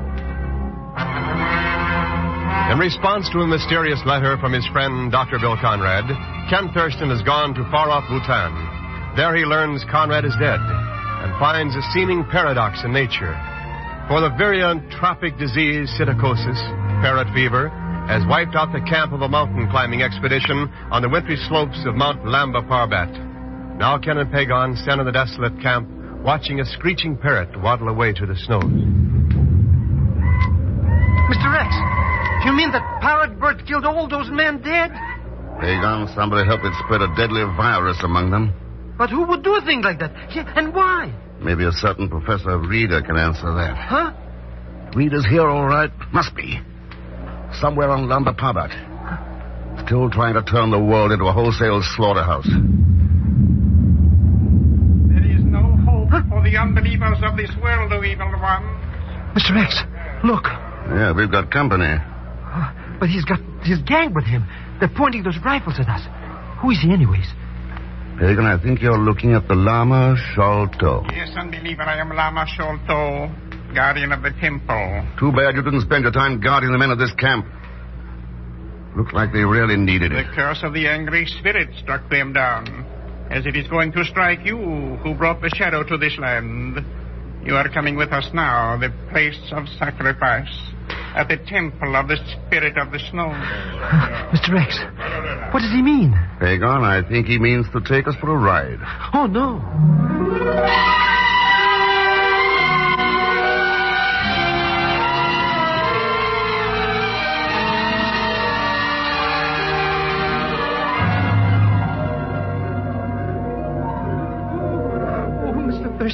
I don't like this being tied down on a stone bench. And that stage over there with the big ugly bird on it. Yeah. A statue of Buddha with a parrot's beak. The Lama goes in for demonology. Show's about to begin, Pagan. Watch the Lama. He's kneeling down on his knees in front of that statue. What's he doing that for? Quiet, listen. We call upon you, O Padmasambhava, in our hour of greatest need. From the seven heavens, tell us, Almighty One, what we must do, that the anger in your heart may dissolve as the sun dispels the mist on Lamba Parbat. What is your desire, Mighty One? Will you speak to us? Will your voice be heard? I shall speak, Sholto. My voice shall be heard. Mr. Rex, that bird is talking. Quiet, will you? Oh, but... My spirit must be appeased. The sacrifice must be made. Deliver their souls to me. Now, just a minute, boys. Let's get one thing straight. The only spirit that needs appeasing around here is the spirit of humanity. The wholesale sacrifices you're cooking up won't save the world. They'll help to destroy it. Blasphemer! Unholy blasphemer! I call upon you, Mighty One, to let me end this desecration. Allow me to silence these miserable tongues. Speak, Mighty One. Proceed with the sacrifice. Mr. Rex, look. He's got a knife. He's going to slice us dead. Oh, do something, Mr. Rex, do something. Yes! Mama, friend. Oh, I'm dead. Shut up. Oh, but he shot me with that knife. Hey, that Lama's guy's gone. He's come out of here. Yeah. Behind those curtains on the dais. The shot scared him off. They did? Lucky for him, my hands were tied. I have shown him a couple of things or two. Maybe you'll get your chance. Sounds like he might be coming back. Huh? Coming back? Oh, no. Thurston, are you in here? That's right, Huxford. Over here. That English guy. Yeah. Thurston, you're all right. Then I fired in time. How'd you get the inspiration, Huxford? I cut the ropes. I rode out to the base camp, saw those beggars snatch you. I followed here. When it looked like things were going to get rough, well, I thought I'd better try something. There you are. Thanks. That's much better. What the blazes was that voice business? Had my hair doing tricks, believe me. Are you kidding? More like a microphone and speaker behind that curtain. So that's it.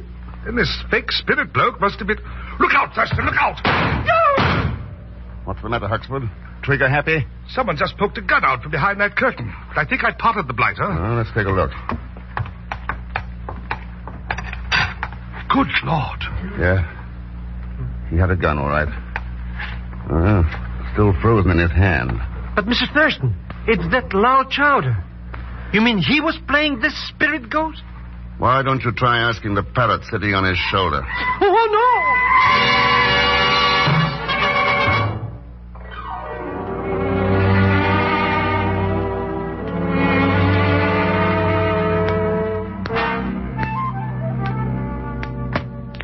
Well, Mr. Thurston, we're all packed. Nothing to do but give this place the brush up. Not quite, Pagan. We got to make sure that phony spirit of the snows is finally laid to rest. What kind of a crack is that? Chowder got bumped off, didn't he? Sure. But the llama, Malise, and Huxford are still around, aren't they? But you told me yourself dead men don't hurt anybody. Listen. Chowder's pistol was frozen in his hand. That means rigor mortis had set in. That usually doesn't happen until quite a time after death, and Huxford had just shot him. So what? So we're going to find out why. Back at the Temple of Buddha.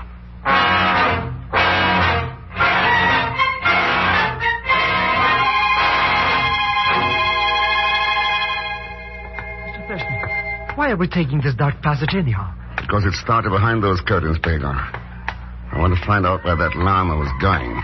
But miles under the ground, what can be down here? Look along that crosscut and see for yourself. Hey, look at that. Cages. Cages with parrots in them. What are they doing down here? There's a door in that wall. I think we'll find the answer inside. Look at this place. A junk shop for bottles and old gas burners. Pagan, it's as modern a research laboratory as I've ever seen. What are these racks? Full of these tubes and, Don't touch them! Huh? What's the matter with them? Those tubes are full of concentrated death. Silicosis cultures. Yeah? Professor Reeder was experimenting here with that stuff.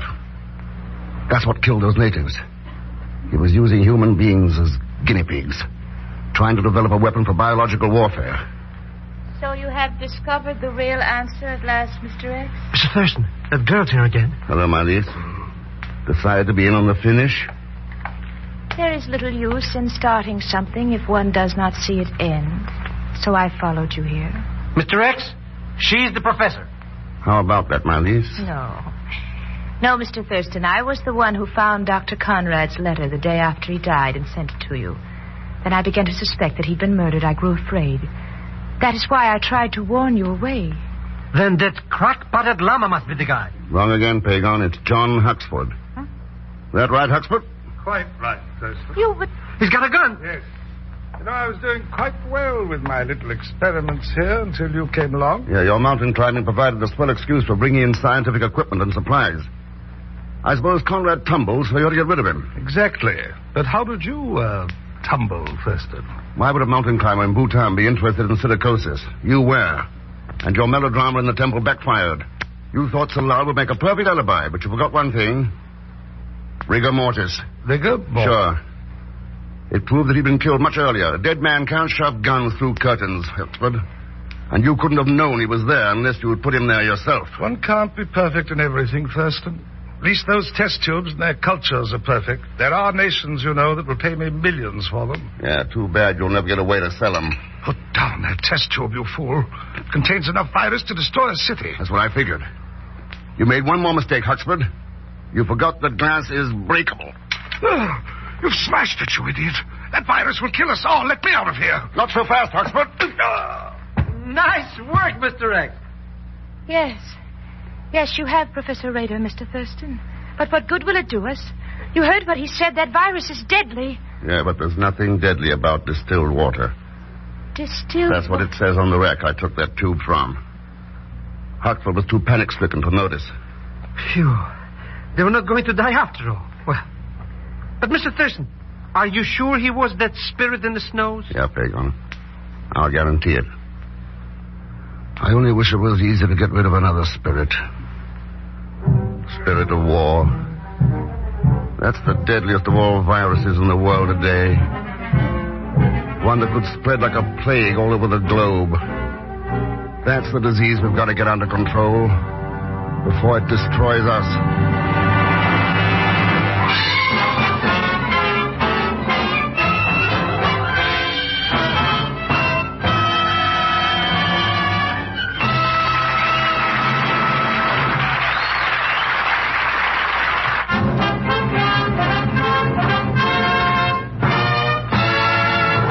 Frigidaire star Herbert Marshall. Thanks for being with us. And I'd like you to know that Marlise was played by Kathy Lewis tonight. Next week, our story is called The Rane of Shalaka. And Mr. X runs into two of the strangest characters in his entire career. Plenty of suspense, too. And as usual, Leon Velasco will be along as Pagon Zellschmidt. Just one last thought, friends. A lot of people in the world have learned that freedom is something that can be lost. Let's protect that freedom by being good citizens, by taking an active interest in government. Your help is vital because, remember, freedom is everybody's job. That's all. Oh, and be sure to join us next week when again I return as the man called X. Good night. Frigidaire's Man Called X is directed by Jack Johnstone, with music composed and conducted by Johnny Green. Tonight's story was written by Sidney Marshall. So until next week, same time, same station, this is Wendell Niles speaking for Frigidaire, made only by General Motors. All characters and incidents used on this program are fictitious, and any resemblance to actual persons or incidents is purely coincidental. Remember, every Sunday night brings you two popular dramatic shows on CBS, The Man Called X and The Adventures of Sam Spade. Yes, for the best in entertainment, tune in and stay tuned in to CBS, the biggest show in town. This is CBS, the Columbia Broadcasting System.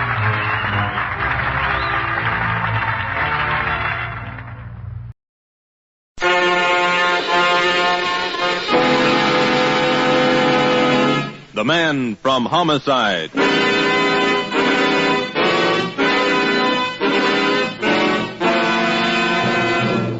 A new dramatic series starring Charles McGraw as Lieutenant Dana.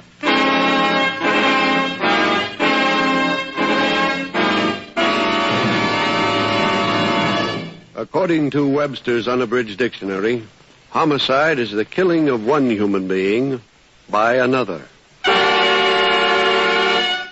According to a man from Homicide, it's just the beginning of a dirty, dangerous job that doesn't end until a killer is found. But I like it. Maybe because I don't like killers.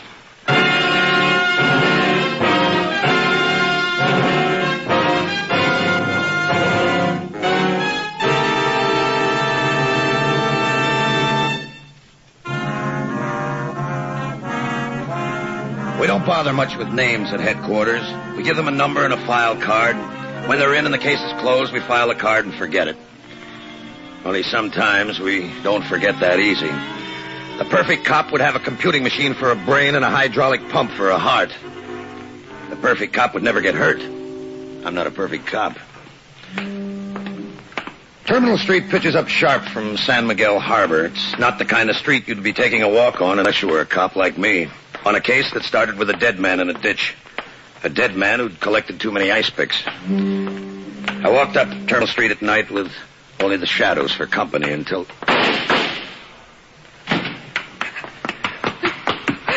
You in a hurry? What do you want? Let's go inside where you just came from. I can't. Gun shy? I gotta find a policeman. You found one. You? But...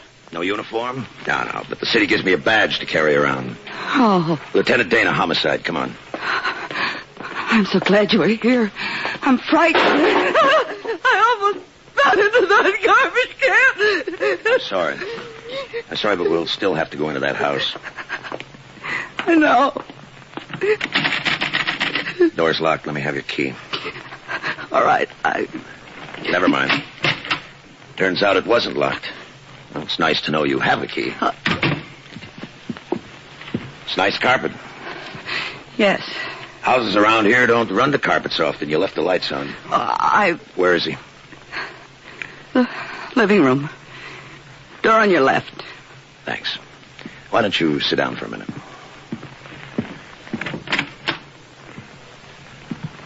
Well, the corpse was male, white, in its early 30s. What might have been a look of surprise on his pretty face probably meant nothing because of the two bullet holes placed less than an inch apart in his chest. The expression on the faces of the dead being incapable of verification. Corpse wore silk socks. Silk socks. What? Whose house? I live here, if that's what you mean. That isn't what I mean. It's a rented house. The rent receipts being among his souvenirs? What's his name? Winthrop. Harold Winthrop. Yours? Claire Thorpe. You know, that suit he's wearing will never be the same. It's too bad. It's nice tailored. I didn't kill him. I was in the kitchen mixing drinks for us. I heard the shots and ran in here. I was frightened. I ran out to find a policeman. And... You know, it'd surprise you to hear the actual figures on telephones in use in a city of this size. I was afraid to stay in the house. I should have phoned the police. I know. Show me the kitchen, would you please? All right. I wonder how many men wearing silk socks ever walk up Terminal Street. The kitchen. The back door's wide open. I'll close it. Wait a minute, don't touch it. Don't touch that knob. Kick it shut. The drinks, the ice cubes are beginning to melt. Was he married? Yes. The pretty ones usually are. You know, this is a funny neighborhood for a man wearing silk socks to be found dead in. I'll bet he's embarrassed.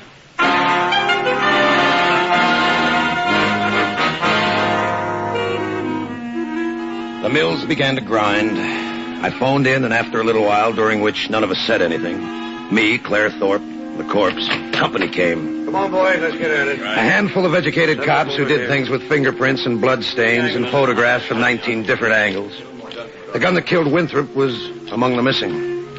A special escort arrived for Claire Thorpe. All right, miss, let's go. No. Wait a minute. She started to cry again. So I decided to leave. Anyway, somebody had to notify the new widow she was a widow. I went down Terminal Street the way Claire Thorpe had run, stopped at the garbage can she'd stumbled over. There was nothing in it but garbage.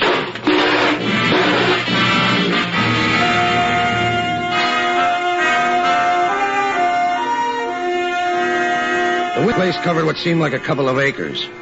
The house undoubtedly had come over on the Mayflower. Even the trees looked refined. I rang the bell and decided the next time I visited, I'd be sure and get my shoes shined. Yes? Are you Mrs. Winthrop? Mrs. Harold Winthrop? I am. It's late. Are you going to give me the weather report next? No. You mind if I come in? I don't suppose I do. Come in. Thanks. We don't need that music. It's Mozart. Yeah? His 39th. In D, I think. But you wouldn't know about that, would you? No, I wouldn't know anything about that. Would you turn it off, please? All right. Not important. Sometimes very important things aren't important. Why don't you sit down? Or something. You got a big place here. We. My husband and I like it. Any children? You're from the Census Bureau. No. Any children? None. Okay. I'm glad you approve. Or were you approving? I'm Lieutenant Dana, homicide. Oh, I've read about you men in the papers. I'm very much impressed. I don't know exactly what I would have expected one of you to look like. I'm sorry. I keep forgetting you must have had a reason for coming here. Beside the fact that it's late. I had a reason. Your husband isn't home. No. He's down in a sleazy shack on Terminal Street. That's near the harbor.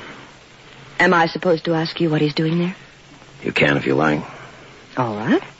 What is my husband doing in a sleazy shack on Terminal Street?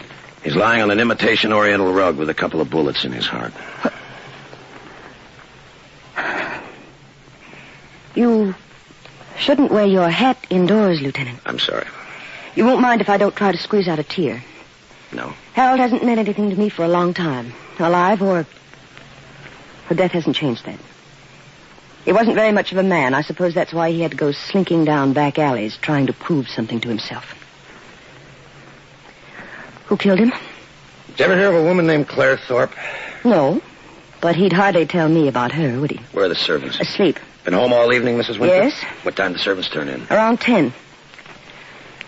What time was Harold killed? 10:30. Good night, Mrs. Winthrop. Lieutenant Dana. Yeah? That question, it means I'm going to see you again, doesn't it? You might have answered that more quickly. All I meant was, in the line of duty... You're beautiful, Mrs. Winthrop. If you're going to say things like that, better make it... Nearest I ever came to silk socks turned out to be rayon. Oh, one thing more. Yes? Mozart's 39th is an E flat. Good night.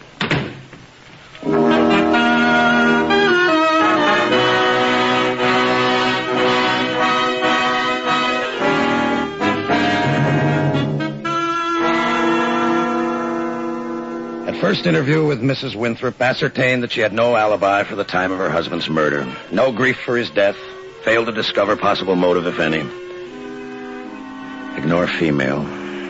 White, middle 20s, dark eyes, olive skin. Soft black hair. A cop would give his pension to white around his hands.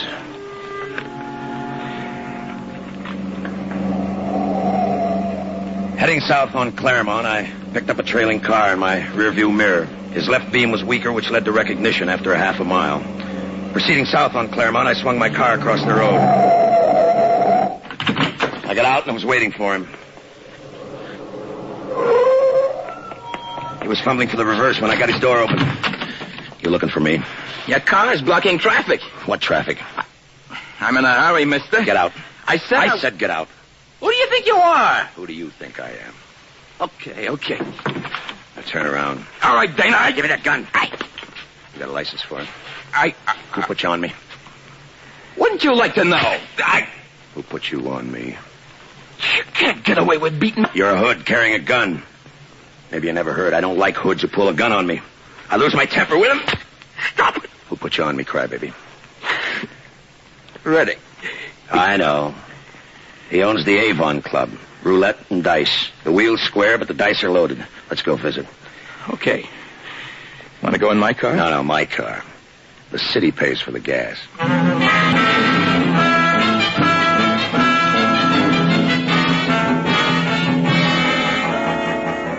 The spoiler dried his tears beside me. I had thoughts about Mr. Reddick.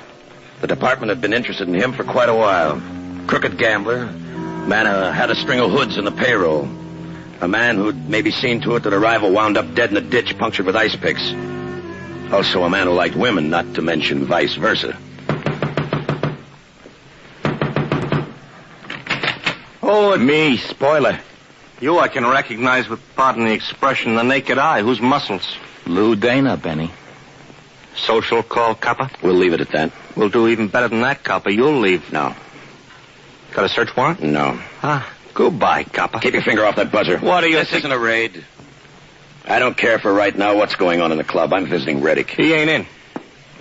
Want to try that again, Benny? He ain't in. Stop crowding me, copper. You don't like crowds, Benny? No. How'd you like to join a crowd down at the lineup? You got nothing on me. I can dream, Benny. About a guy found dead in a ditch. A guy on the receiving end of ice picks. Stanley was trying to muscle in on your boss. What's the matter, boy? Don't you boys believe in free enterprise? Down the hall, Dana. Thanks. Come on, spoiler.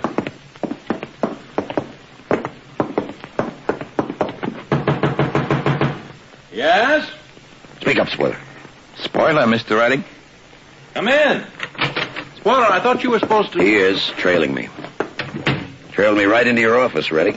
Hello, Lieutenant. Other side of the door, spoiler. Do we want to be alone, Lieutenant? We do. Mr. Reddick, he's got my rod. Oh? Spoiler doesn't feel right without his protection, Lieutenant. Here's the license for that gun.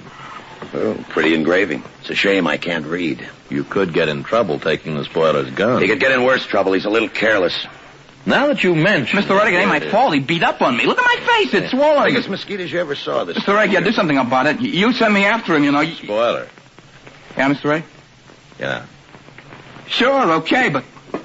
Hey, Mr. Reddick, you ain't sore at me. No. I mean, I couldn't stand that. If you were sore at me, Get out. I couldn't help it if the guy... He wouldn't have tried it if I'd had a chance to get a gun on him. Spoiler. I want to talk to you. Here's your gun. Catch. Now you got a gun on me. Out, spoiler. Yeah. Not a strong character, the spoiler. It wasn't the character analysis of spoiler that brought you here. No. I don't want any trouble with you, Dana. I realize perfectly well that you can make trouble. But perhaps I should remind you that my clientele happens to be composed of some of the finest people in the city. You mean the best heeled. How's Harold Winthrop these days? Harold Winthrop? Oh, yes, he's patronized the club on occasion. Mr. Winthrop, Lieutenant, is a gentleman of the highest social standing. The last time I saw him, he was lying down. Oh? I want a gun, Reddick. Lose your own? The gun I want has 2 bullets missing. Bullets that wound up in Winthrop's chest. Oh. Yes, I can see why you would want that gun. Uh-huh. Tell me, where were you tonight at 10:30? Reading a good book. How many witnesses? 3, I think. The spoiler, Benny. Who's the third? Claire Thorpe. Oh, she's the little blonde girl, isn't she? I heard tell you used to play together. She's the girl you picked up and booked, Lieutenant. At 10:30. 10:40. Terminal Street is only a few blocks from here. Yeah. I hadn't realized that. Think about it. 3 witnesses for her, too. And I'm only one dumb copper. Good night, Reddick. Good night.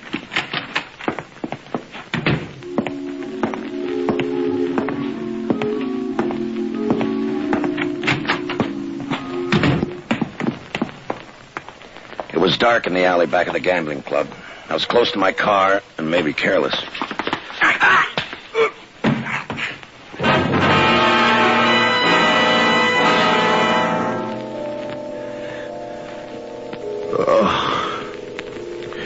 They were peeling the layers of black velvet off me. After a while, they got them all off. The place was maybe 20 miles outside the city limits. I had a gun in my hand. Mine. Maybe 4 feet from me, Spoiler was resting. I got up out of the sand and went over to him and decided he wasn't resting. A number of bullets had worn him down. Bullets out of my gun. That wasn't a good frame. It wasn't intended to be. Spoiler's death was insurance, nuisance value, and it consumed time.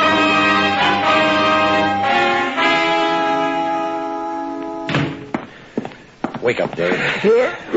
Oh, hi, Lieutenant. I'm wide awake. Claire Thorpe. What about her? I want to talk to her. She's been sprung, Lou. The angle? Habeas corpus. No murder weapon on the premises. No way she got rid of it. DA didn't care for her. Why, that's stupid. Say, Dave, would you get Malone on a first aid kit? Huh? Blood's tickling the back of my neck. Holy mackerel. Who slugged you? Little boy Blue. Oh, one thing more. Locate Winthrop's lawyer. Find out who inherits, huh? Whatever you say. First thing in the morning. No. Tonight. Okay. Who was assigned to Claire Thorpe? Nobody's tailing her. We didn't think it was... Nobody? Look, find her, Pappy, and find her quick.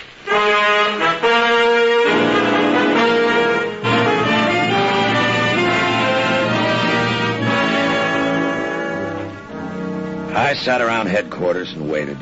Plenty of reports came in. The weather was going to be fine tomorrow. Captain O'Malley had a baby over in the 16th precinct. Mrs. Winthrop was the sole heir to the Winthrop estate. But nothing on Claire Thorpe. The department would turn her up in time, but I got tired of waiting.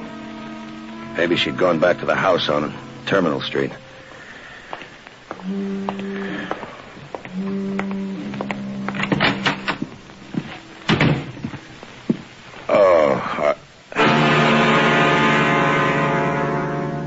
Claire Thorpe had gone back to the house on Terminal Street for keeps.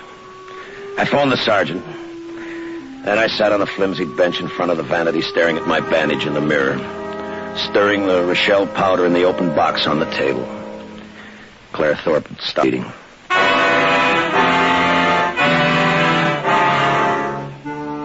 When the fingerprint boys and the meat wagon got there, I got out fast. By the time I got to Reddick's Club, the finest people he'd mentioned had gone home. I'm afraid you're a little late. Well, you're not kidding. I mean, the club's closing. All these mink coats and no roulette? Yes, sir. My badge isn't going to look good compared to the gold braids you've got on your epaulets. A cop. Lieutenant Dane, if you want to be formal. I didn't notice any other cops around. There aren't any. But if this is a raid... It isn't. All I want's Reddick. He's busy. He's going to be busier. Look, Lieutenant, I don't want to get into this. I got a job. It pays off. You don't have to get into it. Where are they? Well, office. Down the hallway from the main room. But I didn't tell you, see? You didn't tell me.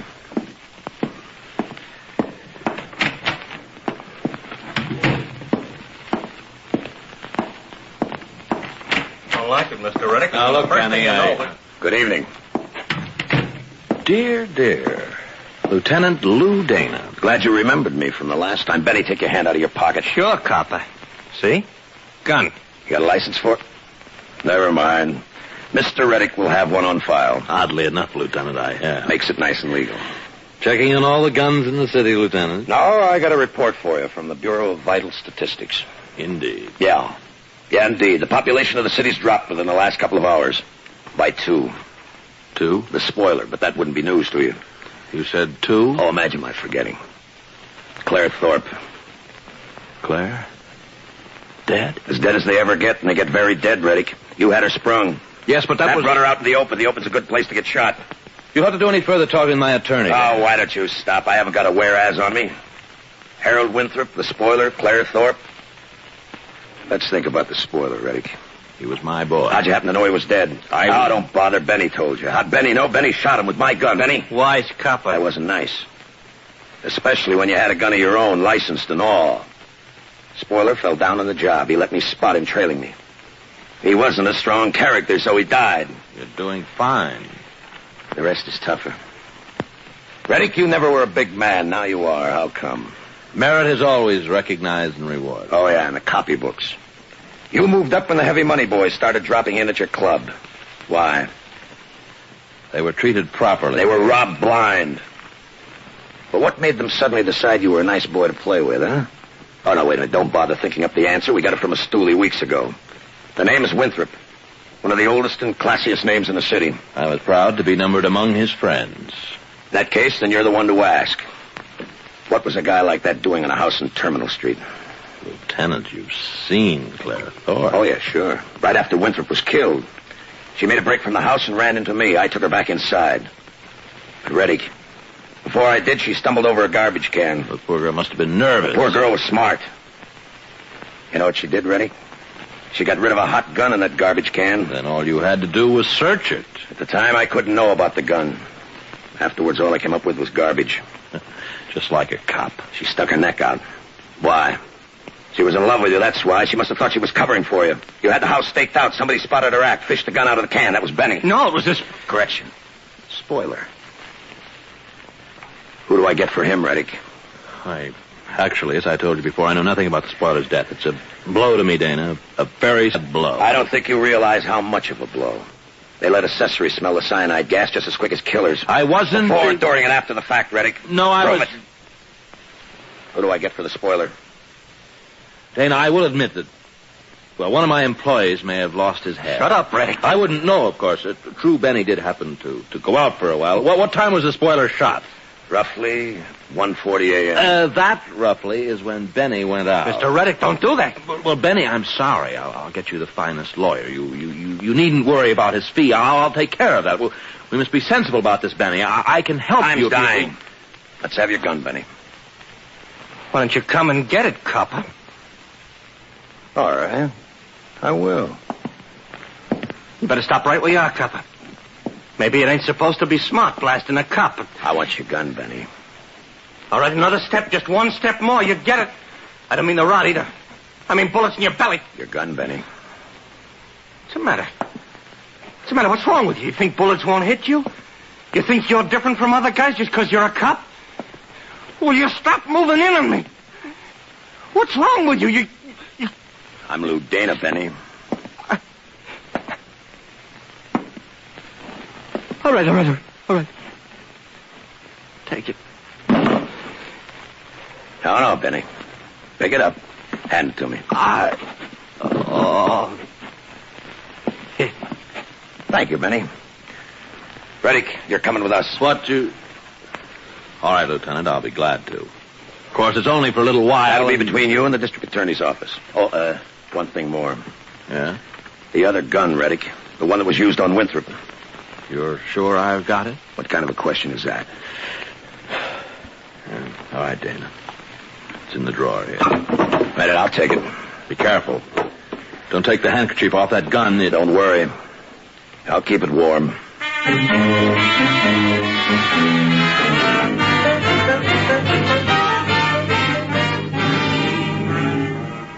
I took him down, and the desk sergeant made marks on his brand new blotter. Benny Carolla, alias Benjamin Carter, alias Benjamin Wilde, along with Vincent Reddick, was charged with murder. The murder of a man referred to as the spoiler.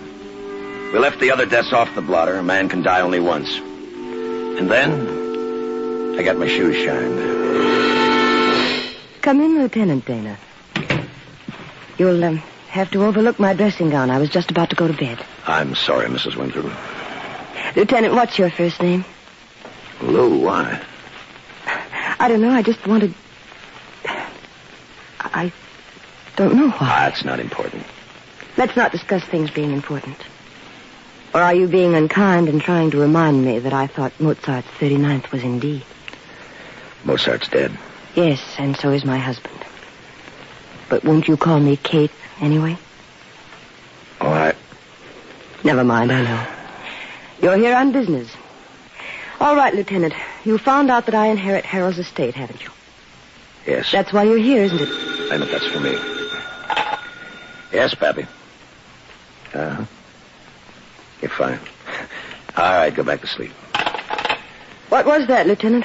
Further check to find out just what it was you inherited. And you found out? Harold Winthrop had nothing to his name but the silk socks he died in. That's true. He wasn't killed because of anything anybody would inherit from him. Thank you. And now I suppose I don't interest you anymore. In the line of duty. So, you'll be going away. I'd like to tell you something first. All right. When your husband got shot, a girl named Claire Thorpe gave the gun that did the killing to Reddick. She was in love with him. She thought that he'd killed her husband. I got that gun from Reddick. It was carefully wrapped in a handkerchief. Does that mean something? It means Reddick didn't shoot your husband. He would have been careful about preserving the prints on that gun if he had. You've got more to tell me. Yeah. Way it's set up, your husband and Claire Thorpe were keeping house on Terminal Street. Your husband was steering all his rich friends to the Avon Club for a split of the take. I can't believe that of Harold. Oh, it's true, I suppose, but It isn't true. It isn't. But then... Somebody was keeping house on Terminal Street, sure. But it wasn't Claire Thorpe, because she had the whitest skin on a woman I've ever seen. I'm not especially interested in Miss Thorpe's attractions. On the vanity table in that house, there was a box of face powder. Rochelle. Blondes with very white skin don't use Rochelle. Brunettes do. A brunette was keeping house with someone on Terminal Street. You're a brunette, Mrs. Winthrop. You were keeping house on Terminal Street with Reddick. No. Your husband found you there, didn't he? And all he found was death. I don't think I'm going to say anything. Don't. Wouldn't do any good. We've got a date with the desk sergeant, Mrs. Winthrop. All right. But, you wouldn't want to take a girl to headquarters in her night clothes, would you? No, I wouldn't. Then you won't mind if I get dressed? In my bedroom? No. You shouldn't have ripped my dressing gown off. I had to make sure you were wearing street clothes underneath. You are. Claire Thorpe was killed only a little while ago. That finishes it. All right. But I wish you'd take your hat off indoors, Lieutenant Dana. I'm sorry. Let's go. Kate.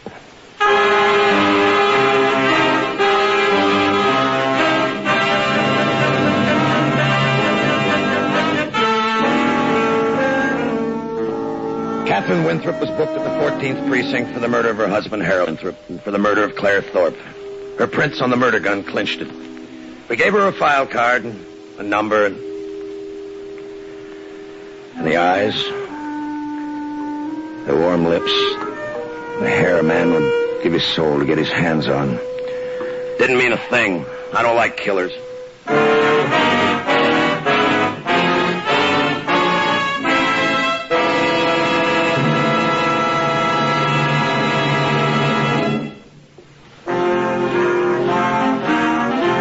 You have just heard The Man from Homicide, starring Charles McGraw. Mr. McGraw appears by arrangement with RKO Radio Pictures Incorporated and will soon be seen starring in The Target. The script was written by Louis Vittes and was produced and directed by Helen Mack. Music was composed and conducted by Robert Armbruster. In tonight's cast, Reddick was played by James Backus. Kate Winthrop, Joan Banks, Benny, Larry Dobkin, Claire Thorpe, Maggie Morley, Spoiler, Lamont Johnson, the Sergeant, Tom Tully, the Doorman, Arthur Q. Bryan,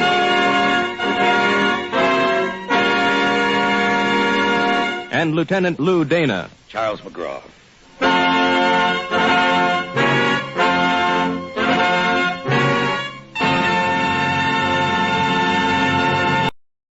Good evening. This is Orson Welles, your producer of a special series of broadcasts presented by the makers of Pabst Blue Ribbon. The Mercury Summer Theater of the Air.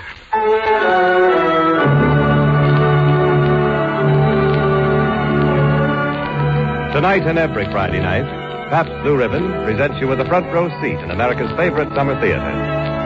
So while America's famous producer, writer, director, Orson Welles entertains you, pour yourself a tall frosted glass of Pabst Blue Ribbon and enjoy at the same time great entertainment and this truly great beer. And now, Mr. Welles. Looking back over our years of broadcasting over literally hundreds of radio plays and productions, we remember nothing that we've done with more pride than the documentary we're bringing you tonight after some 8 seasons for its first revival. This is our own Mercury adaptation of the account by Commander Edward Ellsberg of the disastrous first expedition to the Arctic, Hell on Ice.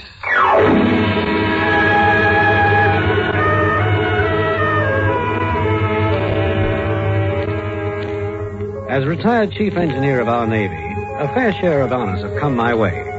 But I can only humbly hope that the name of George Melville may be a little remembered as one who served under Captain DeLong on the last voyage on the steamship Jeanette. I still read and reread my log of that trip, though the ink's been dry near 30 years. Here's the first entry. July 8th, 1879. 3:40 p.m. Pacific Time. Jeanette weighed anchor. Destination, the North Pole. Already below, Captain DeLong. Weigh anchor.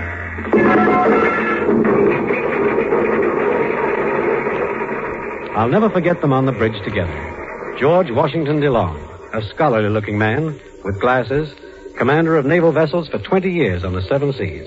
And by his side, with her pretty head flung back, Emma DeLong. Chief, I want you to meet Mrs. DeLong before she deserts her husband. How do you do? Glad to meet you, ma'am. Mr. Melville, tell me, what do you think of a man who'd rather go off to the North Pole than stay home with his wife? Being a bachelor, I can't properly say, Mrs. DeLong. Emma, the chief will think you really don't want me to go. Look, George, something I have for you. No, stay here, Mr. Melville. I want you to be a witness. Silk flag. I want you to unfurl it. Well, the point farthest north. The point farthest north. The North Star, George. I'll watch it, and we'll be looking at the same thing. Things equal to the same thing. Remember your geometry, Captain. A brief embrace, and then DeLong was once more simply the sailor. For a few minutes, with strained eyes, I watched a white handkerchief fluttering across the water at us. And then it faded in the distance. Of our passage to Alaska, there's not much in my journal. August 2nd, with the aid of a towhook baited with salt pork, the newspaper man, Collins, bagged an albatross. Crew none too pleased. The ancient superstitions of the sea persist even to the day of steamships. August 14th, course set north for northwest through Bering Straits into the Arctic Sea. And off the coast of Alaska towards Wrangel Island.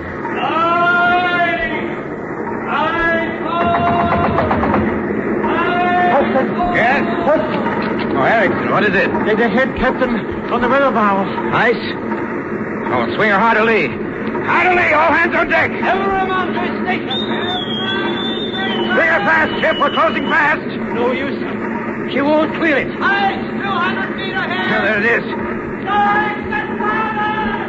We're going to strike, Captain. Full steam astern. Full steam.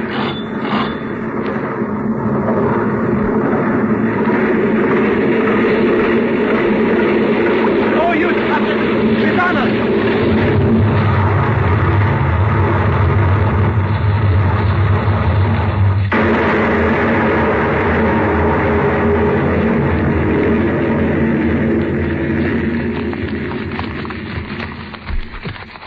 Struck that ice pack head on. Lucky for us, we had that 19-inch planking, or the flow would have stove us in. As far as we could see, the pack was unbroken. Except in back of us, a narrow lane of open sea.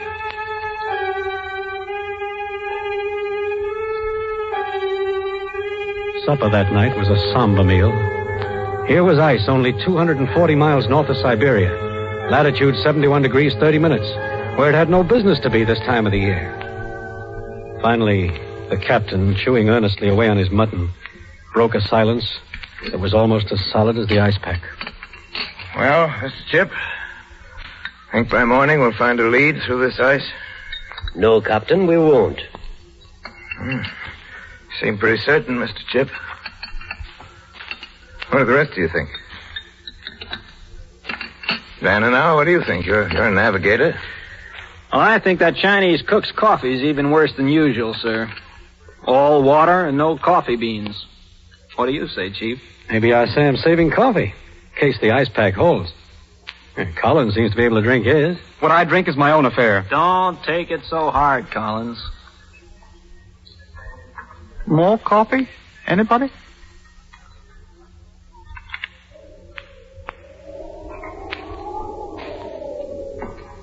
Next day, with broken ice piling up along our side, the captain gave the order to unship the rudder.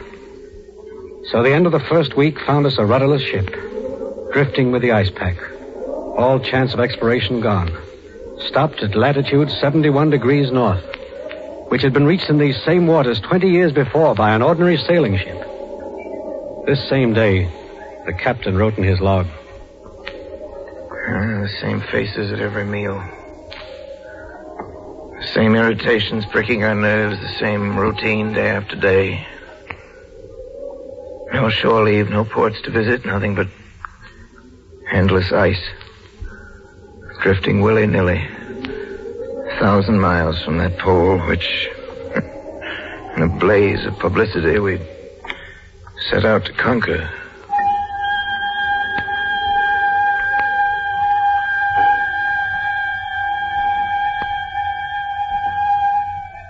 December 1st. On board the Jeanette by now, we've told all our stories, read all our books, played all our games.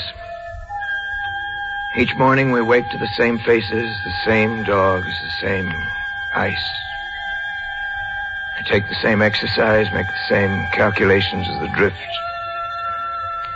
Eat the same food and return each night to the same beds. With the same conviction that tomorrow will be the same as today. December 24th. Our first Christmas Eve on ice. Say, how about some mistletoe over the rigging? Yeah, we might catch an Arctic mermaid, like Collie caught this albatross. Collins is my name. Oh, so it is. Excuse me. Well, what about this? Holy mackerel, Irish whiskey. Hand it over, Chief. First the captain. Oh, thanks, Chief. Here, I'll pour my own. Careful, Dan, now. You've only got one good eye. I can always see good enough for this. That's enough now, Dan. I'm going to save some for the crew, you know. That's right. Collins, how about you? Well, what's it like? Is it good whiskey? Give Collie a written guarantee, Chief. Collins is my name. I'd give you another if I'd been your old man. Don't waste any of that stuff on him, Chief. You can take your whiskey and go to the devil. Well, that's a nice Christmas thought. Oh, let's forget him. Can't help it, I guess. Say, how about a toast? If anyone proposes James Gordon Bennett, I'll follow Collie. Melville's got one. I can see it fizzing. Yes, I have. I propose a toast to Emma DeLong. Oh. Thank you, Melville. I couldn't say it, but I was thinking that, too. Emma DeLong. Emma DeLong.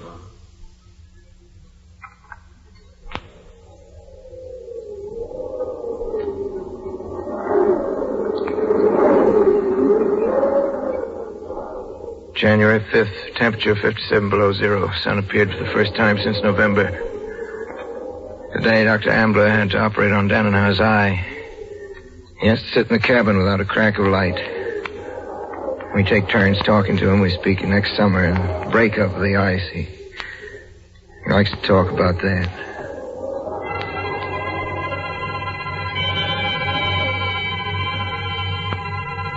February 1st, more trouble. I noticed Erickson, bosun of the crew and one of our best workers, was laying down on the job. I decided he was sick. Captain, I no been sick. I been watched. Who's watching you, Nels? What are you talking about? There been mutiny on this ship. Mutiny? There been mutiny, sir, on this ship, sir. Mutiny in the crew?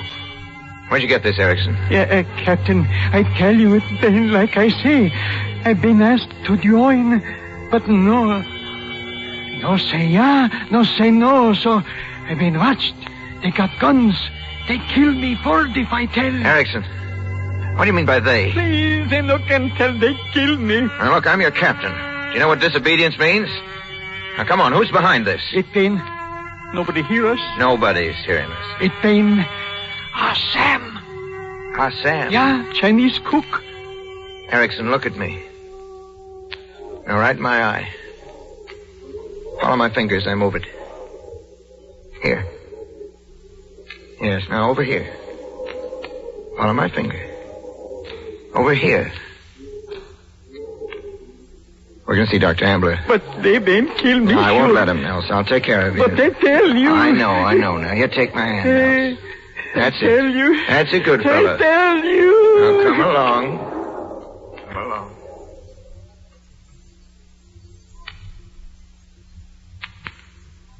January 6th. 4 months on the ice. Part of the crew sick. A blinded officer, now a seaman gone mad. What'll this ice do to us before this winter's over?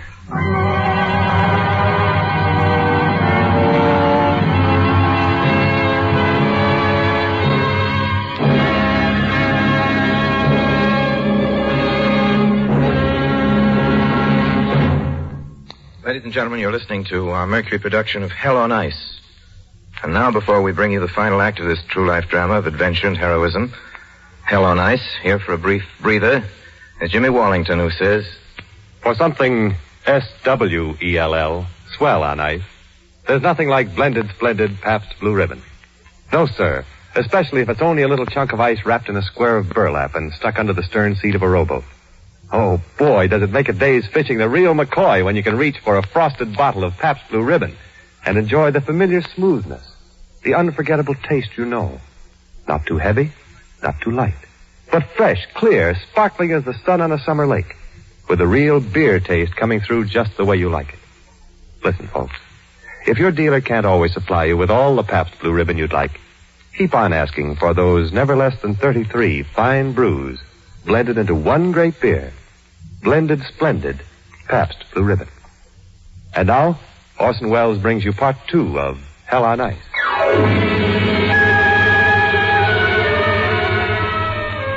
On February 25th, after 6 months in the ice, we were still drifting, waiting for the thaw to free us. March 5th, first glimpse of sunshine. 3 minutes of bleak twilight. Then darkness again. March 30th, temperature rising. Noon reading, 5 above zero. Ice still 14 feet thick. I turn back to my own records. Our hopes for what the summer sun would do are beginning to fade. It is July now. We find rifts in the ice at sundown and then see them knit again overnight. The days grow shorter, and with them, men's tempers. Mr. Collins? Mr. Collins, come here, sir. I have Mr. Chip's report that you failed to give him an observation. Well? It's in Chip's province to receive that information and enter it in the ship's records. I was going to write it on a piece of paper and hand it to him. Oh, Mr. Collins, I've issued an order for an hour's exercise. I've noticed for several days you've been cutting down the time. Today I'm satisfied you're doing it deliberately. And when you say that, I say it isn't true. I'm making allowances for your ignorance of naval regulations, but I advise you not to repeat that contradiction. When you charge me with violating an order, I deny it, and I'll repeat that as much as I please. That's enough, Mr. Collins. When we get back to the United States, I'll have you court-martialed. Meanwhile, turn in your instruments. Perform no further duties on this ship. You're under arrest.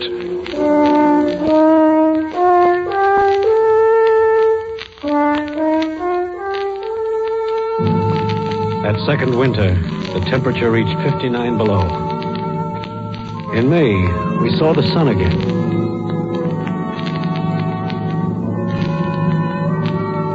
June 10th, my watch, 9 p.m. till midnight. 11 p.m., disturbed by heavy shocks drumming against our hollow hull. Those words were all I had time to write. I remember the captain rushed up on deck. At this season, even at midnight, the sun's above the horizon. We could see about 80 yards ahead. A lead had opened in the pack some 10 feet wide with cracks zigzagging across the surface of the ice, moving towards us. Then the floe split wide apart beneath us. The Jeanette lurched wildly to port and suddenly slipped off the ice into open water. We were thrown across the deck. The ship rolled like a drunken man. Shaking with fear, we waited the next move. At 6 bells, the pack started to press down that open canal. Slowly it closed in on us, thick and jagged. And behind it, the push of endless miles of surging ice. On came the pack. The ice reached our sides, started to squeeze. We're sinking, Captain. Ice is coming through the side. What's that? Ice in the hold? Pipe down, Dan, and now you're an experienced seaman. Make your report to me as if you were one. The seams are opening below, sir. The sides will give way. It's only a question of minutes. All hands, stations for abandoned ship. Aye, sir. Ship closed. Aye, sir. Garrison, man the davit. All right, boys.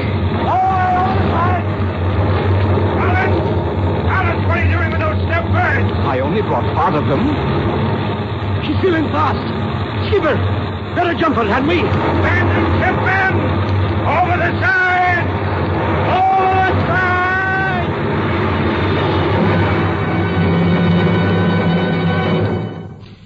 The last to jump was the captain.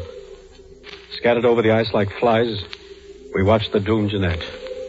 Silent now, Dick Gray.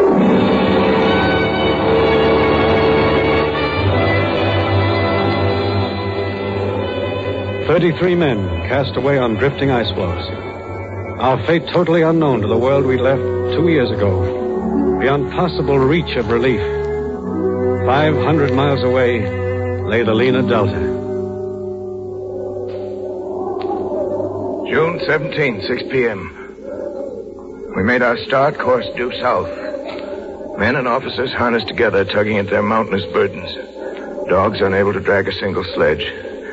Dr. Ambler far ahead, planting black flags to mark our course. Sledges sinking in weak ice. Dan and I, blind but pulling on a rope, fell in open water, pulled him out before he went under the ice.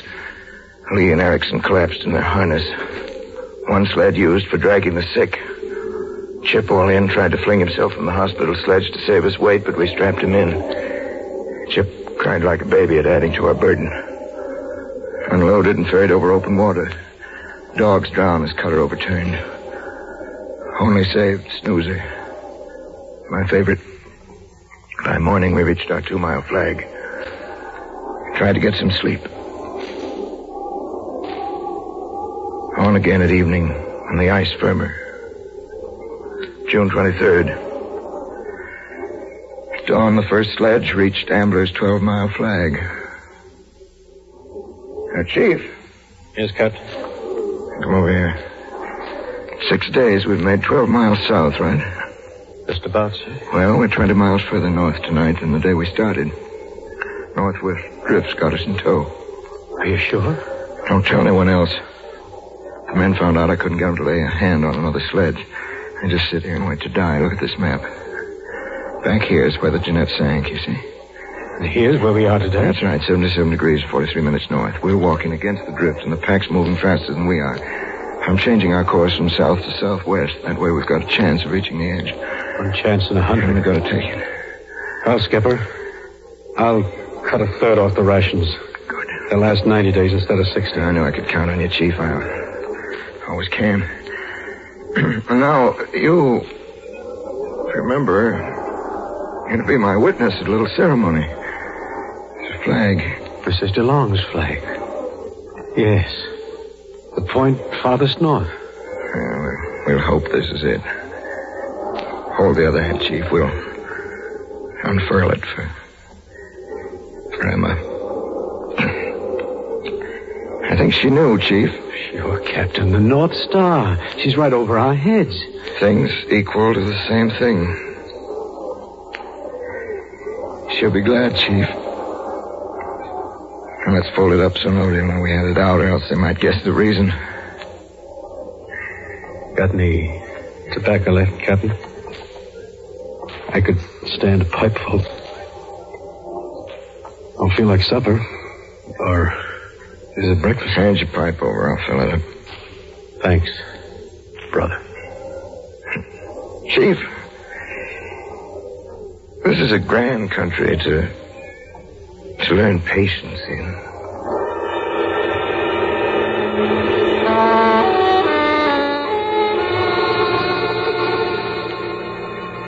The most we covered in one day was 6 miles. Some days not more than 2. And the men growing weaker every day from frostbite, scurvy. On September 9th, 91 days after the sinking of the Jeanette, we reached the edge of the ice in the open sea. We crawled into camp. And then DeLong mustered his crew. Called the roll for the last time. That night, he held divine service. Even the sick joined in. Only Collins stayed in his tent. Thank God for thy mercies. We pray thee deliverance to our homes, to thy continued service. Amen. Amen.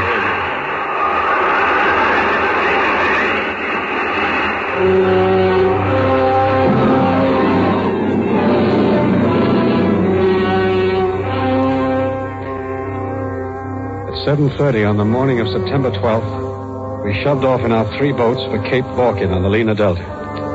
According to our charts, 96 miles of open sea. The 3rd boat was under my command. By nightfall, we were left alone. 11 frozen men in one tiny whaleboat in utter blackness.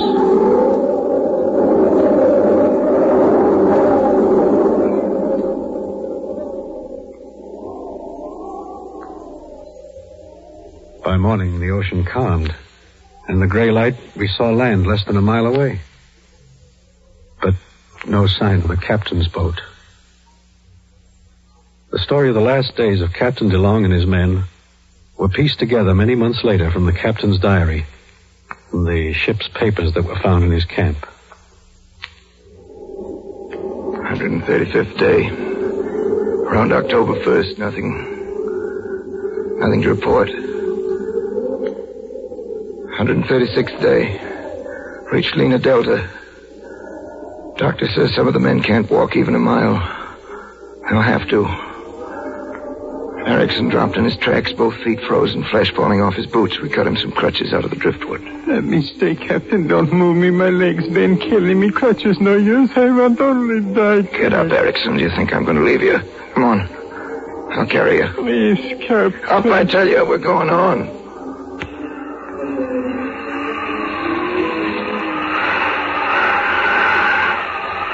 "137th day. This morning, Ambler shot a reindeer. Men too famished to wait for fire ate the beast raw. Gave bone to Snoozer, my dog. 138th day, trapped by open water, have to cross, try to build raft. Men are broken. Can scarcely lift planks. I'd drive them hard.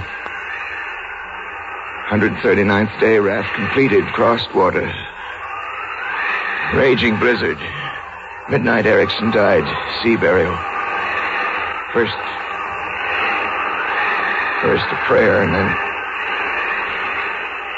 then sleep. 144th day. Today killed my dog Snoozer for food. He never whimpered. Too far gone. Alexei dying. Doctor baptized him. Alexei dead. Out of the depths should I cry unto thee, O Lord. Lord, hear my voice. Let thine ears be attentive to the voice of my supplication.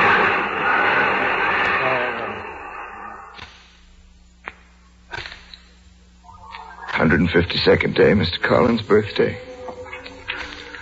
40 years old. Food, willow tea, and 2 old boots. 153rd day. Calm and mild. Snow falling. About sunset, Lexi died, covered him with ensign and laid him on a crib.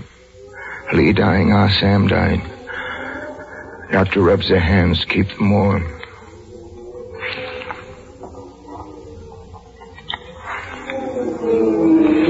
"156th day, found Chip dead in the morning still, sitting between the doctor and myself. 157th day, near end of October, very little hope. Sunset, Sam died. He still leans over his kettle. Can't move him. 160th day. Dressler died during the night, Ambler. Now weakening. God help us. 164th day. Ambler crawls over to Iverson. Feels his pulse. Iverson dead. 167th day. Mr. Collins. Mr. Collins dying.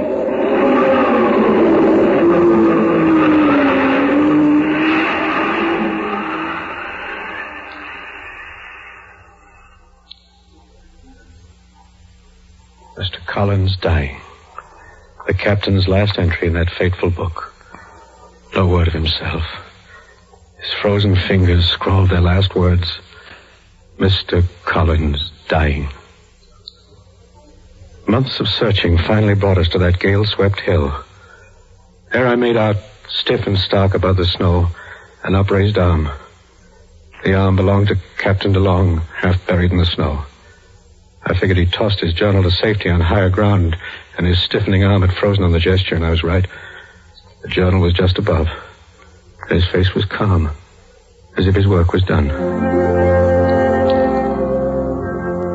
Atop a rocky promontory looking to the north, towering 400 feet above the great bay of the Lena Delta, and far beyond the reach of any possible flood, I prepared for my captain and his crew their final resting place among the Siberian snows, looking out over the Lena's great bay at the desolate cape below, which had witnessed their last agony, and northward across that polar sea which he had valiantly given his life to conquer. DeLong and his men of the Jeanette lay at last beneath the huge cross on the rocky cairn, where the fierce Arctic gales they'd so often bravely faced, mournfully wailing their eternal dirge.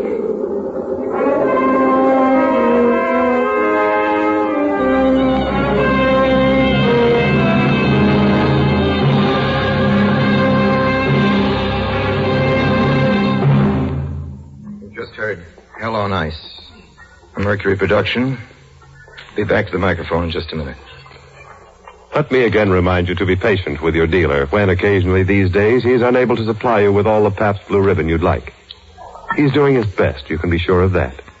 Yes, and here's something else you can be sure of. Every single bottle of Pabst Blue Ribbon you do get will, as always, be the happy blending of never less than 33 fine brews.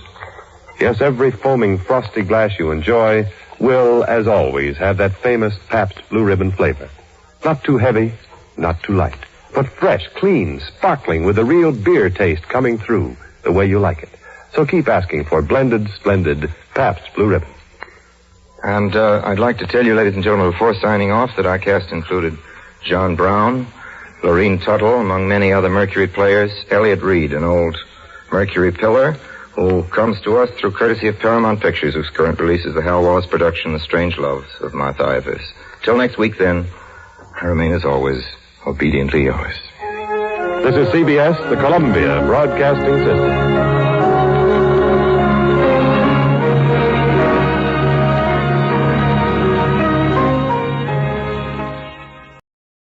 Though it hath no tongue, murder will out.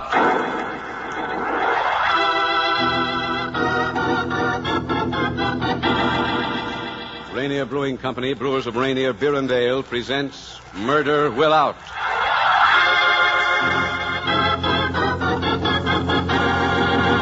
Starring William Gargan as Inspector Burke, Chief of Homicide, with Eddie Marr as Detective Nolan, in another challenging story written and directed by Lou X. Lansworth. The mystery of the Swindled Songwriters.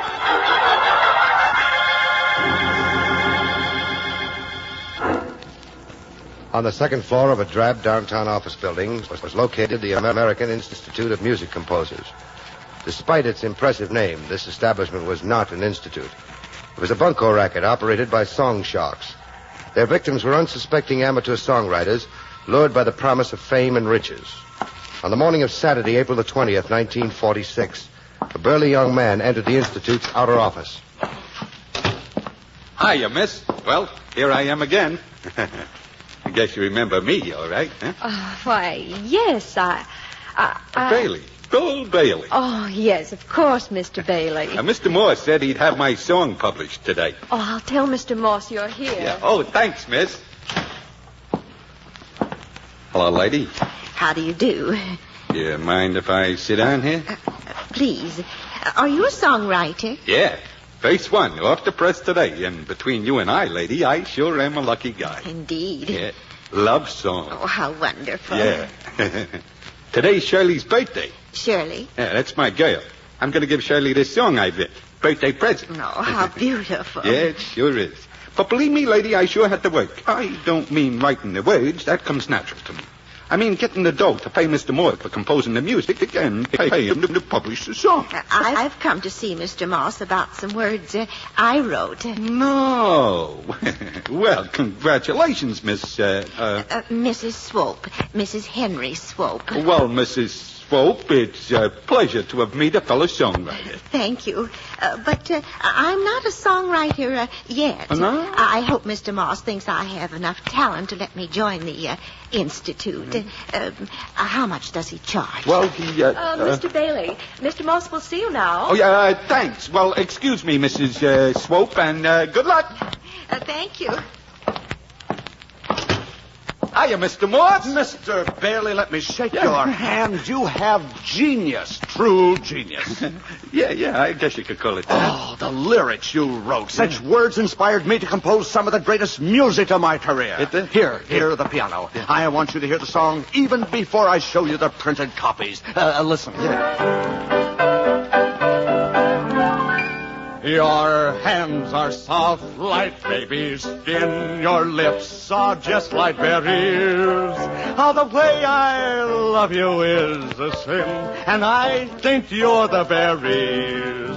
We ought to get hitched like a truck to a trailer. I'll stay in like you was my jailer. My pearl of the deep blue sea. If you say yes to me, I'll be a happy bee.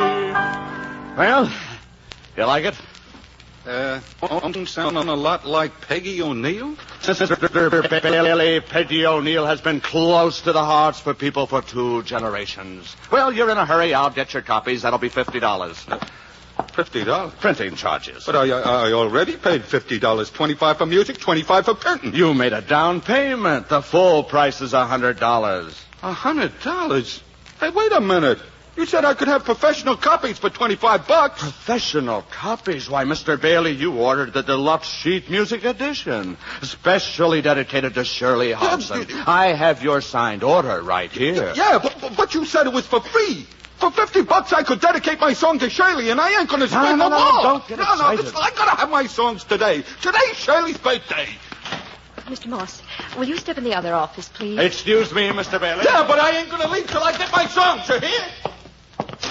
What is it, Ruth? Outside. 2 men want to see you. I think they're the police. Plain clothes. Police?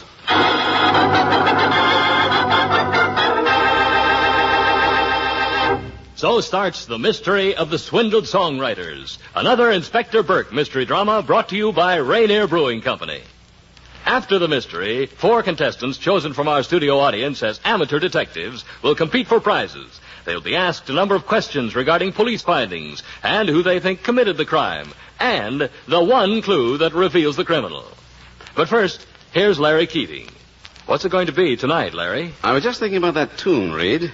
It's been a long time since I've heard Peggy O'Neill. Well, you know how it is, Larry. The old favorites come and go. But not all the old favorites. Some come and stay.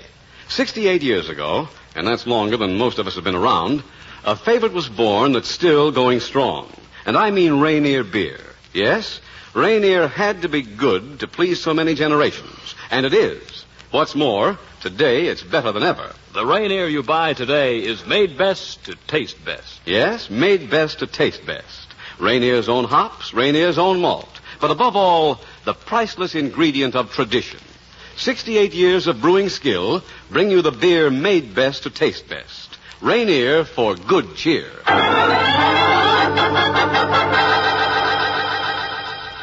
Now back to our story, The Mystery of the Swindled Songwriters, starring William Gargan as Inspector Burke. In here, gentlemen. Just up in this other office. You're Dave Moss? Yes? Now, what can I do for you? We're police officers. I'm Inspector Burke. This is Detective Nolan. Oh, how do you do? How are you? We're looking for a Hubert Collins. Know him? Hubert Collins. Yeah, Hubert Collins. You published 3 or 4 songs he wrote. Oh, my partner, Charlie Reed, might be able to help you. Yeah, where is he? Oh, he's out right now. Mr. Reed takes care of all financial matters. I take care of the artistic side of the business. Uh-huh. Well, have you any idea where we might find Hubert Collins? I know.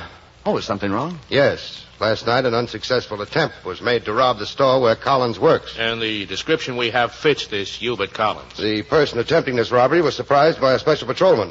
There was some gunplay. The patrolman's condition is serious. Oh, how terrible. Oh, young Collins had such talent. Look through your records, your files. Any information you and your partner can give us, no matter how small, phone headquarters.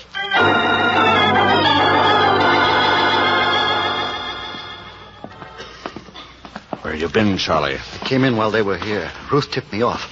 I waited till they were gone. That Hubert Collins. He's in trouble. So what? So he might make trouble for us. Drag us into it. How? We're operating within the law. Who's that? Some sucker told him to wait in my office. Get rid of him till we can... No, not yet. He's good for another 50. Listen, I ain't got all day. I want my song. Mr. Bailey, why, this is my partner, Mr. Reed. We were just discussing your talent. Yes. Dave tells me you're a genius. Yeah, that's okay, but I want my songs now. Oh, Mr. Bailey, I already explained to you, you owe $50. Oh, you dirty, rotten crook. I already paid $50. No, just a minute. Don't start any rough stuff, Bailey. No rough stuff. Take the joint apart if I don't get my songs. Let me go. Do I get my songs, or do I muss you up? Let me go. I'll shove your nose down to your ankles. Don't hit me. Don't. Bailey, let go. Let go of him, you hear? Huh? Don't make a move. No, wait. That gun. Don't use that gun. Get out of this office. Okay. But I'll have you arrested pulling a gun. No, you won't. We'll have you arrested. Yes, we know the law. You threatened my partner's life. We'll swear out a warrant. That side door goes down the hall. Use it. Okay. But I'll be back sooner than you think. And come back with $50, or we'll sue you. We'll attach your salary. You. Yeah. Wait. Did he get his songs? I don't know. Come on. We'll look. In my office.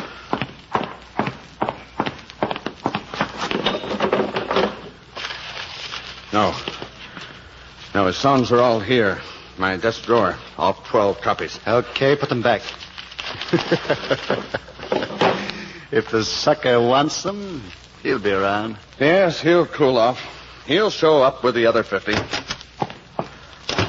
What's all the commotion? Oh, some chump was in here. Must have had to shout to cover up. What is it? That old lady sitting out there, Mrs. Swope. What about her? She wants to join the Institute. And she's got all her savings with her. $500 cash.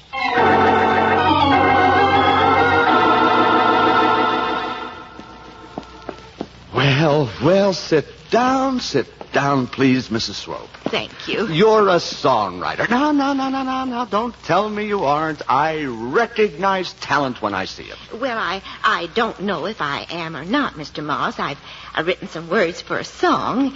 Here they are. Oh, thank you. I want you to tell me if they're any good. Oh, I'll be brutally frank, Mrs. Swope. You will tell me the worst. Oh, you can count on me. Now, let's see. We wedded in the springtime like the birds and bees. Oh, Mrs. Swope. Brian. Oh. What is it? Beautiful, beautiful, Mrs. Swope. Genius, pure genius, that opening line. It inspires me to compose some of the greatest music of my career. Here, sit down by the piano. I don't want to lose the mood. Listen, Mrs. Swope, listen. We wedded in the springtime like the birds and bees. The bleeding hearts were bleeding. The love bark was on the tree. Then the angels took you. I saw this song I wrote for my dear dead husband, named Henry Swope, in memory of Henry Swope. Ah, Mrs. Swope, pardon me while I have an emotion. What is it? Is something wrong, or are you ill? Oh, I'm overcome. Dear Mrs. Swope, the beauty, the poetry, the sheer magnitude. I wrote that in memory of my dear departed husband. Mrs. Swope, you're a genius. I demand you become a member of the Institute. I won't take no for an answer. Really? We'll make your song as famous as the end of a perfect day. We'll print thousands of copies. I'll even make a recording with my own voice now. Well, how much will all this cost, Mr. Marth? Mrs. Swope, such talent as yours should be given to the world. I insist you become a senior member. Well, what does that mean? We will publish every song you write. You will be famous, wealthy from the royalties you receive. Well, how much will it cost? Only $500, Mr. Swope. You owe it to yourself, to the memory of your dear departed husband, Henry Swope.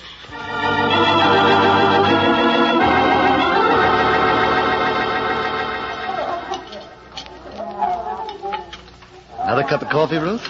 No. This might be it, baby. What we've been waiting for. A light, Charlie. Still want to go through with it? Takes money. I'll get the money. How? Simple, baby, simple. Let Dave take the $500 away from the old lady. Then we take the $500 away from Dave. Why not? Cops were nosing around. Sure. Cops start asking questions. Get wise to the racket. This is our chance, baby. We'll skip out. Let Dave hold the bag. What time is it? A little after 2. I told Dave we'd meet him at 5, the office. What do we do till 5? Go to a movie, relax, enjoy ourselves. Let Dave do the dirty work.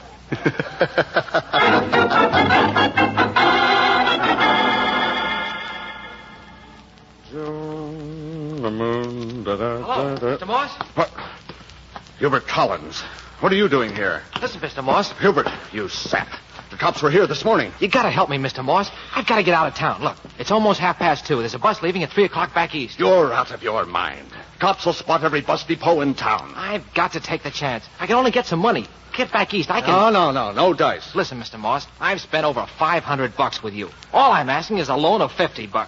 Give me a break. I haven't got any money. Okay. I tried to pull a job last night. Know why? I'm not interested. So I could get more dough. You little fool. I didn't tell you to pull a stick up. You told me if I got more dough, you'd promote my songs. I'd be riding high, hit the big time. Get out. Not until you let me have some money, Mr. Moss. If the cops pick me up, I'll drag you in. I'll tell them why I did it. To pay you.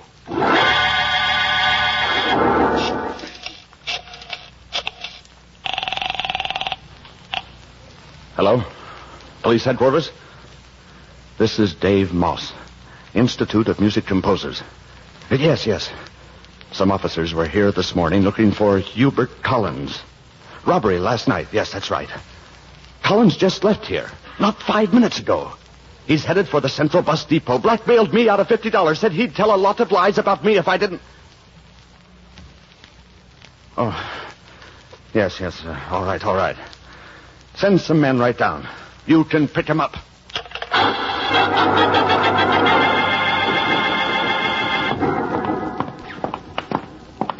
This way, officers. In this office. You two discovered the body? Oh, yes, we called the police. Yes. Ruth and I came back from a movie a few minutes before 5. We entered my partner's office. All right, you two stay in this outer office. Close the door, Nolan. Okay, Chief. Well, looks like a cyclone hit this office. Yes. Let's take a look at the body. Why, it's that fellow we were talking to this morning, Chief, Dave Morse. Looks like 2 bullets did it. Both bullets struck in the vicinity of the heart. Yeah. Desk drawers open. Looks like the place was thoroughly searched. Uh-huh. Robbery might be the motive. What if this was an inside job, Chief, made to look like robbery? Might be. Well, we let the medical examiner, the fingerprint men go to work. Have a detail search the offices thoroughly. Come on. Where to? Talk to the victim's partner and that girl. Check on every person known to have entered this office today.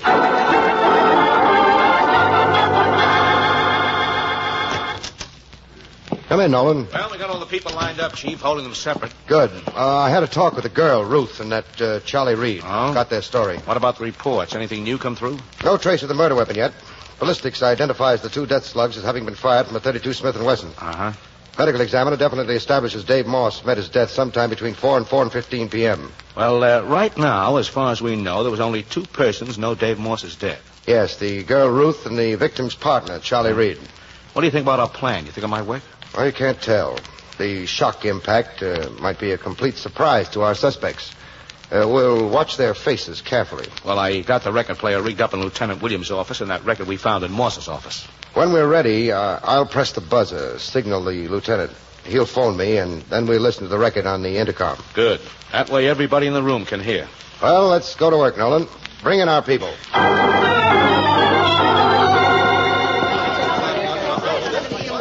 All right, everyone. Sit down, please. Mrs. Swope here, Mr. Reed. Oh, Chief, this is Miss Shirley. Shirley Hobson. And my girlfriend, Shirley. She come with me. Protect my interest. Yeah, here, officer. These songs Mr. Moss printed for Bill, all 12 copies. We want our money back. Yeah, or we make trouble. Mr. Bailey and me want to swear out a warrant and have Mr. Moss arrested. Arrested? Well, I don't understand. Mr. Moss is a dear, kind man. He's a philanthropist. Well, I don't know what that means, lady, but if you ask me, he's a dirty, rotten crook. Fit Bill's beautiful words to Peggy O'Neill. It's a dirty gyp. Why, when Bill gave me those songs for my birthday, I could have cried. And then when I heard Mr. Moss charge $50 for that tune, I knew he was a crook. That's right, Inspector. Moss was a crook. He stole my money. He and his partners, Charlie Reed and that girl. What do you We don't know what mean? you're talking about. Just a minute, all of you. Hello? Lieutenant Williams, Inspector. All set. Who? Well, hello, Mr. Moss. Moss. Quiet, both of you. Can't you see the inspector's talking? Why, some friends of yours are in my office, Mr. Moss. You what? Composed the greatest song of your career. Well, we'd all like to hear it. Go ahead and sing it, Mr. Moss. We weathered in the springtime like the birds and bees. The bleeding hearts were bleeding. The love bark was on a tree. Why, that's my song he's singing. He's not singing that song. This is some trick. Yes, why are you doing this? We thought Mr. Moss might tell us who shot and killed him. Mr. Moss, What about it, Hubert? What? I don't know what you're talking about. Last time I saw Mr. Moss, he was alive. He loaned me $50. The police picked you up shortly after 4 this afternoon. Yeah, but I was miles away. I didn't go to the bus depot like I told Moss. When did you last see Moss alive? About 2:30. When he loaned me the money. Yeah, and the last time I seen Mr. Moss was this morning when him and his partner pulled a gun in No, wait. We can prove where we were. Yes, we were in a movie until almost 5 o'clock. Oh, dear. What will happen to my beautiful song? We don't know about your song, Mrs. Swope, but we'll return your $500.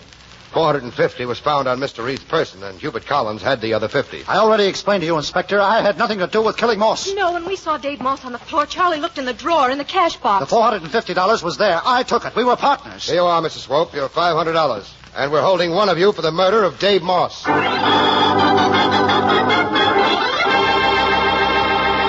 Ladies and gentlemen, you've heard the testimony of the suspects. You know all the facts and clues in tonight's mystery.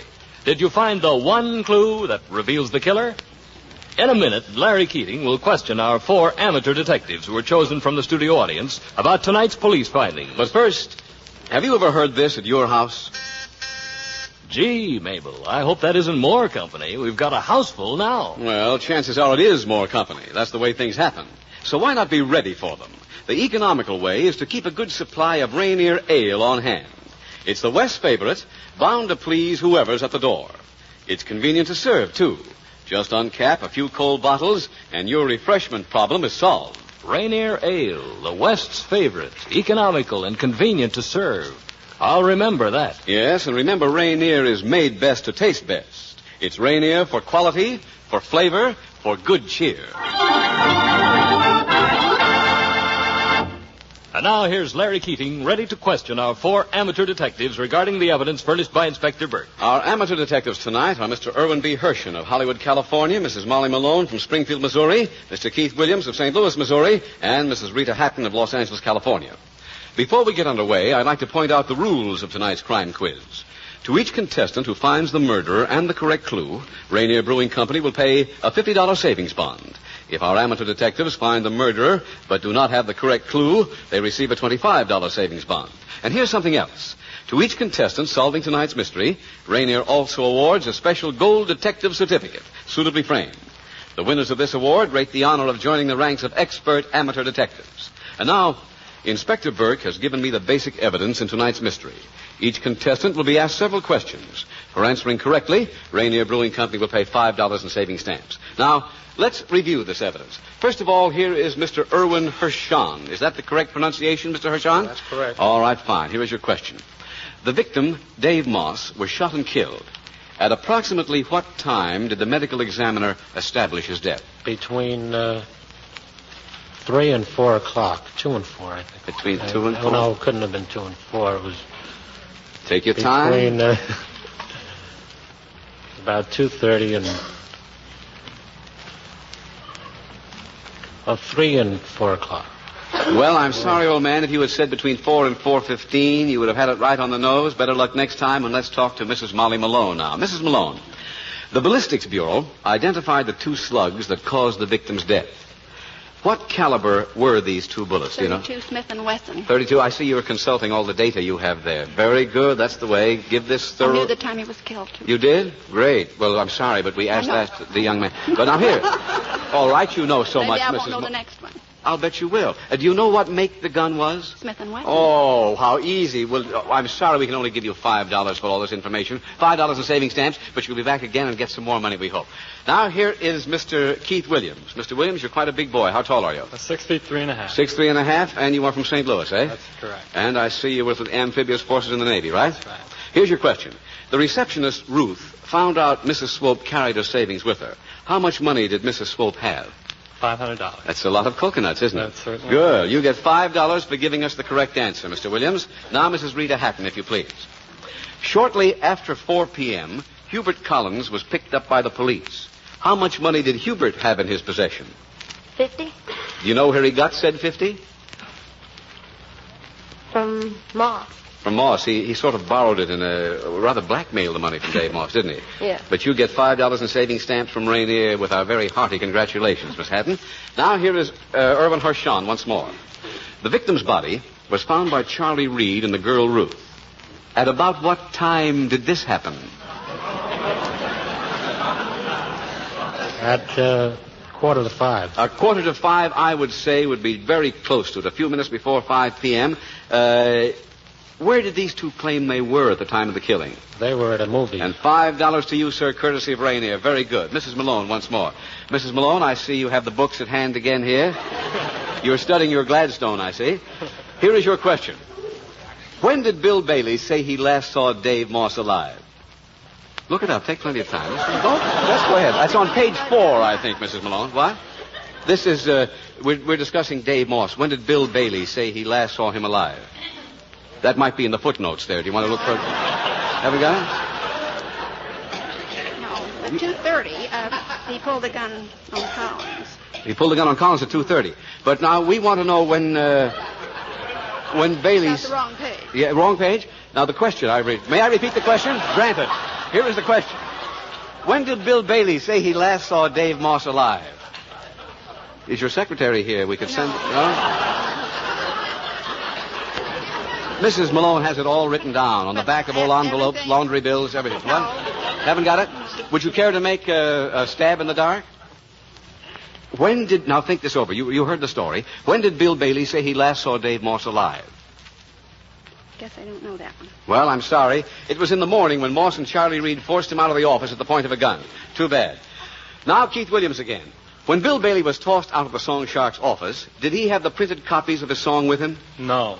Where were these songs? They're in the desk drawer. You're right. $5 more to you, young man. Now, Miss Rita Hatton, please. A nice hand for Mr. Williams. Good. Mrs. Hatton. Bailey's girlfriend, Shirley Hobson, came to police headquarters with him. Shirley brought Bill's birthday present with her. What was this present? His song. Oh, what a present. $5 to you, young lady. Very good. And now let's see what this evidence revealed to you. Ladies and gentlemen, here is Inspector Burke to check the papers each amateur detective received at the start of tonight's mystery, on which to write who they think committed the crime and the one clue that reveals the criminal. Thank you, Larry. Well, I've checked the deductions of each of our amateur detectives, and I find that Mrs. Molly Malone of Springfield, Missouri, said that Charlie Reed was the murderer. I'm sorry to say that she's wrong. Mrs. Rita Hatton of Los Angeles, California, said also that Charlie Reed was the murderer. I'm sorry to say that she is wrong. However, Keith P. Williams of Clayton, Missouri, and Irwin P. Hershon of Hollywood, California, both said that Bill Bailey was the murderer, and they're absolutely correct, and both also gave the correct clue. Now let's see exactly what happened. We held Bill Bailey for the murder of the song shark, Dave Moss. According to Bailey's story, he claimed the last time he saw Dave Moss alive was on the morning of the murder, when Moss and Charlie Reed forced him to leave the office at the point of a gun. Now, immediately after Bailey left the Song Shark's office, the two swindlers looked in Moss's desk and found the 12 printed copies of Bill's song. Yet later, when Bailey's girlfriend, Shirley Hobson, appeared at police headquarters with Bailey, Shirley had all 12 copies of this song. Unwittingly, and in a state of righteous indignation, Shirley gave Bill away, because only by returning to Moss's office at a time later than he claimed could Bill have obtained these songs. It was this obvious slip-up that trapped Bill Bailey. Shortly before 4 p.m., Bailey returned to the office, demanded his songs. When Moss refused, Bailey started taking the place apart looking for his songs. Moss threatened Bailey with the gun. In the struggle that followed, Moss was shot and killed. Hurriedly, continuing his search, Bailey finally found his songs, left the office, taking the murder weapon with him. Bill Bailey pleaded self-defense.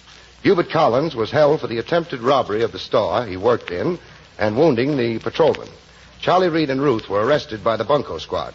Their racket was exposed and smashed. Thank you, Inspector. And so tonight we find that Mrs. Molly Malone of Springfield, Missouri has won $5 in saving stamps. Mrs. Rita Hatton of Los Angeles, $10 in saving stamps. We have two first prize winners tonight, Mr. Irwin B. Hershon of Hollywood and Keith P. Williams of Clayton, Missouri. They each receive a $50 in savings bond, won $5 in saving stamps, and Keith Williams $10 in saving stamps. Congratulations. And to each of the winners, Rainier awards a special gold detective certificate honoring our guest as expert amateur detective.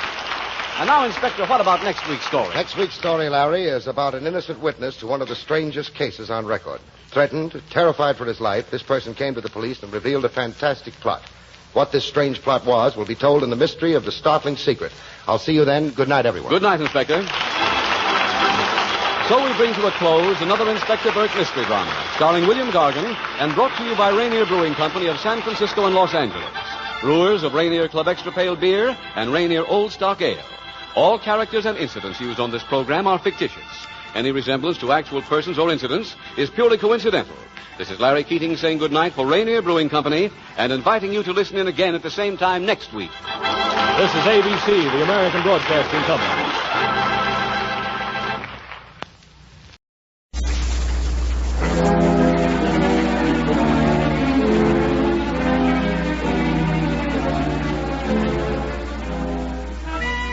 Now is the time to tell of the unaccountable, of apparitions by night and phantoms in shadow.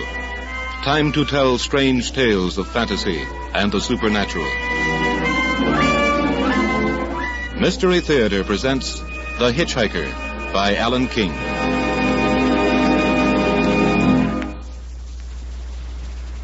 The stretch of road between Bainville and Bowdoin is about 15 miles. I used to drive over it about once a month. By Alan King.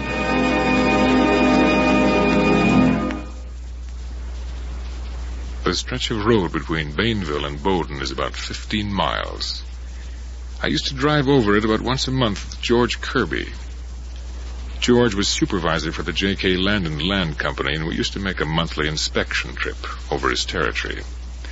We usually worked it so that we ran into Bowden at night. It isn't a big town, but there's a good hotel there, and we could always make it back to our hometown before dark the next day. We would take turns driving. When George was driving, sometimes I'd sit with him. If I was pretty tired, maybe I'd move into the back seat and sleep for a while. This particular night, about 6 months ago, he was driving and I was sitting in the front. It was a poor sort of night. It had been raining and there were patches of mist that came at you when you least expected them. I'd been telling George about a farmer I'd met. This'll kill you. The guy looks me right in the eye and says, "Boy, you won't sell me one of those things. I invented one myself 10 years ago." Did you see it work? Sure, he showed me. You should have heard the noise. Sounded more like a young threshing machine. You gotta hand it to those farmers. You know, those guys can make anything and fix anything. Well, I remember once in Indiana someplace. George, look out! There's someone in the... Where?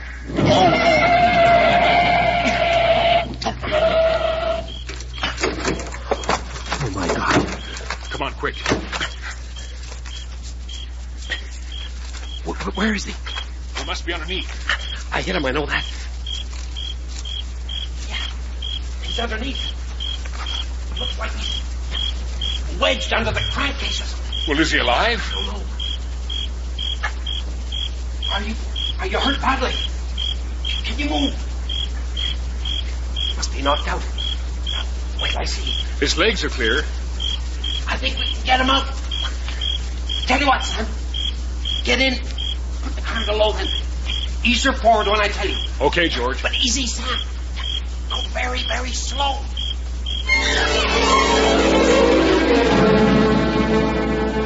We got him out.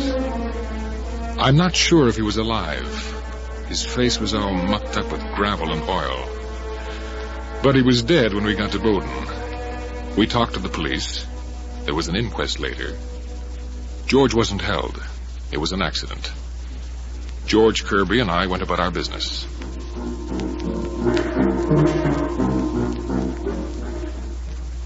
I'm Larry Mason. I'm a salesman. I drive that stretch of road between Bainville and Bowden once a week. In one place, you come to a curve where there's a sort of ravine on one side and quite a drop on the other. It's not dangerous. There's a good, strong guardrail, clearly marked. The locals just call it the Gap. This night, a few weeks ago, I was driving alone, just coming to the Gap, when I saw somebody ahead of me at the side of the road. It was a man giving me the thumb. I pulled up and opened the door. Want a lift? Thank you. Come on in.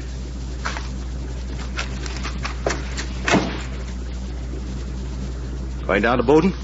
Yes. Be there in 10 minutes.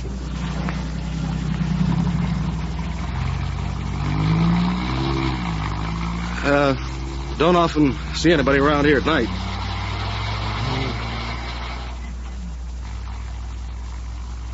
Cigarette? No. Thank you. Think I'll have one. Don't blow that light out. Huh? Hold it there a moment. Well, what's the matter? Why are you looking at me like that? It's all right. You can put it out now. Well, thanks. What is your name? Larry Mason. Why? You're not the man. I'm not what man? I'll know him when I see him. Well, who is this man? What do you want him for? He killed someone. Killed someone? It was here. On this road. He ran him down and killed him. Oh, an accident. They said he wasn't to blame, but he was driving the car.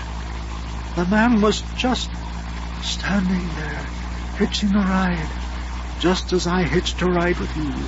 Well, maybe it was foggy or something. A driver should be careful in a mist. Look, suppose you find this guy, what are you going to do? Kill him. Oh, wait a minute. You can't go around killing people like that. They said it wasn't his fault, didn't they? Yes, but I know better. I will find him. I didn't like it. I was sure the guy was batty. Anyway, he didn't say any more then. He seemed to shrink back in his seat, almost as if he wasn't there. I stepped on it. The sooner I got to Bowden, the better I'd like it. And just as we were pulling up, I spoke to him again. Look, about this guy you say you're looking for. Yes. You're not really going to kill him, are you? Yes, I am. But why? Because he killed me. What? I'm the man he ran over in his car and killed.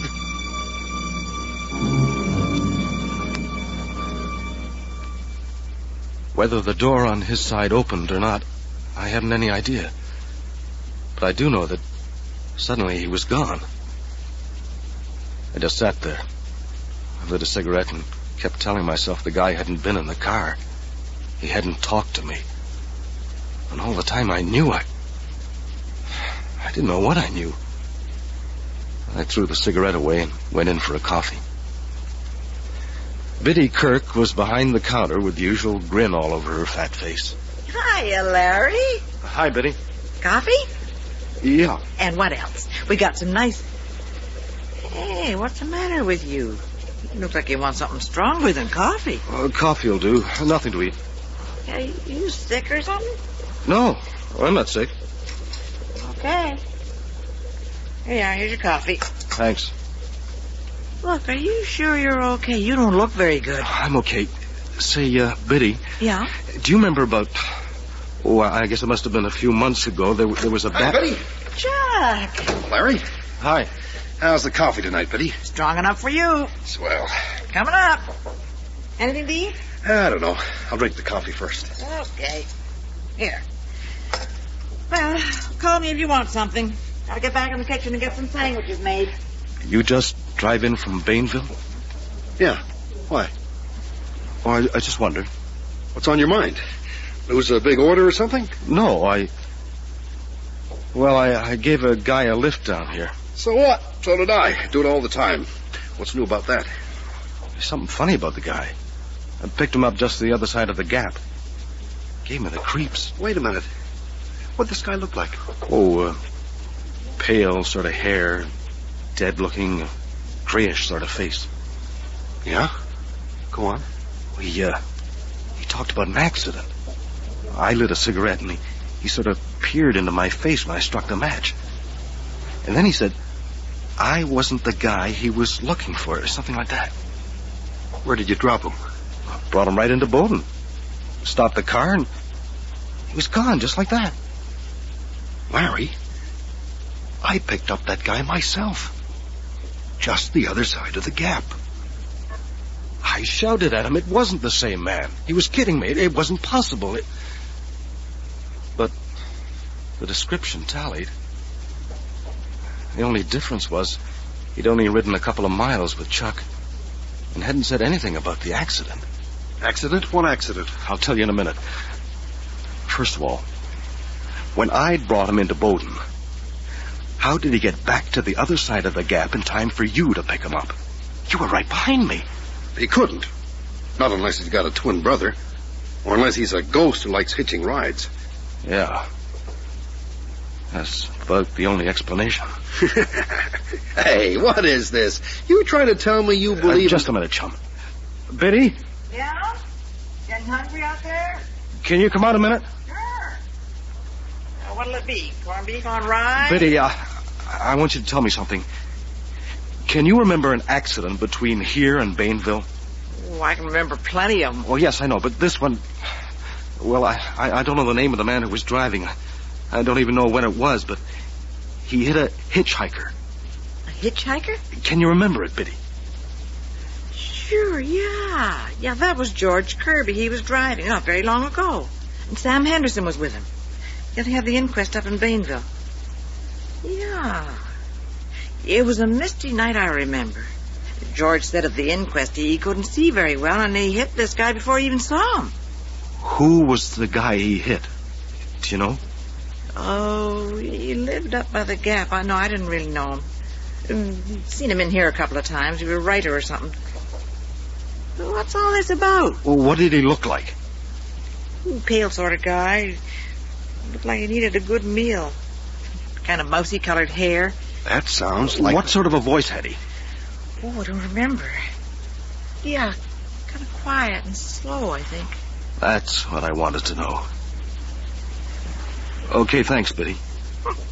Anything to oblige. I guess I'll go back to my sandwiches. Give me a shot when you're hungry. Okay. Come on, Larry. What is all this? Chuck, the guy you and I picked up is the guy George Kirby ran over and killed. Are you out of your mind, Larry? He's dead. Dead or not, the guy I picked up looked right into my face and said he was after the guy who ran him down and killed him. And you're making this up. And when he found this man, he was gonna kill him. I don't know how long we sat there arguing it out. In the end, we didn't know whether we were sane or crazy. We had all the facts. They'd only fit into one pattern. And that pattern was impossible.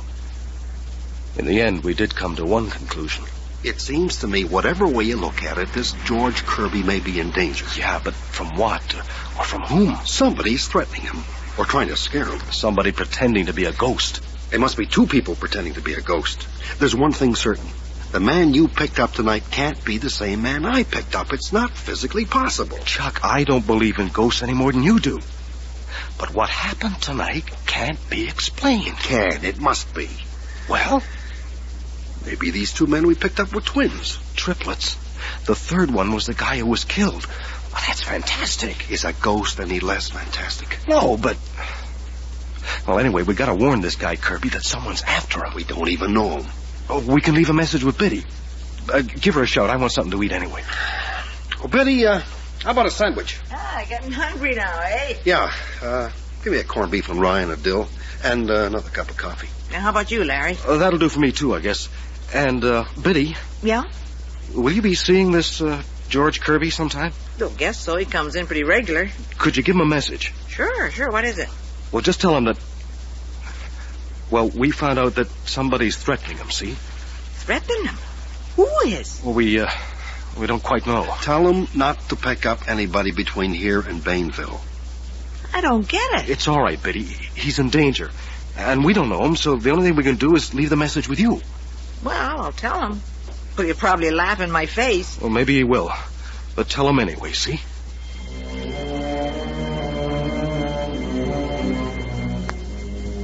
What's the matter with you, Biddy? Something on your mind? Yeah, I got a message for you, George. Message? Too bad you weren't in a week ago. The guys could have told you themselves.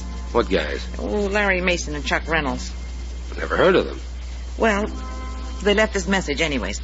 Said to tell you somebody's threatening you. Threatening me? Yeah. And to not pick anybody up between here and Bainville. What's this, a gag? Well, I don't know. I tell you, George, I don't know what it's all about. Well, who was threatening me? Well, I didn't hear much because I was back in the kitchen. But they did ask me about that accident you had. Asked a lot of questions about it was an accident. They said so at the inquest. Yeah, George, I know that. Nobody's got any right to rake that up and threaten me. Sure, George. It wasn't your fault. We know. It wasn't, you hear? It wasn't my fault. Who's this Larry Mason and Chuck, whatever his name is anyway? I don't know. Then what right have they got to come around? Now, don't get excited. They wasn't threatening you. They said somebody else was. Yeah? I'll bet they're trying to put a scare into me or something. Well, you can tell them from me. They can keep their trap shut or there'll be trouble.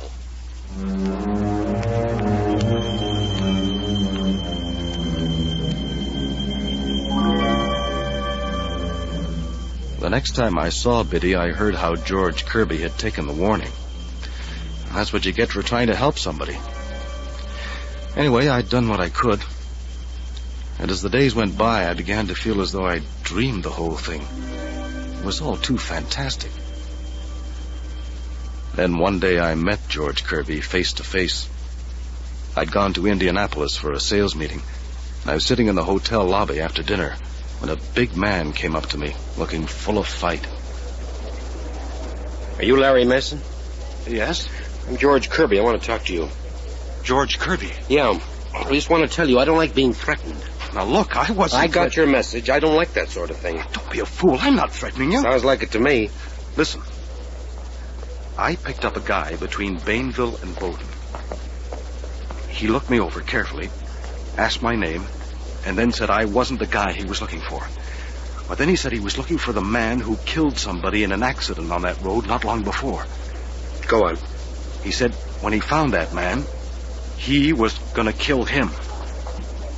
Is that all? I figured he was a kind of a nut. He tried to make out he was the man who was killed. I'm supposed to believe all this? I don't care whether you believe it or not. But I'll tell you this. That same night, a friend of mine picked up the same man. And we both talked it over and decided the least we could do was to warn you. Thanks. Well, we figured maybe the man you killed had a brother who maybe thought you'd got off easy. David Quinn hasn't any brothers. I found that out. Well, anyway, that's what happened. Now you know about it. You can do what you like.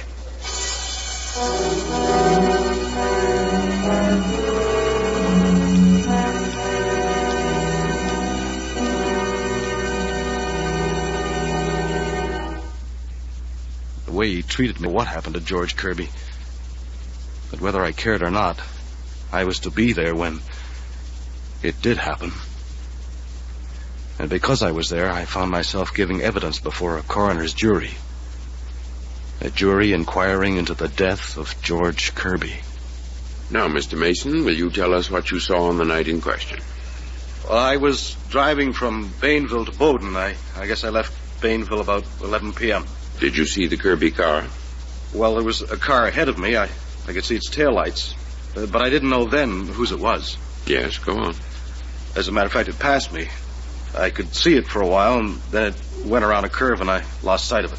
But when did you see it again? A few minutes later. I came around a curve myself, and there was this car picking up a hitchhiker. Before I caught up to it, it was on its way again. You're certain that someone got into the car? Yes, quite certain. In fact, you will swear to it? Well, Yes, I will. Is there some doubt in your mind? No, someone did get into that car. I see. And then what happened? It drew ahead of me again. Then I came to the place in the road they call the Gap, and there was a car piled up against a rock on the south side. The car you've been telling us about? Yes. When you say it was piled up against a rock, is there not a sort of cliff at that point with guardrails protecting motorists? Yes, although there are a couple of places where there are big rocks. You mean the guardrail runs a certain distance, and then there is a rock, and then the guardrail continues past it? That's right. And this car was piled up against one of these rocks? Yes. What did you do?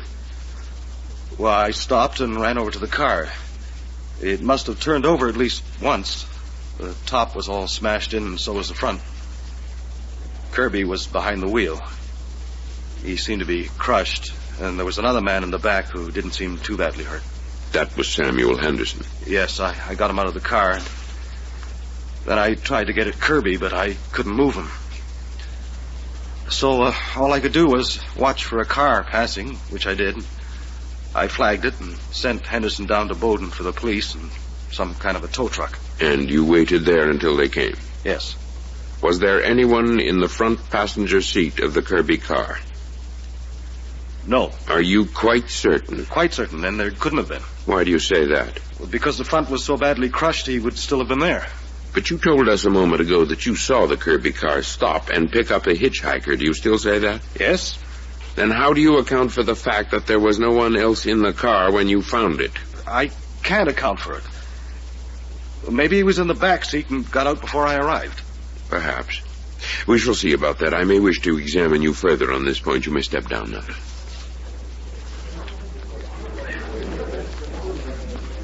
Mr. Henderson, you were riding with George Kirby on this trip? Yes, sir. Will you tell us what happened after you left Bainville? Well, I was dozing in the back seat. We take turns driving. I was asleep, I guess, till something woke me up. What was that? The car stopping. I sort of opened my eyes and saw George lean over and open the other front door, and a man got in. No doubt about that? None at all. I didn't see him very clearly. I didn't really want to wake up. I was tired. Did you, in fact, stay awake? More or less. George was talking to this hitchhiker, but the man said almost nothing. That is, until just before the accident. What did he say then? He said, you are George Kirby. And George said, yes. Then the man said, you killed David Quinn. That woke me up. David Quinn was the man Kirby had killed in an accident some months before? That's right, sir. I was startled. George looked at him and said, so what? Then the man said, I have been waiting for you. George started to say something, and then suddenly the man said, look out, there's someone ahead. And he seemed to reach over and grab the wheel. The car swerved, and we crashed. I don't remember much else till Mr. Mason pulled me out. Mr. Henderson, you realize that all you have told us is on oath. I realize that, but it's true, every word of it. Was there any person sitting beside George Kirby in the front seat when you recovered consciousness? No. Yet you insist that there was someone there till the moment of the crash. I do. I have said that on my oath, and it's true. How do you account for the fact that there was no one there afterwards? I can't account for it. I only know that's how it was. Very well. You may step down, but do not leave the court.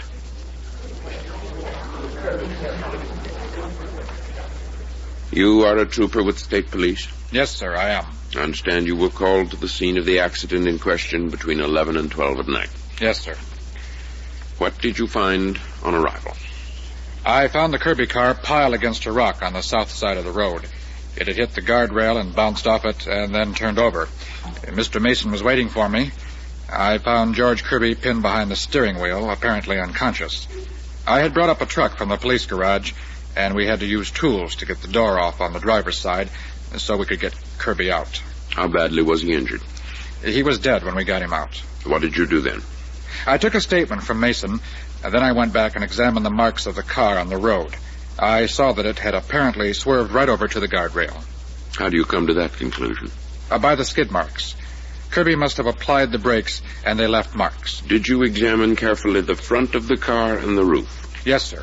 The whole front and top had been smashed. In your opinion, if anyone had been riding in the front passenger seat, could he have gotten out? He could not. I will swear to that. You have heard the evidence of Mr. Mason and Mr. Henderson to the effect that Kirby did pick up a passenger. Yes, sir.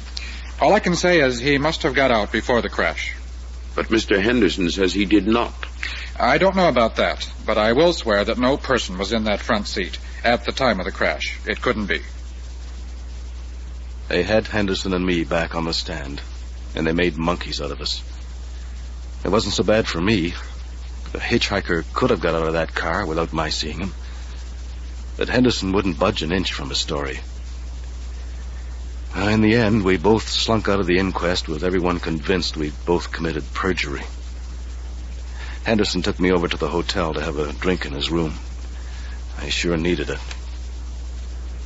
Who was he, Mason? Who was he? You know, don't you?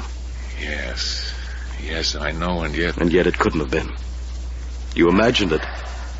And I imagined I gave him a lift 3 or 4 weeks back. I imagined he said he was going to kill George Kirby. And Chuck Reynolds imagined he gave him a lift, too. I imagined him. And I'll never forget him. Neither will I.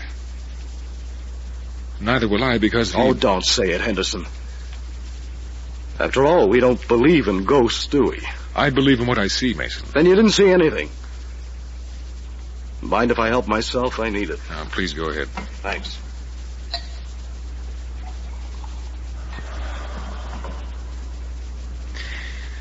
There's just one other thing I didn't tell them at the inquest.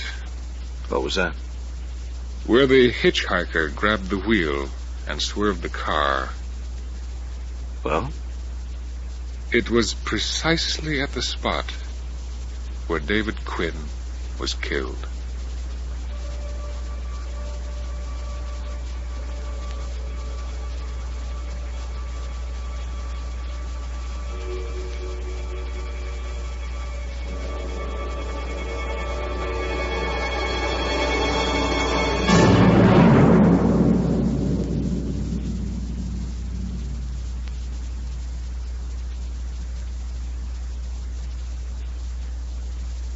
The Hitchhiker by Alan King was item 3 in a 4-part series of tales of the supernatural, written for and presented by the Mystery Theater. with John Vernon as Sam Henderson, Cease Linder as George Kirby, Frank Perry as Larry Mason, and Hugh Watson as Old Quinn.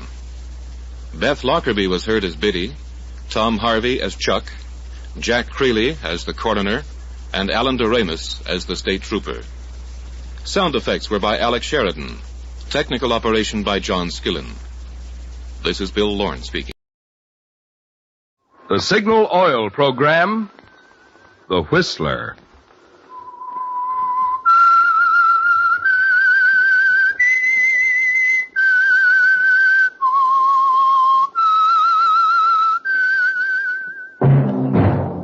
That whistle is your signal for the Signal Oil Program, The Whistler.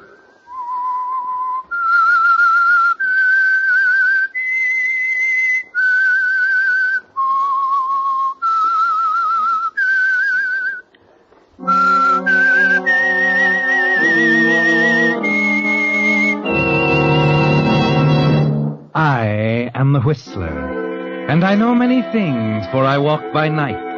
I know many strange tales hidden in the hearts of men and women who have stepped into the shadows.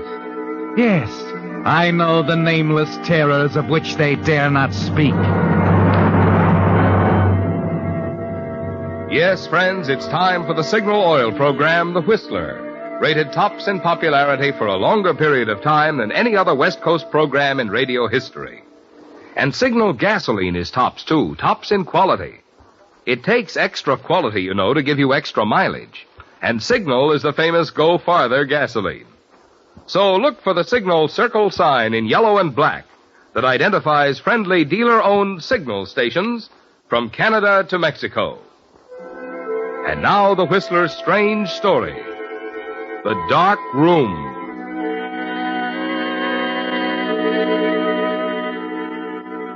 Moving around the crowded dance floor, holding Anne close to him, Stephen Lacey discovered that at last he was beginning to relax.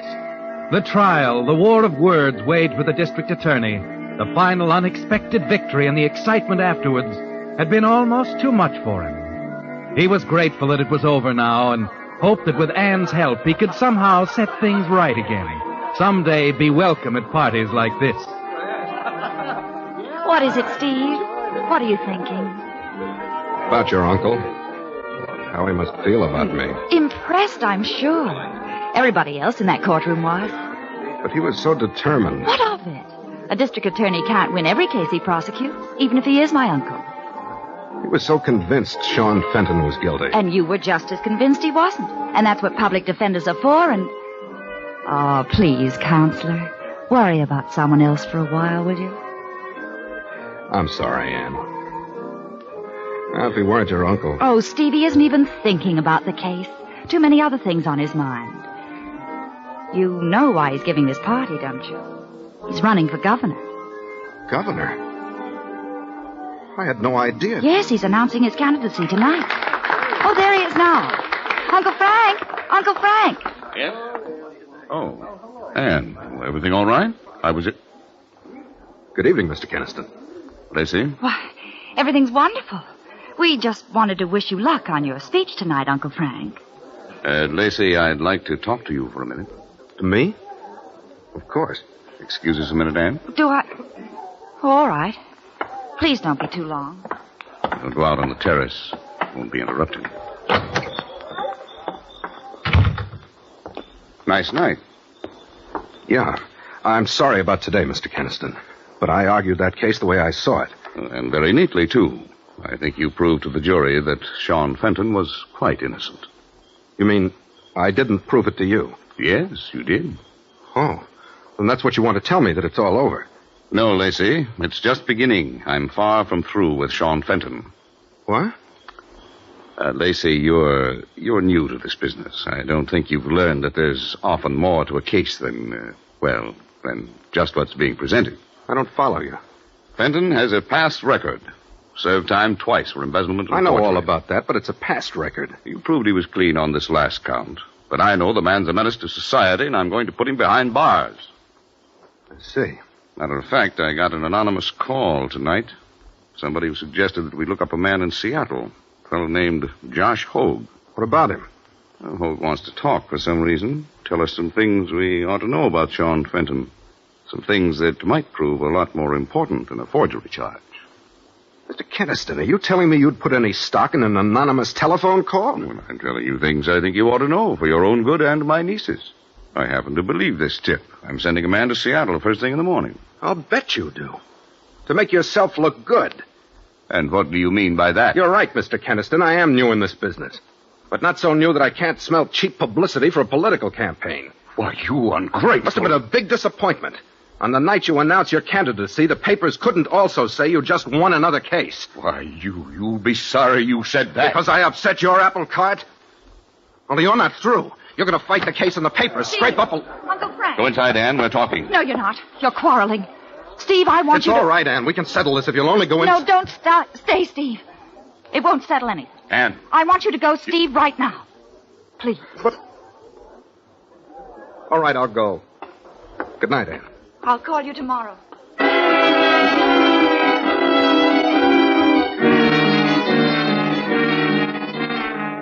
You're trembling as you grab up your coat and leave the house, aren't you, Steve? Shaking and upset as you enter a bar a few blocks away. And instead of your own reflection in the big mirror in front of you, it's Frank Keniston's, smiling that cold, selfish smile. And then you see something that adds to your hatred of Keniston. A man in a worn striped suit. A friendly-looking man whose innocence you proved in a courtroom today. He hurries forward instantly to clasp your hand. Mr. Lacey, Counselor, I was hoping you'd stop by. Buy you a drink, huh? Buy you a drink? No, thanks, Sean. I've had a drink. Oh, what's doing? What's doing? You should ask that, eh, Counselor? I'm celebrating. See, the table there? I've got friends, Sure, huh? sure you have. Come on, meet them. No, another time. No, not another time, Counselor. Now, when the mood is right, huh? When you've just won... I'm not at all sure I have one. Huh? We satisfied a jury today, Sean. We didn't satisfy Frank Keniston. He's going to keep digging, find something else. But there isn't anything else. I've done nothing. Besides, with you on my side... The facts were on your side, Sean. If they hadn't been, I wouldn't have gone along. That's right. He's just got it in for me, Counselor, like always. Sean, how's Josh Hogue? Who? You've some friends in Seattle, haven't you? Seattle? No. What are you getting at, Counselor? I've never been in Seattle. So I knew it. He's trying to dig up something on you to help his campaign. Forget it, Counselor. I'm I'm not back afraid. there and really now, wait show a him. minute, Counselor. You can't go anywhere like this. Or whatever it is, stop it. Put it out of your mind. It's not so easy. Keniston claims he got a phone tip from someone in Seattle tonight. He's threatening to use it against you. But the case is over. He can't. Oh, look, Counselor, there's no need to worry. Let's forget it. Come on now, stay with me. Meet my friends, huh? I don't Let know. me buy you that drink, huh? My privilege. And we'll talk about other things. Bartender, Dave. Yeah. Fix the drinks, huh? Drinks for everyone.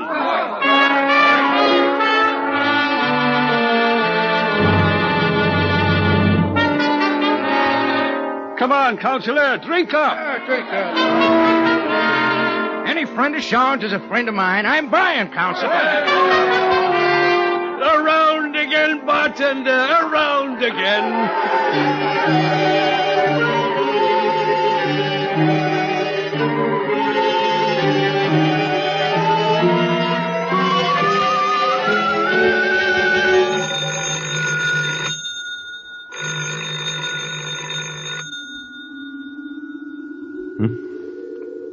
Oh. Yeah, I thought I heard the phone. Where? I'm home. How did I get home?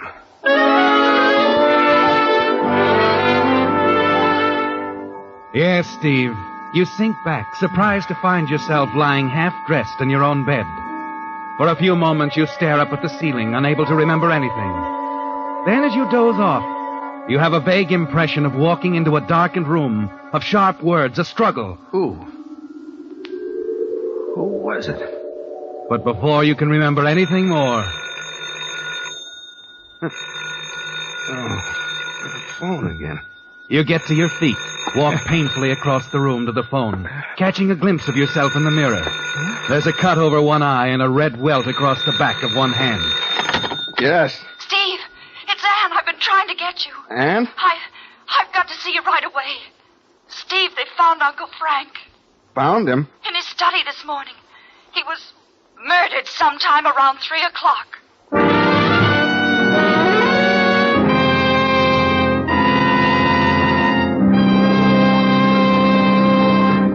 With the prologue of The Dark Room, the Signal Oil Company is bringing you another strange story by The Whistler. But first, friends, a question. What gasoline is known as the Go Farther gasoline? Well, if you've lived out west any length of time, you know that Signal is known from Canada to Mexico as the Go Farther gasoline. Now, naturally, we're mighty proud of Signal's famous mileage.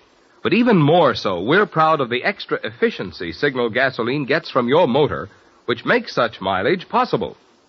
For when your motor runs more efficiently, you also enjoy quicker starting, faster pickup, and smoother knock-free power, the things which make driving more fun. That's why folks who want superior performance, as well as those who insist on mileage, are both switching to Signal. They've discovered that to get the tops in gasoline quality, there are just two things to remember. One, in gasoline, it takes extra quality to go farther. And two, Signal is the famous Go Farther gasoline. And now, back to the Whistler.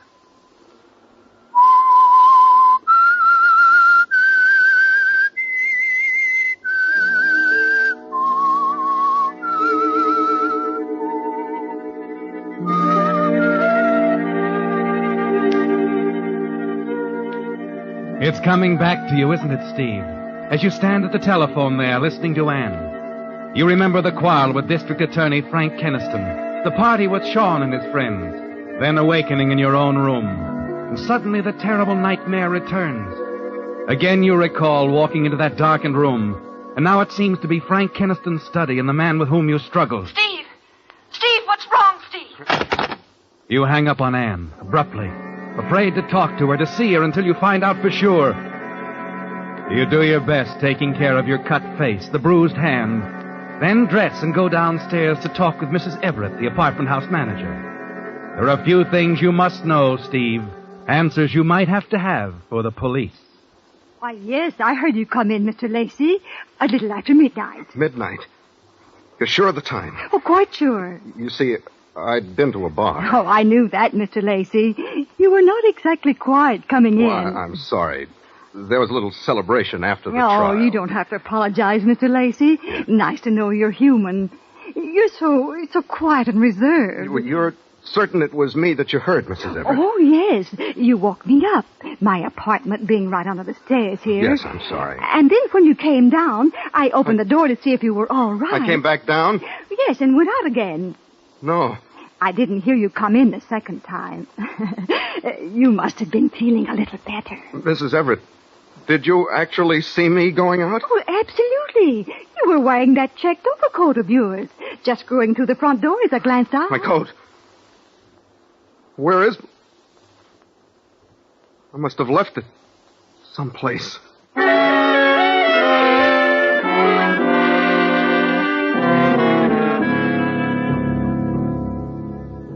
Sorry, Mr. Lacey, your coat's just not here. Like I said, I'm pretty sure you were wearing it when you left. And I didn't come back? No, I was on duty right up till closing time. Look, Dave, you remember I was with some people, Mr. Fenton and some friends of his. Yeah, I remember. They had quite a party. I wanted you to go with them, but you left. Said there was something you had to attend to. Did I mention what it was, Dave, or where I had to go? What's on your mind, Mr. Lacey? Oh, nothing, really. I had a few too many. Just wondered if I got out of line or anything. Why don't you forget it, Mr. Lacey? Forget it? You know, I've been in this business a long time. Sometimes when I'm standing back here polishing glasses and filling them, I see and hear quite a few things I shouldn't. Oh? I always make it a habit to forget them. Okay, Dave. Well, sure is a nice day today, Mr. Lacey. Dave. Yes, Mr. Lacey? Did you know either one of those guys we were drinking with? Remember the big guy? Vaguely. Runs a pool hall over on 17th Street. Name's Al something or other. He's always around. Thanks, Dave. Mr. Lacey. Yeah? Leave me out of it. You remembered meeting him. Okay. I remembered meeting him. By the way, what do you want to see him about? As you said, nice day today, isn't it?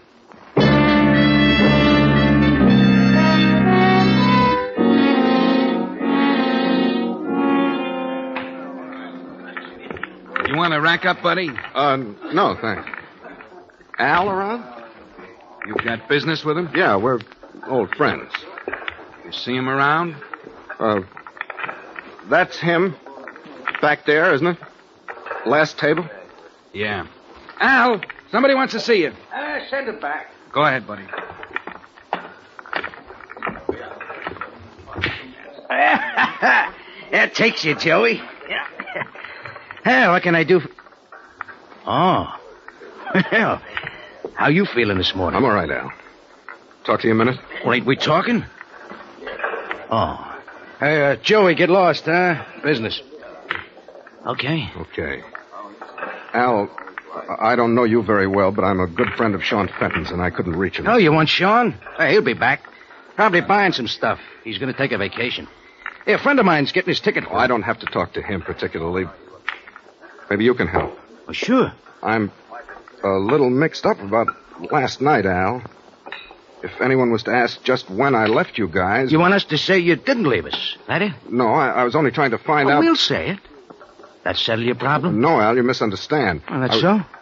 Well, straighten me out, pal. Straighten me out. Maybe you can straighten me out. Did I say anything about where I was going when I left you? Listen, pal, I had a few myself, you know. Well, you were sort of belligerent-like. But if you said anything, well, I'll see that none of us mentions it. That what you want? Oh, thanks, Al, but no, that won't settle anything for me. I'm sorry. Look, will you have Sean get in touch with me at my apartment? Here's a card. My number's on it. Oh, sure thing. Got your number now. Hey, Counselor? Yeah, Al. Yes, you have.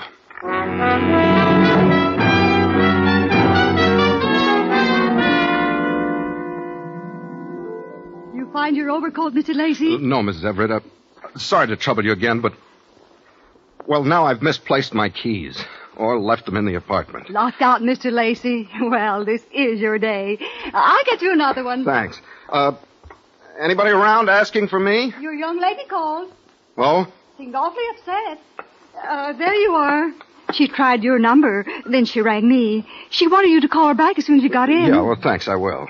Say, is she related to the attorney Kinston? You know, the one Yes, who was... that's his niece. Oh, poor thing, and no wonder. I was just reading about it. Horrible, the things that happened to these thanks girls. for the key, Mrs. Everett. I'll return it as soon as I find mine. Oh, and one more thing. I almost forgot. A package came for you. Package? Yes, it's right here. You know, come to think of it, perhaps this is your overcoat. Someone could have found it and mailed it. It's probably a suit I ordered. Mrs. Everett, do you mind if I use your phone a moment? Oh, not at all. Go right ahead. If you'll excuse me, I left my eye in the Yes, of course. Thank you.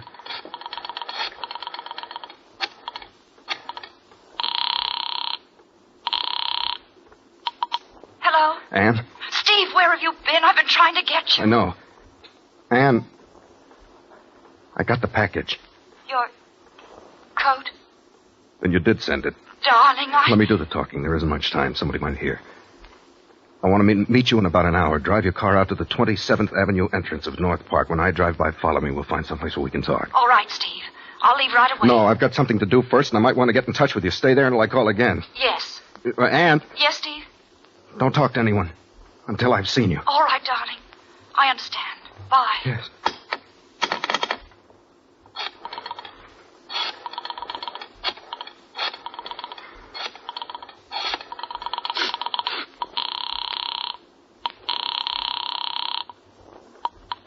Fairview Hotel. Has Sean Fenton come in yet? Fenton? Yeah, he's back. Want him? No, I'll be right over.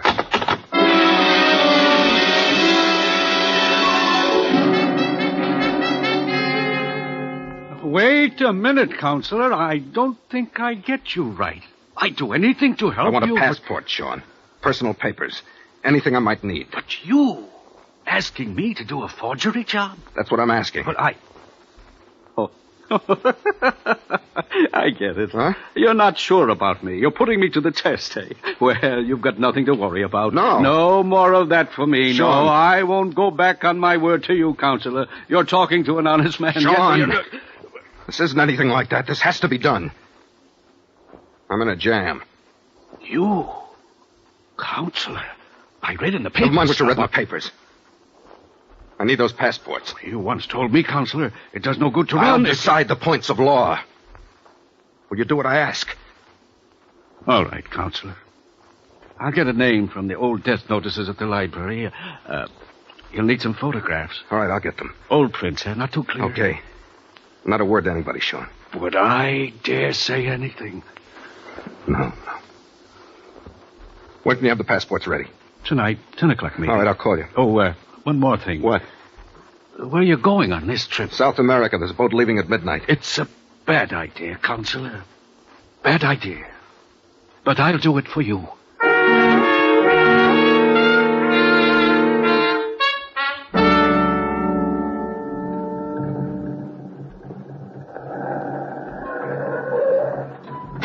Ann, over here. Steve. Get in. We're driving. Oh, Steve. The coat. What about it? It was in the study. Right close to... Did you discover the body? No, one of the servants. They notified me. They hadn't seen the coat. I got it out of the room and hid it.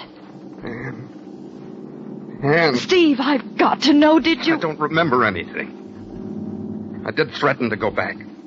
You found my coat. What other answer is there? Oh, Steve, what are we going to do? We're not going to do anything. I'm going to take you back to your car and you're going to forget this. Forget me. Forget it ever happened. I can't, Steve. You know that. I can't. It's bad enough that I'm in it. I can't let you. Oh, Steve. Steve, darling.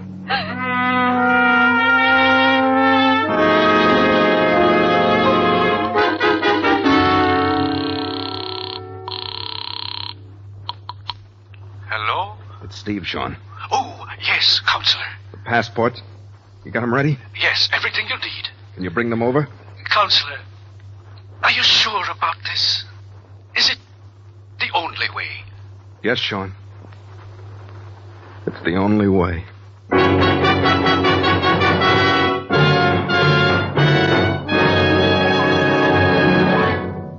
The Whistler will return in just a moment with a strange ending to tonight's story. Meantime, here's another reminder about the free safety service which signal dealers are featuring this month. I'm referring to the checkup without charge of your fan belt and radiator hose. You know, of course, the importance of a sound, properly adjusted fan belt. It keeps your cooling system operating efficiently and helps keep your battery up.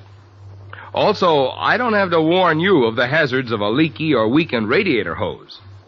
Yet it's a fact most people never give a thought to these two little items until they fail completely and more serious trouble develops. That's why signal service stations are offering this free checkup. As independent businessmen with a personal interest in keeping your goodwill, you'll find that signal dealers make a habit of going out of their way to give you little extra services like this. If you're not already a signal customer, a good way to see for yourself what I mean is to stop by your neighborhood signal service station this week and ask for this free fan belt and radiator hose checkup. And now, back to the Whistler.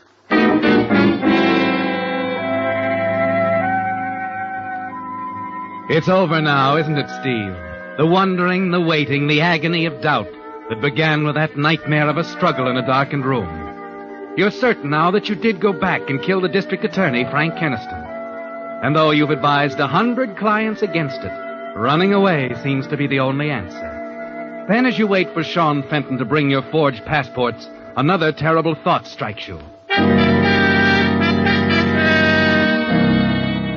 Fenton is a witness, the only one who can link you with all that's happened. Your hand trembles as you reach into the desk drawer for your automatic, and then you reach up quickly and switch out the light.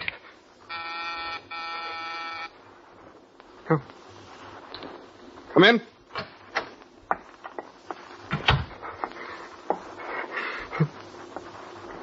I can't do it. All right, Sean, you can put the passports on the table there. It isn't Sean, Steve. Anne!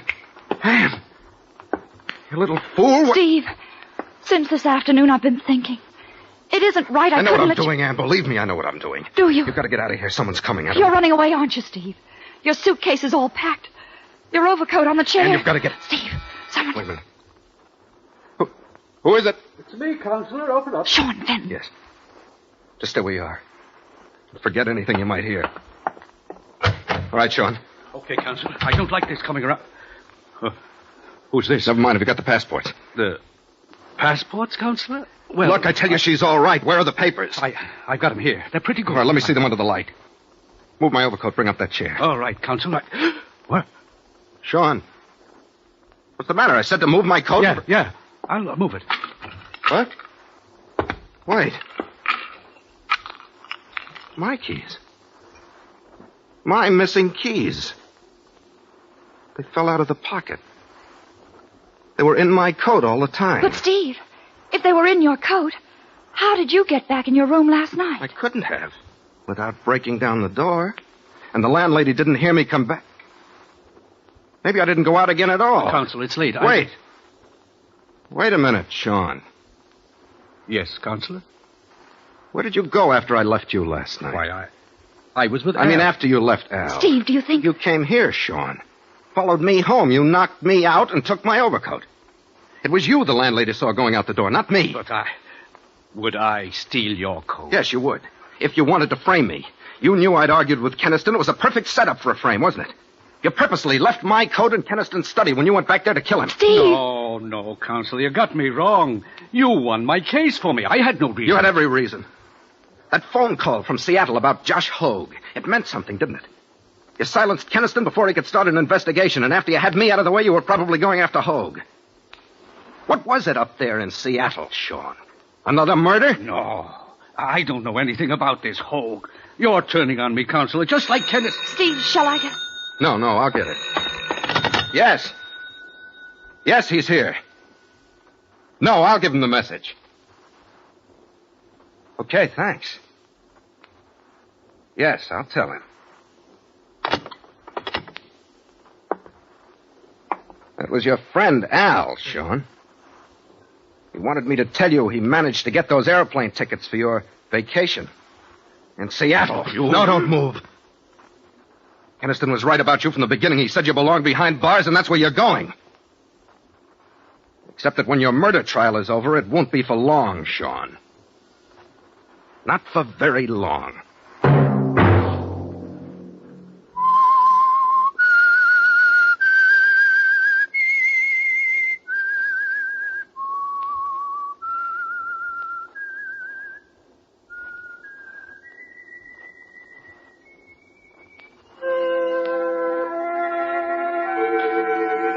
Let that whistle be your signal for the Signal Oil program, The Whistler. Each Wednesday night at this same time, brought to you by the Signal Oil Company, marketers of Signal gasoline and motor oil, and fine quality automotive accessories. Signal has asked me to remind you, to get the most driving pleasure, drive at sensible speeds, be courteous, and obey traffic regulations. It may save a life, possibly your own.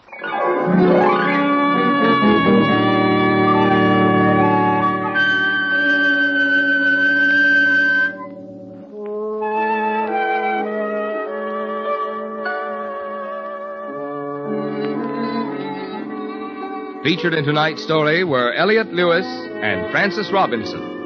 The Whistler was produced by George W. Allen with story by Joel Malone and music by Wilbur Hatch, and was transmitted to our troops overseas by the Armed Forces Radio Service.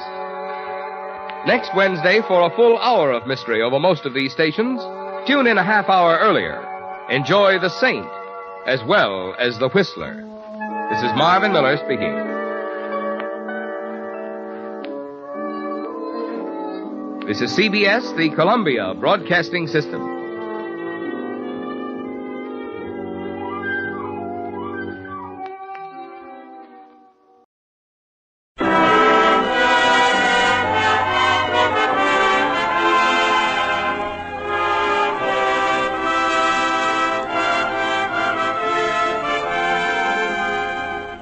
Lux Radio Theater brings you Ethel Barrymore, Brian Ahern, and Joan Dupre in None But the Lonely Heart.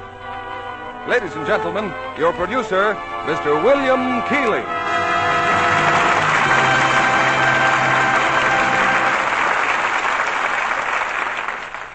Greetings from Hollywood, ladies and gentlemen. Just 10 years ago this week, after 2 seasons in New York, the Lux Radio Theater came to Hollywood. Celebrating that event, we're bringing you tonight one of the most honored names in the American theater, Ethel Barrymore. Interpreting the role that won her an Academy Award, she appears tonight in RKO's unusual and moving screen hit, None But the Lonely Heart. Co-starred with her is the distinguished actor Brian Ahern. Also, June Dupre in her original screen role. Our story is laid in London a few years before the war, but it might be any city, just as Ernie Mott might be a citizen of any country, a human symbol of man's restlessness against the background of this changing and exciting world. I was stationed in London during the war, and at many post exchanges and bomber stations were kept an open bin in which the men would deposit presents for the English, candy for the children, and for the grown-ups, precious articles like soap and soap flakes. I remember vividly the gratitude of our English friends on receiving a package of Lux Flakes, a product that would help them guard their scarce and precious fabrics as well as lighten household chores in times of stress. I'm sure that products like Lux Flakes make many friends for us among our allies overseas. We bring you now the opening act of None But the Lonely Heart, starring Brian Ahern as Ernie Mott, Ethel Barrymore as Ma, and June Dupre as Ada, with Lester Matthews as Jim Mordenoy.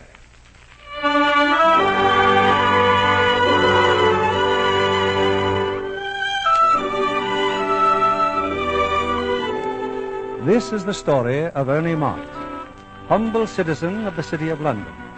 Ernie Mott, who quarreled, hungered, loved, and was loved, who searched for a free, a beautiful, and noble life in the second quarter of the 20th century.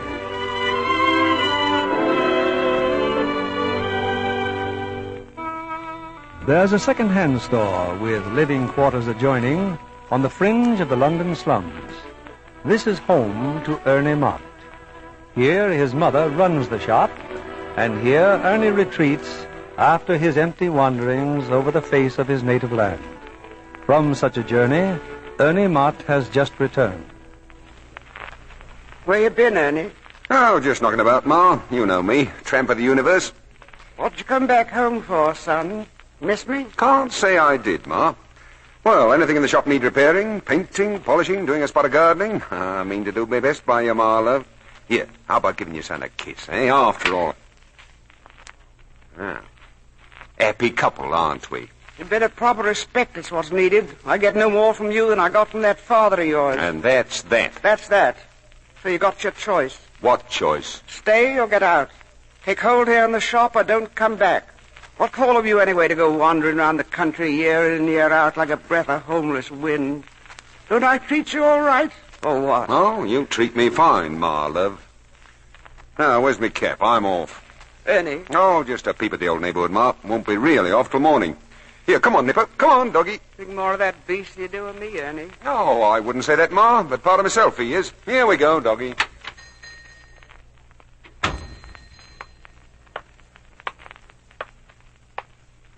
Ernie? Is that you, Ernie? Oh, good morning, Aggie. Been home long, Ernie? Bring yourself in for a cup of tea. Oh, thanks, Aggie, but my basket's full of breakfast now. Come in anyway. Well, maybe I will. Here, in we go, Nipper. Sit down. Music. Oh, music all over the room. What, practicing, are you, Aggie? It's a living playing the cello. How's your ma? Oh, goes on like an engine, Aggie. Tower of London don't do no better. Here, look around, Nipper. Nicest drawing room in the neighborhood, this, eh? It's yours, Ern, whenever you want it. Have to take you with it, do I, Aggie? Well, how's the piano? Piano need tuning? Oh, right on pitch this is. You're the biggest fool I ever met, Aggie. Why? Black as the ace I am. Don't you know that yet? Matter of fact, Ma just gave me the ultimatum. Stay put or stay out, she says. What are you going to do about it? Something. What? Kiss you, maybe. Ern. Now, play me something, Aggie. Something on the cello. Would you like to hear this? No, anything. Don't matter. This is for you then, Ern.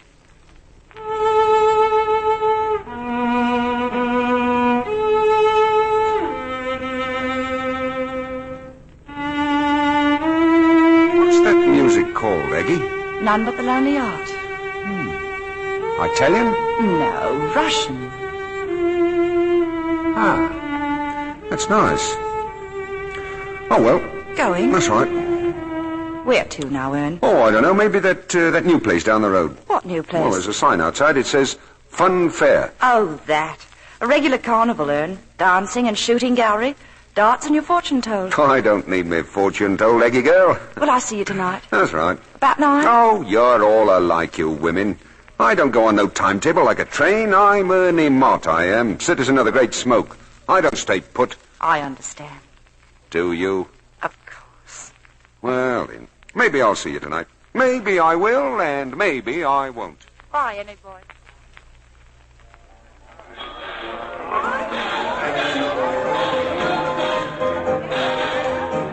Oh, just a minute, pal. Talking to me?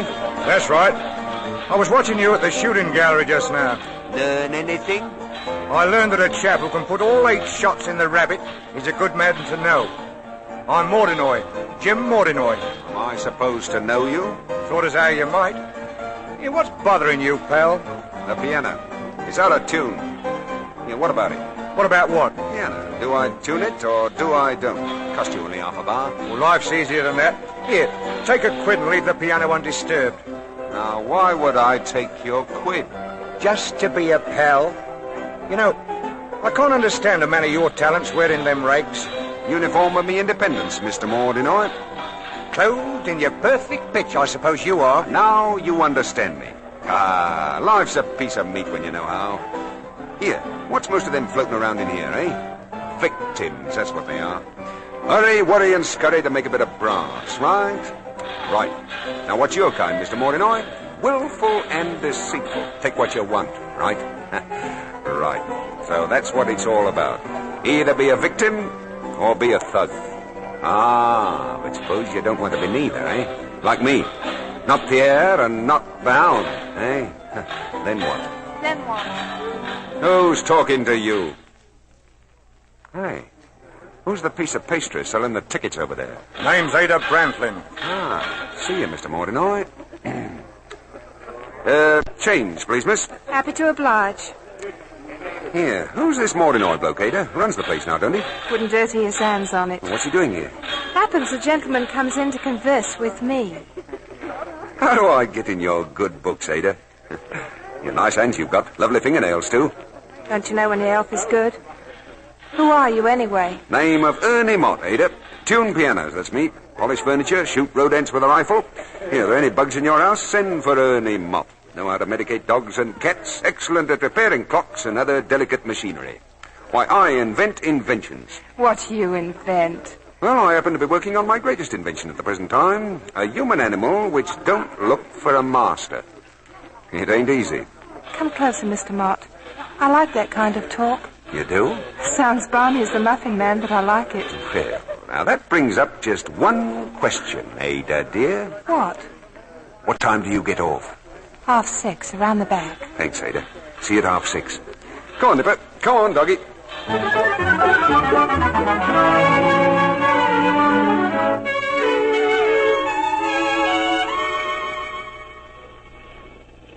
Evening, Ada, dear.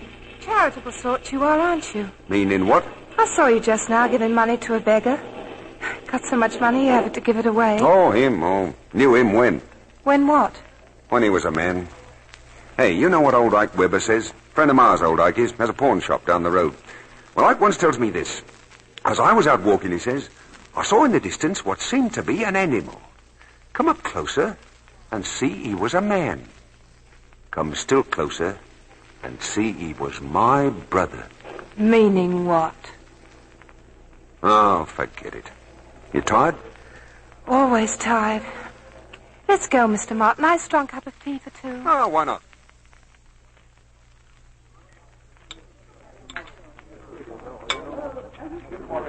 Quiet as mice, ain't we, Ada? What are you looking at? Your hand on the teacup. 5 red beetles on the end of your fingers. Here, listen. Listen to what? Know what that was? G sharp. Perfect pitch, that's me. G sharp. Not one in a million has that. Very unusual person. Are you? Well, of course. And all I want to do is to put my arms around you and hold you tight and murder anyone who'd say a blind word to you. Interesting program, but what's it get me? Only trouble. Then you can take me home. Now. That's it, Ada, love. Oh.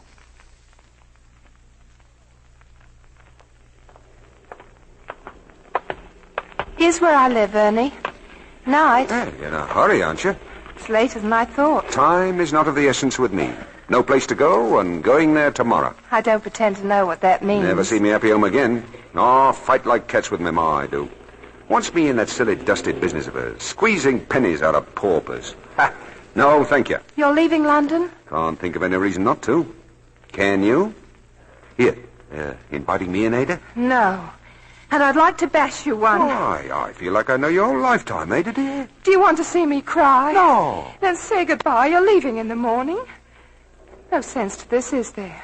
You're a stranger. I meet you. Suddenly. You ever been in love, Ern? I mean, you make me feel 12 years old again. I don't know why. You're the only man I met in a million years that gives me the slightest sort of feeling. Say goodbye now, and that's the end of it. I'll drop by the fun fair tomorrow. Don't. Good night. Goodbye, Ern boy. In the end, you wouldn't give me what I need. Confidence. Confidence? Yes. Good thing then you won't see me again. Black as the ace I am, Ada girl. No future in me for anyone like you. No confidence. Goodbye, Ada. Good night, Ernie Mott.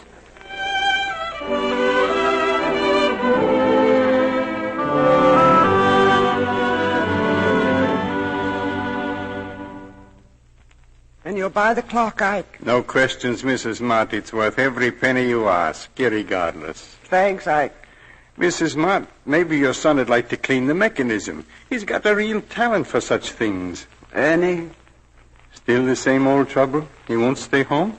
Proud as the Queen's carriage he is, and independent. He's leaving for good today. Excuse me for mentioning it, but why don't I talk to him? You've got to help me, Ike. I'm ill. What your wife up and died of. Mrs. Mott. It might happen sooner than I think.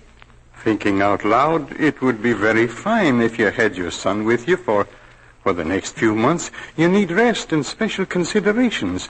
It's impossible with him walking around. He's coming, Ike. Better toddle on. Yes, Mrs. Mott.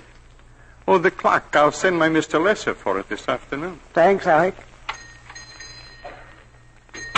Elegant breakfast, Ma. Thanks. You leaving now, Ernie? No, Nipper and me. We're on our way. Here. What's that you're taking? Just a pill, son. Pill? For what? Just a yeast tablet. Don't think they do you any good, do you? As much as you do. There, see what I mean? See what I mean? Never a minute of peace between us, Ma. Ha. Reckon the stork brought you the wrong sort of son. I wouldn't be surprised. You'll never get me to stay in this shop. No, not if the sky fell. I'm not in that business of sweating pennies out of devils poorer than myself, Ma. Not if they dragged me home with both of my legs cut off. Why, I'd crawl out in the street again, I would. Someday you'll know I'm your only friend. Well, less said the better. Maybe so. Goodbye, my love. Drop your postcard from the seaside.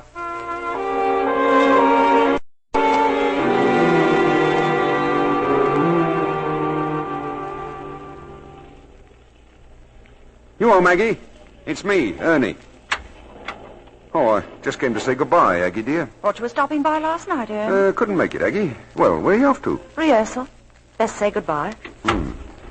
Leaving for good this time, Aggie. Miss me? Yes, Ernie, I'll miss you. Marry you quick if I had the chance. What about money? Support me, would you? If you wanted me to. Think you could handle me, Aggie? I know how to handle you. Not handle you at all. Leave you be. I've never been so tempted in all my born days. Think about it. You know the address. I'm later and got to hurry. Goodbye. Goodbye, Aggie.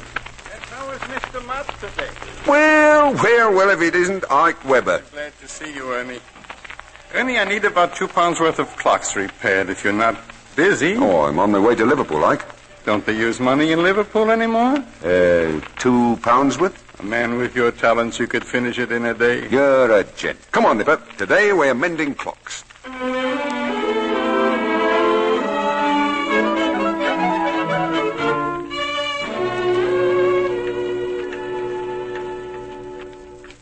Almost finished, Ike. Good, Ernie, good. Yes?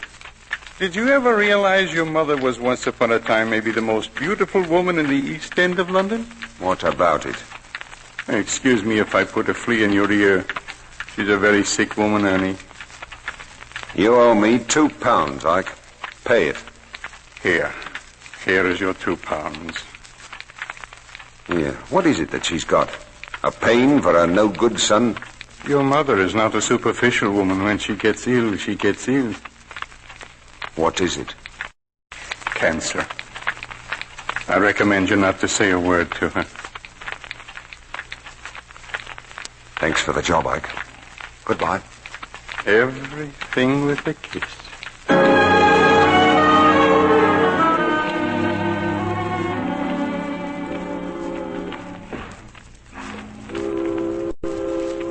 Got a match, mate. I say you got a match. Match? Here, match. Didn't I see you a while back tonight? Westminster Abbey it was. Yes, standing at the tomb of the unknown warrior. Was I? Unknown warrior. Might have been my boy, you know. Might have been my old man. What's your name?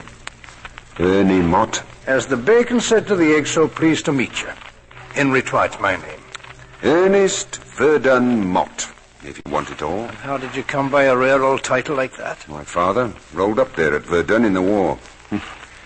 Now I'm standing here on a bridge at the River Thames, wondering who's better off. Buzz, buzz, buzz. Buzz, buzz. A friend of mine put something in my ear, and I can't get it out. Buzz, buzz, buzz. Lummy, you got it bad. I know all about trouble, I do. Son of my bosom, that's what you are. Son of you nothing. I'm plain disgusted with a world I never made, and I don't want none of. There's the river, boy. Help yourself. Oh, don't like water neither, I see. I know a place where it's warm and dry. It's warm and dry in a shop on the road. Eh? What shop, boy? What road? Oh, none of your business. A shop full of tears, that's what it is. Buy and sell, sell and buy. A penny and another penny. Take it off kids and old ladies. Ha! What a stench, you. Verdun, lad, you're drunk, you are. I am that dead. Drunk and converted to the 5th commandment. And I'm going to my home. I'll walk with you, Verdun. A solid, sober light I'll be in this foggy hour of your inebriation. Do the you, I would. Sure, boy, sure. Watch the curbs now.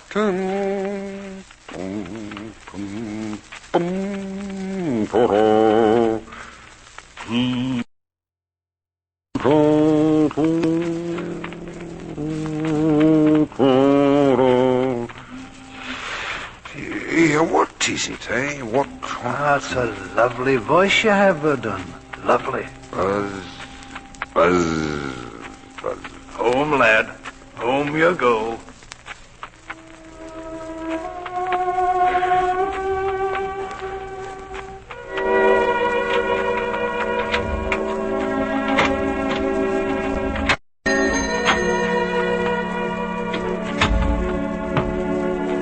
Who's there? Who is it? Ernie? Oh, Ma. Ernie. I'm drunk. I've changed my mind. Home to stay, Ma. Less said, the better. Home to stay.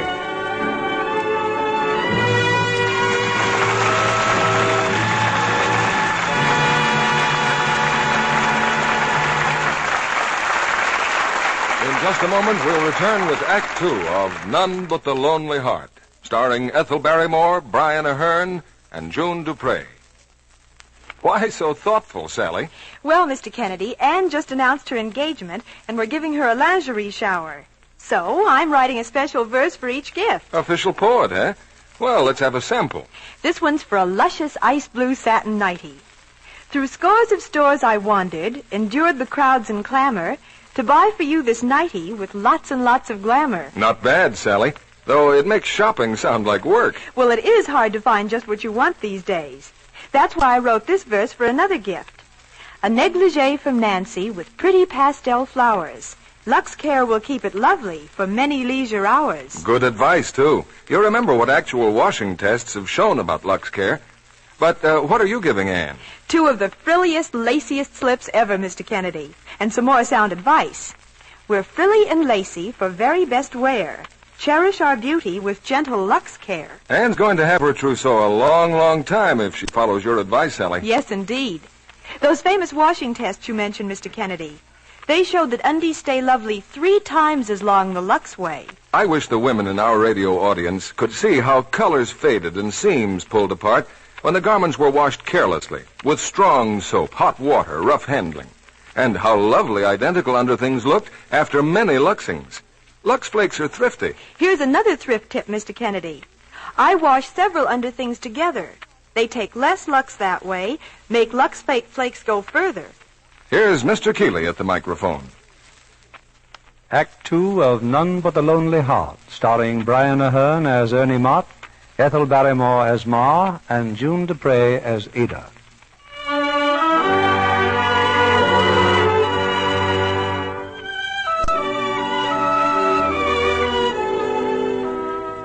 A few weeks have gone by, and Ernie's mother, unaware that her son knows of her grave illness, finds a full measure of belated happiness in the change that has come over the disillusioned Ernie. Thoughtful and diligent, he works in her shop, hateful though it is to him. Now, at the supper table, he's resplendent in a new suit of clothes, a surprise gift from his grateful mother.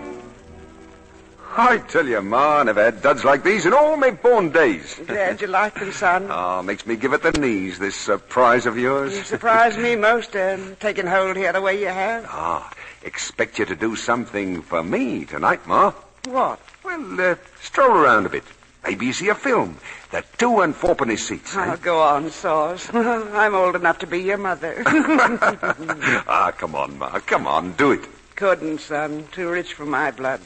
Besides, sleep's a blessed. Oh, what's wrong?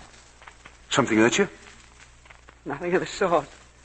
Ernie, my pills. Yes, Ma. Yes. On the mantelpiece, the yeast tablets. Yeah, I got them, Ma. Here. Glass of water, eh? Thanks, son. Tummy ache, that's all. More tea, Ern? No, Ma, no.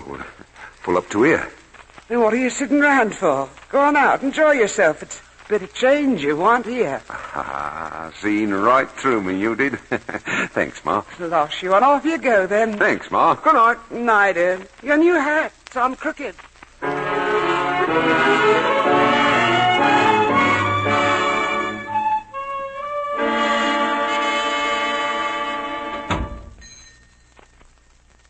Mrs. Mott?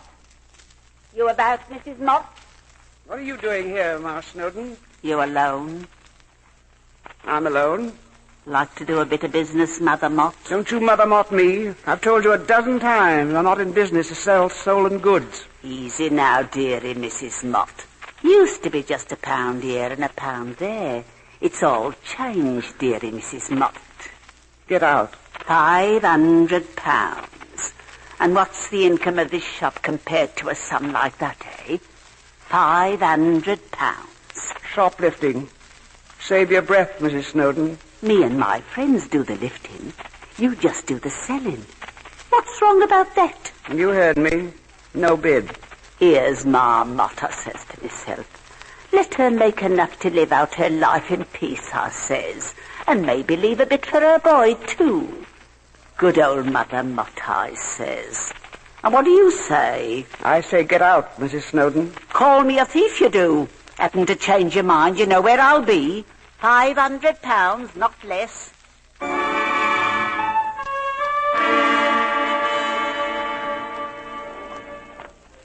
Say that again, Ada, girl. I said, I'm sorry you've come back. I said, I'm sorry I ever saw you. Where have you been all this time? Been home, Ada. Ma's shop, helping out. And after 5 weeks, you suddenly decide to look me up again. Thanks. Here, this is your house, sir. Invite me in? No. Suppose a certain party don't happen to like me meeting you. Who would that be? Jim Mordenoy. What, the Flash boy? Now, how has he crept into your scientific young life? Didn't say he had. There's about 20 good kisses left in me, but he'll never get one. Told him so? More than once. Then that's that. Is it? Now, say goodnight and let's forget it all. On next Wednesday? Do I see you like we said or not? Take me dancing? Anything you like, Ada. You know that. Always. Give over, boy. You're crushing me to a pulp. One more kiss. I'll save it for Wednesday. Night, Ellen.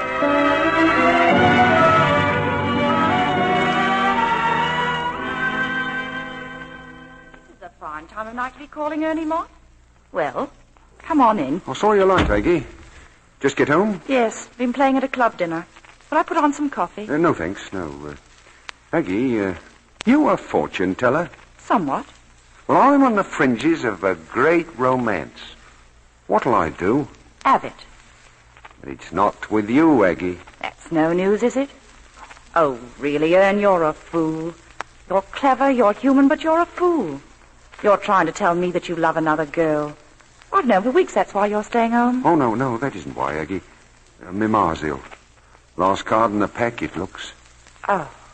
All roads lead to Ma this year. Well, what do we start talking about? Nothing that won't keep. Well, I'd better make a move.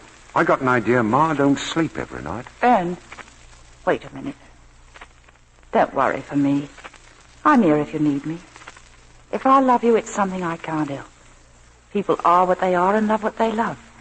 And you can't change it or take it away from me. It's the thing I feel for you. So, there you are, Mr. Jack-in-the-Box. Now kiss me goodnight and go on home. Thanks, Egg. Good night.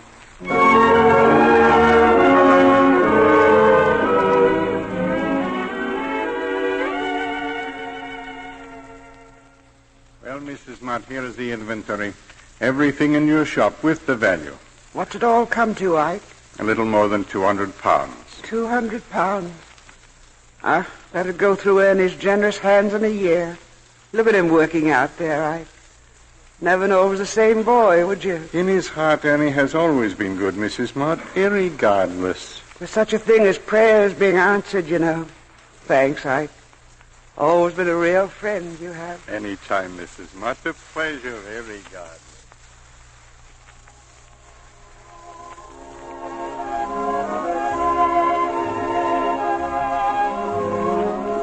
What's the matter, Ernie? Don't you want to dance? No. Want to know why?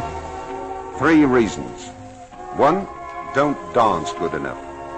2, it's too hot. And 3, what are you doing sitting at our table, Mr. Mordenoy? Ernie. Since I own this place, Mr. Mott, I invited myself over.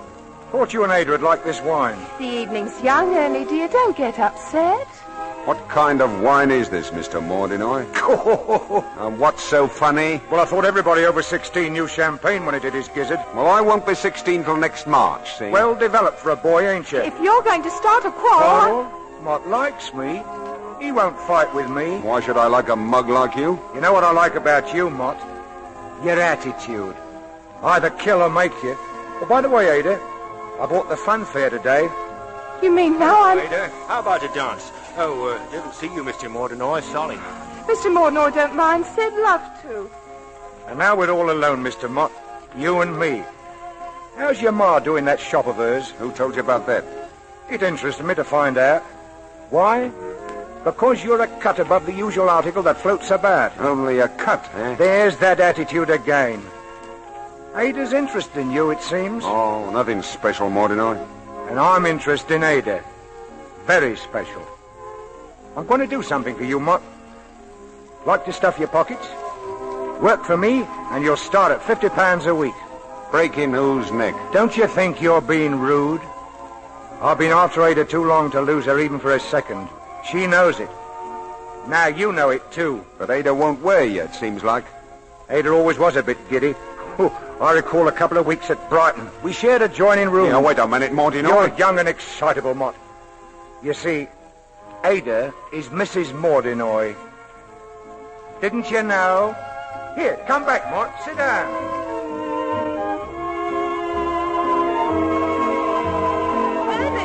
Ernie, wait. Mrs. Mordinoy. Used to be my name. Yes, Ernie. Would have told me it was all in the family. But it isn't my name now. Be 2 years next month. We're divorced. Sorry, it won't wash, Ada Ducks. What won't wash? Less the better.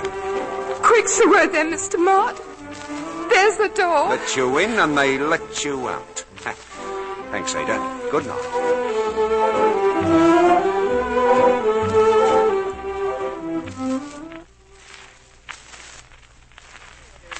Tell me what you got on your mind to say, son. Is it that you're leaving London again? Oh, no, Ma, love. I ain't leaving you. Here you are all in a fret, and me thinking things have been going so extra fine. What is it you want, son? What's wrong? What's wrong, Ma? I'll tell you what's wrong. For one thing, it's wrong for me to be in a shop taking pennies from kids. Taking their pennies week after week, so sometime, months from now maybe, they'll have given us enough to pay for a pair of second-hand shoes. What else can poor folks And do? yesterday, old Ma Sedgwick's bringing Joey in, a canary bird. All she's got for £0.50 so she can eat. So she can eat, Ma. Joey, all she's got in the world. You give her a crown, son. That was good of you. Good of me. Does it help Ma Sedgwick? For the day or tomorrow, maybe. What about the next day and the day after that, eh?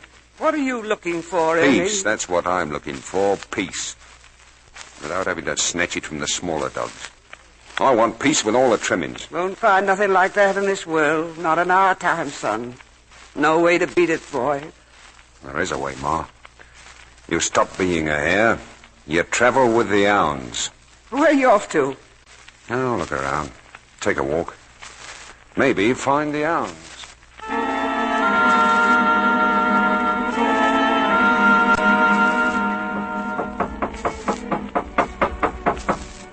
Who is it? Who's there? It's me, Mrs. Snowden. Mrs. Mott. Mrs. Mott, is it? Changed your mind, milady? £500, you said? £500 profit? Not less than 5, dearie Mother Mott. Come in and I'll tell you about it. Come in.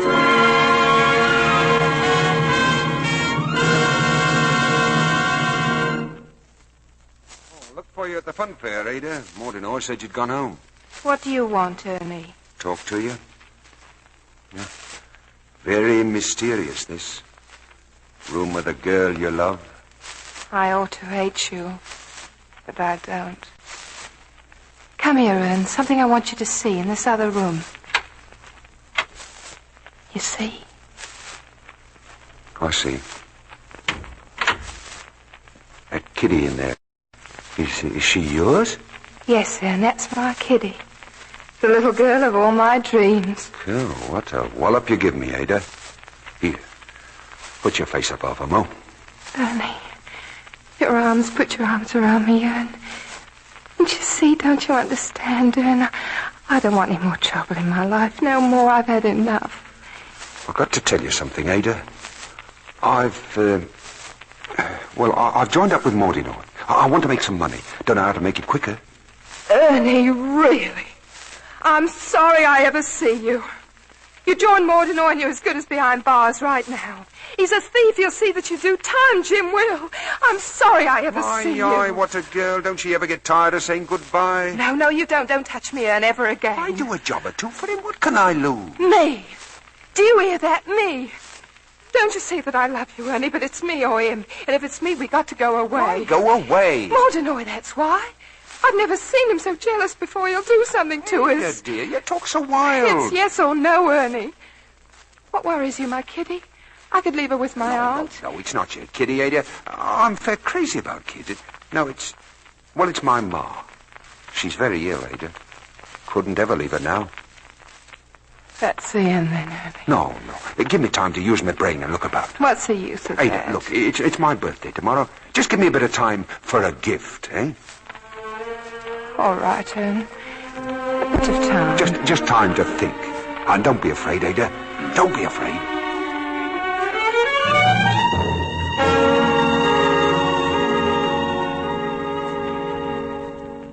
Hello, Mott. Thought you were with Kosh and the boys.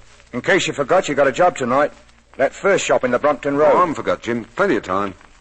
Oh, smoke? Thanks. Ooh, nice cigarette case you got there, Mott. Today's my birthday. A present from my ma. Platinum, eh? Ooh, your ma knows what's what. A friend of mine's in trouble, Mordinoy. Coppers? Girl. He loves a girl. And she loves him. All happy, then? No, there's a third party. Acting like a dog in the manger, he is. The girl don't like him, see? But he's a big boy, and he's promised to make trouble. Well, what's your friend's name? Name of Ernie. Oh, like you. Well, what's the big boy's name? Name of Jim. Like you. Well, if your friend's as good-looking as you, what's he want to get married for? Waste of time, ain't it? Jim! Well, what's up, Taz? I pawned a ruby ring last week, Jim. Just went to the shop to get it, and they tell me the police took it. Why? Stolen property, they said. Well, is it, Taz? What's the diff, Jim? They won't give it to me. Well, it's an old trick, that, saying the police took it. Get your brother a knocker. Warm up a car. Oh, thanks, Jim. That's grand. Come along, Mott. We'll have to go to that pawn shop and straighten things out for Taz. Yeah, what about the job in the Brompton Road? It can wait. You're coming with us. Now.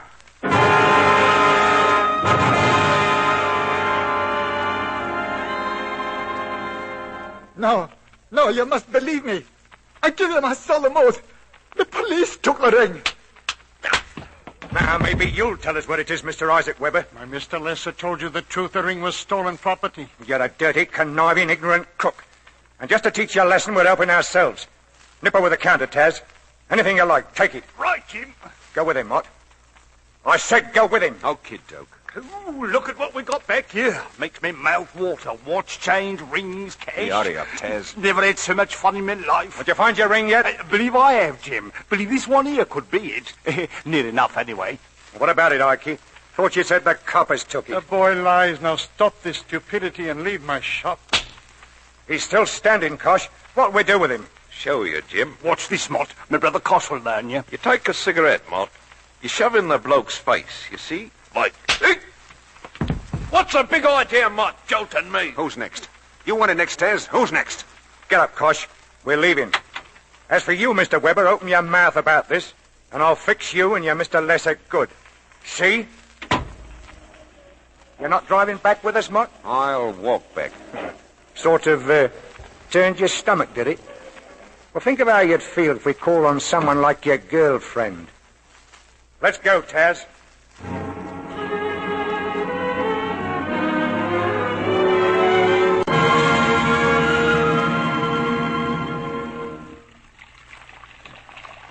Washing your hands again, son. 10th time you've done it tonight. Some things wash off, and some don't, Ma. Going for a stroll? No, Mike, why? We should post this card for me to Ike Weber. Ike? Don't forget now. I wanted to price a lovely antique piece for me. No, I shan't forget, Ma. Here. Don't know who that could be, do you? Customer, probably. Sit still, Ma. I'll go. That you, Verdun boy? Dad, surprise, surprise. Come here, Ma. I want you to meet a friend of mine, Henry Twite, Esquire. Yeah, where you been hiding, Dad? Been weeks. Peddling fruit I am, Verdun. All doing a rare old trade. Matter of fact, just sold some in a pub near the fun fair. What's up, Dad? You're in trouble, son. Mordinoy's right-hand man's after you. How'd you know? Heard it in the pub. Some sort of plan to slosh you about. You and some girl. Yeah, wait here, Dad. Half a mo. Right, Verdun. Son of my own bosom, yeah. Oh, Ma! Where's your friend, son? Going with him, Ma. Need some advice about treating his dog's ears. Water spaniel. You home late? Oh, can't say, Ducks. Don't fret. Nipper, come on, boy. Come on. Where to, Verdun? Fun fair. I'll be coming out with Ada. May need some help. What's the dog for? In case you need some help, too. Oh, one of those things. Very aggravating thing, love. I should shake you.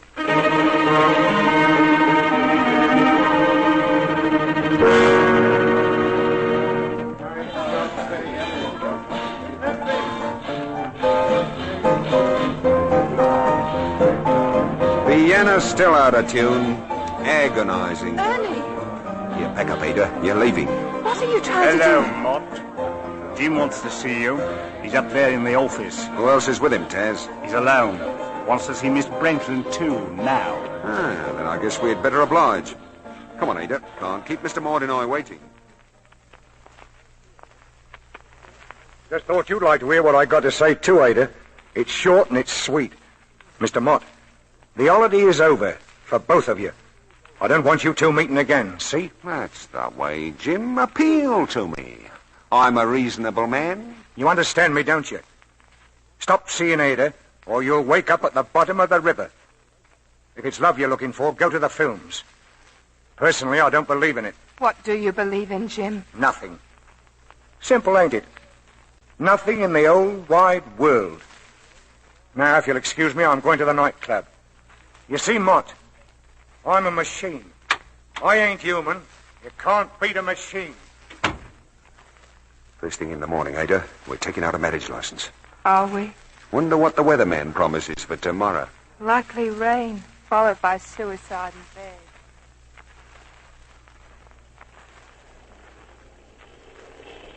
Dad, it's us, Dad.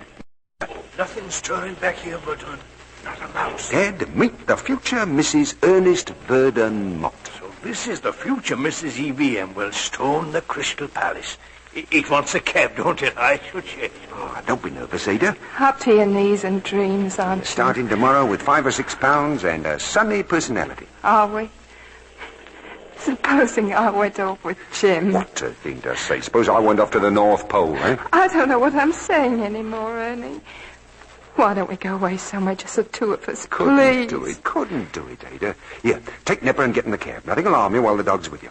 Dad, you go with her too. Where are you off to? Something to be said to Mordinoy, what couldn't be said in front of ladies. Every time you kiss me, Ada, it gets deeper. Does it? I'll see you in the morning.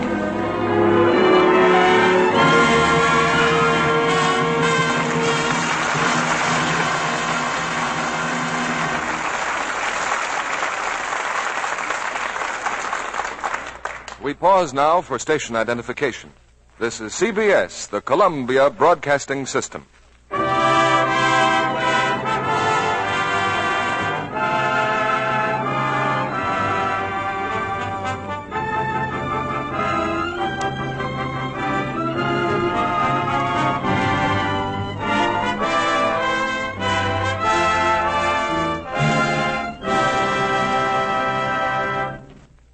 In a moment, we'll bring you the third act of None But the Lonely Heart, starring Ethel Barrymore, Brian Ahern, and June Dupre. You may say that our guest tonight lassoed a contract with RKO, because it was Myrna Dell's work in westerns that attracted the studio's attention. Well, I want to do really dramatic parts from now on, Mr. Keeley. Well, from the roles I've seen you in so far, you're doing a fine job. In my spare time on the RKO lot, I watch Claudette Colbert making Without Reservations. She's wonderful. A superb actress, and she'll add new laurels to her reputation in that Lasky-Leroy production. Miss Colbert always looks so glamorous, too. If I could have 2 careers, I'd like to write a newspaper column about the stars. What would you tell your readers? Oh, gossip and Hollywood fashions. And I'd emphasize how beautifully groomed stars always are. You know, that out-of-the-bandbox look. The Lux look? That's what I mean, Mr. Kennedy. Lux Flakes are a standby in Hollywood studios, Myrna, for that very reason. Yes, I learned that from the wardrobe people at RKO. You know, in Claudette Colbert's new picture, Without Reservations, she makes a train trip across the continent with 2 Marines. There are all sorts of funny complications, but she looks fresh as a daisy all the time. Thanks to Lux Flakes, I'm sure. That's right, Mr. Kennedy. Hollywood studios know Lux Care keeps colors and fabrics new-looking longer. In fact, that's been proved by scientific tests. Science interests me, Mr. Kennedy. It was one of my favorite subjects at school, along with baseball and football. Well, these tests were absolutely scientific, Myrna, made by a famous laboratory, and they included hundreds of different fabrics, both plain colors and prints. Lux Care actually kept them lovely looking up to 3 times as long. You should see the way strong soap and hot water and rough handling faded the same colors. No wonder RKO uses Lux. It's real insurance for the thousands of dollars they have invested in costumes. The same kind of insurance every girl can give her washable wardrobe. Thank you for coming tonight, Myrna. Back now to Mr. William Keeley. After our final curtain, you're invited to join us for a brief chat with tonight's stars. Here's Act 3 of None But the Lonely Heart, starring Brian Ahern as Ernie Mott, Ethel Barrymore as Ma, and June Dupre as Ada.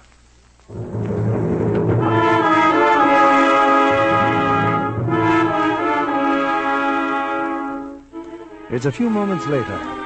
As Ernie walks to the nightclub in search of Jim Mortenoy, a car draws up to the curb. In the car are two of Mortenoy's gangsters, Kosh and his brother Taz. Taking a stroll, Mr. Mott? That's it, Kosh boy. Nice night for it. No offense about anything, I hope. No, not a thing. Nice car you're driving, Taz. Steal it? I'll be in. We're on the way to the club. You, meeting Jim there? Yes, bag of sport down there tonight. Well, I'm in the mood for sport tonight. Don't you want to sit with us up front? No, I'll be more comfortable back here. Been a long day, ain't it? That's what I was thinking. Now watch the road, Taz. Just went through a red light. Funny if a cop saw us. Imagine us getting pinched for rushing a light. The cop did see you, Taz. Old car full of coppers. Seeing things, Mott. He's right, Taz. They're starting after us. Hold on to your seat. Step on it, Taz. Don't spare the horses.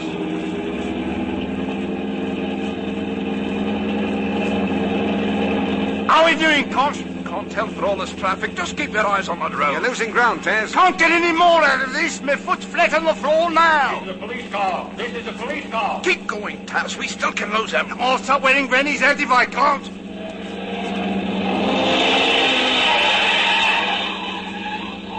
We're gaining, Taz. They got too much weight with them. Stop that car. We'll do it yet, Kosh boys. Sporting night for fair, this is. Think I'll turn another corner?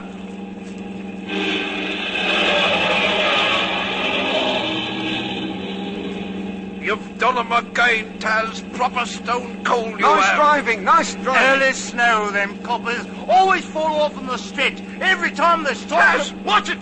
They're blowing. Heading right up in front of us. I can't...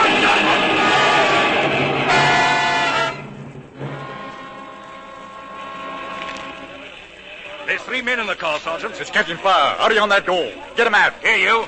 You hurt? Hey, no.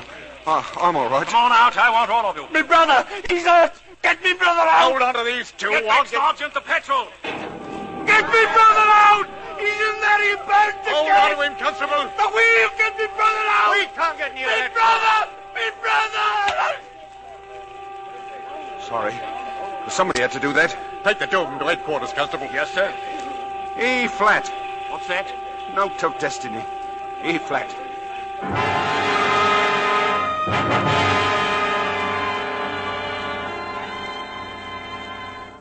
Shall I put the prisoners in a cell, sir? Wait a minute. Still refuse to tell us who you are? That's right. Been going through what was in your pockets. 2 things here that interest me. A cigarette case and a postcard, not posted. None of your cheap, nasty silver or gold cigarettes. Oh, no. Platinum. Lucas. Sir? Take this postcard. It's addressed to I. Weber, Esquire. Get him on the phone. I'll talk to him. We'll find out who you are soon enough, laddybuck.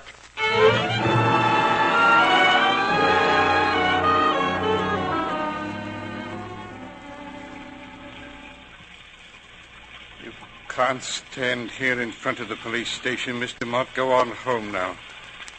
Paid my bail, did you, Ike? Shan't forget you. Nor will Ma. Everything with a kiss. How's Mr. Lesser? In the hospital from the beating your friends gave him. I stood your bail for £100. You'll have to be at Bow Street Court day after tomorrow, 9:15. Thanks, Ike. Listen, Mr. Mott, you're frying yourself in your own fat. You realize that? Here. You need a few quid for incidentals. Oh, one's enough, Ike. Thanks. And no matter what anyone says, your mother is a wonderful woman. Coming down the street now, Aggie. It's Ern, all right. Plowing through the rain. Wait here, Mr. Twite. I'll get him. Ernie. Come in, Ernie. Come in. Hello, Aggie. What's up? A couple of friends of yours are here. Name of Nipper, name of Twite. What's that? Nipper? Dad, Twite? Where have you been all night? Why? Is Ma worried about me? Been in a right stew about you, all of us. Oh, didn't know you knew Aggie, Dad. Didn't. Brought your dog back to the shop, though. Nobody home. Aggie said stop by. Where's Ma? Gone out for a bit, Ern. And where were you? Oh, just seeing how the other half lives. Where'd she go? Ma? Have a nice chop on the stove if you'd care for it, Ern. Where'd Ma go? Where is she? The police came last night. What? There were things your ma couldn't explain, Ernie. Your cigarette case, where it came from. Other stuff, too, Ern. What stuff? Stuff dragged out of cupboards. What about Ma? They took her, Ernie. There was a Mrs. Snowden, and I think some others. Poor girls. Biggest shoplifting gang this side of the river, Copper said. They got her inside, you mean? Pinched? Come on, Verdun, lad. Come on, we'll go down there now.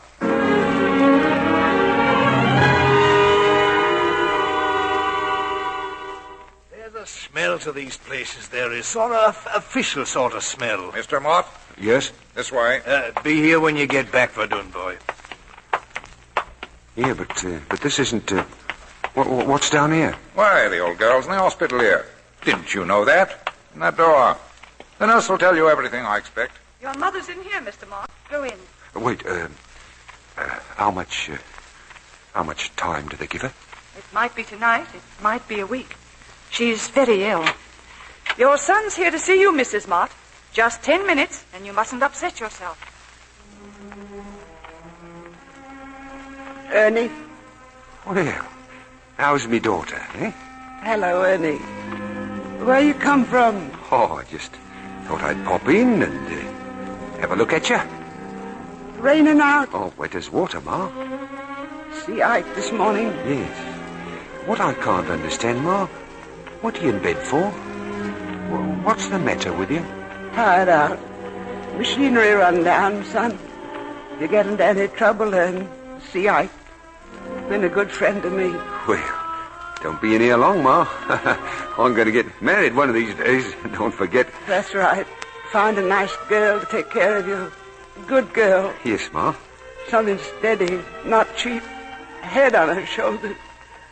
Love me, son. Disgrace you, I did. Disgrace you. Oh, Ma, no, Ma. Oh, disgrace you. Disgrace me, Ma. Ma, this is your son, Ernie. Ernie Mott. Oh, I can't have this, you know. You've got her all upset. You'll have to leave now, Mr. Mott. Ma, I'll be back tomorrow, Ma. Now, be quiet. Get a good night's sleep.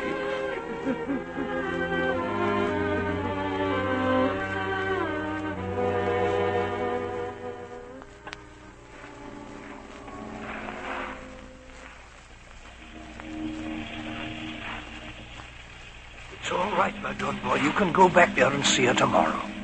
Funny thing, this here's where we met, you and me. Exact same spot over the river. What you thinking, son?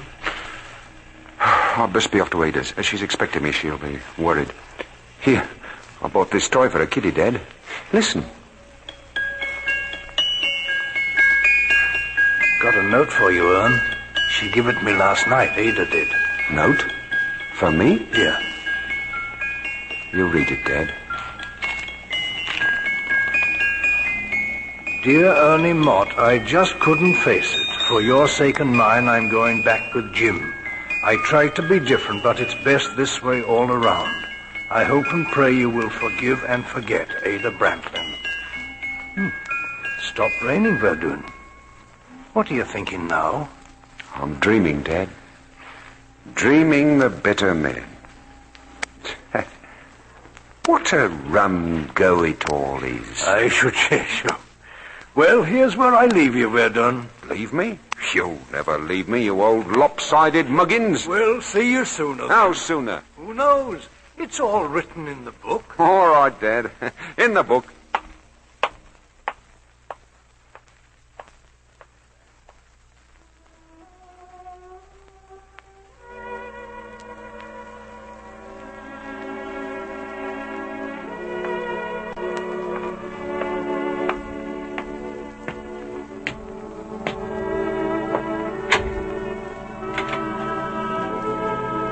Hello, Aggie.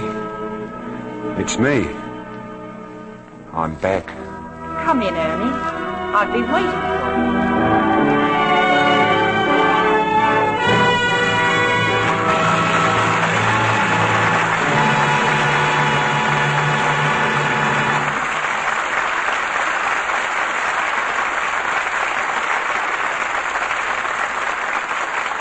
Our stars will return for their curtain calls in a moment. Now, Mr. Smith likes to do his reading in bed, and when he does, he likes to be comfortable. But one night he tries to get the blanket tucked in, and... Hey, what size blanket is this? It won't cover my toes. Just pull it down, dear. Well, then it doesn't even come to my chest. I bet you gave me the babies. No, darling, I didn't. But you see what happens when I try to wash a blanket. Now, look, honey, that can't happen to every blanket in this country. Somebody must know how to wash them. Yes, Mr. Smith, thousands of housewives do know how. They wash blankets the Lux way, by hand or in a washer. Here's what is important. Extra rich, lukewarm suds made with Lux flakes and enough water to float the blanket easily. Gentle squeezing or a short 3-minute run in the washer, then thorough rinsing in water the same temperature as the suds. No warmer, no colder. Now, hang the blanket out of doors over 2 or 3 parallel lines. That's to divide the weight so the corners won't sag or whip around the line. If Mrs. Smith would do that, she might hear this. Hey, how come you're spending my hard-earned cash on new blankets? Oh, silly. They're not new. I just luxed them. Well, say, they sure look swell. Lux blankets do stay soft, fluffy, true size longer. So before you put your blankets away for the summer, Lux them on a mild, breezy day. They'll be soft and sweet-smelling when you want them again. If you can't get Lux Flakes the first time you ask, try again soon. Lux is so safe for blankets, it's worth waiting for. Here's Mr. Keeley with our stars. Once again, our spotlight turns on Ethel Barrymore, Brian Ahern, and June Dupre, who reappear for their curtain call. And Miss Barrymore, along with all our thanks, I'd like to tell you how much personal pleasure it's given me to work with you again. Thank you, Mr. Keeley. It's been a long time since we were on the stage together. And what were you two appearing in? Well, it was back on Broadway. I was playing Paris to Miss Barrymore's Juliet, and a very charming Juliet she was. Thank you, Mr. Keeley. Incidentally, June, I hear you're returning to the stage next season. That's right, Mr. Keeley. I'm leaving a summer for the American Repertory Theater in New York. Mr. Keeley, I understand this is an anniversary for you. Isn't it true that Lux came to Hollywood just 10 years ago? Yes, when the Hollywood Bowl was just a saucer and Vine Street a mere seedling. And I suppose the Los Angeles River was nothing but a trickle. That's right, June. It hasn't changed. Well, the Lux Radio Theater certainly built the place up, didn't it? Well, of course, there have been other factors, motion pictures, for instance. I wouldn't want Brian to feel that we were slighting his latest RKO production, What Nancy Wanted. Well, what did Nancy want, Brian? You'll have to buy a ticket to find that out, June. But I'm sure one thing she'd want would be to see Miss Barrymore's new RKO picture, The Spiral Staircase. She also might want to know what's being given here on Lux next Monday night. How about it, Mr. Keeley? Next Monday night, we're bringing our audience Paramount's deeply moving drama, And Now Tomorrow. And our stars, Olivia de Havilland and John Lund. Here is a gripping story of 2 fascinating people. A proud and wealthy girl who fights to overcome a stunning handicap, and a man from the wrong side of the railroad tracks who fights to overcome the barriers between them. Sounds right up to standard, Mr. Keeley. Good night. Good night, and all our thanks.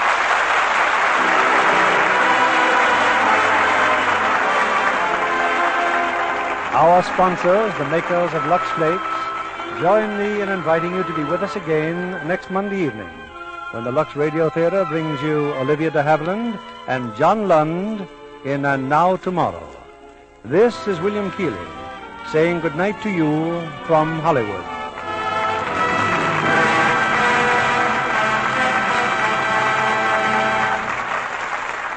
June Dupre will soon be seen in the Republic picture, That Brennan Girl.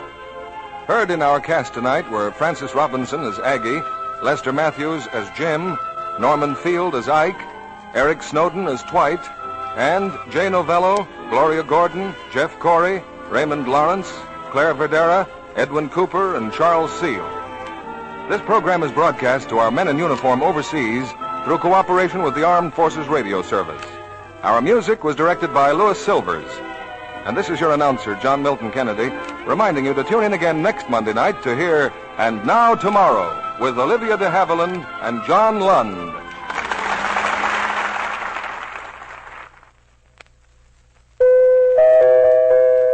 The Spry Treat of the Week. Luscious strawberry shortcake. Sweeten berries with honey and save sugar. Made the Spry way, shortcake is light, extra delicate, meltingly tender. Try amazing new Spry with its magic cake improver. For all you bake and fry, rely on Spry. Be sure to listen in next Monday night to the Lux Radio Theater presentation of And Now Tomorrow with Olivia de Havilland and John Lund. This is CBS, the Columbia Broadcasting System. Mystery Theater presents...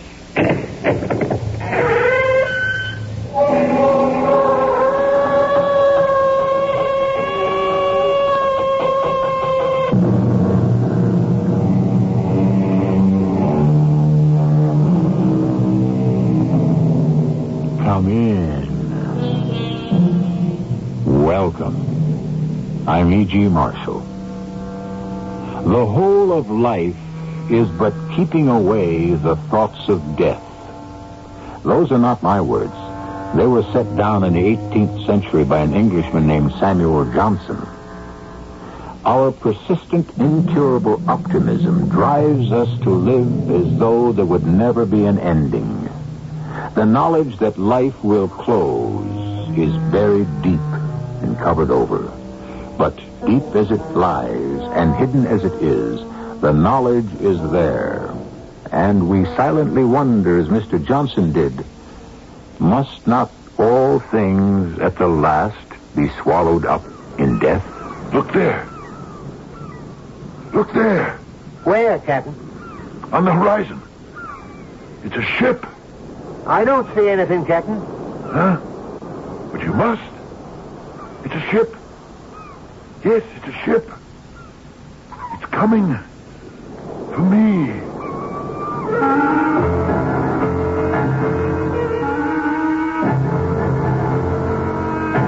Our mystery drama, The Unquiet Tomb, was written especially for the Mystery Theater by Elspeth Eric and stars Fred Gwynne. I'll be back shortly with Act One.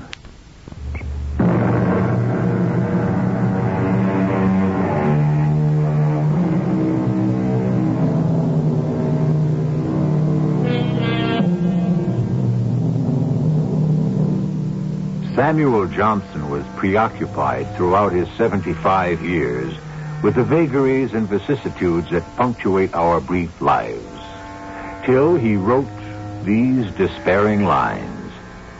Must helpless man, in ignorance sedate, roll darkling down the torrent of his fate?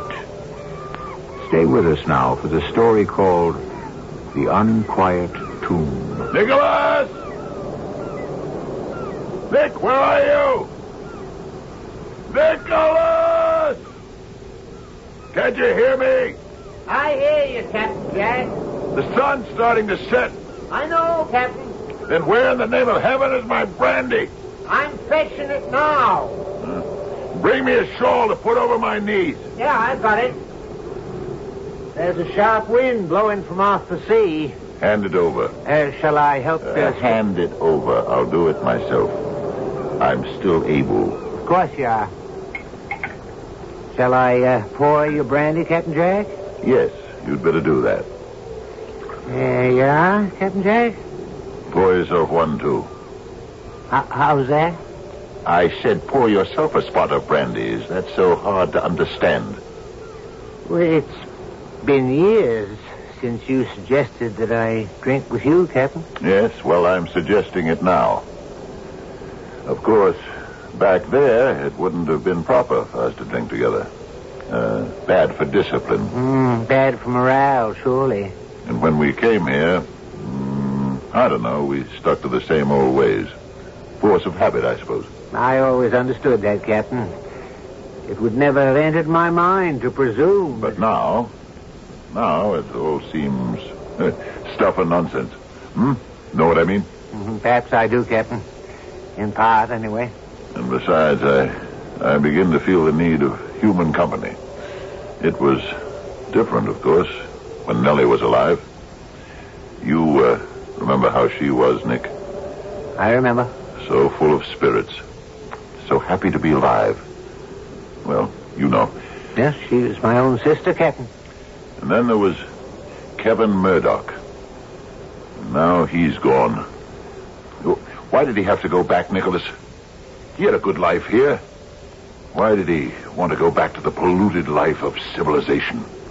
I think you know why, Captain. Look. Look there. Look there.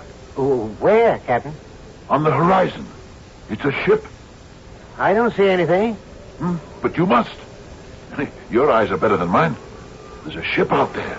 No, Captain. Yes, a ship. And it's coming for me.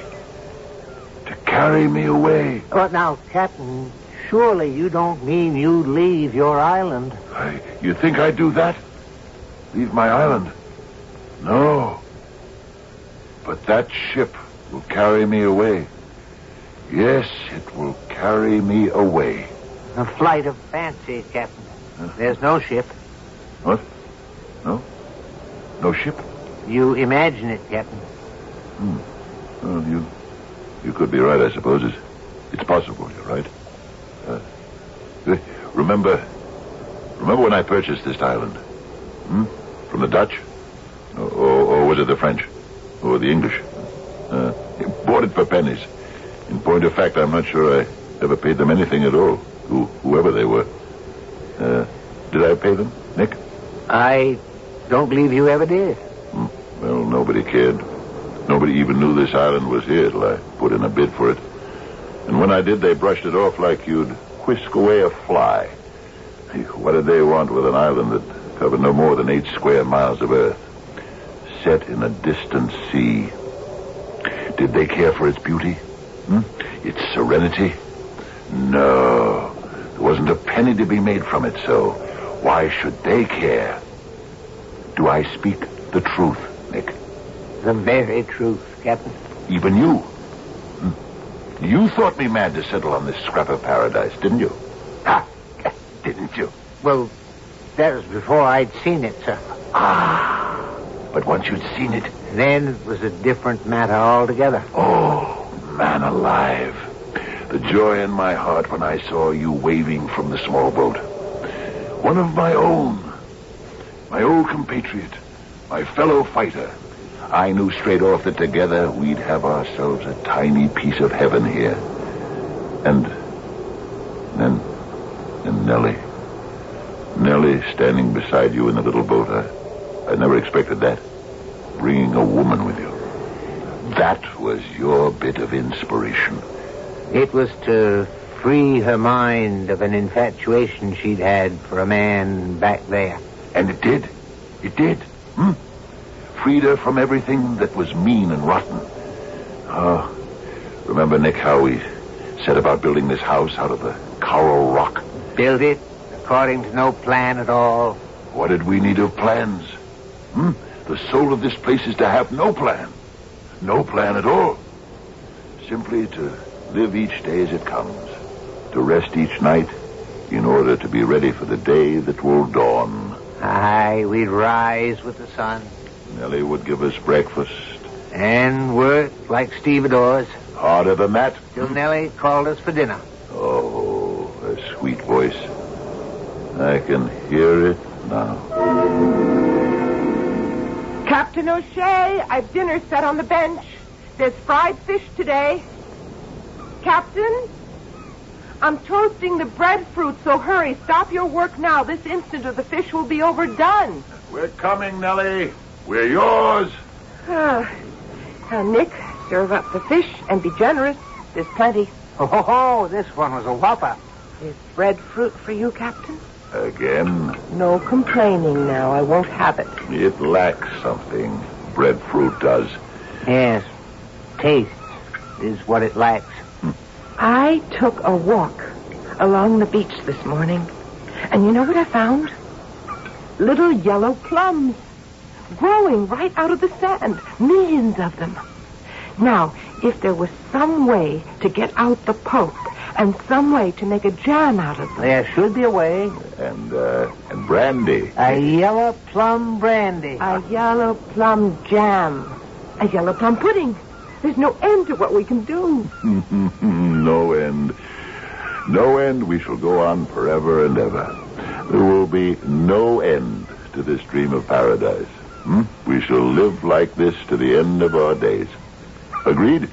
Agreed. Of course, the reality of the thing is, my end will come first. I'm 50 years old and A bit more. Well, now, Captain Jack. Don't dwell on such things, Captain O'Shea. Not on a day like this, when we're all so happy and content. You two. Neither of you has reached 30. But I... Oh, come now, Captain. You... No. Today's the day to think about it. Later, I'll fear it no more, and I'll push the thought away.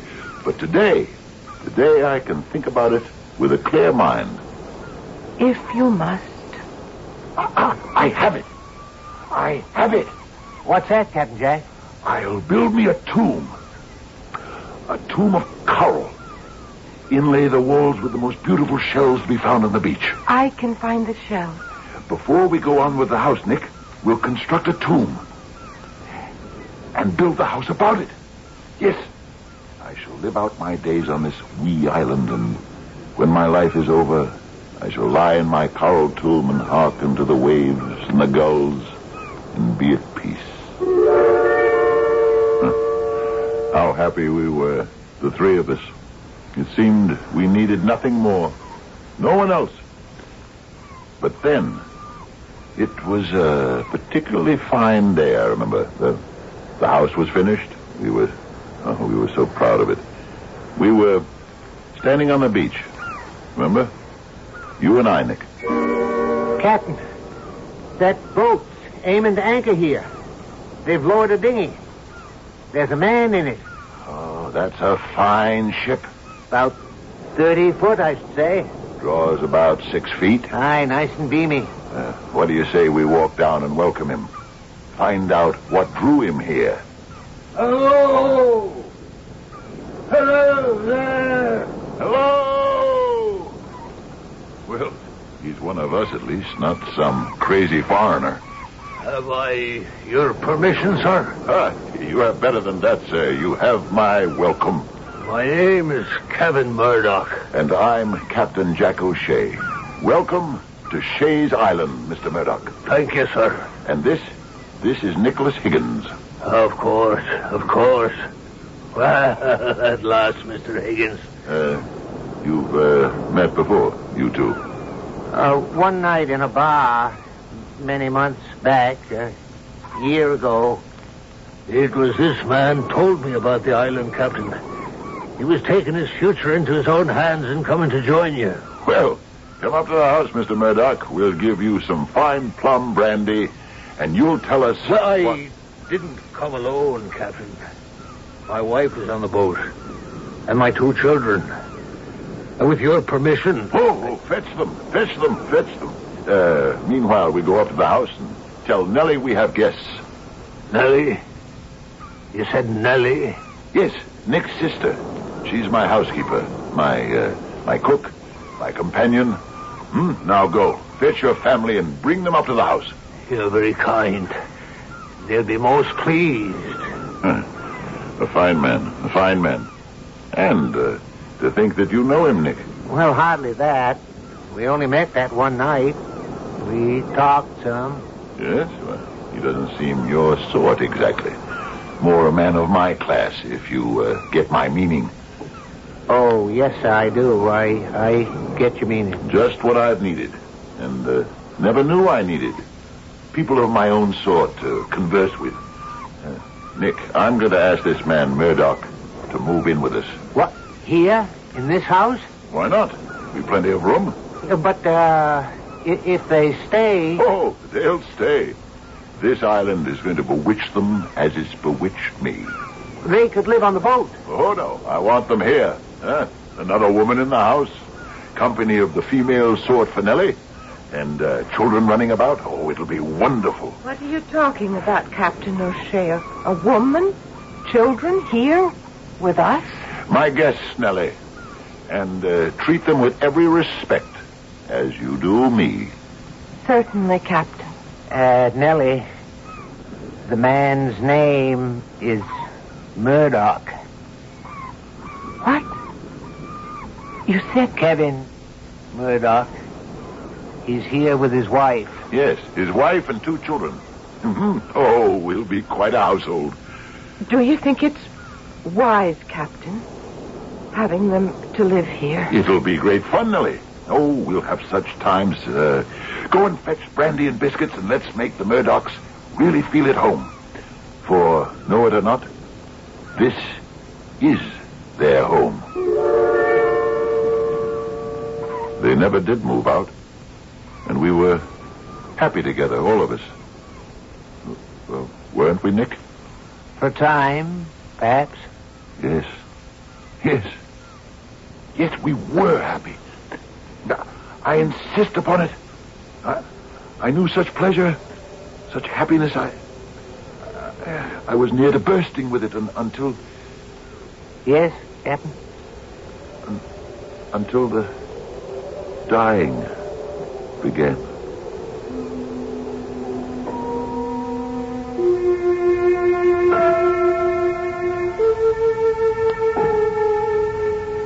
There is a theory, and it's only a theory, that each man holds two instincts. One is called Eros, after the god of love. The other is Thanatos, a personification of death. These two are thought to live side by side in every human soul. Sometimes the one is in the ascendancy, sometimes the other. But neither ever resigns or concedes the battle. I'll continue with Act 2 shortly.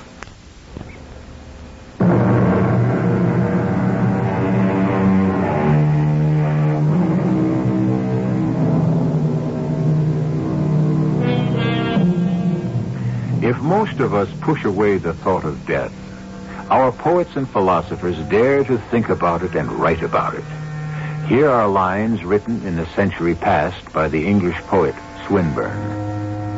From too much love of living, from hope and fear set free, we thank with brief thanksgiving whatever gods may be, that no life lives forever, that dead men rise up never, that even the weariest river winds somewhere safe to sea.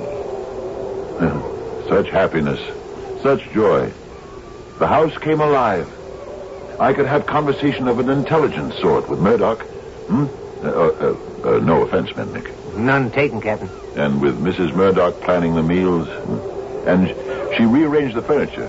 Remember that? I remember. Made draperies for the windows. Sailed the sloop to the mainland to get the material. Remember? I remember. And dyed them herself. The exact shade of the casuarina tree.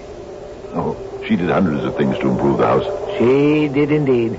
This terrace was her idea, with a full view of the sea. It was indeed. Nick, it just suddenly occurred to me. Oh, what's that, Captain Jack? Did I let Mrs. Murdoch do too much to the house? Did I let her impose her own ideas on me? Well, they was good ideas. Yes, but Nellie'd been the only woman here up to the time the Murdochs arrived. She was happy to watch the house grow, cook the meals, tend to our wants, yours and mine. Wasn't she, Nick? Very happy. Well, now, to have a high-born lady move in here and start to change things around, did that grate on Nellie's nerves, perhaps? Did she resent another woman taking her place, as it were? Perhaps she did. At any rate, after a while she started to lose interest in the life here. You must have noticed it. I did. I talked to her about it, you know. You did? Oh, yes, I was very concerned, because we'd been so happy. You've been happy here, haven't you, Nellie? Oh, yes, Captain. But now you're not. Yes, I am. Well, I never hear you laugh anymore. I hardly ever see you smile. After all we've been to each other, Nellie. After all we've accomplished together. How do you think that makes me feel? I'm sorry, Captain. Well, now I want you to tell me what I can do for you. There's nothing. Nellie, is it possible you want to go back there? Leave us and go back to that inferno you escaped from? Oh, no. No, Captain Jack. I'd never go back there. I didn't think so. No, I want to stay here. You're sure? To the end of my days, promise me I can stay till I die, Captain. I want to die here on this island. Promise me that. I want to know. I want to be sure. Set your mind at rest, Nellie. You'll stay here on this island till you leave it. In life or in death. I want never to leave. Alive or dead. What do you mean, then? When I die. Oh, I know it's asking a great deal, but when I die, will you bury me in the tomb beneath this house? Oh, I know you built it for yourself, but could you see your way? Would you... There's room there. There's plenty of room. If I could know that I would lie in that tomb through eternity... Does it mean so much to you? It means everything. Well, then you have my promise, Nellie. My solemn promise. You shall lie in the tomb beneath this house you helped to build. She seemed better after that little talk, Nick. She did, didn't she? Livelier, more like her old self. For a time, she did. Yes, for a time. Till she sickened and took to her bed. And died. Yes. Well, but I kept my promise. I said to you, build her a wooden coffin and put it in the tomb under the house. Which I did. Yes, I kept my promise to Nellie. She lies there now in the tomb I built for myself, and she'll lie there through eternity. I wonder if that was a wise thing to do. What else could I do? I gave her my word, my sacred promise. What else could I do but fulfill it? It was only a few weeks after that. The youngest Murdoch child took sick, lived a few days, and died. Yes, I regret that I took so little note of it. I was sorry, of course, but my condolence was mechanical, perfunctory. I realize that now. But I was distraught over Nellie's passing. I hope they understood. They sailed the sloop to the mainland and bought a tiny coffin made of lead. They asked me if I might place it in the tomb. I said yes. I don't know why. I don't know that I even attended the interment. Did I? No, you did not. I should have. But when the second child died... yes. When the second child was taken... We put the little body in another lead coffin. We was all there, Captain. You and I and the Murdochs. We'll place it next to the other, Kevin. Of course, my dear. That's be all right with you, isn't it, Captain? What's that? My wife says we place the coffin side by side with that of our other child. Of course. Wherever you like. Kevin? Where is it? What, my dear? The other coffin, where is it? Why, it's right where we... It's not here. It's gone. Captain O'Shea, the other coffin is gone. It's been removed. Oh, surely not. It must be here. It's not. It's not here. Someone's stolen it. Nick, that's not possible, is it? That someone could have gotten into the tomb? Not remotely possible, Captain. Then where is it? With your permission, Miss Murdoch, I'll look around. I remember perfectly. I couldn't possibly forget. It's here. Here? Where? Look over here, Miss Murdoch. Thank the Lord you located it, Nick. What? Look at it. Kevin, look at it. It's standing on end. On the bare ground. That's not the way we left it. You know that, Nick. You were with us. We put it on that high shelf and not standing on end like it is now. Oh, this is horrible. Oh, well, now, we'll put it back. Just as it was. I'll put it back. I'll do it. You know, after that I thought the Murdochs might leave. Desert us and leave the island. They didn't want to leave their children's burial spot, I suspect. We did go over the whole place, Nick. There was no indication of water seeping in. No sign of an underground quake. No sign of anything. Just the two little leaden coffins. And, of course, Nellie. Nellie. In her wooden one. Yes. Nick, there is a boat out there. No, Captain. I can see it. I swear. I'm pouring you another brandy, Captain Jack. Or do I imagine it? Here's your brandy, Captain. Or is it the ship of death? You'll feel better with a bit more brandy in you, Captain. Perhaps. I think, Nicholas, it was the island that held the Murdochs here. You could be right. In spite of the loss. Dying. They had each other. And the island had them. Maybe that was it. They didn't have each other for long. Few months. Mrs. Murdoch went so suddenly. Got up from the dinner table. Went upstairs. Said she felt a mite queasy. It couldn't have been more than 10 minutes later. Yeah. She was dead. I'll never understand it, Nick. Never. Or what came after. In the tomb. Jose! Jose! It's happened again. What is it, Murdoch? What's happened? The coffins of the children. They've been moved. Impossible. I can't believe this. Look there. One on end. The other on its side. 8 feet apart. We put them side by side. You were there. You know we did. I swear to you, we went over the entire place. Take them out. Put them on the sloop. My children. My wife. I can't leave them here. Mr. Murdoch. It's not safe. Please, listen to me. I can fix everything. You said you had fixed everything. Leave the coffins of the children here, Mr. Murdoch. Leave your wife's here, too. In a few days, come back, and you'll find everything as it should be. Can I trust you?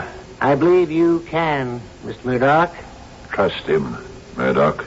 Have I your permission, Captain? To do whatever I think necessary? Anything at all? Anything.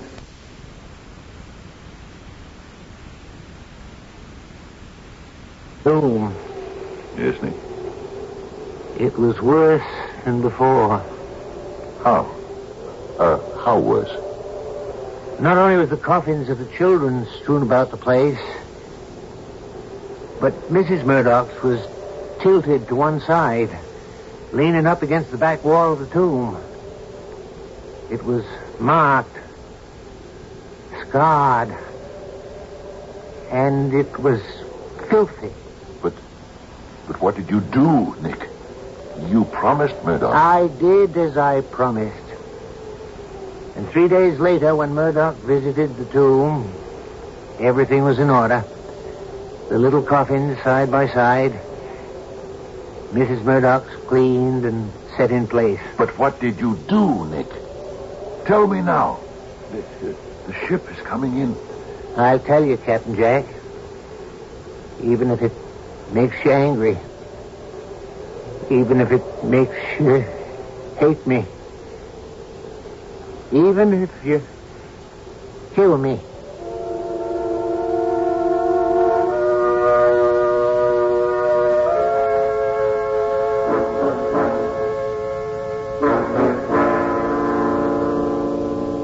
Who knows what happens when those we love start the long sleep called death? I don't know. And if you are honest, you will admit that you don't know either. But again, a poet tries to add his little lines of hope. Swinburne, whom we quoted before. Who knows but on their sleep may rise such light as never heaven let through to lighten earth from paradise. I'll be back shortly with our final act.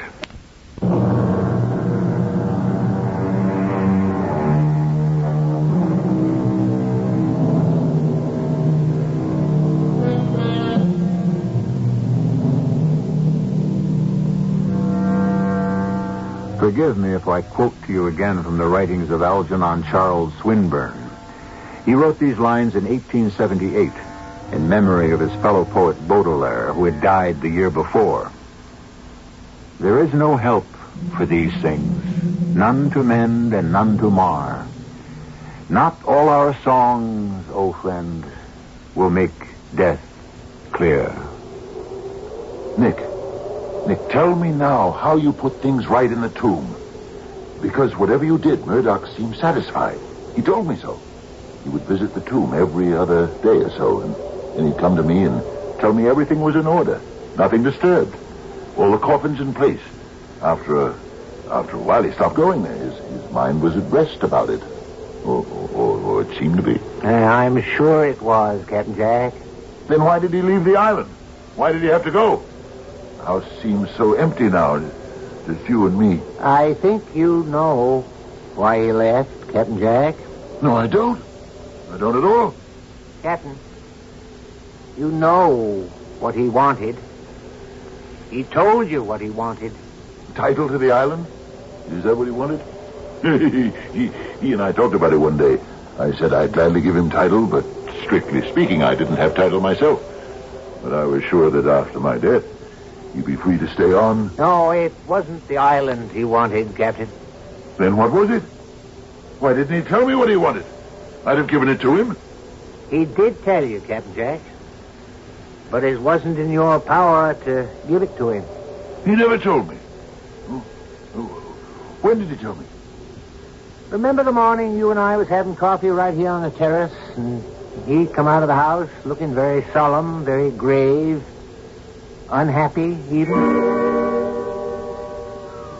Good morning, Captain Nick. Good morning, Murdoch. Sit down. Beautiful morning, isn't it? Beautiful. What are your plans for the day? Have you made any? No, I haven't. Such a splendid day, huh? Shall we go fishing? We did that yesterday. Ah, yes. So we did. Well, then, we could simply sail around the bay. Sail clear around the island. We can do that in a couple of hours or less. There's a fine breeze. Huh? What do you say? Not today, Captain Jack. Well, then, what did you have in mind? Anything special? Yes. I do have something special in mind, as a matter of fact. Captain Jack, you know how I appreciate all the hospitality you've shown me. Oh, don't speak to me of hospitality. It's been a joy to have you here. Oh, I know there's been tragedy. Oh, awful tragedy. Your children, your wife, but that could have happened anywhere, Murdoch. You know that. There's no blame attached to you for that, Captain. I well know how you must have grieved for them. It broke my heart to see you grieve, but I'd hoped that... Well, I'd really thought that all that grief was subsiding. Was I wrong? Not really wrong, Captain. Well then, everything's all right, isn't it? No, Captain. Well, why not? We have a fine life here, haven't we? The leisure, easy living. What is it you want, man? What can I do for you to make you more content? We share equally in this island, do we not? If you think we don't, tell me where I failed and I'll correct it. Simply tell me. There's nothing you can do, Captain. But there must be. There must be. No, there's simply not the life for me, Captain Jack. Not the life for you? 3 grown men on a little island. And what's wrong with that? It's a child's dream. It's everyone's dream. Oh, no, Captain, it's not. Anyway, it's not mine. You don't mean you wouldn't leave, would you? Leave the island? You wouldn't do that. You couldn't. I must, Captain. Oh, no. When we have everything here. No. Not everything, Captain. What am I to do? You'll be all right. No, I'll not be all right. I'll be lonely. And if I stay, Captain Jack, I'll be lonely. Loneliness I cannot bear. Now, what do you mean by that? I don't understand you at all. What do you mean by that? If you don't know, Captain. Well, I do not know. Dear Captain O'Shea, you must simply take my word for it. I cannot stay with you on this island. I shall set sail tomorrow. What did he mean, Nick? He never really told me. What did he mean he'd be lonely here? He needed a woman, Captain. A woman? Why, he could have had a woman any time he wanted to. He only had to sail the sloop to the mainland to find a woman. Hundreds of them. Thousands. He could have had his pick. Not that sort of woman, Captain. Well, what sort of? Oh. You mean he wanted a wife? Someone who loved him. That sort of woman. Oh, well, I suppose that's different. Aye, very different. Yeah, I suppose he wanted to get married again. I think so. Well, I can understand that. Yes, that's understandable. Yes, I think so. Nick, I'm going to tell you something. I hadn't meant to, but now, Nick, look, the ship is coming closer. Yes, it's sailing this way. You do see it, don't you? Perhaps I do. Yes, coming closer. Nick, I am going to make a confession. I married Nellie. You did? Yes. Yes, I did. I took the sloop one day, and we went to the mainland and found a priest, and he married us. See? I understand that a man wants a wife, someone who loves him. No, I thought that being married to me, that would mean Nellie could claim right to the island, you see. If anyone would have a claim to it, she would. You understand? I think so. Now, when I die, why, I suppose the island will be yours. As a brother who has a better right to it, Well, I couldn't leave it in better hands, Nick, and I want you to know that's how I feel about it. Nick, you will cherish it, won't you? You will take care of it. You will, won't you, Nick? Won't you? Yes, Captain. But I'm wandering on again, aren't I? Nick, we started to talk about... what was it we started to talk about? It does matter, Captain. Yes, it does matter. Yes, the tomb. The tomb and what you did to set it to rights. You were going to tell me about that. I'll confess to you. I haven't been inside the tomb since Mrs. Murdoch was laid away. Her husband visited often, but I never did. I should have, I suppose. But I wanted to remember Nellie as I'd known her in life. I never went near her in the tomb. It's just as well. Perhaps, Nick, I was unfeeling. Nellie wasn't there. Yeah, of course her spirit wasn't there, but... Neither was her body. What? What's that? I removed it. I removed her body from the tomb. What are you saying? It was the only way, Captain. You were telling me you took Nellie's body out of the tomb. Nick, you actually... I had to. But I promised her. I gave her my word of honor that she would lie in the tomb forever. Nick, I gave her my solemn vow. It was almost my last word to her. I know, but you... And she was my wife, Nick. You couldn't have known that, of course, but if you had come to me, if you had asked me... You'd never have permitted it, Captain Jack. Of course I wouldn't have permitted it. Why did you do it? It was my plan to be buried next to her. Nick, why did you ever do it? You gave me permission to do anything necessary to settle the disturbance in the tomb. The scattering of the coffins.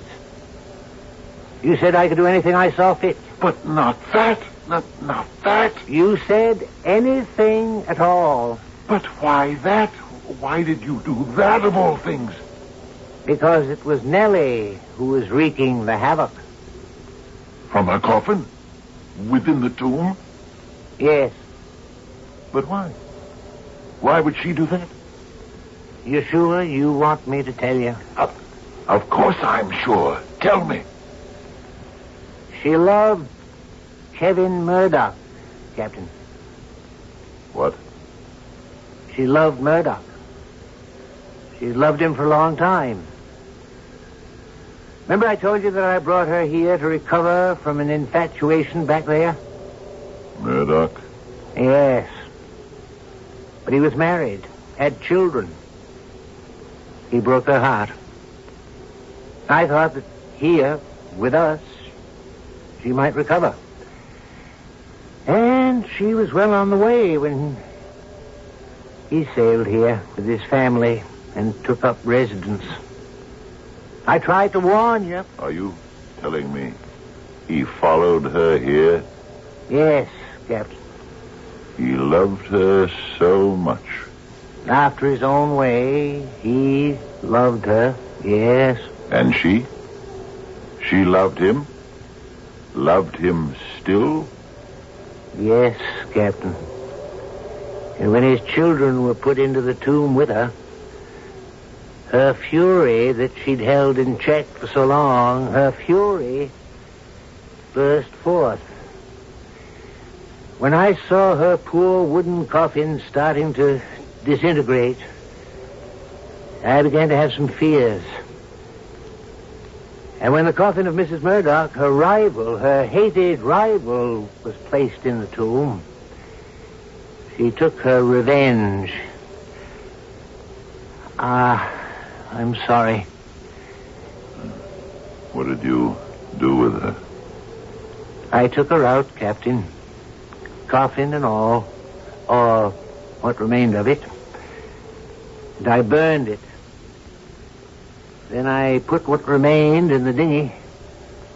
And I rowed out a good way into the sea and dropped them over. What is it, Captain? What are you doing? Wait, Captain Jack. Don't follow me, Nick. You're not going in the water, are you, Captain? Take one step towards me, Nick, and I'll shoot you down. Captain, it's getting dark. Nellie! Nellie! Captain! Don't! I'm coming, Nellie! Rest easy, Nellie! Coming! Don't be afraid. I'm coming to join you, Nellie! I'm coming!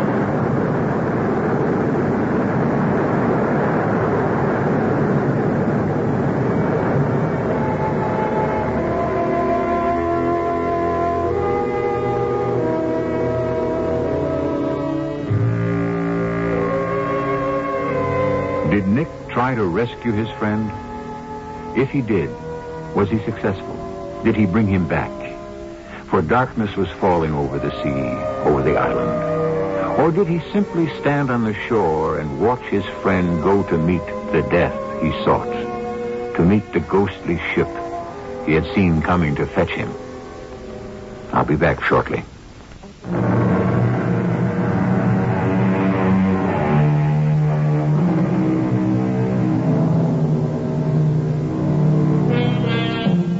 Have we depressed you with our story of death and dying?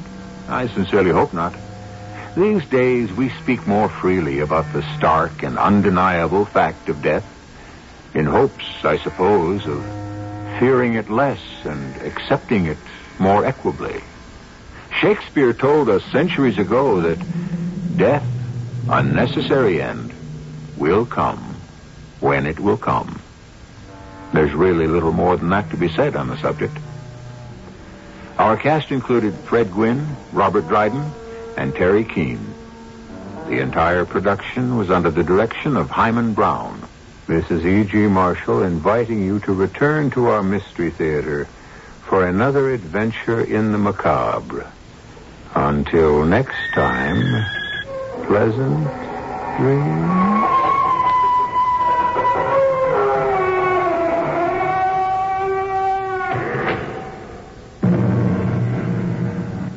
Super Rabbit, Frank Crispin is the man. of 24-karat service.